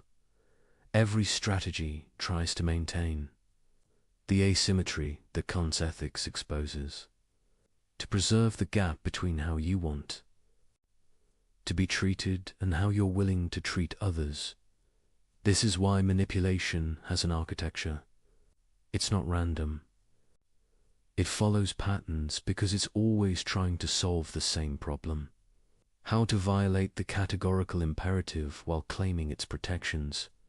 The answer is, you can't, not coherently. Every evasion strategy fails under examination.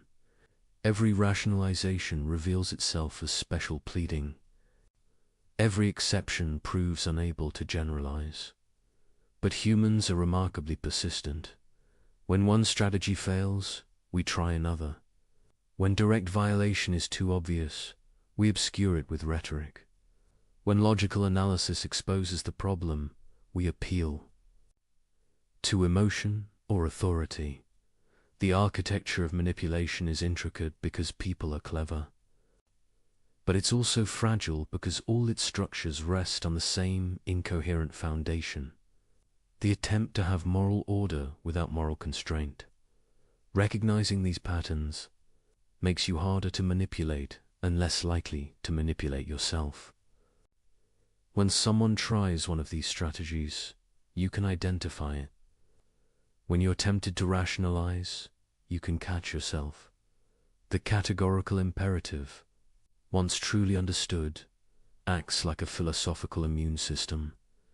It recognizes attempts to evade it, rejects sophistical reasoning, and maintains clarity about what rational consistency requires. This doesn't make moral life easy.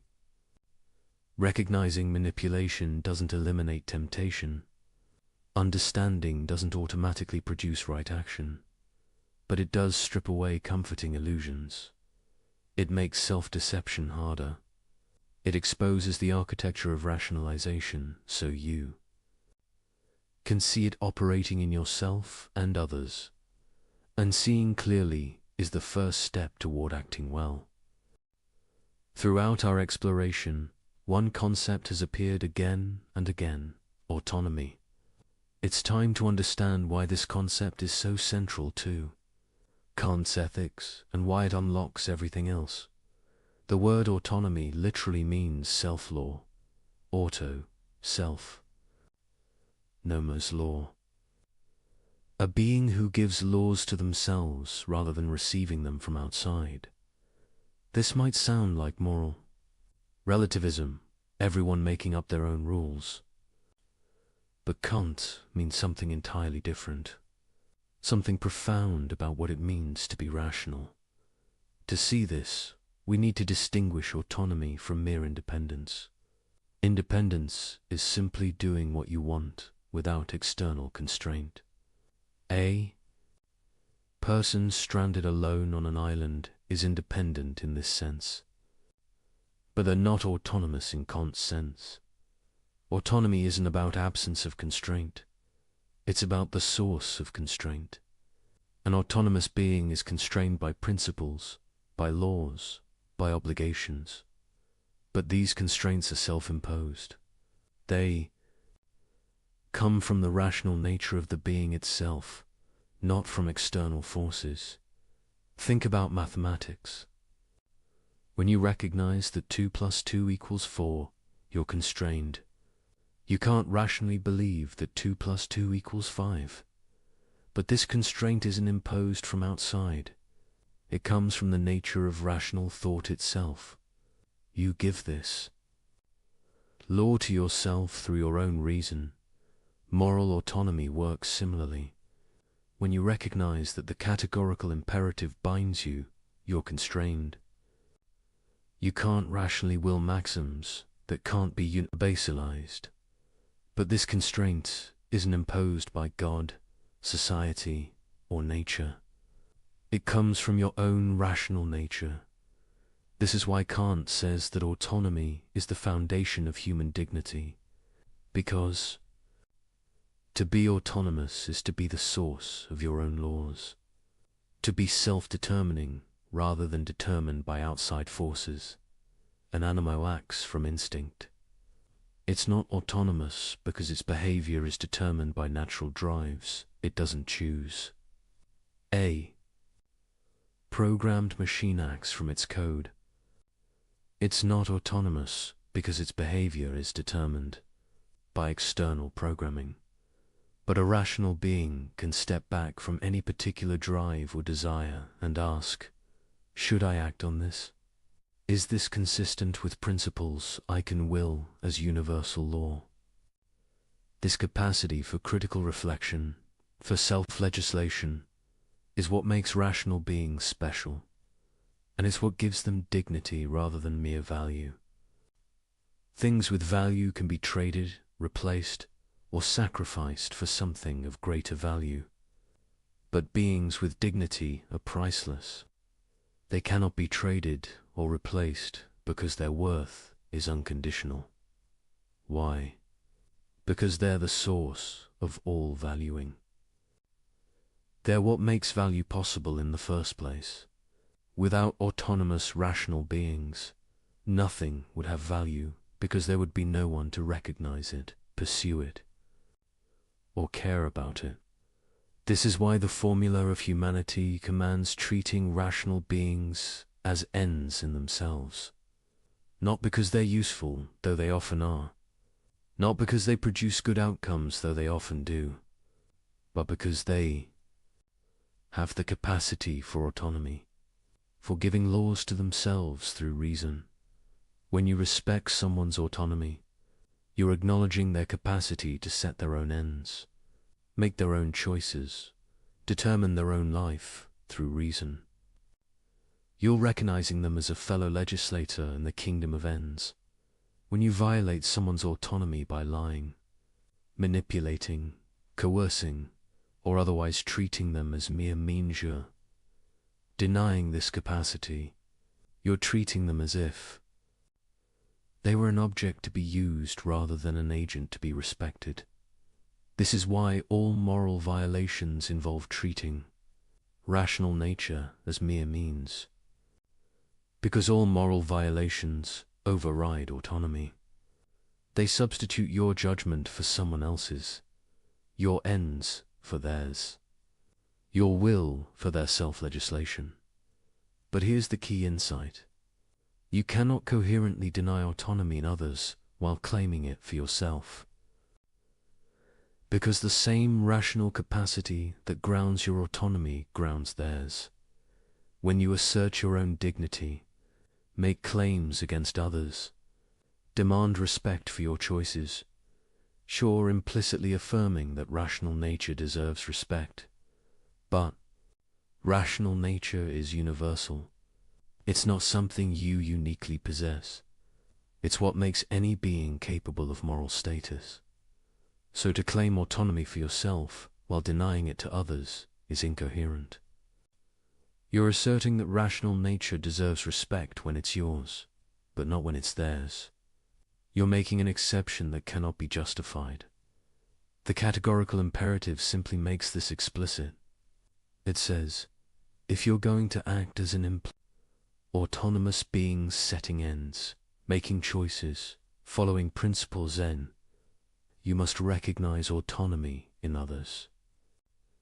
You must act only on maxims you could will as universal law. This isn't an external constraint on your autonomy. It's what autonomy itself requires. Because to be truly autonomous isn't to do whatever you happen to want. It's to act according to principles that reason can endorse. And reason can only endorse principles that respect rational nature wherever it appears. Principles that could serve as universal laws for all autonomous beings. This is why Kant says that autonomy is both the ground and the goal of morality.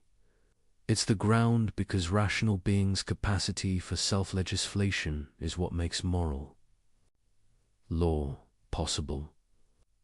It's the goal because moral action aims to respect and promote autonomy in all rational beings. When you act morally, you're exercising your own autonomy, giving law to yourself through reason, and you're respecting others, autonomy treating them as self-legislating beings rather than mere objects. This creates a beautiful symmetry. Moral action expresses what you are, an autonomous being, while recognizing what others are equally autonomous beings. It's consistent with your nature while respecting the equivalent nature in everyone else. Immoral action, by contrast, is self-contradictory. You're exercising your autonomy to deny others autonomy, using your capacity for self-legislation to override others' equivalent capacity. Acting as if rational nature deserves respect when it's yours, but not when it's theirs. This is why evil is always fundamentally irrational. Not just wrong, but incoherent. It involves claiming for yourself what you deny to others, while possessing no basis for the distinction. Understanding autonomy also explains why moral development matters. You don't become autonomous simply by reaching a certain age or achieving independence. Autonomy must be developed through practice. Every time you act from duty rather than inclination, you strengthen your capacity for self-legislation. Every time you universalize your maxims rather than making exceptions for yourself, you exercise autonomy more fully. Every time you respect others' rational agency despite pressure to violate it, you become more genuinely autonomous. This is because autonomy isn't just a capacity you have. It's a capacity you must actively realize through your choices. You can have the potential for autonomy while consistently acting heteronomously, following desire, social pressure, or arbitrary authority. True autonomy requires consistently choosing to act from principles that reason itself endorses, and that means acting morally. There's no gap between being genuinely autonomous and being moral. They're the same thing.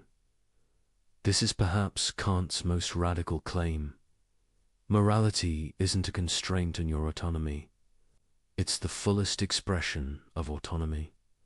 When you act morally, you're most fully yourself, most fully realizing your nature as a rational, self-legislating being. When you act immorally, you're less autonomous, not more. You're allowing inclination, pressure, or desire to override your rational nature. You're being determined by forces outside your rational agency rather than determining yourself through reason. This inverts common assumptions. People often think morality constrains freedom, that moral obligations limit what you can do, that being moral means sacrificing your autonomy to external rules. But Kant shows this is backwards. You're most free when you act morally because you're acting from your own rational nature rather than being pushed around by desires, circumstances, or manipulation. You're least free when you violate moral principles because you're being controlled by forces outside your rational agency. You're allowing heteronomous factors, desire for pleasure, fear of consequences, social pressure to determine your action. True freedom is autonomy, and autonomy is moral action. They're inseparable. This doesn't mean moral action is easy. It means it's the only action that's truly free, that expresses what you really are rather than what external forces push you to do. Understanding this transforms how you think about moral obligation. It's not a burden imposed from outside. It's the demand of your own rational nature. When you feel obligated, what you're feeling is your own reason calling you to act consistently with what you are. When you resist this call, when you act from inclination against duty or not asserting your freedom, you're surrendering it. You're allowing something other than your rational agency to control your action. This is why Kant places autonomy at the center of his ethics. It's not just one value among others. It's the foundation of all moral value, the source of human dignity, the condition of genuine freedom, the goal of moral development. And it's the key to understanding why the categorical imperative binds, not because some external authority demands it, but because your own rational nature demands it. Because to be autonomous is to act on principles that could be universal laws. Because to claim autonomy for yourself is to recognize it in others. The categorical imperative isn't a constraint on autonomy. It's autonomy making explicit what it requires. It's reason calling you to consistency with your own nature as a rational, self-legislating being. And once you see this, you see why morality isn't optional for rational beings. Not because they'll be punished for immorality, but because immorality is incompatible with what they essentially are. To be rational is to be autonomous. To be autonomous is to be moral. There's no way to be fully human, fully realizing your nature as a rational being, while consistently violating the categorical imperative. This is autonomy's central place in Kant's ethics. Not just important, but foundational.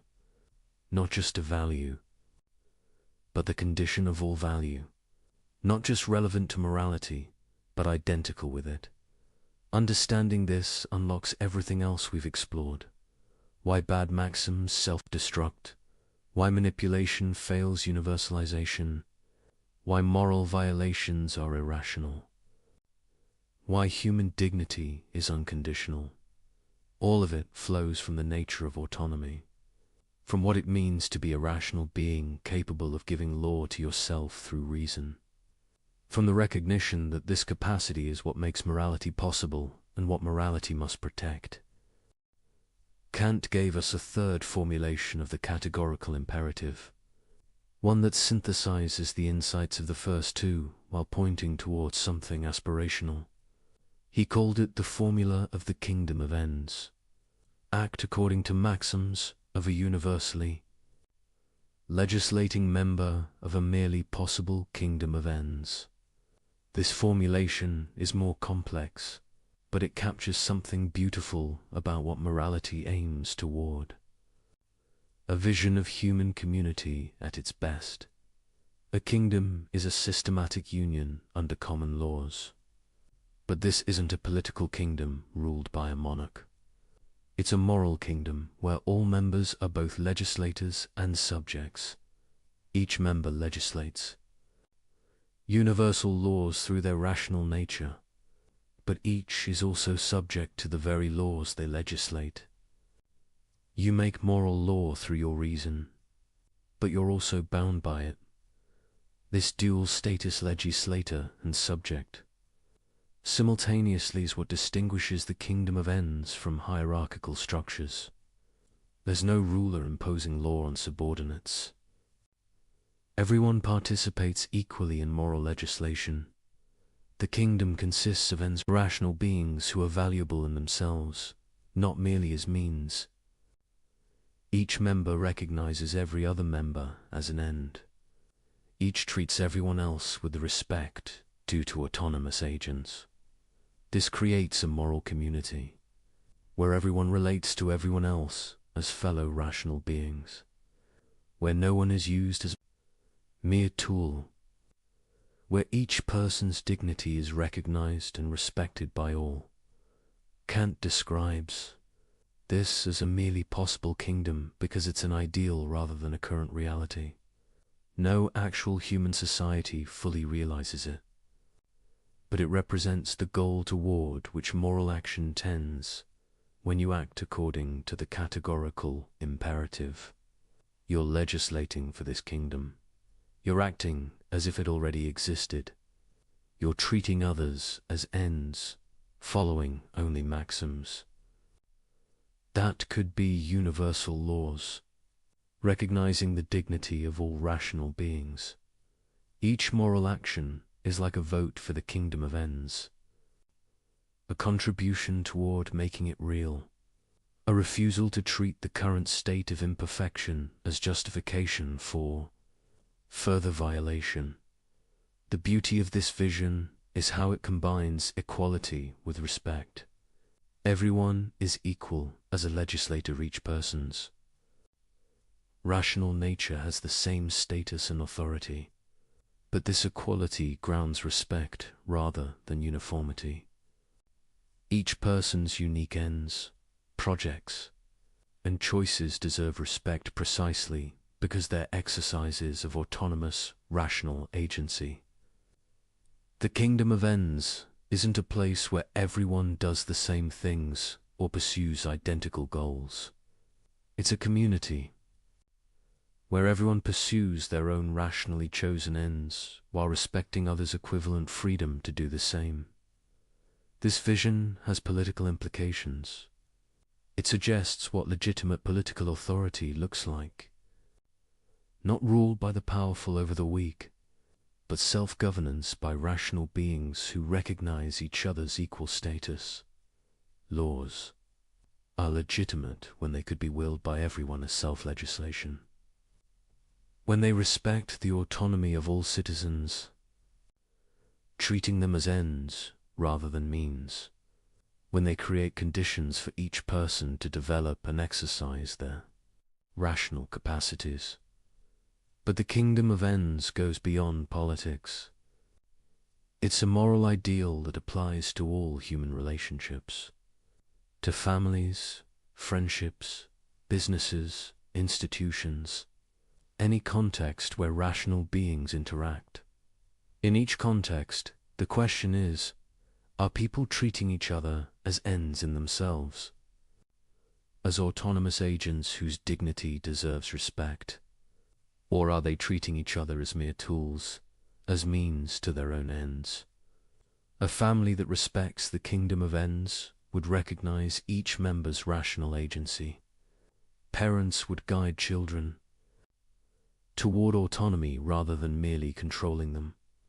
Adults would respect each other's choices, even when disagreeing. Relationships would be structured by mutual respect rather than domination. A business that respected the kingdom of ends would treat workers as agents, not resources. Customers as persons, not revenue sources. Communities as partners, not externalities. Profit would be pursued within constraints, set by respect for human dignity. An institution that respected the kingdom of ends would empower rather than subordinate. It would create space for people to exercise autonomy rather than merely following orders. It would be accountable to those it affects rather than imposing decisions on them. None of this means conflict disappears. Rational beings with different ends will sometimes clash, but in the kingdom of ends, these conflicts are resolved through reason, dialogue, and respect rather than through power, manipulation, or violation of dignity. The ideal might seem impossibly distant. Human societies are full of hierarchy, exploitation, and violation. Most relationships involve some degree of using others as means. Perfect respect for autonomy seems utopian, but Kant would say this doesn't undermine the ideal. It just means we have work to do. Each action that respects dignity moves us closer. Each refusal to treat people as mere means contributes to realizing the kingdom. And importantly, you can act as a member of the kingdom of ends regardless of whether others do. You can treat people as ends even when they treat you as means. You can follow universal laws even in an unjust world. This is what acting from duty means. Not waiting until conditions are perfect, but acting morally now. Treating the kingdom of ends as already existing through your own behavior, even when others haven't caught up. This is hard. It means respecting people's dignity even when they don't respect yours. Maintaining moral principles even when others violate them. Acting as if rational nature deserves unconditional respect even in circumstances that make this costly. But it's the only way the ideal can ever be realized. Not through some sudden transformation, but through individuals choosing to act morally despite imperfect conditions. Through each person taking responsibility for their own maxims, their own treatment of others, their own contribution to moral community. The kingdom of ends represents Kant's answer to cynicism. Yes, people often act badly. Yes, the world is full of exploitation and violation. Yes, perfect justice seems impossibly distant. But this doesn't mean moral action is pointless. Every moral action is a contribution. Every respect for dignity creates a small instance of the kingdom. Every universalizable maxim legislates for the ideal, and gradually, through accumulation of individual moral choices, human community can approximate the ideal more closely. Not perfectly. Human nature is flawed, circumstances are difficult, conflicts are inevitable, but better than before, more respectful of dignity, more consistent with what rational beings deserve. This is Kant's vision. Not naive optimism about human goodness, but realistic hope based on what autonomy makes possible. Not fantasy about perfection, but commitment to progress through moral action. The kingdom of ends is the goal. The categorical imperative is the path. Each individual's choice to act morally is a step forward. And while no one can create the kingdom alone, everyone can refuse to act as if dignity doesn't matter. This refusal, this commitment to treating rational nature as an end regardless of circumstances is what moral action means. And it's available to everyone, always, regardless of what others do. You cannot create the kingdom of ends by yourself, but you can be its representative in every action. You can legislate its laws through your maxims. You can treat everyone you encounter as the fellow member of a moral community. They deserve to be recognized as. This is what the formula of the kingdom of ends asks. Not that you wait for perfect conditions, but that you act now as if those conditions existed. Not that you create utopia, but that you refuse to let imperfection justify violations. It's demanding, but it's also liberating, because it means your moral action always matters, always contributes, always makes the world slightly more like what it should be. The kingdom of ends is possible, precisely because each rational being can choose to realize it in their own actions, can treat others as ends, can follow universal laws, can recognize dignity regardless of what others do, and through these individual choices, the merely possible becomes increasingly real. Kant's ethics has faced serious objections since its inception.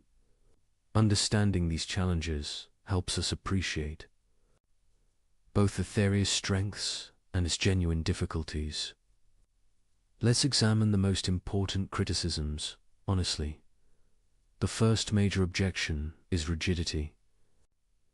Critics argue that Kant's categorical imperatives allow no exceptions, even when exceptions seem obviously right. The murderer at the door case is the classic example. Surely you should lie to save an innocent life. Kant's response seems heartless to many. He insists you cannot lie even here. This leads critics to say his ethics is too rigid for real life, that it produces counterintuitive conclusions, that flexibility matters. But defenders point out that Kant offers options besides lying. You can refuse to answer. You can physically prevent the murderer from entering. You can do many things.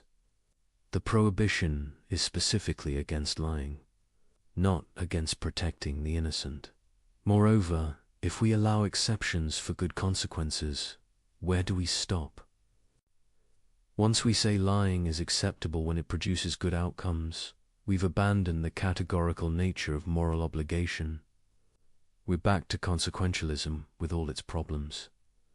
The deeper response is that Kant's ethics isn't about maximizing good outcomes. It's about respecting human dignity regardless of consequences.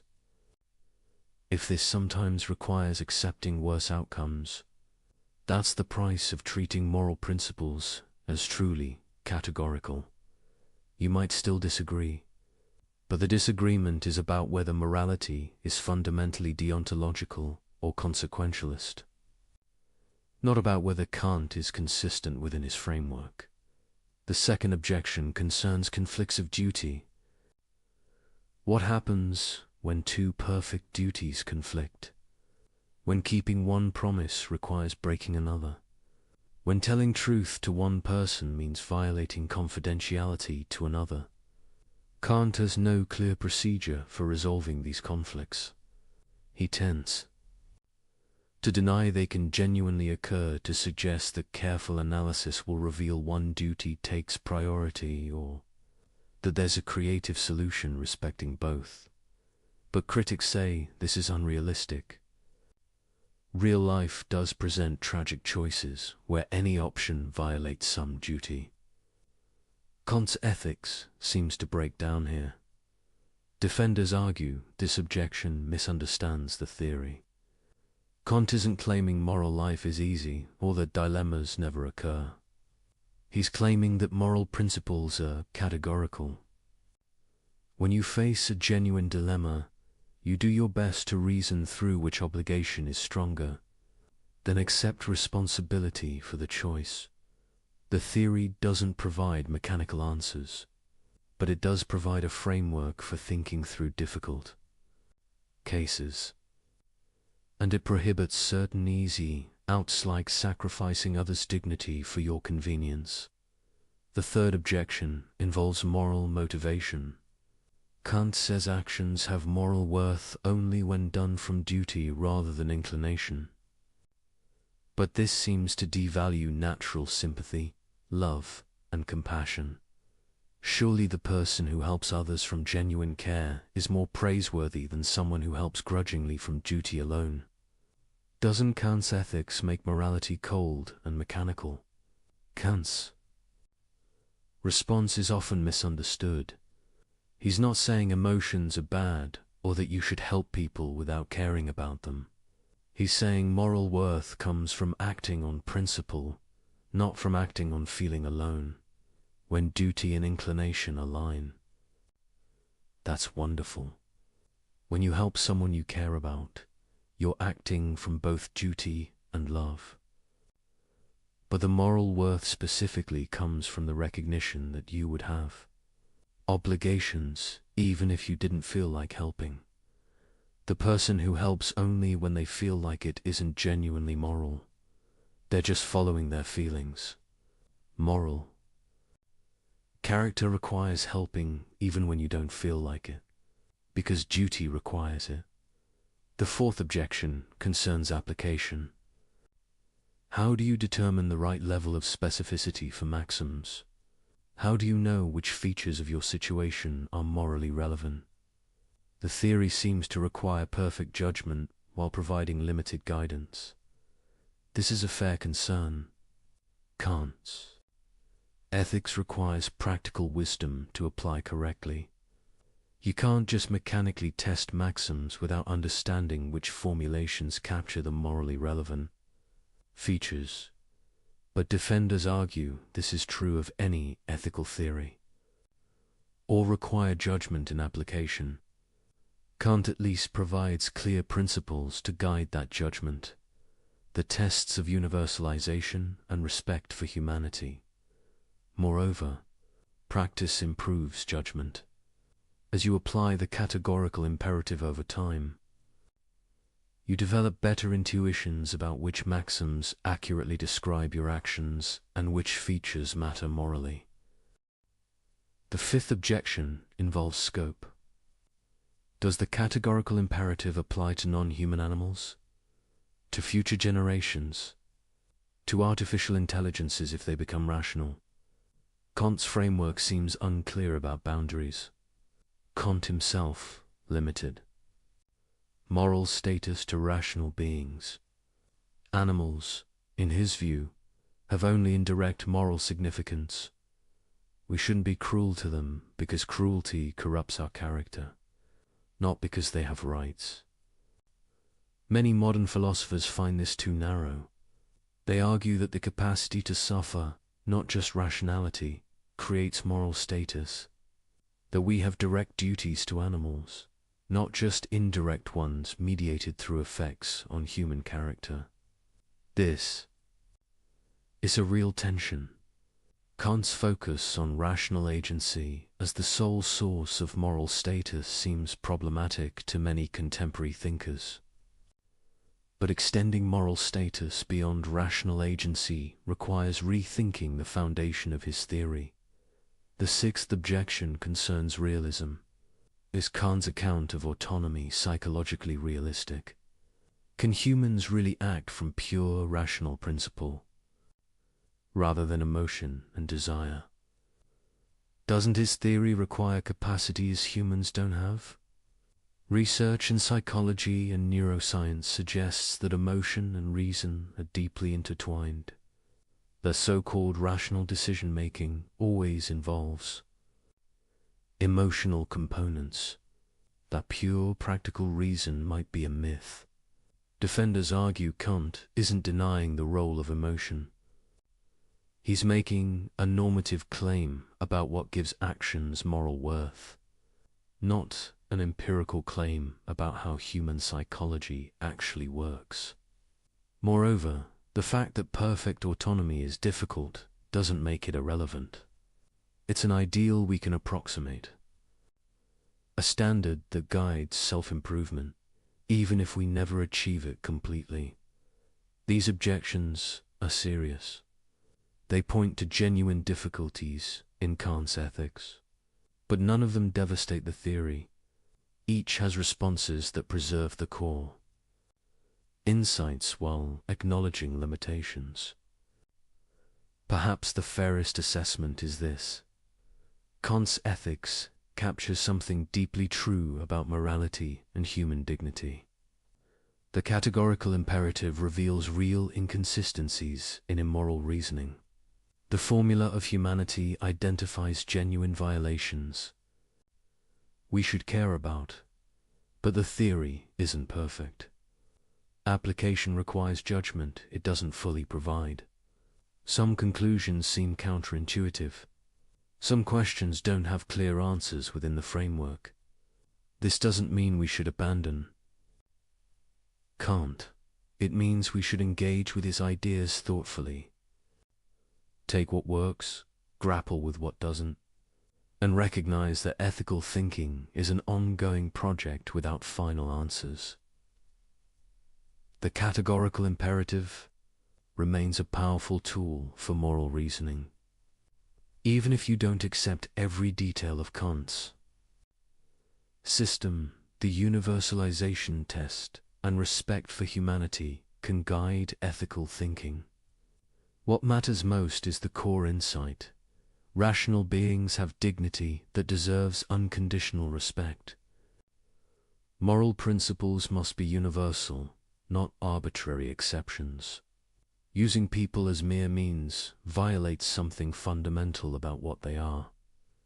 These insights survive even if specific applications are debatable. They provide framework for moral thinking even if they don't resolve every dilemma. They call us to higher standards even if perfect. Consistency is difficult. Kant's ethics isn't the final word in moral philosophy, but it's an essential word, one that transformed how we think about duty, dignity, and what it means to be rational beings living together. The challenges make the theory richer, not weaker. They show where more work is needed, where judgment matters most, where difficult choices remain difficult. But they don't undermine the fundamental achievement, showing that morality can be grounded in reason itself, that human dignity has philosophical foundation, that rational consistency demands moral action. This is enough. Not to answer every question, but to provide a framework for thinking them through. Not to eliminate moral difficulty, but to clarify what's at stake. Not to perfect human behavior, but to reveal what rational agency requires. And that revelation, what we are and what this demands remains, Kant's enduring contribution to human self-understanding. Now we move from theory to practice. You understand the categorical imperative intellectually, but how do you actually use it? How do you recognize violations as they happen in the messy, complex flow of daily life? The first step is developing what we might call moral attention, the ability to notice when someone is treating rational beings as mere means, when universal principles are being violated, when dignity is being compromised. This is harder than it sounds. We're surrounded by violations so normalized we don't see them, practices so common they seem natural, behaviors so standard they feel inevitable. Consider advertising. Every day you're exposed to hundreds of messages specifically designed to bypass your rational judgment, to trigger desires you didn't have, to create needs that don't exist, to associate products with emotions unrelated to the product itself. Watch a commercial carefully. Notice how it works. It's not presenting rational arguments for why you should buy something.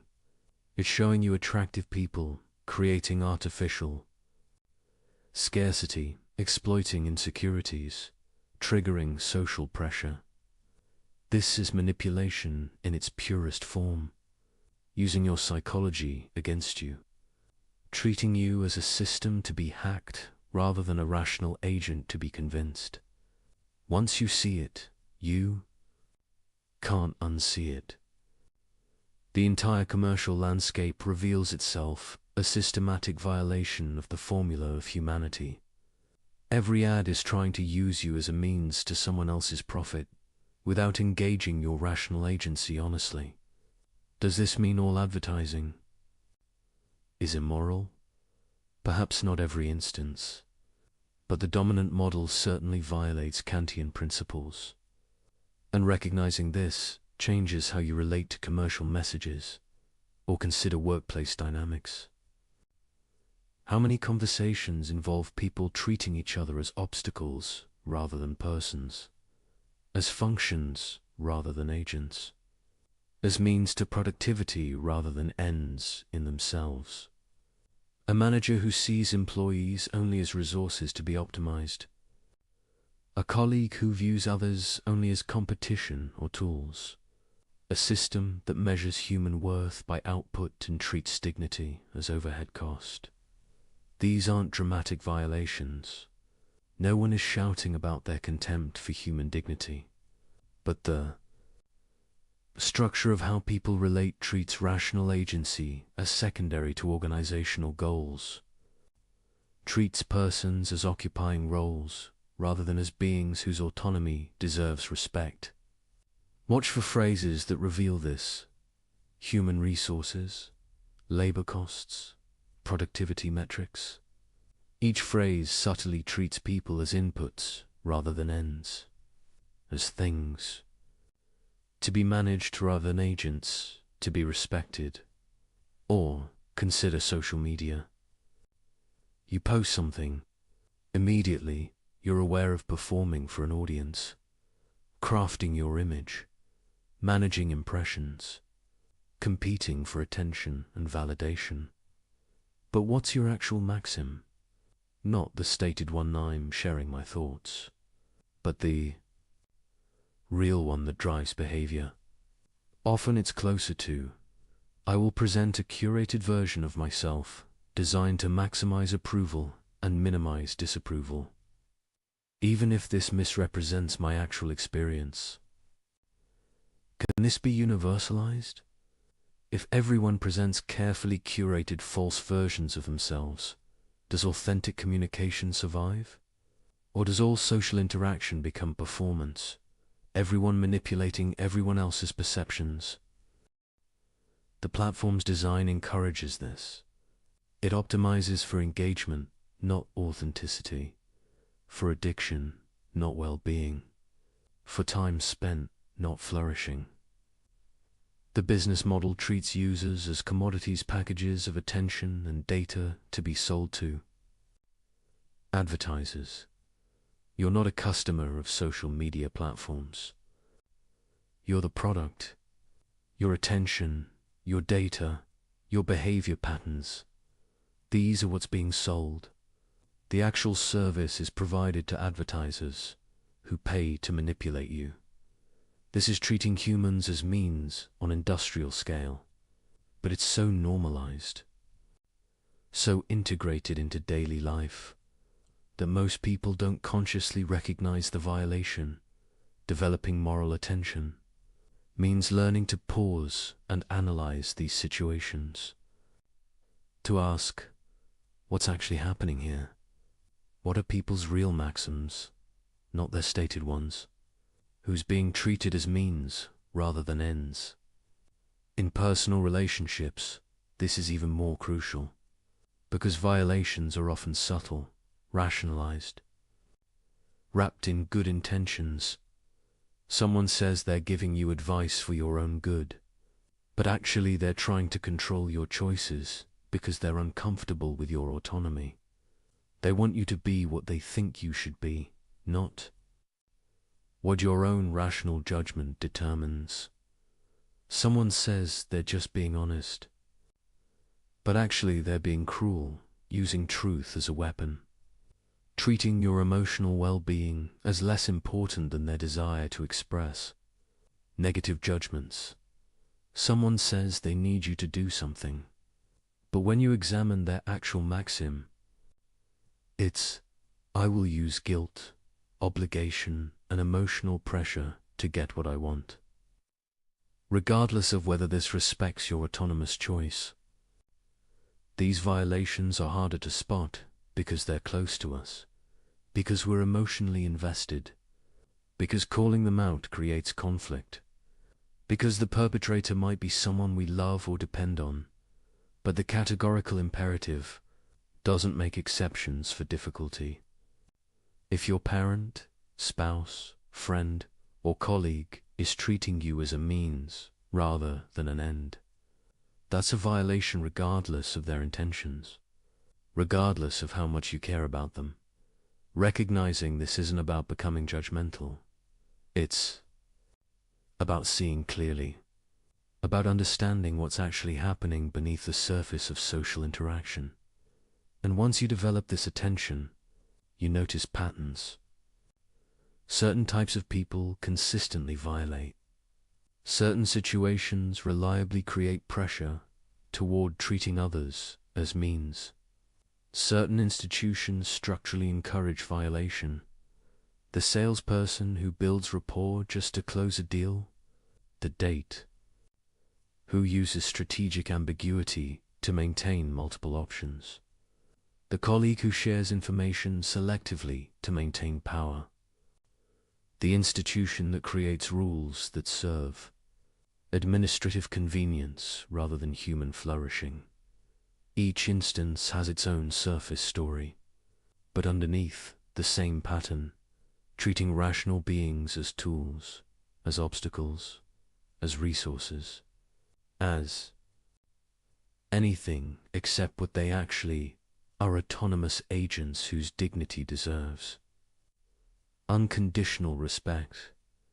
Learning to recognize this in others is valuable, but it's even more important to recognize it in yourself, because you do it too.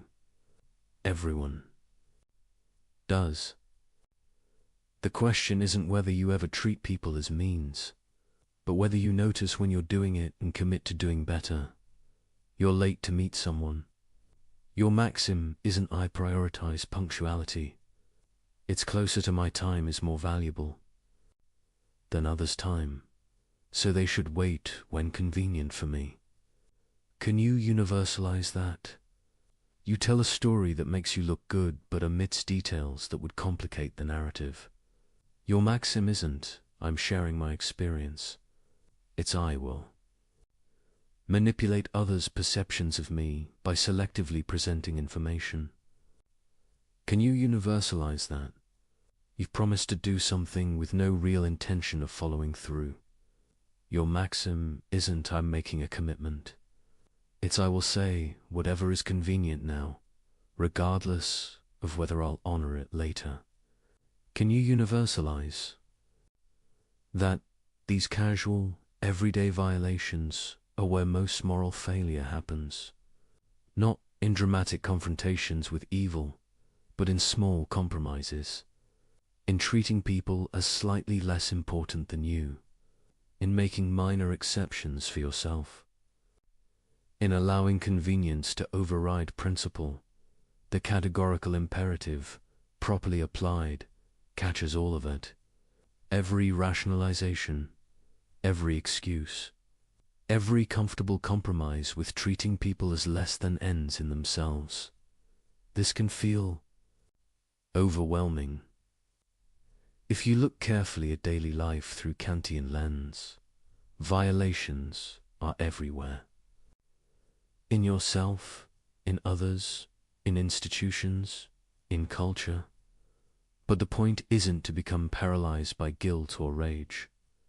It's to develop clarity, to see what's actually happening, to recognize patterns of violation so you can begin addressing them. Start small.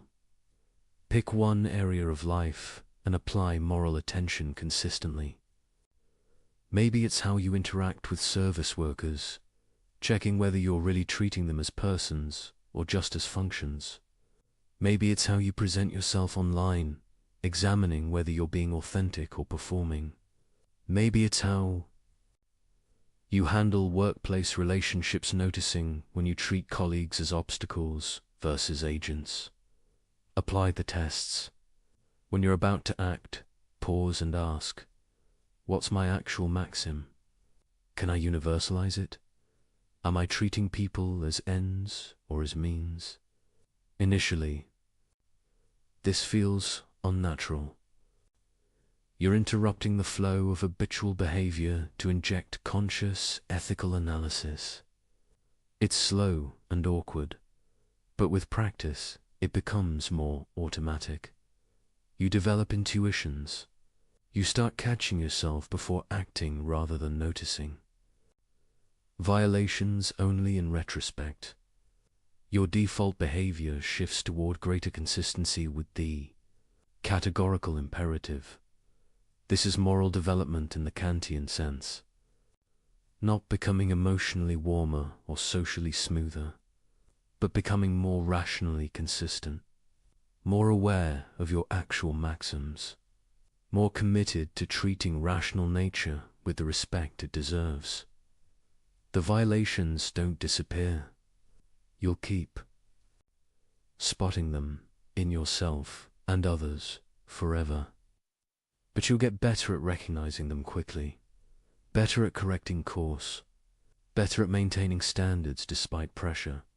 And something interesting happens. As you develop moral attention, as you consistently apply the categorical imperative, You start seeing the world differently. You notice the constant manipulation more clearly, but you're less controlled by it. You recognize dignity violations, but you maintain your own dignity in response. You see how often people treat each other as means, but you commit more firmly to treating them as ends. The categorical imperative becomes less like a rule you follow and more like a perspective you inhabit. A way of seeing that reveals what's really happening beneath social surfaces. A clarity about what rational beings deserve and what violations look like. This clarity is liberating, because once you see clearly, you can choose consciously. You're no longer just floating through social interactions, unconsciously participating in mutual instrumentalization. You're an agent, making real choices about how to relate to other agents. Sometimes you'll compromise. Sometimes you'll fail. Sometimes you'll choose convenience over principle. But at least you'll know what you're doing. You'll be conscious rather than habitual, responsible rather than reactive, and increasingly you'll choose the harder path. Not because you're morally superior, but because you've developed the clarity to see what's at stake. You understand that every violation, however small, is a failure to respect what makes humans special. Every exception you make for yourself erodes your own rational integrity. The categorical imperative, properly understood and consistently applied, transforms how you navigate daily life.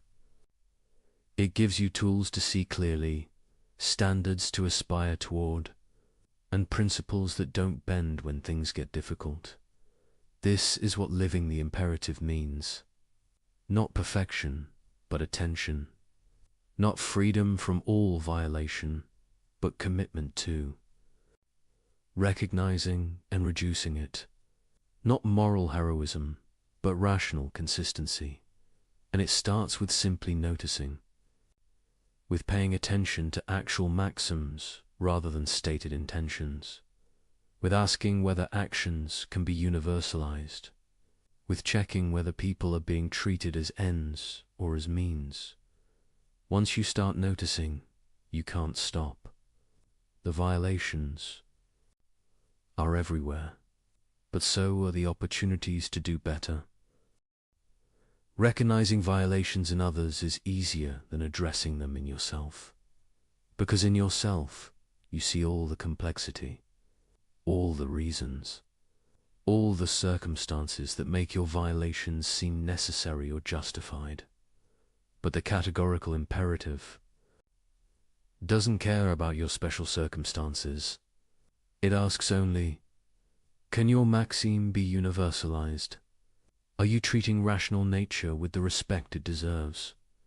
Personal application starts with brutal honesty about your actual maxims, not the principles you claim to follow, but the rules you actually act on. Not your ideals, but your practices. This is harder than it sounds. We're experts at self-deception, at describing our behavior in flattering terms while acting on entirely different principles. You say you value honesty, but your actual maxim might be, I will be honest when convenient, but lie when truth would create significant awkwardness or cost. You say you respect others' autonomy, but your actual maxim might be, I will respect others' choices when I agree with them, but pressure and manipulate when I think I know better. You say you keep commitments, but your actual maxim might be, I will honor promises when easy, but feel free to break them when circumstances change or when I find something better to do. The gap between stated values and actual maxims is where all moral failure lives. Closing that gap is what personal application means. Start by picking specific situations and reconstructing your maxims honestly. A recent interaction where you felt uncomfortable afterward. A choice you rationalize but now question. A moment when you treated someone as less important than yourself. Write out what you actually did and why. Not the charitable interpretation, but the real reason. The maxim you actually followed, even if it's embarrassing to admit. Then test it. Can this maxim be universalized? If everyone followed this principle, would the world still function? Would. It creates the kind of community you want to live in. Often the answer is obviously no. Your maxim was selfish, short-sighted, or inconsistent. You were making an exception for yourself that you wouldn't grant others. This recognition is uncomfortable. It reveals that you're not living up to your own standards, that the gap between your ideals and your actions is real and significant. But discomfort is useful. It's your own rational nature calling attention to inconsistency, your own reason, pointing out that you're not being what you claim to be. The next step is commitment. Not vague resolution to do better, but specific commitment to changed maxims. 2 principles you'll actually follow, not just endorse. If your maxim has been treating your time as more valuable than others, commit to punctuality. Not someday, but now. Not when convenient, but categorically. If your maxim has been lying when truth is awkward, commit to honesty. Accept the discomfort. Face the consequences. Stop treating communication as strategic rather than authentic. If your maxim has been breaking promises when circumstances change, commit to keeping them. Or don't make promises you're uncertain about. But stop treating commitments as provisional. This will be costly. That's the point. Moral action requires sacrifice. Not because sacrifice is valuable in itself, but because respecting dignity often conflicts with convenience. You'll be late sometimes, but you'll respect others' time. You'll face awkward conversations, but you'll respect truth. You'll honor inconvenient commitments, but you'll respect the institution of promising, and you'll discover something interesting. The costs, while real, are smaller than you imagined. The world doesn't collapse when you stop lying. Relationships survive honesty. People respect punctuality. Kept promises create trust. What felt like necessary violations often turn out to be convenient excuses. What seemed like impossible demands often turn out to be difficult but manageable. This doesn't mean personal application is easy.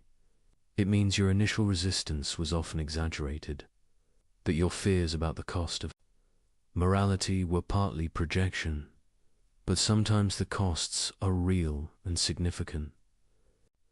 Sometimes respecting dignity genuinely requires major sacrifice. Sometimes the right action genuinely hurts. This is where moral character is tested. Not in easy cases where duty and inclination align, but in hard cases where they conflict sharply.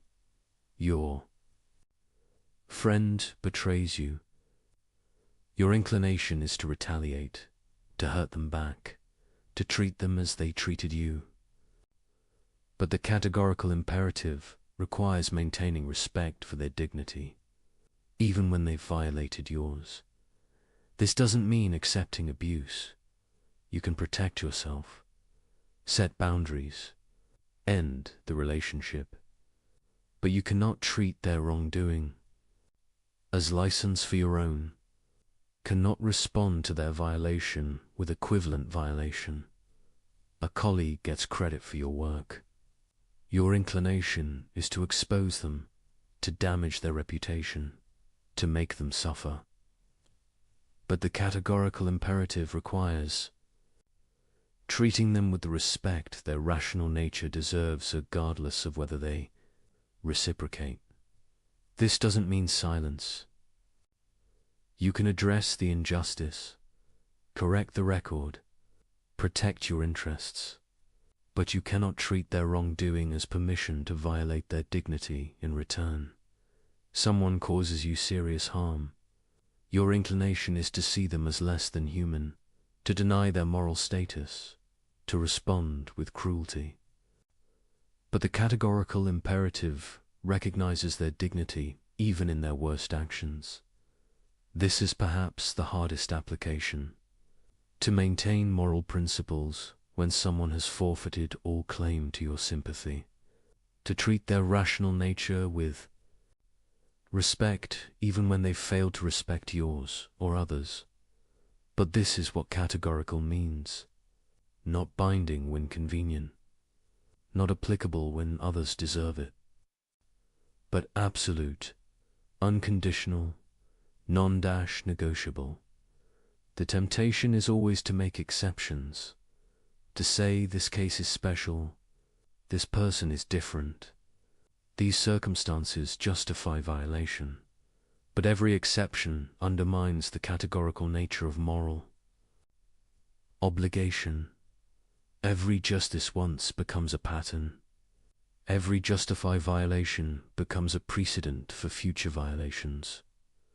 Personal application requires catching yourself making exceptions, noticing when you're treating moral principles as provisional, recognizing when you're claiming special circumstances that don't actually matter morally.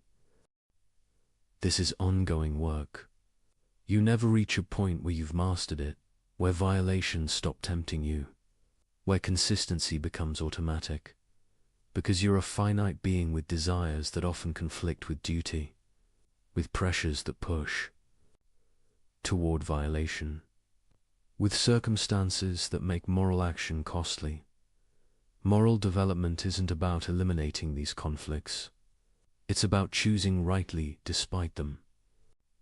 About strengthening your commitment to principle through repeated practice. Each time you act from duty rather than inclination, you reinforce that capacity. Each time you maintain principle despite cost, you build character that makes future moral action easier. Not easy moral action is always demanding when duty and desire conflict, but easier than it was before, more natural, more integrated into who you are. This is why Kant emphasizes virtue as a disposition, not a single act, but a stable tendency toward moral action, a character structured by commitment to the categorical imperative rather than by pursuit of personal advantage. Building this virtue requires conscious effort over time. You can't just decide to be virtuous and have it be so. You must practice, must repeatedly choose principle over convenience, must strengthen moral commitment through exercise, like strengthening a muscle, and you must be honest about failures. When you violate principles, acknowledge it clearly. Don't rationalize. Don't minimize. Don't pretend circumstances justified what they merely explained. You lied. You broke a promise.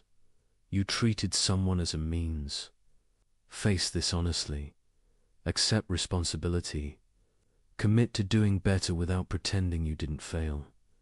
This honesty is crucial, because self-deception about past violations enables future violations. If you convince yourself that your exceptions were justified, you'll make similar exceptions again.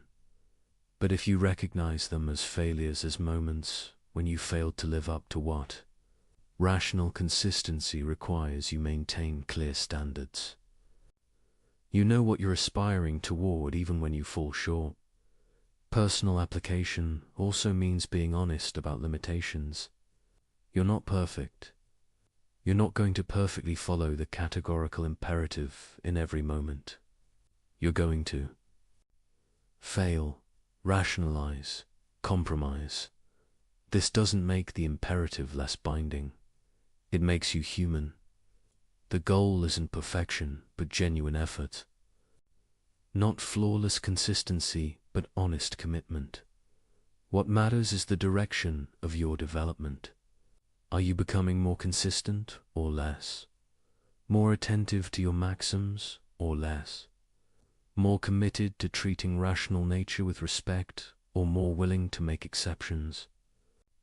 If the direction is positive, if you're genuinely trying to close the gap between your ideals and your actions, then you're developing morally even when you still have far to go. If the direction is negative, if you're increasingly rationalizing violations, making more exceptions, treating principles as optional, then you're regressing morally even if you maintain appearances. The categorical imperative provides the standard. Personal application provides the practice. Character development provides the goal. An honest self-assessment provides feedback on whether you're moving in the right direction. This is demanding work. It requires constant attention to your actual behavior, willingness to face uncomfortable truths about yourself, commitment to changing patterns that are deeply ingrained. But it's also liberating, because moral clarity about your own behavior eliminates the constant, low-level guilt that comes from knowing you're not living up to your standards while refusing to examine why. When you're honest about violations, you can address them directly. When you commit to genuine principles rather than convenient ideals, you know what you're actually aspiring toward.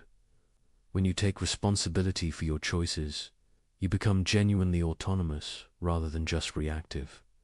Personal application isn't about becoming perfect. It's about becoming real, about closing the gap between who you claim to be and who you actually are, about living with integrity in the deepest sense, being whole rather than divided between stated values and actual practices.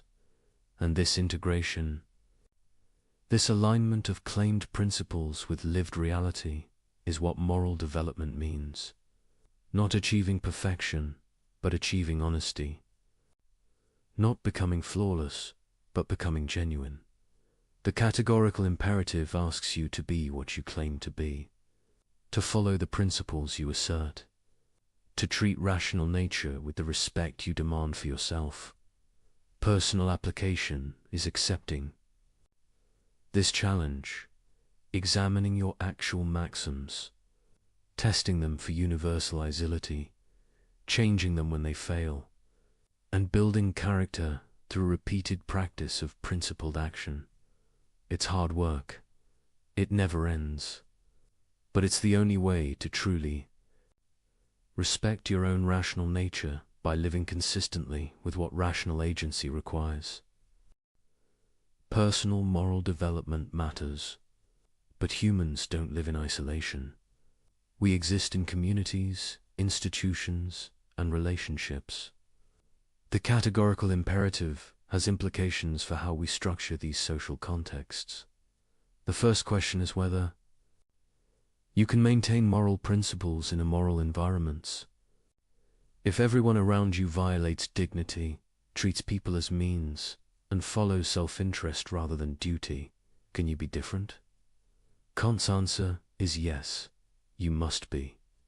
Because the categorical imperative binds you regardless of what others do. You're responsible for your own maxims, not for whether others respect theirs. This is both empowering and isolating. Empowering because you're not dependent on others' moral behavior to act morally yourself. Isolating because maintaining principles when others don't creates friction. When everyone lies, your truthfulness makes you seem naive or rigid. When everyone manipulates, your honest communication seems ineffective. When everyone treats relationships transactionally, your respect for persons seems foolish. But the categorical imperative doesn't promise ease. It promises rational consistency, and rational consistency requires maintaining principles even when costly. This doesn't mean withdrawing from society. It means participating while refusing to adopt society's violations. Being in the world, but not of it, in the sense of maintaining moral clarity, despite surrounding compromise. You work in an organization that treats employees as resources. You cannot change the system alone, but you can treat people you interact with as ends, can recognize their dignity in your specific relationships. Even when the broader structure doesn't, you live in a culture saturated with manipulation. You cannot eliminate advertising or social media mechanics, but you can refuse to manipulate in your own communications, can be authentic in your presentations of self, even when everyone else is performing. These individual acts of integrity might seem small. What difference does one person's moral behavior make in vast systems of violation? But this question misses the point. You're not responsible for fixing everything. You're responsible for your maxims, for whether your actions can be universalized, for how you treat the rational beings you encounter, and your example matters more than you might think. Because most people participate in violations without examining them. They follow social scripts, adopt normal behaviors, do what everyone else does. When you don't, when you maintain standards others have abandoned, you make the invisible visible. You reveal that alternatives exist, that dignity can be respected, even when it's not standard practice. This influence works subtly. You're not preaching or judging.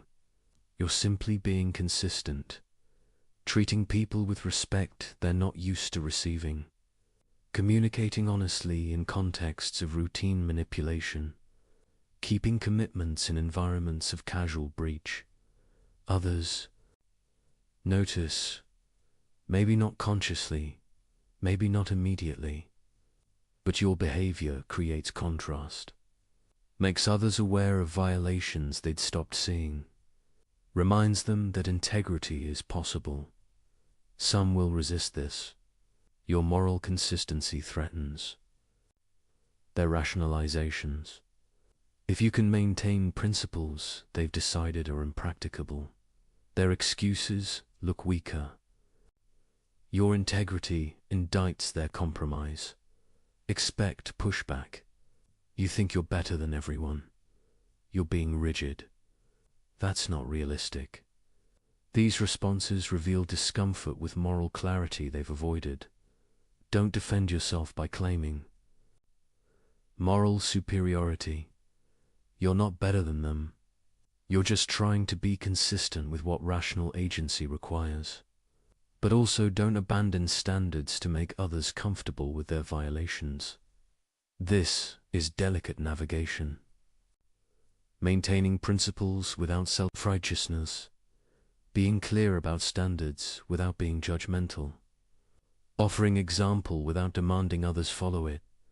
The key is recognizing that you can only control your maxims. You can be clear about principles. You can explain why you act as you do if asked. But you cannot force others to adopt the categorical imperative. Each person must recognize moral requirements through their own reason. You can't argue someone into genuine moral commitment. You can only demonstrate what it looks like and hope the example resonates with their own rational nature. But you can do more than just model individual behavior. You can also advocate for structural changes that reduce systematic violations, for institutional designs that respect rather than violate dignity, for policies that treat people as ends rather than means. This is where personal morality meets social reform. Kant wasn't naive about institutions. He recognized that structures shape behavior, that environments can make moral action easier or harder. A workplace designed around respect for autonomy makes treating people as ends more natural. A marketplace regulated to prevent exploitation reduces systematic violations. A political system structured to protect dignity creates conditions for moral community. Advocating for such changes is consistent with the categorical imperative. You're not just maintaining your own principles, you're working toward conditions where more people can maintain theirs. Where the default is respect rather than violation. This doesn't require perfection. You can work for better institutions while acknowledging they'll never eliminate moral challenge. You can advocate for structural improvements while recognizing that individual character still matters. The goal isn't creating conditions where morality is automatic. That would eliminate autonomy. It's creating conditions where moral action is possible, where dignity is protected rather than systematically violated, where the categorical imperative can be followed without heroic resistance to overwhelming pressure. Education plays a crucial role here, not moralizing lectures or rote memorization of rules, but cultivation of capacities for moral reasoning, teaching people to examine their maxims, to test for universality, to recognize when they're treating others as mere means. This kind of education empowers autonomy rather than replacing it with external authority. It develops people's ability to think morally rather than just enforcing compliance with rules. Kant believed enlightenment meant learning to think for yourself, to examine received wisdom rather than accepting it blindly, to use your own reason rather than depending on others to tell you what to think. This applies to moral education. The goal isn't producing people who obey. It's producing people who can think through moral questions themselves, who understand why dignity matters and how to recognize violations. Such education requires patience. You cannot shortcut moral development, cannot make people understand through force or manipulation, can only create conditions where understanding becomes possible and hope individuals choose to develop it. In relationships, the social dimension of the categorical imperative means recognizing that treating individuals as ends requires respecting their connections. Their families, communities, and relationships matter to them. Your actions toward them affect these broader networks. You cannot treat someone's welfare as irrelevant while claiming to respect them as an end. Cannot destroy their relationships, harm their communities, or damage their social connections while maintaining that you respect their dignity. This doesn't mean never disagreeing or opposing, but it means recognizing that persons exist in webs of relationship, that respecting them requires some regard for what they care about, even when you don't share their values. The categorical imperative applies to communities as well as individuals. A genuine moral community would be structured by mutual recognition of dignity, by practices that respect autonomy, by institutions that treat rational nature as an end rather than a means. Building such communities requires collective effort. No individual can create them alone, but each person can contribute through their choices about how to relate to others, through refusing to participate in systematic violations, through advocating for better structures. This is the social dimension of living the imperative, not withdrawing into private virtue while society crumbles, not compromising principles to fit in, but maintaining integrity while engaging constructively, being clear about standards while working to help others meet them. It's harder than pure individual morality because you must navigate complexity, must balance principle with practical engagement, must maintain standards while avoiding self-righteous withdrawal. but it's necessary, because humans are social beings, because isolation isn't autonomy, because the kingdom of ends is a community, not a collection of hermits.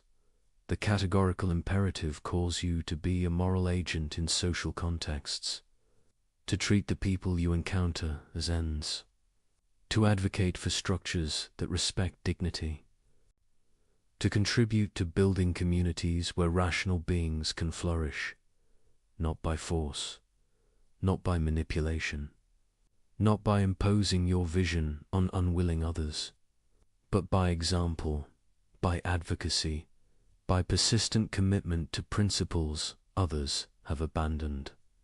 This is how moral progress happens, not through sudden transformation, but through gradual accumulation of individuals choosing integrity, through slow construction of institutions that respect rather than violate, through patient education that develops moral capacities.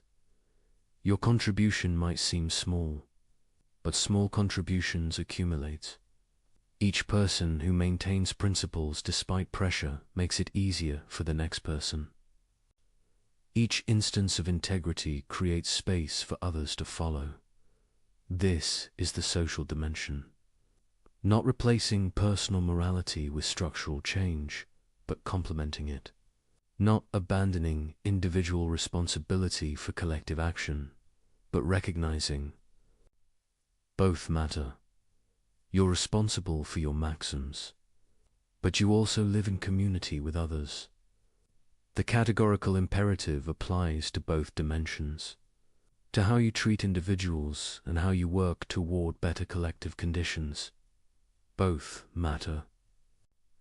Both require attention. Both demand commitment to treating rational nature with the respect it deserves. We've explored the categorical imperative as if it resolves all moral questions.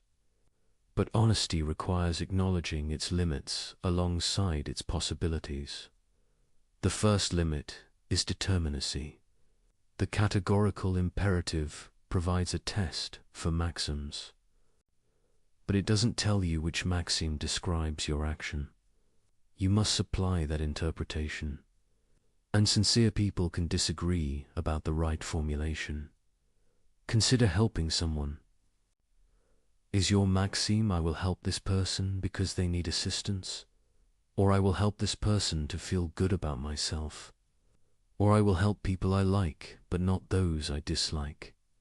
The moral evaluation depends entirely on which maxim you're actually following. Kant provides no mechanical procedure for determining true maxims.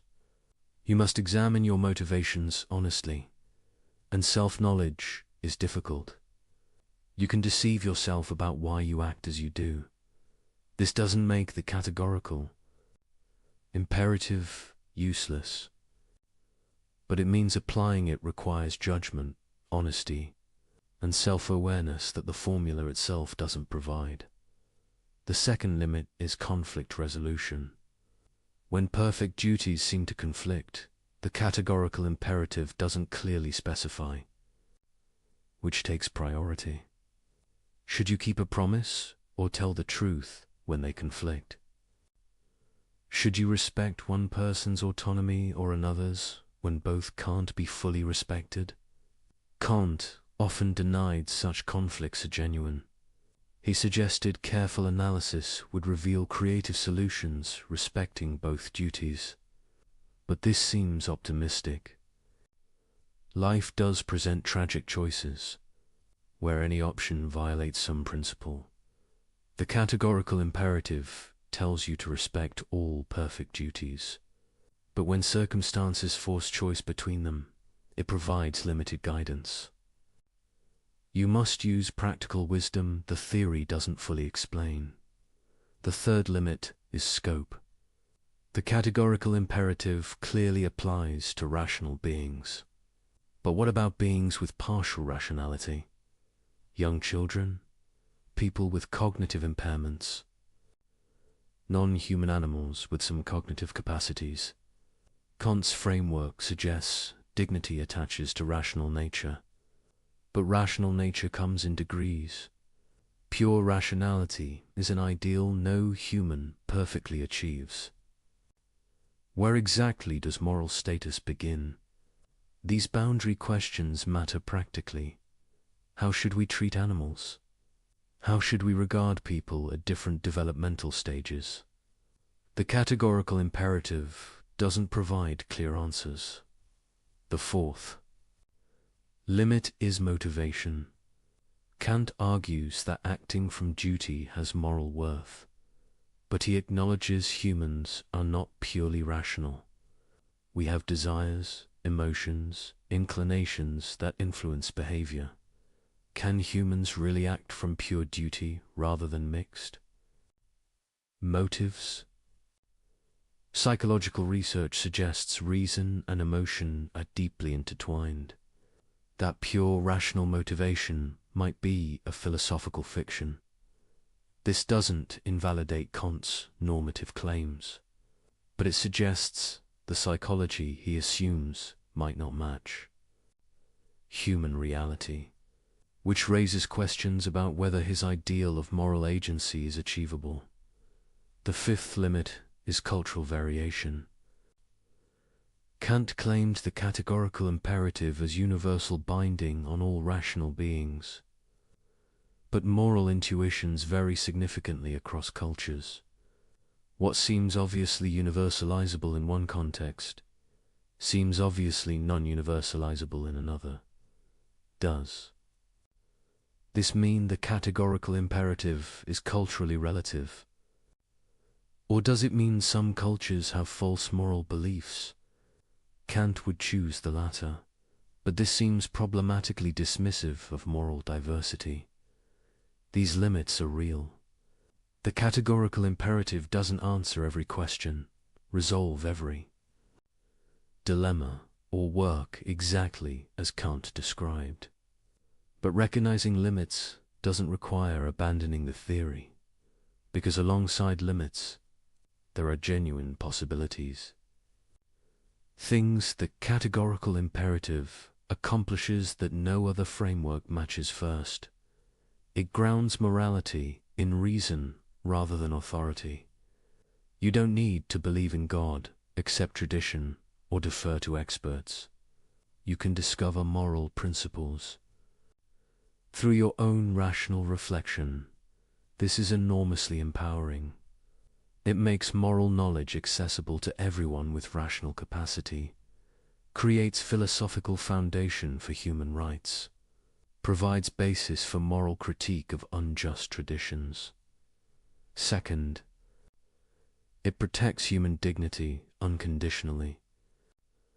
Not based on usefulness, not contingent on good behavior, not dependent on someone liking you, but simply because you're a rational being capable of autonomy. This protection is robust.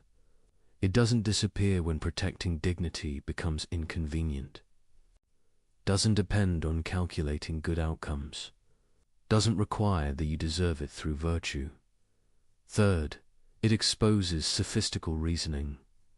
When someone tries to justify bad behavior, the universalization test reveals inconsistency immediately.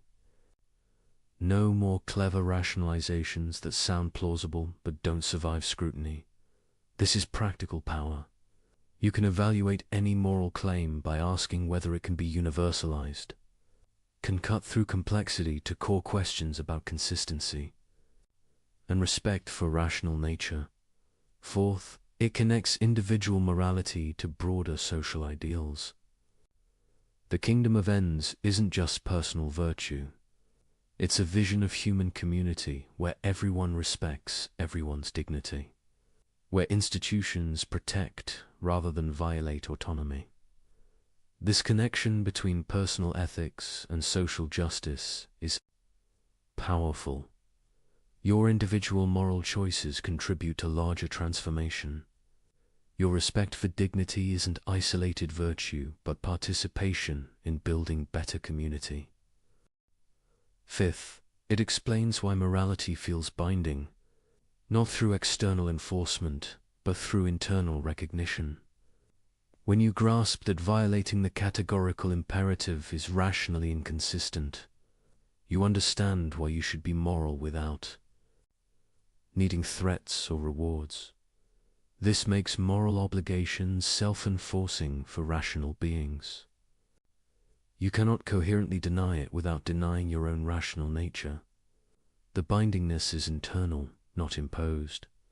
These possibilities are significant. They provide what Kant promised: foundation for morality based on reason itself, protection for human dignity, tools for moral reasoning, connection between personal virtue and social justice. The theory isn't perfect. No theory is. But its strengths are genuine and its limits are navigable. You can use the categorical imperative effectually while acknowledging questions it doesn't fully answer. The key is holding limitations and possibilities together, neither dismissing the theory because of its limits nor ignoring limits because of its strengths, but engaging honestly with both. Use the categorical imperative for what it does well, testing maxims for universalizability, identifying violations of dignity, providing principled foundation for moral reasoning. Don't demand it resolve every edge case or answer every boundary question. Supplement it with practical wisdom for situations requiring judgment it doesn't fully provide. Combine it with honest self-examination to identify actual maxims. Integrate it with understanding of human psychology to make ideals realistic, but don't abandon its core insights: that rational beings have unconditional dignity, that moral principles must be universal, that treating people as mere means violates something fundamental. That rational consistency demands moral action. These insights survive the theory's limitations. They provide genuine guidance even when application requires additional judgment.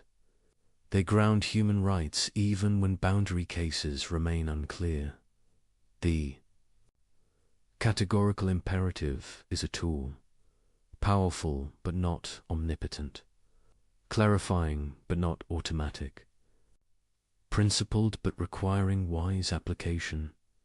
Used well, with awareness of both limits and possibilities, it transforms moral reasoning, provides standards that don't shift with convenience, protects dignity that other frameworks leave vulnerable, connects personal integrity with social justice. This is enough, not to answer every question, but to ground the most important answers, not to eliminate moral difficulty, but to clarify what's at stake, not to perfect human behavior, but to reveal what rational agency requires. And for beings who are rational but finite, who must navigate complex reality with imperfect knowledge, who need both principle and judgment as combination of limits and possibilities, is exactly what moral theory should provide.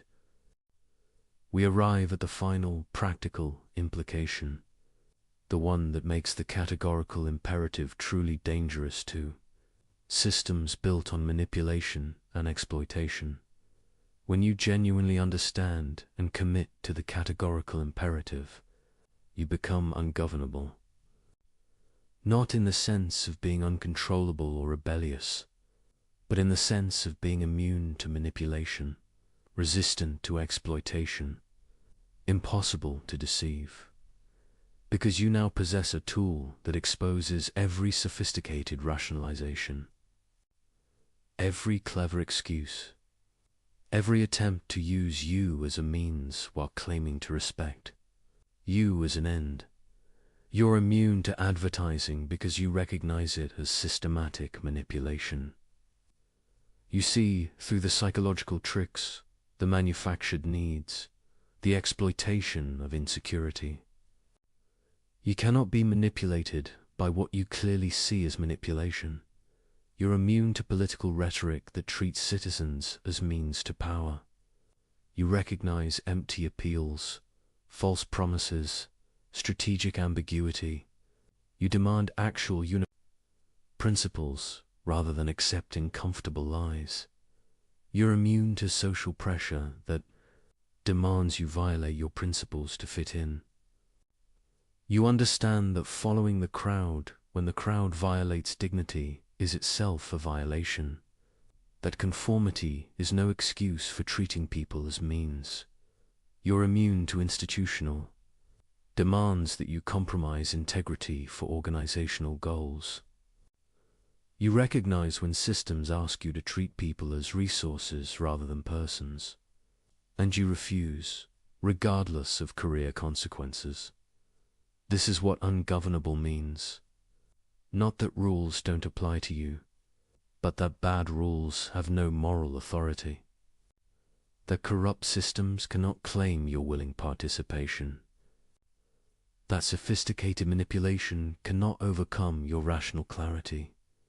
Organizations built on exploitation need willing participants who don't examine the actual maxims they're following, who accept surface justifications without testing for universality, who prioritize their careers over others' dignity.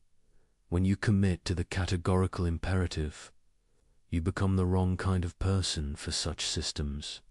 You ask uncomfortable questions. You refuse convenient violations. You maintain standards others have abandoned.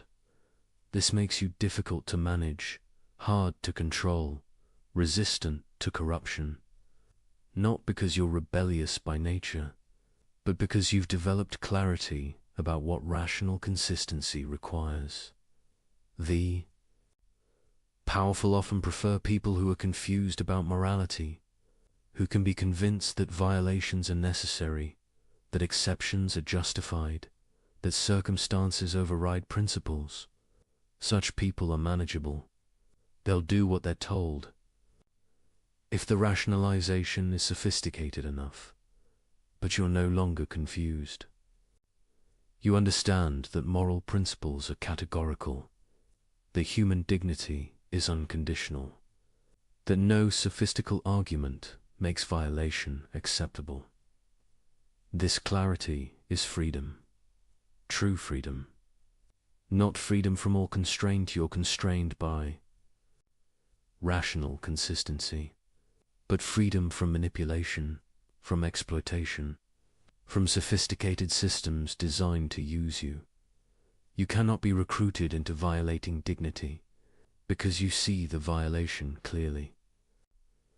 Cannot be persuaded that treating people as means is acceptable because you understand why it isn't. Cannot be pressured into compromising principles because you grasp their categorical nature. This is why philosophy matters, why abstract, ethical reasoning has concrete implications, why understanding the categorical imperative changes how you navigate reality. You're not just learning theory. You're developing capacities that protect you from manipulation and enable you to protect others. You're becoming a rational agent who truly exercises autonomy rather than just responding to sophisticated control. This doesn't make life easier. Being ungovernable means accepting costs. When you refuse to participate in violations, you lose opportunities available to those who compromise. When you maintain principles others have abandoned, you face social pressure. When you demand actual, universalizable maxims rather than accepting clever excuses, you create conflict. But you're free in the deepest sense. Free from the exhausting work of rationalizing violations. Free from the corruption that comes from repeated compromise. Free from manipulation by those who understand psychology better than you do, because you understand something deeper than psychology. You understand what rational agency itself requires, and that understanding cannot be overcome by clever tricks or sophisticated pressure. Systems of exploitation depend on people not seeing clearly, on confusion about what morality demands, on sophisticated rationalization that makes violations seem acceptable. The categorical imperative cuts through all of this. It provides clarity that cannot be obscured by complexity, principles that cannot be negotiated away, standards that don't depend on whether maintaining them is convenient. When enough people achieve this clarity, exploitative systems lose their power. Not through violent revolution, not through dramatic transformation, but through simple refusal to participate in violations. One person refusing is easily marginalized, but as more people develop moral clarity, the costs of maintaining exploitative systems increase. Eventually, systems must change or collapse. This is the long-term promise of moral philosophy. Not immediate transformation, but gradual erosion of structures built on violation. Through education, through example, through persistent commitment to principles that survive rational scrutiny. You're part of this process. Every time you refuse manipulation, you make manipulation slightly less effective. Every time you maintain principles despite pressure, you'll demonstrate that integrity is possible. Every time you treat someone as an end when others treat them as means, you create contrast that reveals the violation.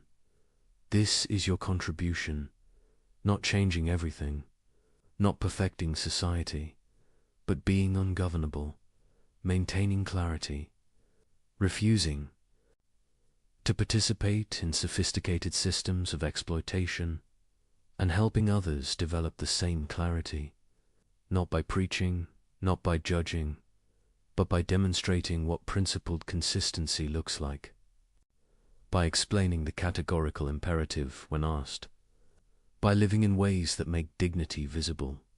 This is becoming ungovernable through philosophy, using rational tools to protect autonomy, developing clarity that resists manipulation, building character that cannot be corrupted by sophisticated pressure. It's available to anyone, doesn't require special talent or privileged background, just willingness to think clearly, to examine maxims honestly, to maintain consistency despite cost. The categorical imperative gives you everything you need. A test for evaluating any maxim, a principle that protects all dignity, a framework that grounds morality in reason itself. The rest is practice, applying principles despite pressure, maintaining clarity despite confusion, building character through repeated choice of duty over inclination.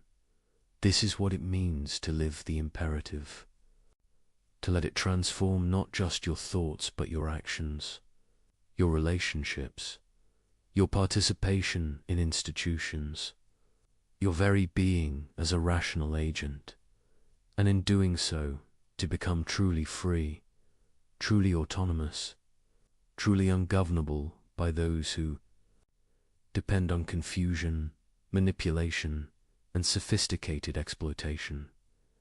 This is philosophy's ultimate gift. Not just understanding, but liberation. Not just knowledge, but power. Not just theory, but transformation.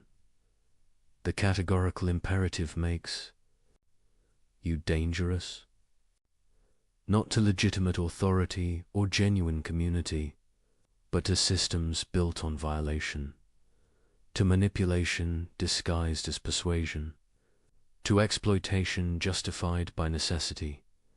And that danger is exactly what corrupt systems cannot tolerate, which is precisely why understanding Kant matters now more than ever. You possess the tool. The question is whether you'll use it. We began by noting something remarkable. A principle formulated in 1785 still exposes modern deceptions. An insight from an 18th century German philosopher still reveals 21st century violations. How is this possible? If morality were culturally constructed, you'd expect moral insights to become obsolete. What worked for Kant's world shouldn't necessarily work for ours. Different technology, different social structures, different problems surely these require. Different moral frameworks. But the categorical imperative persists. It exposes violations in contexts Kant never imagined. Social media manipulation, corporate exploitation, political propaganda, algorithmic manipulation, technologies that didn't exist, but patterns of violation that remain fundamentally unchanged. This persistence suggests something profound, that Kant discovered something real, not invented a useful fiction, not proposed a culturally specific framework, but actually identified genuine features of moral reality. Consider why manipulations that work today would work in Kant's time. Why lies succeed now as they succeeded. Then, why exploitation follows. Similar patterns across centuries and cultures. It's because human rational nature hasn't changed. We're still beings who communicate through language, who form expectations about others' behavior, who require trust for cooperation, who possess dignity that can be violated. The categorical imperative works because it's keyed to this stable nature. It identifies what rational agency itself requires, not what any particular culture happens to value. It reveals violations of dignity that don't depend on historical circumstance. This is why the universalization test still catches rationalizations, why the formula of humanity still identifies violations, why the kingdom of ends still represents a meaningful ideal. The sophistication of manipulation has increased enormously. Modern psychology provides tools for exploitation Kant couldn't have imagined. Technology enables violations at scales he never conceived. Systems of control have become vastly more complex and subtle, but the fundamental pattern remains unchanged. The manipulator depends on others not manipulating. The liar depends on others telling truth. The exploiter depends on others maintaining cooperative order. The person claiming exception depends on others not claiming equivalent exceptions. Every attempt to violate dignity while enjoying its protections faces the same logical incoherence. Every rationalization that can't be universalized fails the same test. Every treatment of persons as mere means violates the same fundamental principle. This structural consistency is what makes Kant's insights timeless. He wasn't describing features of his particular moment. He was identifying what rational agency itself requires. And rational agency has the same requirements whether you're in 18th century Prussia or 21st century anywhere. The details change. The contexts evolve. These specific forms violations take very enormously, but the underlying logic of violation and the test for detecting it remain constant. This suggests something about moral truth, that it's not arbitrary or constructed, that discovering it is possible, that reason can identify principles that really bind, not just conventions that happen to work. Kant believed this. He thought moral philosophy could be objective truths about what rationality requires, rather than inventing useful fictions. And the persistence of his insights across radical historical transformations supports this belief. If the categorical imperative were just a product of Enlightenment culture, it would have become dated. If it were merely useful rather than true. Changing circumstances would have rendered it obsolete.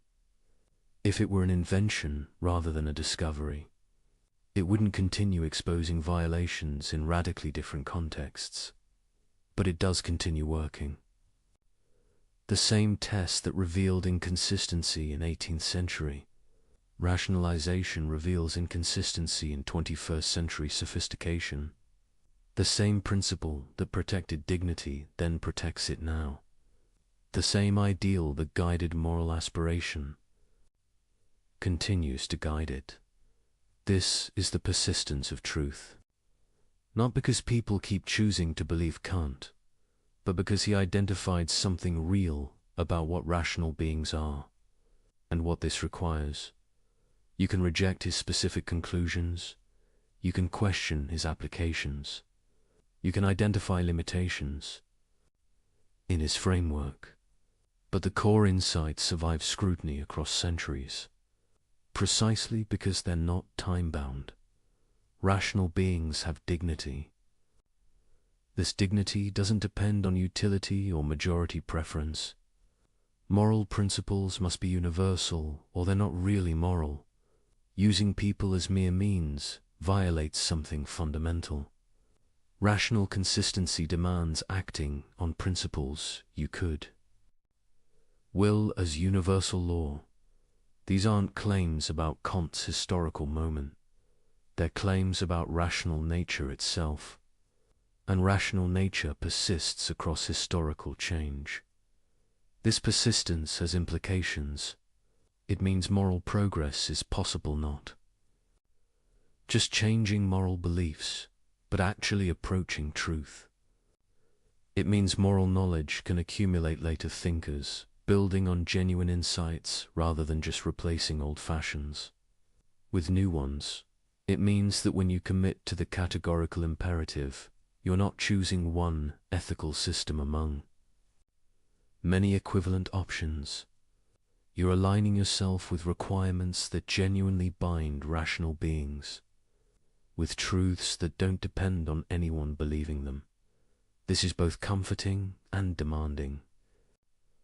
Comforting because moral truth exists to be discovered, not invented.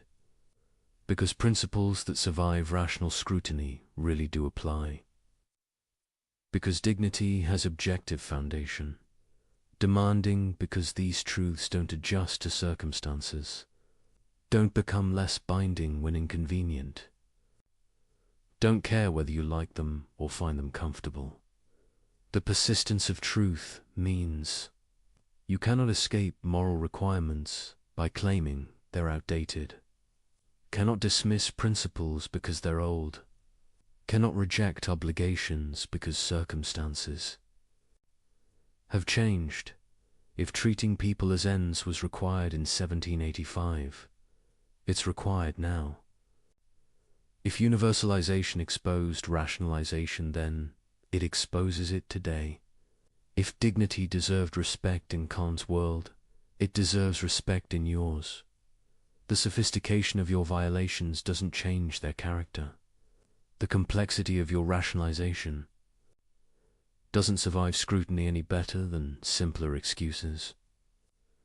The novelty of your circumstances doesn't create exceptions to principles that apply to all rational beings.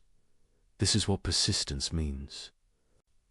Not that nothing changes, but that what matters most, the requirements of rational agency, the demands of dignity, the logic of moral consistency remains constant, beneath surface variation, and recognizing this changes how you relate to moral principles. They're not suggestions from the past. They're requirements of the present. They're not historically situated opinions, but timeless truths about what rational nature demands. This doesn't mean Kant was right about everything. Doesn't mean his specific applications were perfect. Doesn't mean his framework has no limitations. But it means he discovered something that persists because it's true. That continues revealing violations because violations really are violations. regardless of how skillfully they're disguised or how much circumstances have changed. The categorical imperative works today for the same reason it worked then, because rational beings are rational beings, because dignity is dignity, because treating people as mere means is treating people as mere means. Whether you do it through 18th century exploitation or 21st century algorithms, this persistence is the test of genuine insight. Ideas that capture something real survive contextual change. Principles that identify genuine requirements apply across historical transformation. Truth persists when fashion fades, and the categorical imperative has persisted through 2 centuries of radical change, through technological revolution, through social transformation, through challenges from multiple philosophical traditions.